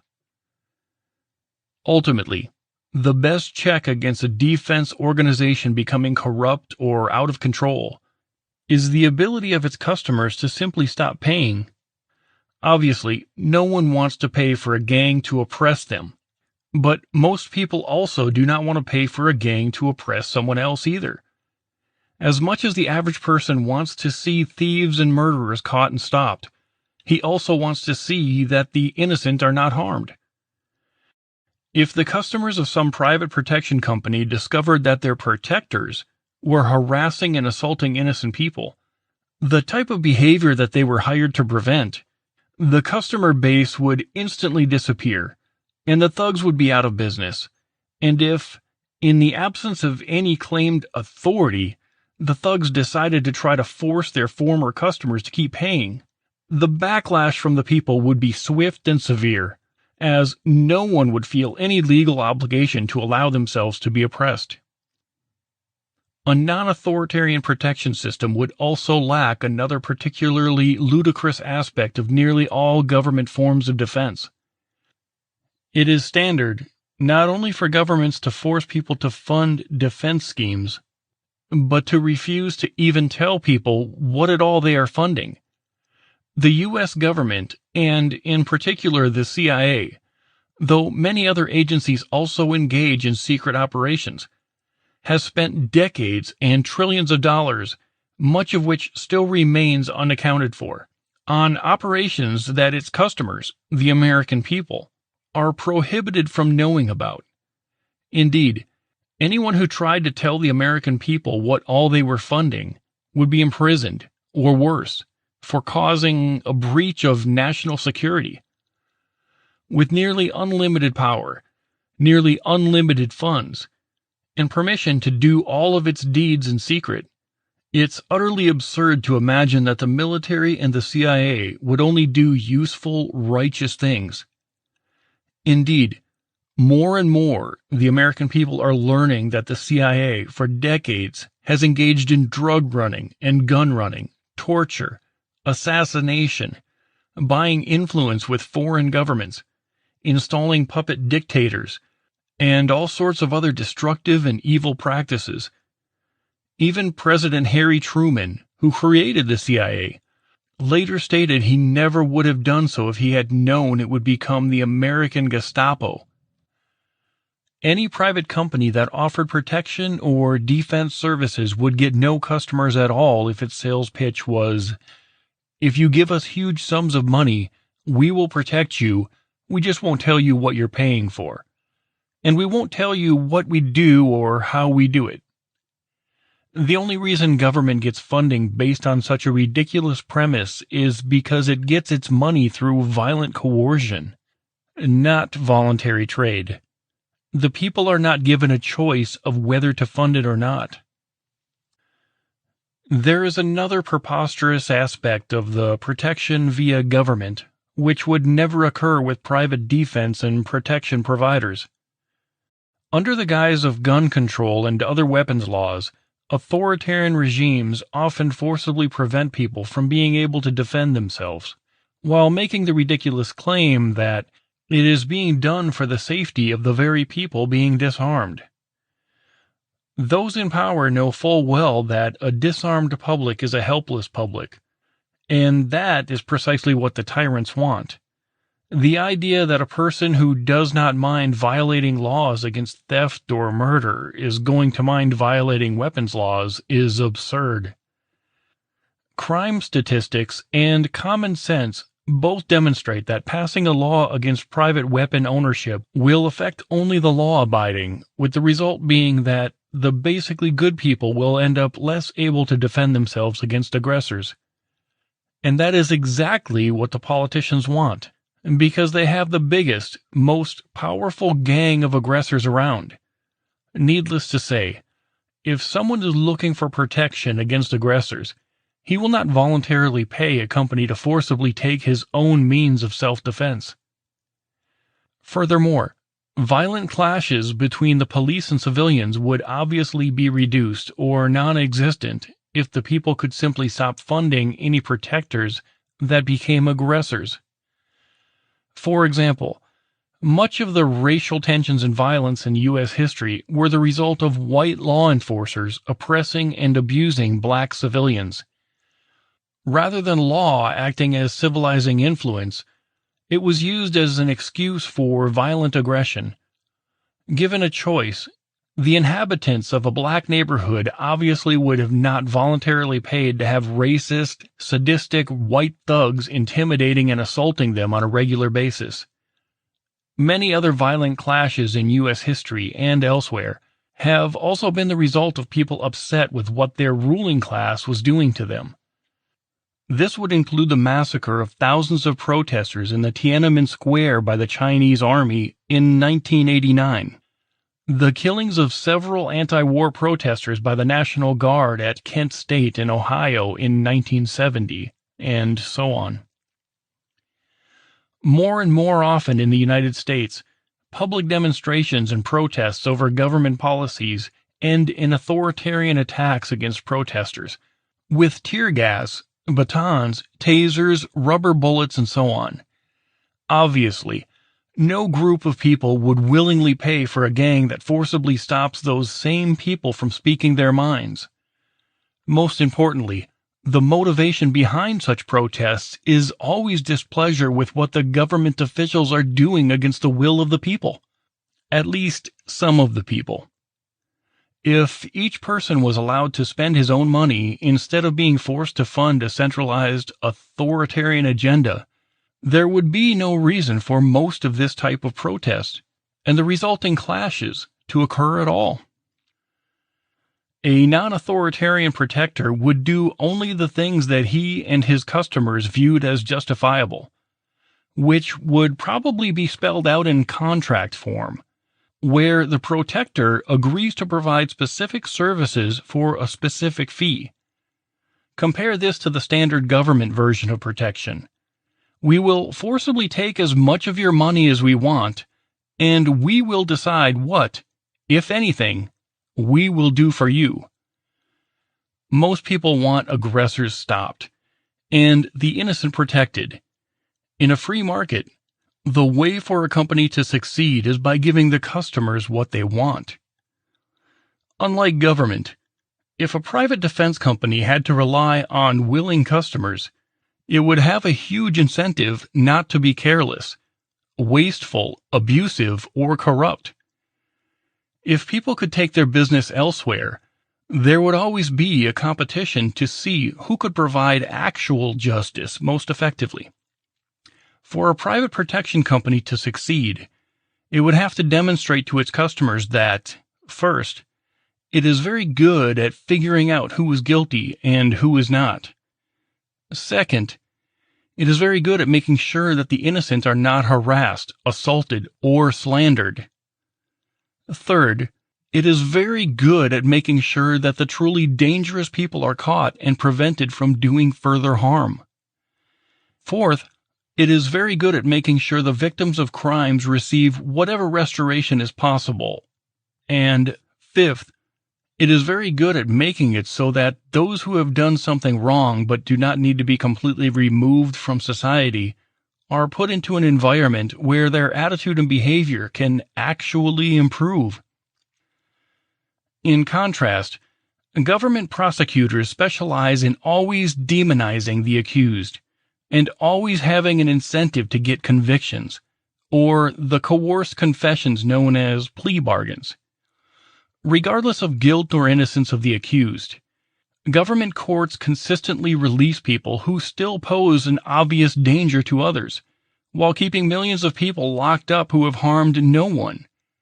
The government prison system, because of how prisoners are degraded, abused, and assaulted by guards as well as other inmates, makes frustrated, angry people into people who are even more frustrated and angry, making innocent people into criminals, and making criminals into worse criminals. And the American people are coerced into funding that destructive system, whether they want to or not. Another important point is that, in the case of a private protection company, if one protector becomes abusive, the reputation and career of every other protector depends on exposing and rooting out the thug. In contrast, it is now universally understood that government police forces will, first and foremost, protect their own. When one cop is caught doing something corrupt, illegal, or violent, almost without exception, all the other cops will help to cover it up or defend it. They function based upon gang mentality, because the people who are forced to pay their salaries are not the people they actually have to answer to. Like most government employees, they answer to the politicians and view the general public as cattle, not customers. In contrast, the general public would view private defenders as their friends, their allies, and their employees, and more importantly, as their equals.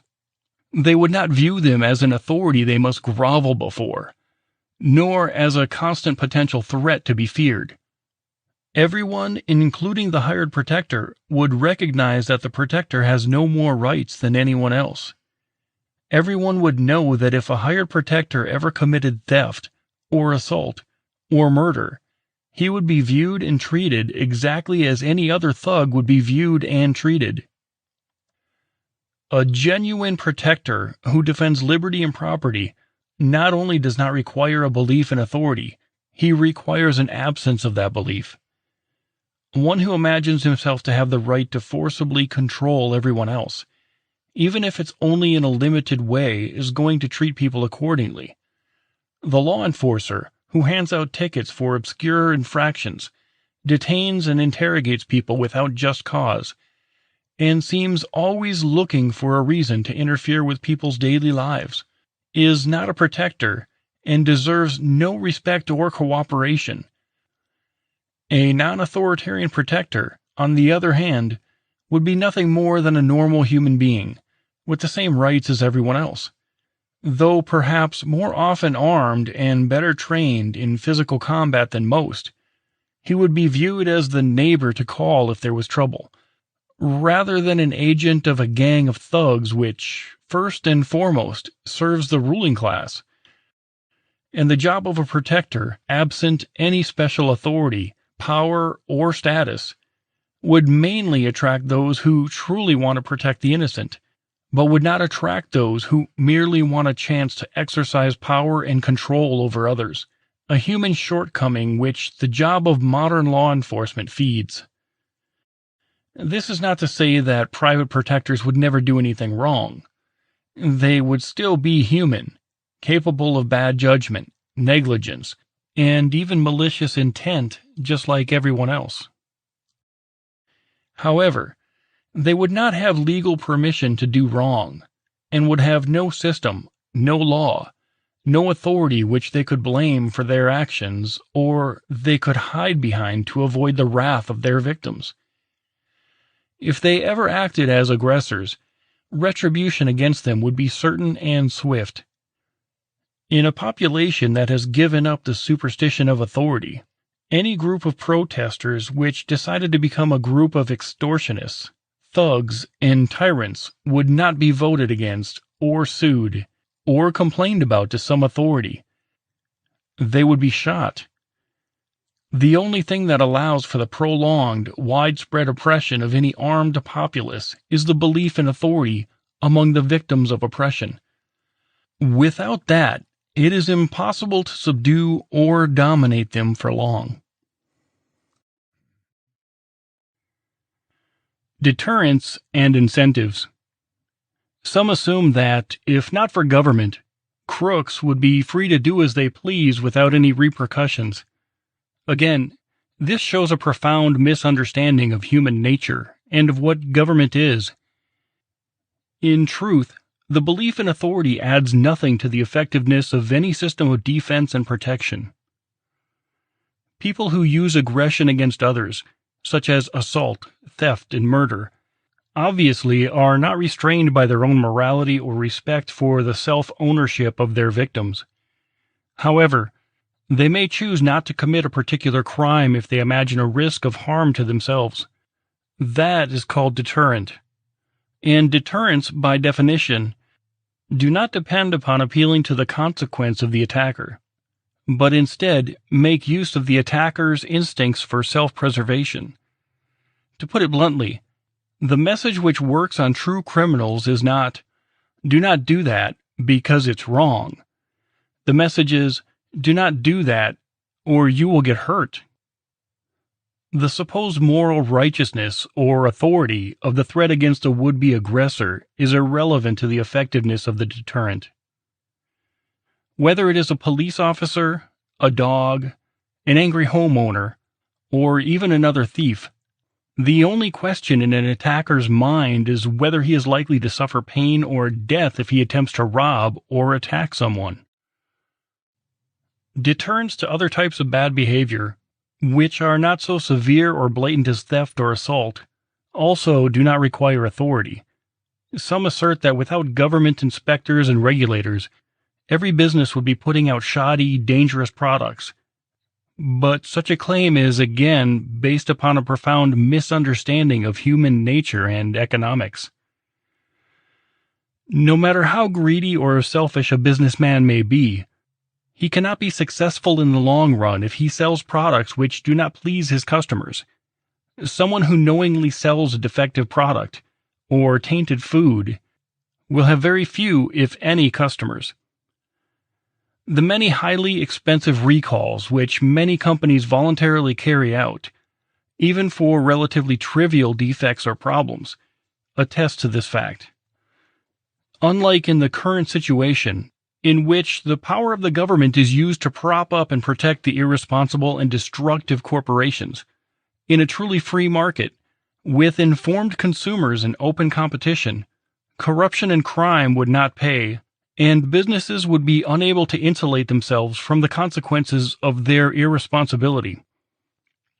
Government inspectors and regulators are driven by the incentive to impose fines on people and to enforce laws and regulations, regardless of whether they make any sense. In contrast, a system of private inspectors, which answers only to the people who want to know what is safe, and which has no enforcement power, has no incentive to interfere with the business or to make up things to complain about. Businesses could voluntarily invite private reviews of their products or facilities, such as is already done by the Underwriters Laboratories, UL, Consumer Reports, and others, in order to be able to show the public an unbiased opinion of how safe and reliable their products are.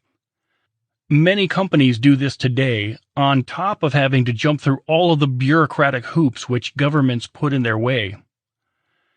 Many other matters could be handled in similar, non-authoritarian ways.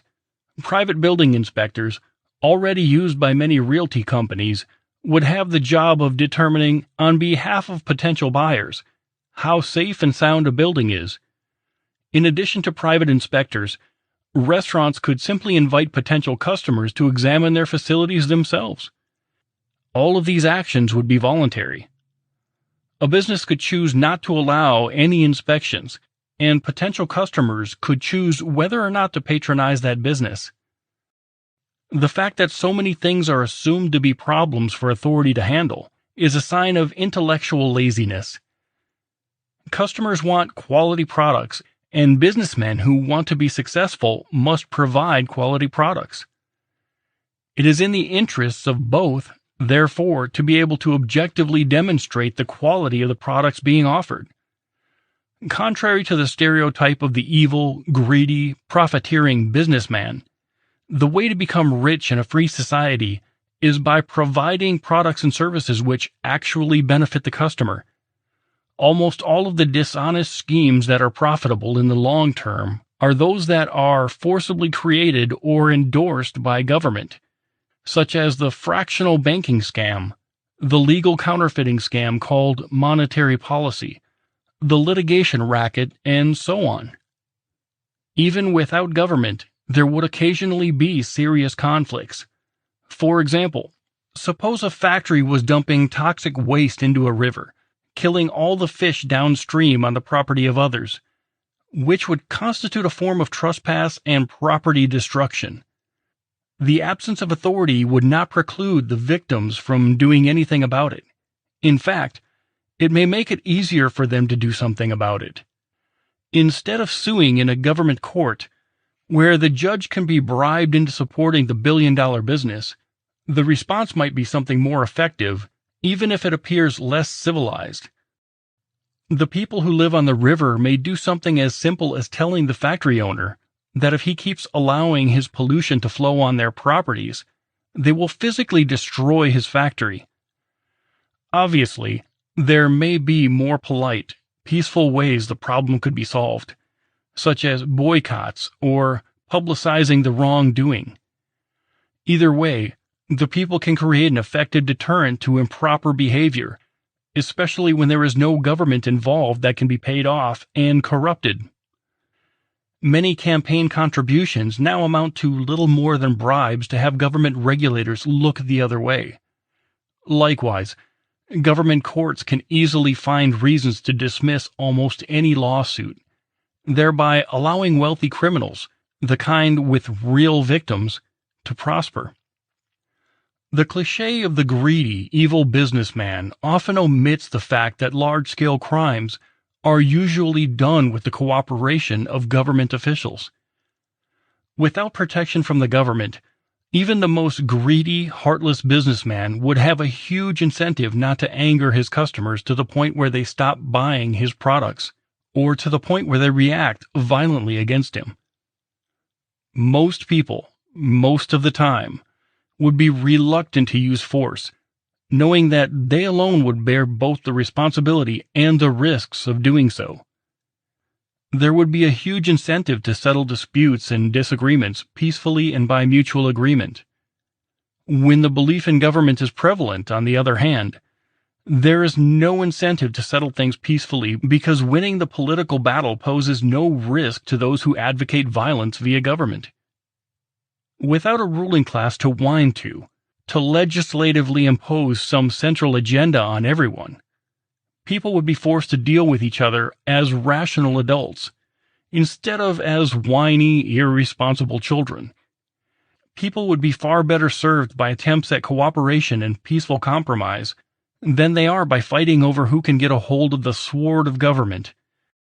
When bullying and aggression are no longer recognized as legitimate forms of human interaction, human beings will, out of necessity, learn to play nice. Anarchy in action. While many people dread the thought of anarchy, the truth is that almost everyone experiences anarchy on a regular basis. When people go food shopping or browse at the mall, they are seeing the results of non-authoritarian, mutual cooperation. No one is forced to produce any of the products offered. No one is forced to sell anything. No one is forced to buy anything. Each person acts in his own best interest, and everyone involved, producer, seller, and buyer, profits from the arrangement. All of the individuals benefit, and society in general benefits, without any coercion or rulers involved. There are countless examples of mutually voluntary, cooperative, peaceful, efficient, and useful events and organizations that do not involve government. Nonetheless, though there are a myriad of readily available examples of how efficient, organized, and productive anarchistic interaction is compared to nearly all government endeavors, people still imagine that human beings interacting with each other as equals all the time would lead to chaos and mayhem. When cars meet at a four-way stop, or when people pass on the sidewalk, that is anarchy in action. Billions of times every day, people take turns, leave room for others, and so on, without any authority commanding them to do so. Sometimes people are inconsiderate, but even then, only rarely does serious conflict occur, anything more than a rude gesture or an angry word. Potential conflicts from very minor things to more serious matters happen billions of times every day, and in the vast majority of cases, they are resolved without violence and without the involvement of any authority. Even regarding more significant problems, people often find ways to reach mutual agreements. While organized, non-governmental methods of dispute resolution, using arbitrators, investigations, and negotiations, can peacefully solve even major disagreements, most conflicts of interest never get that far. Most people, most of the time, go out of their way to avoid or quickly settle potential clashes with others.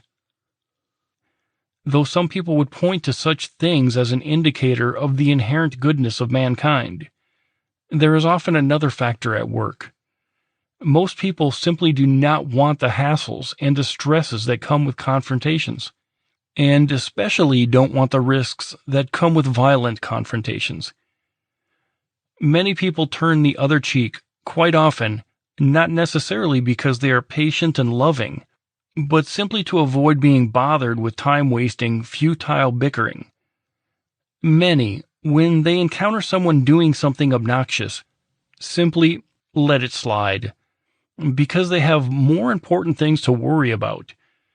There is, in most people, a strong tendency to get along, even if just for one's own benefit. And if there were no authority to run to, no giant mommy or daddy state to cry to, people would handle matters like adults far more often than they do now. This is not to say that every difference of opinion would end peacefully and fairly without authority, but the availability of the giant club of government is a constant temptation to anyone who holds a grudge, or wants to hurt someone else, or wants to obtain unearned wealth via legislation. If it were not there, fewer people would drag out or escalate disagreements or disputes. Whether because of charity, cowardice, or just a desire to avoid the headaches of a prolonged conflict, many people, even those who have a legitimate complaint against someone else, will simply let bygones be bygones and get on with their lives. Even without such examples, it is utterly irrational to claim that people could not get along without government, when everything government does, using violence and the threat of violence to control people, is the precise opposite of getting along. The notion that peaceful coexistence requires aggression and coercion is logically ridiculous. The only thing that bringing authority into a situation guarantees is there will not be a non-violent, peaceful resolution to the matter. When someone describes the society he wants to see, he almost always describes a state of non-violence, of mutual cooperation and tolerance. In other words, what he will describe is the complete antithesis of the violence and coercion of authority. Yet, having been raised to imagine authority to be a vital and positive part of society, people still constantly try to achieve peace by way of war, try to achieve cooperation by way of coercion, try to achieve tolerance by way of intolerance, and try to achieve humanity by way of brutality. Such insanity is the direct result of people being taught to respect and obey authority. Anti-authoritarian parenting. Parenting is so often based on authoritarianism that many cannot even imagine what non-authoritarian parenting would look like. It is important to clarify the effect that losing the authority superstition would have on parenting. It would not mean that parents would no longer put restrictions on what their children could do, nor would it rule out parents controlling their children against their will in many situations. But it would dramatically change the mindset of both parents and children.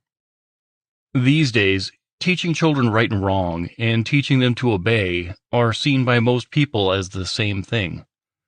However, a parent can command a child to do something wrong just as easily as he can command him to do something right. Contrary to what authoritarian parenting teaches, the fact that a parent issued a command does not make it automatically right, and does not make the child obligated to obey. If, for example, a parent commands his child to shoplift, the child has no moral obligation to do so, and disobedience would be perfectly justified, though probably hazardous. Of course, the child might not understand that stealing is wrong if the parents told him to steal. On the other hand, a parent may impose a necessary, justified restriction on his child, which the child does not like and does not believe is justified. In either case, the child is only obligated to do whatever he deems is right. The alternative would be that he has a moral obligation to do what he deems is wrong, which is impossible. This is where the difference lies. The authoritarian parent teaches the child that obedience, in and of itself, is a moral imperative, regardless of the command. E.g., because I'm your father and I said so, The non-authoritarian parent may also impose restrictions upon the child, but he does not demand that the child like it, nor does he pretend that such restrictions are just, simply because the parent imposed them. In other words, the non-authoritarian parent may see the need, because the child does not yet have the knowledge or understanding to be competent enough to make all of his own choices, to force certain restrictions upon a child regarding bedtime, diet, etc. But he does not claim that the child has any moral obligation to obey without question. The sooner the child can be taught the reason for a rule, the sooner he will understand why doing what his parent says will benefit him. Of course, that is not always possible, especially when children are very young. The parent who stops the child from eating a box of candy is benefiting the child, who does not yet have an understanding of self-control to serve his own interests. But to teach the child that he should feel a moral obligation to abide by rules which he sees as unfair, pointless, stupid, or even hurtful, just because authority told him to, is to teach that child the most dangerous lesson there can be, that he is morally obligated to put up with unfair, pointless, stupid, hurtful things if they are done by authority. To avoid passing on the authority superstition, parents should never cite "because I said so" as the reason a child should do something.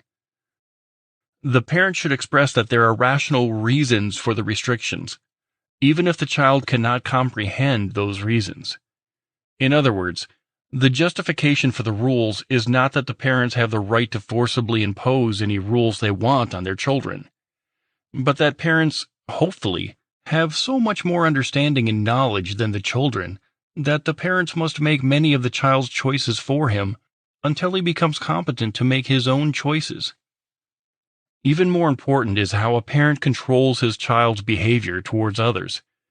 It is extremely important to teach a child that it is inherently wrong to intentionally harm another person, except when necessary to defend an innocent. But if, instead of that principle, the parent teaches "obey me" and then commands the child not to hit others, he has taught the child obedience, but not morality. If the child refrains from hitting others, not because he understands that doing so is wrong, but only because he was told not to, then he is functioning in the same manner as an amoral robot, and has learned nothing about being a human being. The short-term practical result might look the same, i.e., the children refrains from hitting others, but the lessons learned are very different. When the child who is merely taught to obey grows up, and some other authority tells him that he should harm others, he almost certainly will, because he was trained to do as he was told. On the other hand, the child who was taught to respect the rights of others, and was taught the principles of self-ownership and non-aggression, will not lightly abandon those principles just because someone claiming to be authority tells him to. Children learn by example. If a child sees his parents always acting as unquestioning subjects of a ruling class, the child will learn to be a slave. If, instead, the parents demonstrate in their daily lives how to use and follow one's own heart and mind, the child will learn to do likewise. The child must understand that it is his duty not merely to follow the rules of being a good person, but to figure out for himself what the rules of being a good person are. The standards which a self-owner lives by may still be described as rules, but the worth of such rules does not come from the fact that an authority issued them, but because the individual believes that such rules describe inherently moral behavior. This is not to say that everyone agrees upon what is moral, though there is a wide consensus on some basic principles. But even when each person's behavior guided by his own imperfect, incomplete understanding of right and wrong, the overall results would be drastically improved compared to the authoritarian alternative, in which basically good people do things they know to be wrong, because they feel compelled to do whatever authority tells them to, as demonstrated by the Milgram experiments. Again, though many people falsely assume that a society without a centralized, rule-making authority would mean every man for himself, Group cooperation and agreements do not require authority, and those children who spend their formative years learning to interact with different people of all ages on a mutually voluntary basis, instead of learning to blindly do as they are told, are far better equipped to form relationships and enter into joint efforts based on agreement, compromise, and cooperation. Such voluntary interaction can take place between two people, or between 2 million. Even the limited freedom experienced by Americans has demonstrated that even extremely complex industries can be based entirely upon the willing participation and voluntary cooperation of everyone involved. And history has also demonstrated that the moment the method of organization based upon centralized, coercive control is used, such as occurs in the so-called planned economy, productivity crashes and poverty and enslavement appear. Yet most children are still raised in authoritarian environments, with the claim that that will best prepare them for life in the real world. In truth, it prepares them only for a lifetime of enslavement. Halfway there. In any group of people that have given up the authority myth, whether they are a small group of friends, or the inhabitants of a town, or the population of an entire continent, the frequency and severity of violent conflicts and acts of aggression inside that group will dramatically be lower than it is elsewhere, where most people, by the way of voting and other political actions, advocate and perpetuate aggression on a regular basis. However, though the individuals in such a group would have little to fear from each other, they still would likely have to deal with acts of aggression from those outside of the group who still adhere to the belief in government. An individual whose mind has been freed, but who still lives in a society plagued with the delusion of authority, will be at constant risk of being the target of authoritarian aggression. Being free in one's mind, understanding the concept of self-ownership, does not necessarily cause one to be physically free. However, it can make an enormous positive difference by opening up countless new means through which people can try to cope with, avoid, or even resist authoritarian attempts to control them. The individual who takes pride in being a law-abiding citizen has only one way to even attempt to achieve freedom, which is almost never effective: begging his masters to change their laws. On the other hand, one who understands that he owns himself, owes no allegiance to any supposed master, and needs no legislative permission to be free, has many more options. And the more people who have escaped the superstition, the easier avoidance or resistance becomes. For example, even a small number of self-owners can create channels of commerce which circumvent the usual controls of extortion schemes imposed by governments. Ironically, this entirely legitimate and moral form of voluntary interaction is often referred to as the black market, or as doing business under the table, whereas the usual system of aggression, coercion, and extortion is viewed as legitimate and righteous by the believers in government. In reality, the legitimacy of any trade, or any other human interaction, does not depend on whether some authority knows about it and controls it, as the concept of black market implies, but depends only upon whether what occurs is mutually consensual. Those who understand this can find many ways in which to circumvent or defeat attempts by government to coercively control and exploit them. Many acts of aggression done in the name of law can be avoided or defeated fairly easily by a relatively small number of people, if they feel no automatic moral obligation to do as they are told. Of course, this is not always the case. If the gang called government does anything well, it is exerting brute force, whether in the form of military action or domestic law enforcement.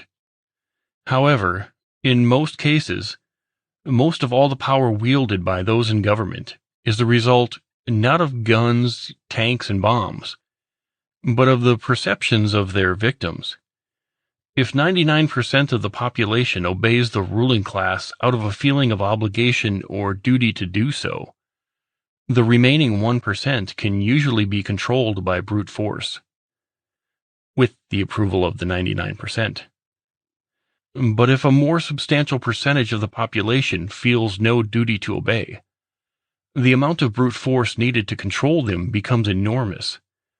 For example, many of the inhabitants of the United States now surrender about half of what they earn in taxes at various levels, and most feel obligated to do so.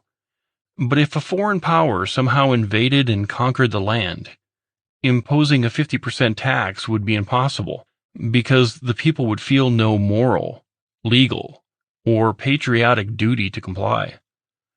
200 million workers would find 200 million ways to use evasion, deception, secrecy, or even outright violence to avoid or defeat such attempts by the foreign thieves to enslave them. Today, there is only one gang capable of oppressing the American people: the U.S. government. This is because it is the one gang imagined by most people to have the right to coerce and control, regulate, and rob and extort, tax the American people. A common concern among statists is, without a strong government to protect them, some foreign power would just come in and take over. But such fears completely overlook how large a role perception plays in the ability to oppress. An area of the land size of the U.S., inhabited by 100 million gun owners, in addition to 100 million other people who would likely become gun owners if an invasion occurred, would be impossible to occupy and control by brute force alone. History gives many examples, e.g., the Warsaw Ghetto in World War II, the Vietnam War, the aftermath of the war in Iraq, of how even an enormous, technologically advanced standing army can be indefinitely frustrated by a relatively small number of armed insurgents. And the land inhabited by self-owners has another huge advantage, in that it is literally impossible for them to collectively surrender if there is no government pretending to represent the population, and no one who claims to speak on behalf of the people as a whole. There is literally no way for them to give up, without each and every individual surrendering. A good way to grasp the reality of the situation is to consider the matter from a perspective of the leader of the invaders.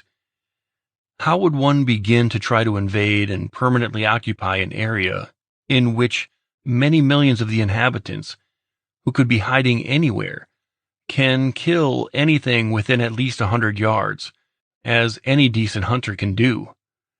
An inspiring tyrant would have a far better chance of gaining power over people by running for office, whereby obtaining a perceived right in the minds of his victims to rule and control them. Large-scale oppression, especially since the advent of firearms, depends a lot more on mind control than it does on body control. Those who crave domination gain much more power by convincing their victims that it is wrong to disobey their commands than by convincing their victims that it is merely dangerous but moral to disobey. No matter how much the people complain and protest, as long as the people obey the law, the commands of politicians, the tyrants have little to fear. As long as their attempts to control and extort are seen as legal acts of authority, and as long as the people therefore feel an obligation to comply, unless and until the ruling class changes such laws, the people will remain enslaved in body, because they remain mentally enslaved. Ironically, many people still believe that a strong government is the only thing that can protect the people as a whole, when the belief in government is actually the only thing which can oppress the people as a whole. Brute force alone cannot do it on any large scale, or for any prolonged period of time. Even a gang with tanks, planes, bombs, and other weapons has no power to control an armed populace for long unless it first dupes the people into believing that it has the right to control them. In other words, only a gang imagined to be authority can get away with long-term oppression and enslavement. As a result, government, or the belief in it, instead of being essential to the protection of individual rights, is essential only for the prolonged and widespread violation of individual rights. Ironically, even most of those who recognize government as the biggest threat to liberty today still insist that government, of some type, is necessary for protection. The belief in authority is so strong that it can convince otherwise rational people that the very thing that routinely robs, coerces, and assaults them is needed to protect them from robbery, coercion, and assault.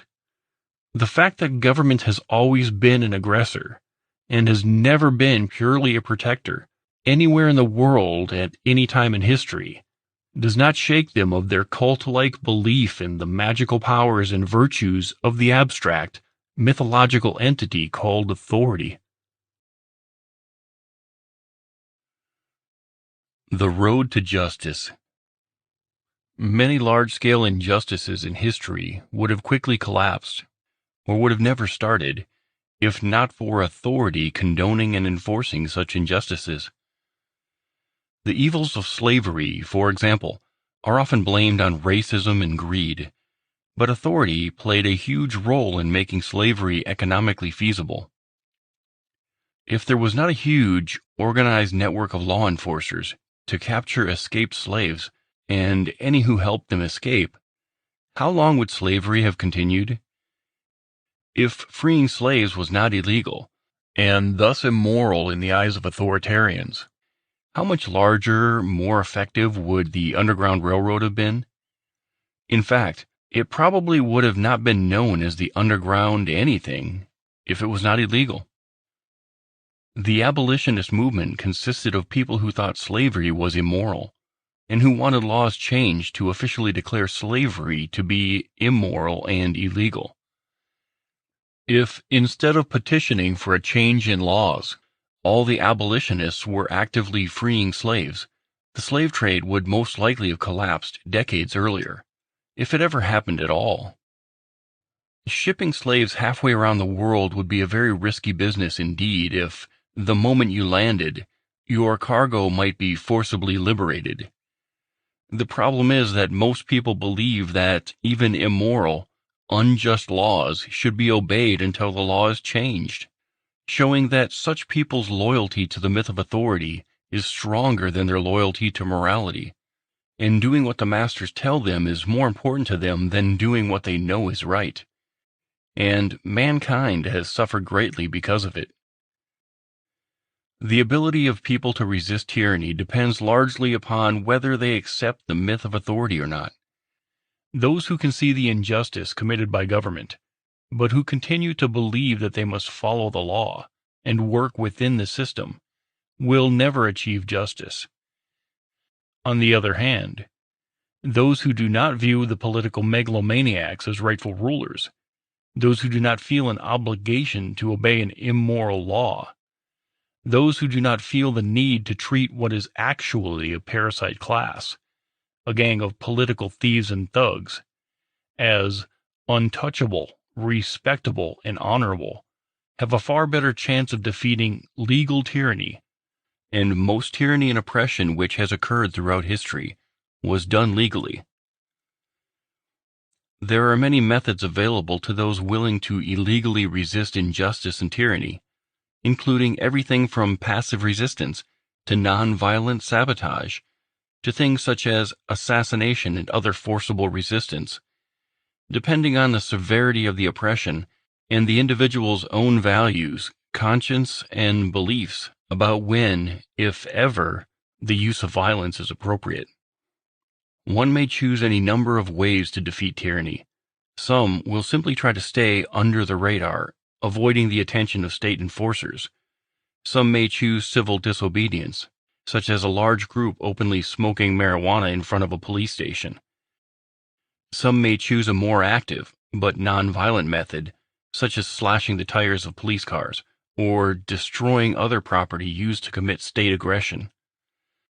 Others may choose the method of openly violent resistance, such as occurred in the American Revolution. By analogy, the intended victim of a robbery, the non-governmental kind, may try to evade the thief, or outsmart him, or even kill him if it comes down to that, whatever it takes to avoid being victimized.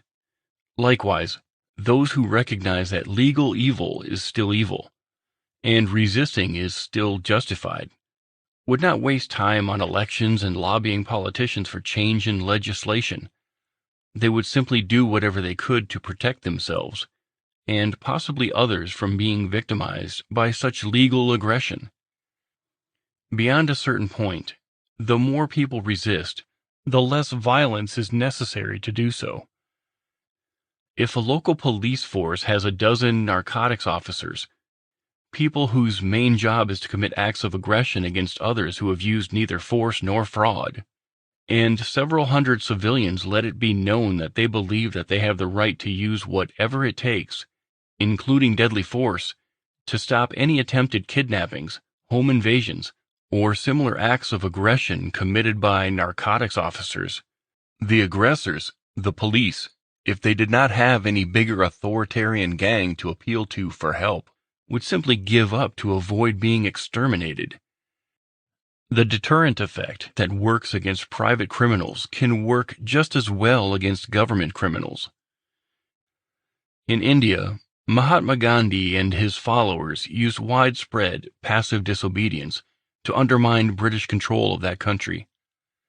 Alcohol prohibition in the United States is another example of an immoral law that was basically disobeyed out of existence. The high levels of disobedience, along with the refusal of most jurors to give their blessing to the legal aggression, along with some acts of violent resistance, e.g., tarring and feathering revenuers, made the immoral law unenforceable. The legislators eventually repealed it in an attempt to save face, because having an unenforceable law on the books goes a long way toward destroying the ruling class's legitimacy in the eyes of its victims. Anywhere the people feel no moral obligation to comply with authoritarian demands, any legal acts of aggression can be ignored out of existence. When the number of self-owners is smaller, however, sometimes violence is necessary to defeat legal acts of aggression. And if only a few people recognize the illegitimacy of legal oppression, forcible resistance often backfires. Where there is oppression, there is always violence. It is usually one-sided, with the agents of authority committing most or all of the violence.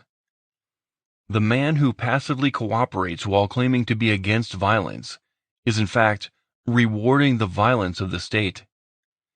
When an act of aggression is committed, whether by authority or anyone else, nonviolence, by definition, ceases to be an option.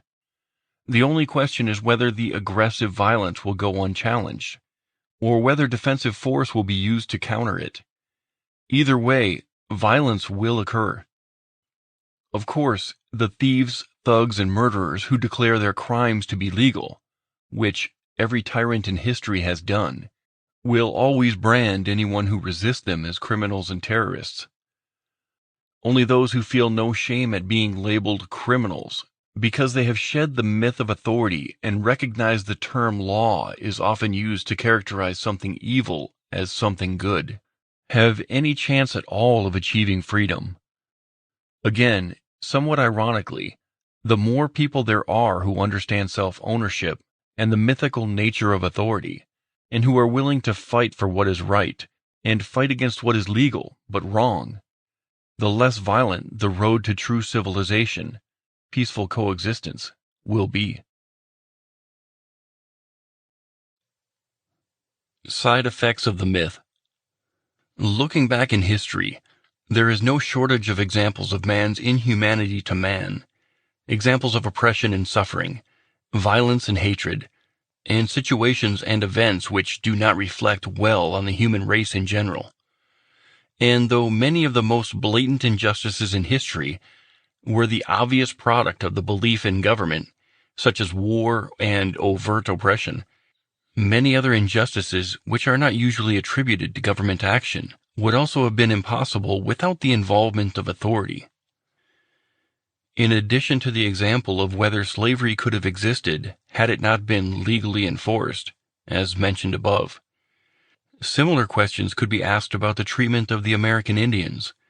If not for the authoritarian government edicts and the state mercenaries to enforce them, would there have been such a large-scale, concerted effort to exterminate or forcibly evict the natives from the lands they had inhabited for generations? No doubt there would still have been smaller conflicts due to the clash of cultures and demands for farming and hunting lands. But would it have been in anyone's personal interest to engage in large-scale, violent combat? After open slavery was ended in the United States, at about the same time that legal slavery, the income tax, first came into being, racial tensions and violent conflicts continued. Many believe that government then came along and saved the day. In reality, violent conflict between the races was encouraged by authority. For many years, racial segregation was forcibly imposed via laws. Ironically, racial tensions were then exacerbated further by government-mandated integration, which sought to coerce people of different races and cultures to mix, whether they wanted to or not. Again, the result was violence. During the entire fiasco, some schools and businesses, if left in freedom, would have chosen segregation, and some would have chosen integration. If not for government trying to forcibly impose one official policy on everyone, parents could simply have chosen which schools to send their children to, segregated or not. And shoppers could simply have chosen which businesses to patronize, segregated or not. Not only was much of the violence committed against blacks done directly by government enforcers, the police, but even much of the privately committed violence was the result of anger over people being forced by government to deal with people of another race and culture. It is silly to think that forcing people apart, or forcing people together, will make people happier, nicer, or more open-minded and tolerant. In neither case was the peace or security of either race served by authoritarian intervention. While it is impossible to say exactly how widespread or prolonged segregation and racism would have been without government involvement, it is common sense that if people of all races and religions are allowed the freedom to choose who to associate with, it is at least possible for very different cultures to peacefully coexist. But when government gets involved, and the debate is between forcing races to remain separate or forcing races to mingle, obviously, someone will be angered either way. This is not to say that every point of view is equally valid. The point is that people of vastly different world views, however wise or stupid, open-minded or bigoted, informed or ignorant their views may be, can usually coexist peacefully, even in close proximity, unless government gets involved. Different people may not like each other, may not approve of each other's beliefs and lifestyles, and in fact may harshly criticize or condemn other cultures. But that does not mean they cannot peacefully coexist, with both sides refraining from violent aggression. But whenever government gets involved, the coercion inherent in all law makes certain that people will not just get along. Another example of the indirect deleterious effects of government action is the fact that violence associated with the drug trade, the production and distribution of illegal substances, exists only because of narcotics laws. By outlawing a substance or a behavior, even when all the participants are willing adults, the politicians create a black market, which not only has a huge profit potential due to limiting the supply, but creates a situation which specifically deprives customers and suppliers of any legal protection. For example, if a drug dealer is robbed or assaulted by the police or anyone else, he is unlikely to call law enforcers to help him. Outlawing something consensual, whether it be prostitution, gambling, or drug use, almost guarantees that the market will be controlled by whichever gang is the most violent, or has paid off the most cops and other officials. Again, A perfect before and after example of this was alcohol prohibition in the United States. When alcohol became illegal, it was immediately taken over by organized crime, which was renowned not only for its violence, but also for its ability to bribe government agents and officials. When alcohol became legal again, all of the related violence stopped almost instantly. Despite the crystal clear example of the horrible results of enacting laws to prohibit vices, most people still support laws against behaviors and habits they find distasteful. As a result, the related violence continues. Instead of being recognized as a problem which exists because of government and its laws, it is still imagined to be a problem which government must fight against. The same could be said of the infamous violence of loan sharks, who deal with illegal gambling, and the violence of pimps in places where prostitution is illegal. In such cases, even better than a before and after comparison is a side-by-side comparison. Does gambling lead to more violence in Atlantic City, where it is legal, or in places where it is illegal? Does prostitution pose a bigger threat to all involved in Amsterdam, where it is legal, or in places where it is illegal? This is not to say that prostitution, gambling, and drugs, including alcohol, are good things, but that, good or bad, introducing the coercion of government into a situation does not do away with such vices, but only makes them more dangerous for everyone involved, and often for people who are not involved. Lest anyone still imagine that vice laws are the result of good intentions, the politicians are well aware that gambling, prostitution, and illegal drug use still occur in government prisons. The politicians know full well that even constant captivity, surveillance, random searches, and harsh punishments cannot prevent such behaviors in people who are kept in closely monitored cages. Laws obviously cannot eradicate such behaviors from an entire country, but they can, and do, supply tyrants with a ready excuse for ever-expanding power. And that is exactly why governments enact vice laws to begin with, to create crime where there was none, in an attempt to justify the existence of authoritarian power and control. In a world without the myth of authority, many people, including this author, would still strongly disapprove of drug use, prostitution, and other vices, but they would be unlikely to support efforts to have such behaviors violently suppressed. Not only would they usually feel unjustified in advocating violence if they did not have the excuse of authority to hide behind, but they would be unlikely to want to provide the billions of dollars necessary to wage a large-scale, violent campaign against such widespread activities. Even the most judgmental person would have both economic and moral incentives to leave others in peace, as well as the fear of retaliation from any he chose to commit acts of aggression against. Of course, open criticism of lifestyles and behaviors, and attempts to persuade people to change their ways, are a perfectly acceptable part of human society. In fact, if people had to try to use reason and verbal persuasion to win people over, instead of using the brute force of government, perhaps the targets would be more open to listening. At the very least, people would no longer turn an issue of bad habits into an issue of bloodshed and brutality, as it happens now with all attempts to legislate morality. The flip side to the notion that if it's illegal, it must be bad, is if it's legal, it must be okay. Perhaps the biggest example of this is the fact that, in 1913, the U.S. government not only legalized slavery via the income tax, directly and forcibly confiscating the fruits of people's labor, but also, by way of the Federal Reserve Act, legalized a level of counterfeiting and bank fraud which boggles the mind. In short, the politicians gave bankers legal permission to make money out of thin air, and to loan such fake, fabricated money out at interest to others, including governments. Though most people are unaware of the specifics of how such huge frauds and robberies occur via fiat currencies and fractional reserve banking, many people now have a gut instinct that the banks are doing something deceptive and corrupt.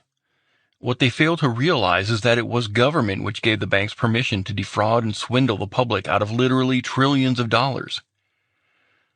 Another particularly controversial example of how a debate of legality can trump a debate about facts and morality is the issue of abortion.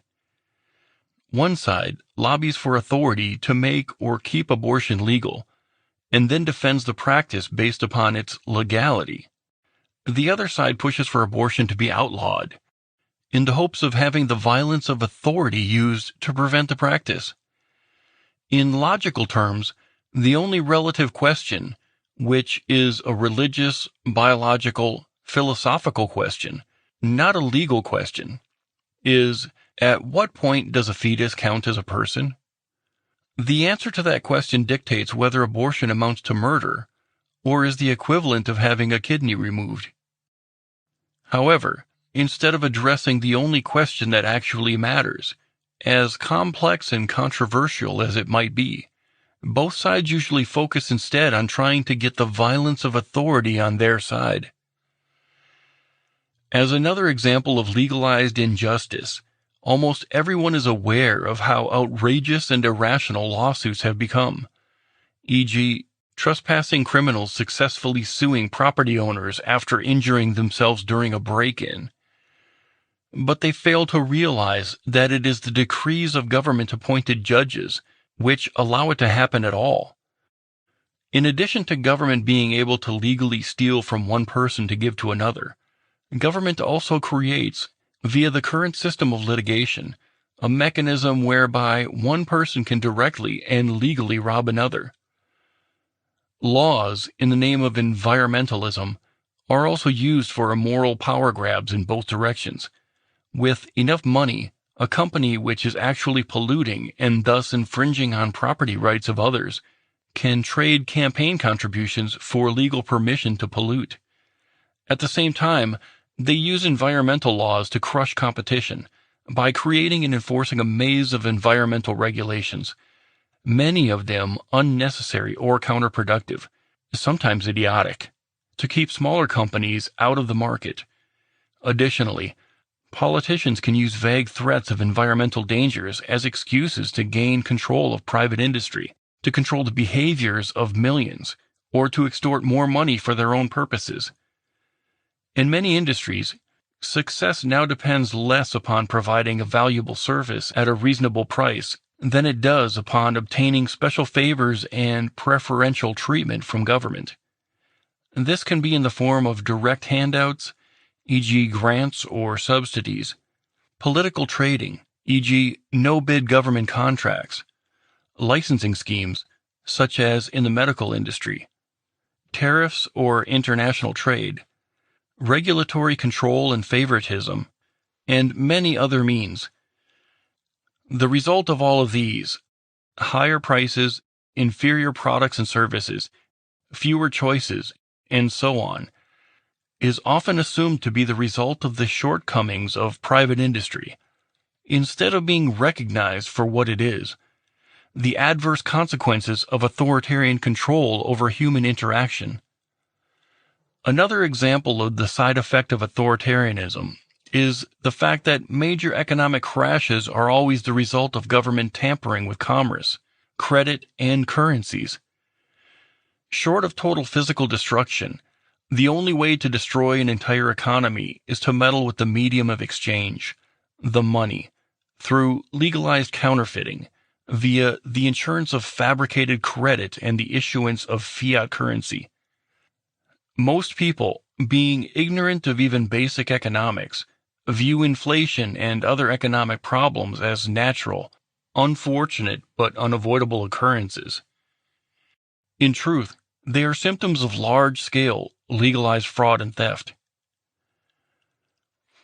Immigration laws give another example of indirect damage and secondary problems caused by government. Aside from the obvious direct coercion involved, such laws cause problems that would not exist otherwise, including, first, the lucrative, often vicious racket of smuggling illegals into the country. Second, illegals, being easy targets for human trafficking and other forms of exploitation because they do not dare speak out or seek help. Third, illegals having trouble finding useful, gainful employment and therefore resorting to theft because they cannot legally be employed. And fourth, people being forced to live under tyrannical regimes because they cannot physically escape. More generally, because illegals are classified as criminals and often viewed as undesirables, and receive neither respect nor protection from much of the citizenry, there is less of an incentive for them to try to fit in or otherwise behave in a law-abiding manner. Even many problems that seem to be non-governmental in nature exist because of some law. Of course, there are and always will be instances of fraud and theft committed by unscrupulous individuals acting on their own. But most people are completely unaware of how many seemingly private swindles, schemes, and rackets are not only allowed by authority, but encouraged and rewarded by the laws of government, whether intentionally or accidentally. Having no truly free market to compare it to, many continue to assume that state coercion is necessary, when all it actually does is hinder and interfere with human productivity and progress. What society could be. It is impossible to even begin to imagine in how many ways history could have been different if the superstition of authority had collapsed long ago. Obviously, the atrocities of Nazi Germany, Stalin's Russia, Mao's China, Pol Pot's Cambodia, and many more would never have happened. Furthermore, while there could still be violent regional cultural or religious clashes, large-scale wars simply could not and would not happen without soldiers blindly obeying a perceived authority. If the enormous amount of resources, effort, and ingenuity that have been poured into mass destruction, war, have been put into something productive, where would we be today? If instead of spending such a huge amount of time and effort struggling over who should have the reins of power and what that power should be used for, people had spent all those years being inventive and productive, what might the world now look like? What if every person had been allowed to support what he wanted, instead of having government robbing everyone and then having a never-ending argument over how those public funds should be spent? What if instead of arguing over which centralized authoritarian plan should be forcibly imposed on everyone, people lived their own lives and pursued their own dreams? Who can even imagine how far humanity as a whole could have progressed by now? This is not to say that without the belief in authority, personal conflicts would never arise. They would, and they would sometimes end in violence. The difference is that, with the belief in government, they always end in violence, or threats of violence, because coercion is all that government ever does, whereas people, even people of very different viewpoints and backgrounds, can usually find ways to peacefully coexist.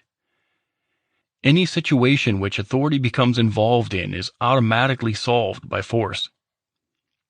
With the issue of same-sex marriage, what if instead of an ongoing argument over what views and choices should be forced upon everyone, every church minister, every employer, and every other individual could decide for himself how to live, what he wants to call marriage, and so on? With the issue of prayer in school, what if, instead of government creating a hostile conflict by forcibly confiscating money from all property owners to fund one big, homogeneous public school system, each person, Christian, Jewish, Muslim, atheist, etc., was allowed to choose which schools, if any, he wanted to support? This does not mean that people of different views would like each other or end up believing in the same things. It does mean that without believing in the same things, they could still peacefully coexist, a situation which government does not allow. What if, instead of government agencies deciding what drugs and medical treatments it would legally allow people to try, and which practitioners would be licensed to practice, people could make their own choices?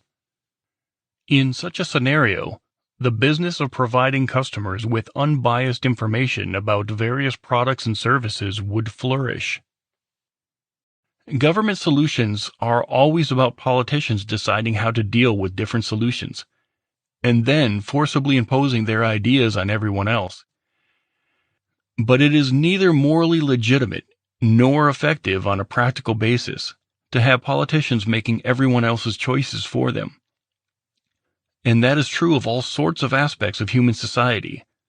What would the world look like if the past 100 years, instead of arguing over how to forcibly limit people's options, which is what every law does, people had spent their time and effort trying new ideas and coming up with new approaches to problems, each person having been allowed to devote his own time, effort, and money to whatever he personally chose to support?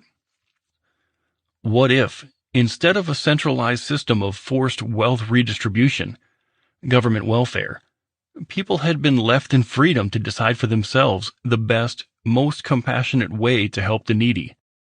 Instead of a system that rewards laziness and dishonesty and breeds dependency, we might have a system that actually helps people.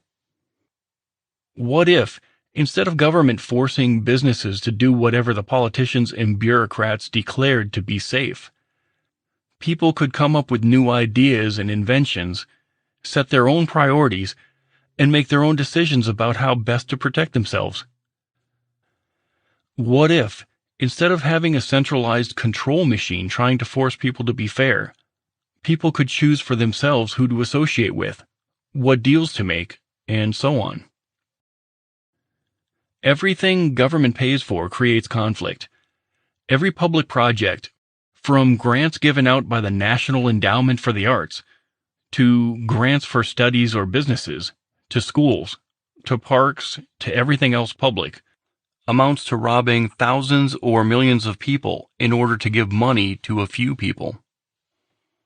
Why would anyone expect everyone in an entire country, or even 100 people, to all exactly agree on how their money should be spent? What if, instead of many trillions of dollars in spending power being diverted and hijacked every year to fund the agenda of politicians and their bureaucrats, the wealth had gone into whatever things the people who earned the money actually cared about and wanted to support? What if, instead of having an economy constantly dragged down by taxation, regulation, and the inflation caused by fiat currency manipulation, there was truly free exchange, each person investing in the fruits of his labors on those things that he values and views as worthwhile? It is impossible to even imagine the levels of technology and prosperity that could be possible. Just as people 100 years ago could not have imagined all of the riches, comforts, and conveniences we have today. Just as the poor today in the U.S. have many comforts and luxuries which even the royalty did not have just a few decades ago, a truly free society could quickly lead to a level of widespread comfort and safety that few can now imagine. Working 3 hours a day instead of 8 might become the norm. As the overall wealth increases, people could make comfortable livings even doing very menial tasks. With the potential for such abundance, providing the necessities of life for the sick or elderly, those with limited productive abilities, would no longer be a problem. Also, as society as a whole becomes richer, people can then afford to pay more attention to environmental concerns. In contrast, when people are struggling to find enough food to feed themselves, they will hardly be concerned about the long-term well-being of the local flora and fauna. The amount of time, effort, and ingenuity that has been hijacked by the ruling classes around the world staggers the mind. Trillions upon trillions of dollars have been stolen by various governments and spent on conquering and subjugating, killing and destroying, creating not only injustice and suffering, but a gigantic loss of wealth for humanity. Even state programs supposedly intended to help people are notoriously inefficient, wasteful, fraudulent, and susceptible to corruption. About a third of all wealth produced in the United States every year is taken by the federal ruling class, and more is taken at the state and county and local levels. While some of that comes back to the general public, much of it is simply used up by the bureaucracies and machinery of government, producing no value in the process. In fact, if a third of everything produced in the U.S. was immediately thrown into the landfill, instead of being given to the federal parasites, the people would be richer than they are now. This is because the state does not simply waste and use up productivity and wealth, but it actually uses the wealth it steals to pay people not to be productive, e.g., Social Security, AFDC, food stamps, and other welfare. To pay people to produce things that no one wants, e.g., bureaucracies make work programs, to pay people to destroy wealth and prosperity, e.g., the military, and to pay people to forcibly interfere with the ability of others to be productive via taxation, regulation, licensing, permits, zoning, the minimum wage, tariffs and trade restrictions, enforced monopolies, imprisoning non-violent, otherwise productive people, etc.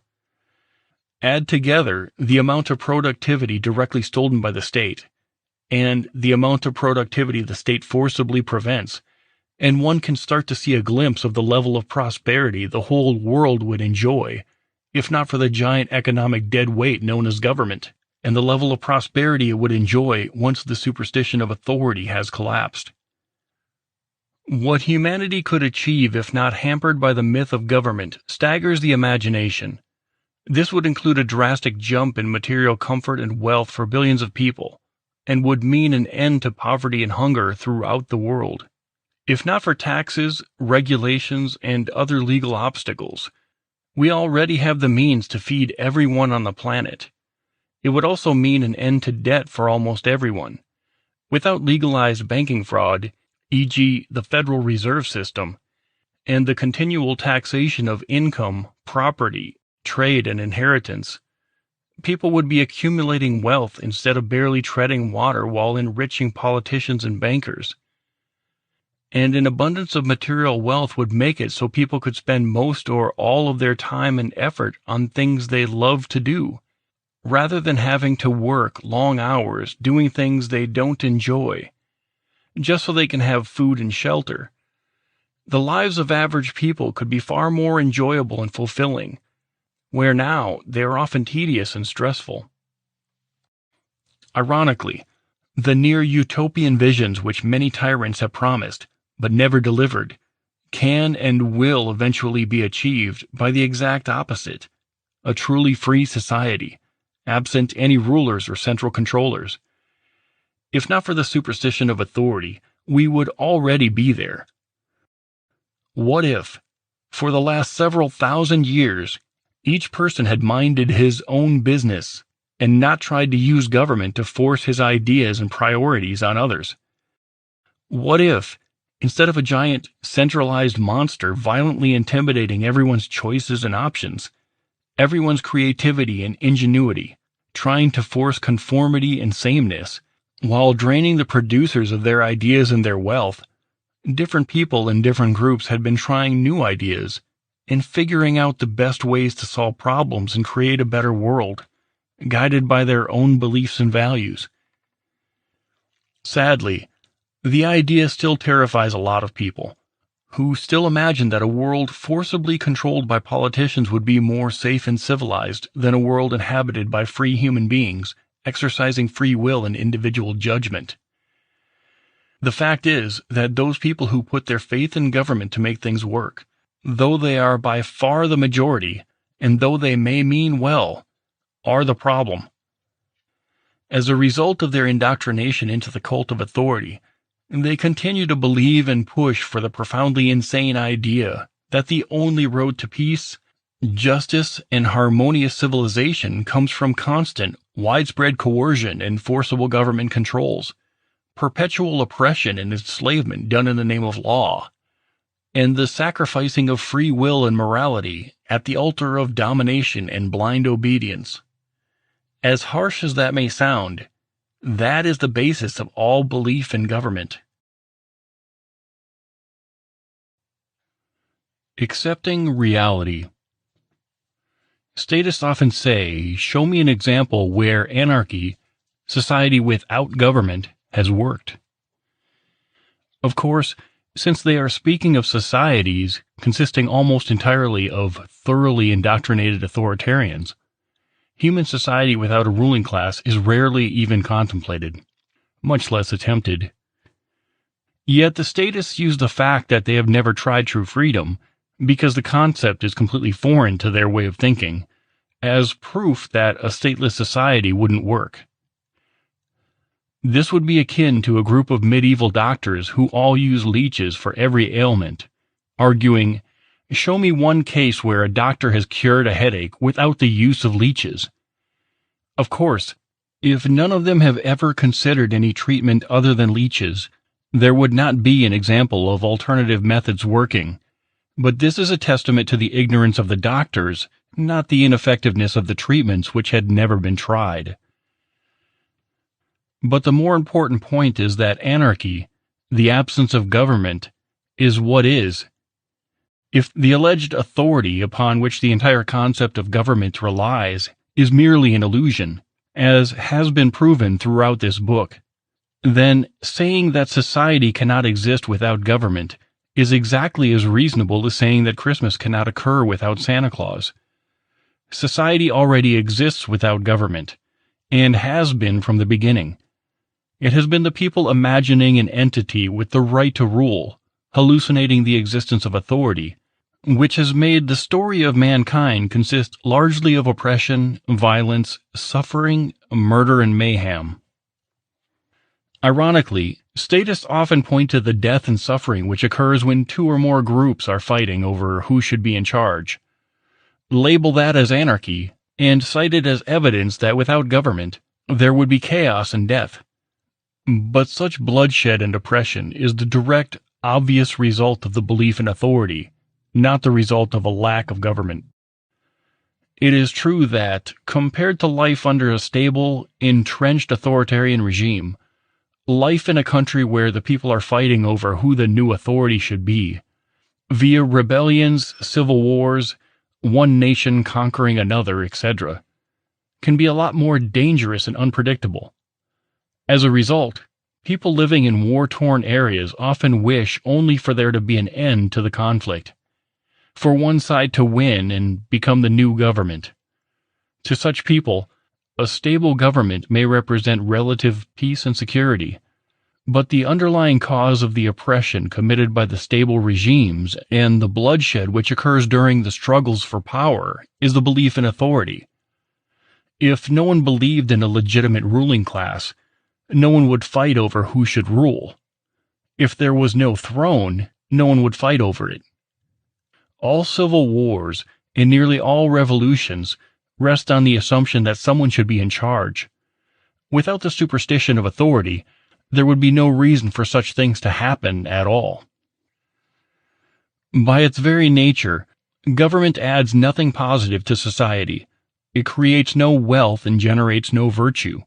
It adds only immoral violence and the illusion that such violence is legitimate, allowing some people to forcibly dominate all others, which is all that government ever does not contribute to society one speck of talent, or ability, or productivity, or resourcefulness, or ingenuity, or creativity, or knowledge, or compassion, or any other quality possessed by human beings.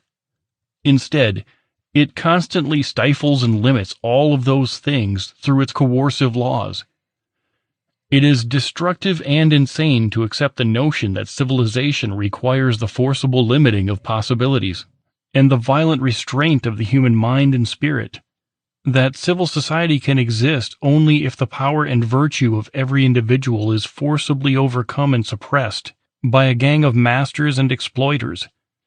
That the average man cannot be trusted to govern himself, but that politicians can be trusted to govern everyone else. That the only way for the morality and virtue of mankind to shine through is to crush the free will and self-determination of billions of human beings, and to convert them all into unthinking, obedient puppets of the ruling class, and a source of power for tyrants and megalomaniacs, that the path to civilization is the destruction of individual free will, judgment, and self-determination. That is the foundation, the heart and soul of the superstition called authority. When people are ready to recognize that horrendous lie for what it is, and begin to accept personal responsibility for their own actions and for the state of society, and not one moment before, then true humanity can begin. People can desperately wish for peace on earth until they are blue in the face, but they will never see it unless and until they are willing to pay the price by giving up one tired, old superstition. The solution to most of society's ills is for you, dear reader, to recognize the myth of authority for what it is. Give it up in yourself, and then begin the efforts to deprogram and wake up all of the people you know who, as a result of their indoctrination into the cult of authority worship, and in spite of their virtues and noble intentions, continue to support and participate in the violent, anti-human, destructive and evil oppression and aggression machine known as government. The punchline revisited. Contrary to what nearly everyone has been taught to believe, government is not necessary for civilization. It is not conducive to civilization. It is, in fact, the antithesis of civilization. It is not cooperation, or working together, or voluntary interaction. It is not peaceful coexistence. It is coercion. It is force. It is violence. It is animalistic aggression, cloaked by pseudo-religious, cult-like rituals which are designed to make it appear legitimate and righteous. It is brute thuggery, disguised as consent and organization. It is enslavement of mankind, the subjugation of free will, and the destruction of morality masquerading as civilization and society. The problem is not just that authority can be used for evil. The problem is that, at its most basic essence, it is evil. In everything it does, it defeats the free will of human beings, controlling them through coercion and fear. It supersedes and destroys moral consciences, replacing them with unthinking blind obedience. It cannot be used for good any more than a bomb can be used to heal a body. It is always aggression, always the enemy of peace, always the enemy of justice. The moment it ceases to be an attacker, it ceases to fit the definition of government. It is, by its very nature, a murderer and a thief, the enemy of mankind, a poison to humanity. As dominator and controller, ruler and oppressor, it can be nothing else. The alleged right to rule, in any degree and in any form, is the opposite of humanity. The initiation of violence is the opposite of harmonious coexistence. The desire for domination is the opposite of love of mankind. Hiding the violence under layers of complex rituals of self-contradictory rationalizations, and labeling brute thuggery as virtue and compassion, does not change that fact. Claiming noble goals, saying that violence is the will of the people, or that it is being committed for the common good or for the children, cannot change evil into good. Legalizing wrong does not make it right. One man forcibly subjugating another, no matter how it is described or how it is carried out, is uncivilized and immoral. The destruction it causes, the injustice it creates, the damage it does to every soul that it touches, perpetrators, victims, and spectators alike, cannot be undone by calling it law or by claiming that it was necessary. Evil, by any name, is still evil. The ultimate message here is very simple. All of recorded history screams it, yet very few have, until now, allowed themselves to hear it.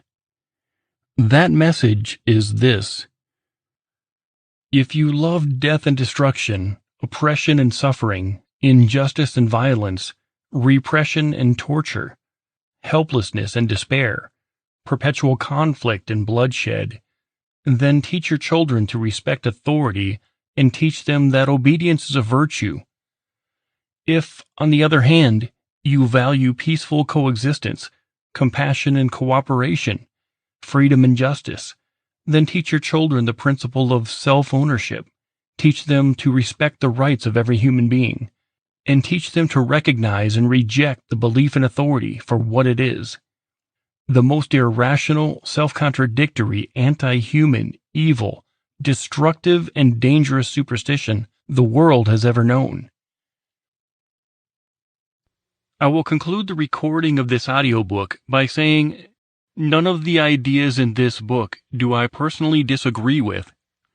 That being said, this is one of the main reasons I chose to narrate it.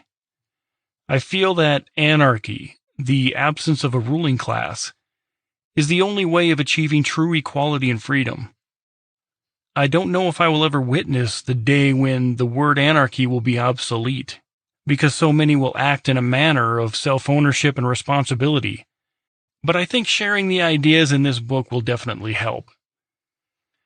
I hope you have discovered some new ways of looking at things from this book, whether you agree or not. Just knowing I have helped expose you to ways of thought, not often, if ever, discussed, makes me proud of the time and effort I have put into this recording. If you have enjoyed the ideas in this book and are hungry for more, please visit larkenrose.com or the many videos on YouTube that Larken Rose has produced. And finally, if you have enjoyed the quality of this book and would like to work with me on other projects, please contact me, Stephen Thomas, at anarchystick@yahoo.com or anarchystick.com. If you have purchased this book by donating to the Mirror Project, thank you. And if this book is given to you by a friend or family member and you've enjoyed it, please consider donating to the Mirror Project by Larken Rose at www.larkenrose.com.